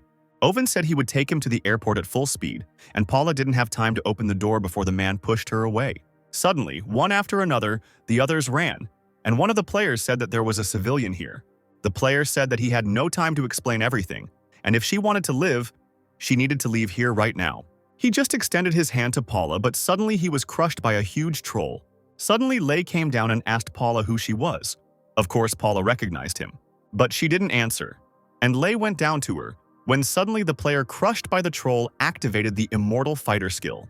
He has spent his magic powers and his health is slowly recovering. Lei approached him and told him not to waste his energy, then said that he would be leaving for a while. There were already trolls running all over the building. Lei took out his sword, ready to attack. But then Paula used the Flame Knowledge Source Master skill and attacked first. Players started saying that she was that rare class of mage. Lei said that he had never seen such a skill before. Suddenly, one of the trolls ran straight up to Lei. Of course, he killed him with one blow. His sword swing was so powerful that it damaged one of the pipes and gas leaked out, creating a huge explosion. Jin sent a message to that same player, namely Francois. He was supposed to meet him. Owen took him to the airport and wished him a safe journey. Then Jean told him to drop by his house sometimes and visit his daughter, because she was like a niece to him. And then the radio announced that there was urgent news in the basement of the Hansen building. For unknown reasons, a fire broke out. The entrance to the building is blocked, and the question is whether new gates have appeared there. There are still workers in the building who were unable to get out. Jin got back into the car and told Owen to turn around. Meanwhile, Neil was running in his helicopter when he suddenly received a call and picked up the phone. It was Lei. He said that he needed to check the photos he sent him, and if he flew away now, he would regret it greatly. Neil did so and saw photographs of Paula fighting in the building. Lei said that the face seemed familiar to him, and judging by his reaction, it was definitely his daughter. He said that she grew up capable, unlike her father, who was nothing special. Neil shouted for him to get her out of there immediately. Lei replied that he would be glad to, but it would be a bit difficult. And it is unknown what might happen if he leaves this place, this bastard, specially waited for that very monster to come out of the gate. Neil told the jerk to wait for him and ran out of the helicopter to save his daughter. But before that, he took an axe out of the firebox and decided to finish off this bastard. Jin arrived at the building and got something and was already heading inside. But Owen stopped him and said that he shouldn't go in there, it was madness. He asked to entrust the situation to Lei, but Jin replied that he couldn't do that. And it seemed that Lei himself had no intention of controlling the gate from the beginning. And if you leave things like this, the damage will only grow, and most importantly, the school his daughter attends is located in this city. Jin said that he couldn't trust others with the future of his loved ones, and asked Owen not to worry and left. But Owen said that he would bring people who could help, and asked him to wait until he returned. Meanwhile, Paula was amazed by Lei's abilities, and she thought that his abilities were not so ridiculous that her old man would ignore them. She thought that if he trained her, she would quickly become stronger and then famous. The player approached Lei and asked if they could begin the operation. Lei replied that they would leave everything as is for now. Paula said that if he left it like this, the monsters would come out. But Lei interrupted her and finished saying that the monsters would come out due to the dungeon being broken through. He was interested in how the situation inside the gate would change. Lei brazenly said that it was of course a pity that the residents were in danger, but in order to clear the next dungeon, they first needed to ensure their safety. You can't demand an unconditional sacrifice from your players, and the useless lives of those who didn't become the chosen ones can be worth something if this sacrifice is divided between them. He asked if she really thought that the lives of those reborn like them and ordinary people had the same value. The words of a true narcissist. At this time, Lee was at home and listening to the news about the explosion in the Hansen group. Lee texted her father asking if he was on a plane and asked him to text her as soon as he read the message. As she watched the explosion, she wondered if Paula was okay and hoped that she was no longer there. However, both her dad and Paula were in the building. Jin asked what Lei had just said. Lei replied that they couldn't start the cleanup now. Jin said that it was necessary to start a cleanup operation to stop the monsters from breaking through. Then Lei said that he had a question. Does his words mean that he allows the death of all members of the Messiah Project? What kind of manipulator is he? Jin said that he didn't mean it that way, but if necessary, he would do it. If the power was given to them to protect people, then Lei told him to stop hiding behind big words. Lei replied that it didn't matter to him whether they died or not. But for the sake of saving people, he wanted them to go into the dungeon anyway. Jin grabbed Lei and said that Lei himself knew that he meant something else. The Messiah Project was started for the sake of protecting people, for the sake of raising players who have a calling and are ready to sacrifice their lives to save the world. Or he thinks it was started for his own safety and well-being. Jin orders him to go into the dungeon and deal with the situation before something even bigger happens. Lei said he would have to take responsibility for those words. Then Paula stepped forward and Jin asked what she was doing there. Then Lei began to manipulate Paula again, saying that Jin was offering them to sacrifice their lives for the sake of the lower races, who could not even protect themselves. Jin asked Paula not to fall for his tricks and said that it was dangerous here, and asked her to come to him. As she turned and walked away, Jin ran after her, when suddenly the monster destroyed all the floors and burst out. Paula's father continued to run towards his daughter, when suddenly that same monster noticed him, so he died on the 44th floor because of the huge monster. Jin, hearing the noise, said that there was no time to waste and, taking something out of his pocket, said that there was a lot of explosives under their feet, and if they don't continue the cleanup right now, he'll blow everything to hell and block the breakthrough. Lei said that even if he did that, the gate wouldn't close. Jin replied that he would be able to destroy everything around. It would be enough to buy time, Paula shouted. Was he crazy? Because this way they would all die. Jin apologized and said that he didn't mean to involve her in this, but if he didn't, there would be big trouble. Lei told him to stop and ordered everyone to go down to the basement and begin preparing for the cleanup. And only Paula remained, so until the very end she and Lei were with Lei's father. According to testimony from members of the Messiah Project, this information is accurate, Lei said. Now Lei understands why he hid the whole truth from her until she met the dragon hunter in person. Lei said she felt like she now understood what she would need to do and was quite happy with the answer. Meanwhile, in the dungeon, Ellis was already exhausted, when suddenly her strength increased again, and the speed of magic recovery rapidly increased. Rauna helped her, and Ellis thought that when there was a master of additional skills, then Isaac was not a problem for them. Fully recovered, Ellis once again used her fire powers to win the argument. And in another part of the forest, Locke, seeing the fiery clouds, sullenly asked if Isaac was going to play the game with the pet. Isaac asked what he was talking about. Locke replied that he was leaving the last blows to this skeleton, so the hunt took too long, poor skeleton. Locke opened the information and told him to look at the results. They were the ones lagging behind. In fact, they were in third place. But this did not calm him down, and Locke screamed hysterically that they were definitely finished, and that they would lose the legendary items. And he still gives this skeleton all the loot, as if he's trying to raise a pet out of him. While he was screaming hysterically, Isaac tore the envelope, mastered the skill of the representative of the Dark World, the Death Knight, then touched the skeleton. And so he doubled his power and summoned a Death Knight, and instead of the old skeleton, a huge one appeared in armor. Locke immediately said that it seemed his colleague had his own plan from the very beginning. The knight approached Isaac and dropped to one knee, then Locke asked if they would proceed with the brutal murder. But Isaac summoned the Book of the Dead and placed this knight there. Locke asked why he returned the new weapon that he had managed to make with such difficulty. Locke asked if he wasn't planning on using it to deal with the other guilds. Isaac said that he had finished preparing to attack the top. Now he needed to focus on the first floor. Victory did not depend on the Death Knight, but on him. And Jackson said that it looked like the monsters were scared and that's why they started running away. Ellis, on the other hand, was doubtful and asked if he saw anything strange here, but he naively said that they probably knew that they would not be able to resist him. Unless, of course, the monsters had high intelligence and chose to run away to avoid being caught. But this situation was different from what she had seen before. It turned out that the monsters ran to Locke, who was again turned into bait. A few months ago, on the 6th floor of the Sphinx's dungeon in Egypt, Locke said that they barely managed to destroy the monster and asked if they found anything useful. Isaac threw him the Death Echo box. It absorbs the user's life force, spreading the echo of death over a wide area. Locke said that he didn't need such an item.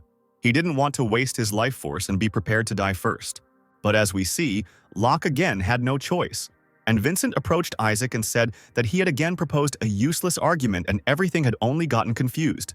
As brilliant as he was, and the result could not be changed, Vincent said he did not understand what he had planned. But he is quitting and does not want to involve Vincent's name in his senseless plan. Who knows, maybe something will go wrong and his reputation will be ruined. Including their alliance, as if Vincent's reputation was good, Isaac said that he could do as he knew. Vincent was shouting at Isaac to stop acting so confident when he suddenly saw the entire crowd of monsters. Chad's subordinate said that it suddenly became quiet. Chad thought that something was clearly wrong here, as if all the monsters had just disappeared. Suddenly, one of his players noticed a crowd of monsters and pointed at them. Chad wondered where they were going in such a hurry, and he decided to see where all the monsters were running. And when he reached the edge of the cliff, he saw a real war. Rauna came up and said that this was the Death Echo Box. She had been walking around the black market for a while. At that time, it seemed like a meaningless thing to her. They say that Isaac is such a stubborn and wayward man that there are no people who would sincerely want to obey him. But he had a man who was ready to sacrifice his life, having enough determination to use a wide-range provocation skill while going through a 7-story dungeon. Vincent thought Isaac was a complete psychopath. He almost died and decided that this was how he tried to remove him in this way. Meanwhile, Locke was rejoicing at his awards and said that apparently his efforts were not in vain. Isaac opened the spreadsheet and saw that they were in first place with a score of 179,000 monsters killed and said that if you compare all their results, the difference is insignificant. Chada thought the bastard was just making fun of them until Isaac said he just wanted to encourage them a little. So he offered a bet. He said that he himself did not believe that he would win, but a bet is a bet, and he would use these items for a good cause. Suddenly, something caught his attention. It was Galahad's shield. He didn't think that he would get his hands on something that belonged to the Knight of the Round Table. If you think about its options, it looks more like a weapon for attack than for defense, and it is not very beneficial for the user. Isaac's thoughts were interrupted by a player from the Chinese guild, who said that this dispute was invalid. Isaac put down the shield and asked if there was any problem, and the player began to make excuses. He said that the monsters they were fighting suddenly, for no apparent reason, began to flock to the place where the Savior Guild was located. The player was yelling that it was as if he was trying to stop everyone else from hunting monsters, so this argument cannot be considered fair. Isaac responded that what they were saying was that using an item with a taunt effect to direct a wave of monsters at a tank is unacceptable. Okay, this item had an effect on the entire map, and it may have caused interference for the others. Then Isaac said that he had a question for them. With this monster-filled place that formed after using the item, is there a guild that could handle them? Then Isaac apologized and said that he felt like he had gathered them here and was scolding them, and that they shouldn't be so upset. He opened a message to all players, stating that the remaining 4 of the 10 days of the Scorch quest had been completed, thus opening the gates to the next floor. The survival quest was completed ahead of time, and other players began to rejoice, all thanks to Isaac. Isaac approached the Chinese player and said that he would consider there to be no further objections to the bet. In the real world, the dragon hunter Francois was in the desert, thinking that just a few years ago this place produced the best wine in the world, and now it had become so abandoned. His subordinate asked how much longer he would wait here. Francois replied that he himself did not know, and added that the damn idiot had left the gate in this place, and all he can do is just stand and watch. The man asked him not to be too upset, because he did everything he could. The fact that the players of the Messiah Guild were able to enter there is also a result of his hard work, and the public will someday recognize his merits. Francois replied that it was not the matter. He himself no longer knew what he felt. A few years ago, a Korean appeared who wanted to meet him. If only he had put everything aside then. And he went to Korea, and now it might not be Lei inside. But him, these were the thoughts that were in his head. Francois said sadly that in the end, he turned out to be as much of a hypocrite as the rest of them. The man shouted that everything was wrong. He knew that it was wrong, because he had served him for so many years. Whatever choice he makes, the world will eventually know what kind of person he really is. And in the dungeon, the battle continued. They passed the 2nd floor of the dungeon, the 3rd floor, and also the 4th floor, and the 5th. So the doors to the next floor opened, and Chad was the one who opened the doors. Earlier, a Chinese guild player said that they would finish clearing the 5th floor tomorrow. The next floor is the last one, where they have to pretend to help Isaac. He asked, as planned, they will go up to the 7th floor and all together attack Isaac. Traitors, he could have killed them all more than once, but he did not do it. And they continue to make their dirty plans. Rauna replied that given the fighting strength of the Savior Guild, they couldn't handle Isaac on their own at the moment. Chad also said that it was true. Even if they managed to destroy it, the losses on their side would be too great. Besides, it is unknown what kind of dragon will be on the 7th floor, Chad added. Then he asked, he doesn't want them all to sacrifice their lives for the sake of Isaac alone. If they could get rid of Isaac here, that would be the best option, Chad thought. Or you need to find at least his weak spot.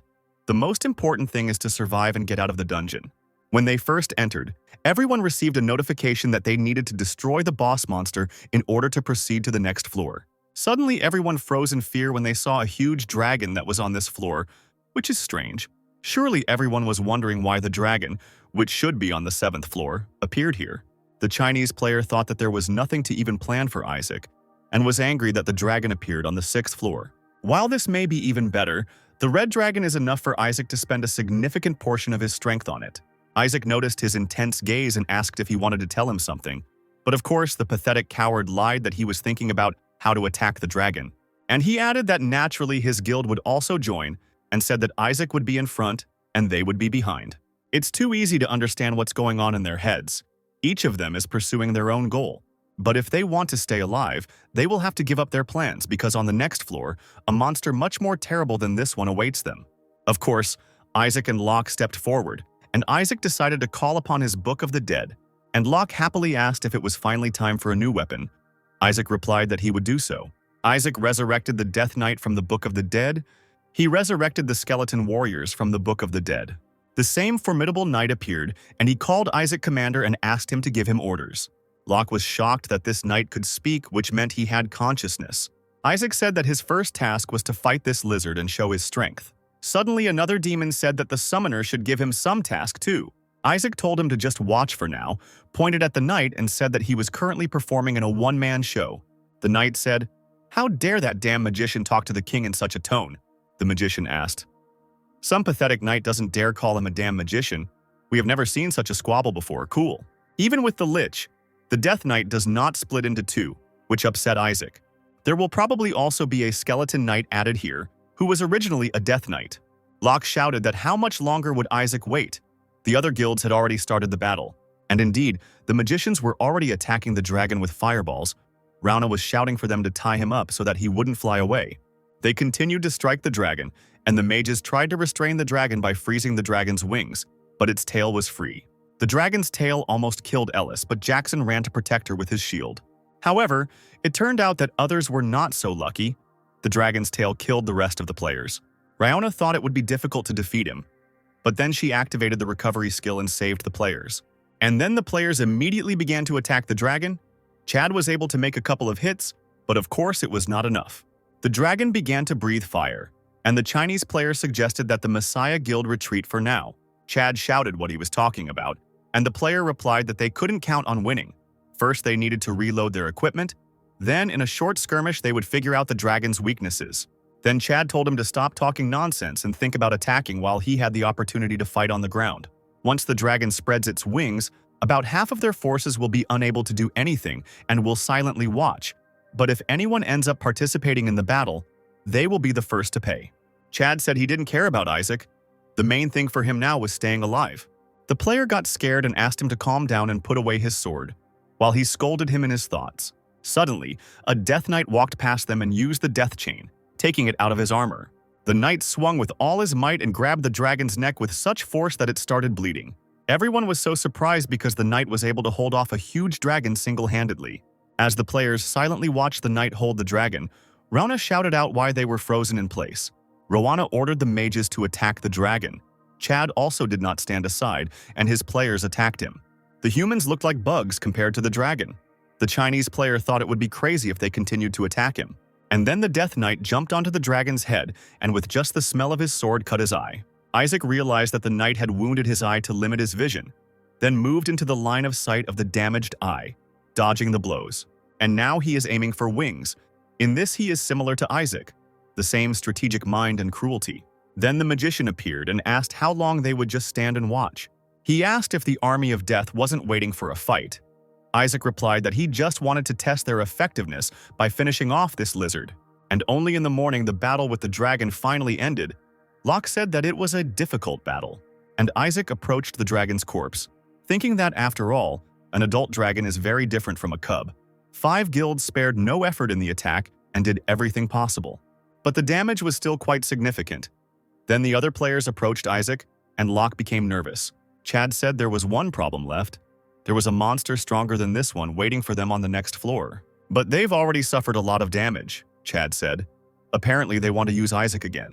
Chad told Isaac to distribute the Savior Guild players among the other guilds, since he could summon more skeletons and replenish the fighting forces.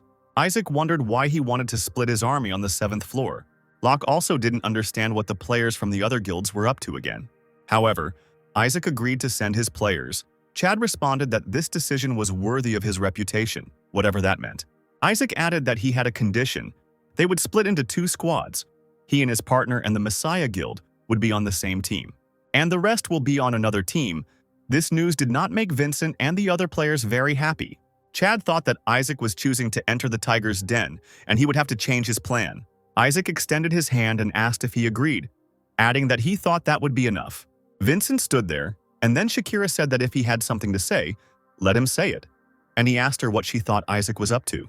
Shakira said that it doesn't matter now, and it's unknown what will appear on the next floor. Then, Vincent asked if this meant that she was ready to rush into any life-threatening place if he ordered her to. Vincent assumed that Isaac had divided the camp to get rid of them, the trash, and saw no other reason. Shakira also thought that Isaac decided to get rid of them, but still they entered the next level. Only Isaac and Locke remained. Locke said that they were the last ones and it was time to go to the next floor. But Isaac replied that they still had business here. Then Isaac walked up to the dragon and Locke happily asked if he had decided to do it. He couldn't do anything with the needle snake because of his low level. And with the baby dragon, we had to abandon this idea in order to find material for the weapon. But now he could do it. Isaac used the skeleton warrior skill and summoned a dragon. And while the rest were on the Dragonland, on the very top floor, everyone was shouting that it was necessary to prepare for battle. The ground was covered in clouds of smoke, but it was slowly dissipating, and Ellis tensed as the monster approached. Suddenly, out of the fog appeared not a dragon at all, but a monster that looked like a man. Ellis thought she was lucky since it wasn't a dragon, and she didn't have to be afraid, and she threw a fireball at it. Then she told everyone to pull themselves together, but the owner of Excalibur tested their hostility and dispelled the fireball. Then the owner of Excalibur began to battle them, and all of their stats decreased by 25%. A huge monster ran up to Ellis and attacked her, but Isaac ran up to her faster and protected her with a shield. Isaac then pulled out his sword and tried to attack the monster, but he managed to dodge. Excalibur's master checked his hostility, and all of Isaac's stats decreased by 25%. King Arthur's ring begins to resonate with Excalibur, so the decrease in indicators is cancelled. Isaac thought that Excalibur was causing memories from his past life to pop into his head. And judging by his memories, this item should have appeared much later, the Dragon Hunter, who at that time owned a Balmung. Several times he was on the verge of death because of the Dragon Knight and his sword, but then he cleared the dungeon and the sword passed to him. However, for some unknown reason, the hunter was never able to use it. Now Isaac understood what the reason was. Most likely, King Arthur's ring is the key that determines the owner of the sword. The Dragon Man attacked Isaac, but the rest of the messy guild players also attacked him first. But of course, they couldn't kill him so easily, and Chad's stats dropped, and the Dragon Man cut his sword into 2 pieces. And when Chad was ready to die, Isaac ran up to him and protected him with his shield. Isaac said that he would cover him, and he should go on the attack with his players. Locke asked what he needed to do, and Isaac replied that they were dealing with the Dragon Man for now. Let him take the others and deal with the situation upstairs. And then everyone raised their heads and saw a cloud of fire. Rauna raised a large barrier to protect the players as the massive black dragon landed. The master of the dungeon, the black dragon, appeared. The poisonous fumes of the black dragon gradually penetrate the field. The player's life force is slowly decreasing. Now everyone understands who the real master of this dungeon is. Chad realized that there was no point in attacking the Dragon Knight from the very beginning. It turns out that the main blow fell on everyone else. He looked at Isaac, who was protecting him, and thought that no one was covering him from behind. Isaac had just saved him, and he was already thinking about how to kill him. Chad thought that once the purge conditions were met, he would stab him in the back, that bastard. While Isaac and Chad continued to fight the Dragon Knight, the dungeon boss, a huge dragon, struck the people with its flames. Isaac's skeletons and the rest of the players, led by Locke, fought the dragon to the last, and they managed to kill him.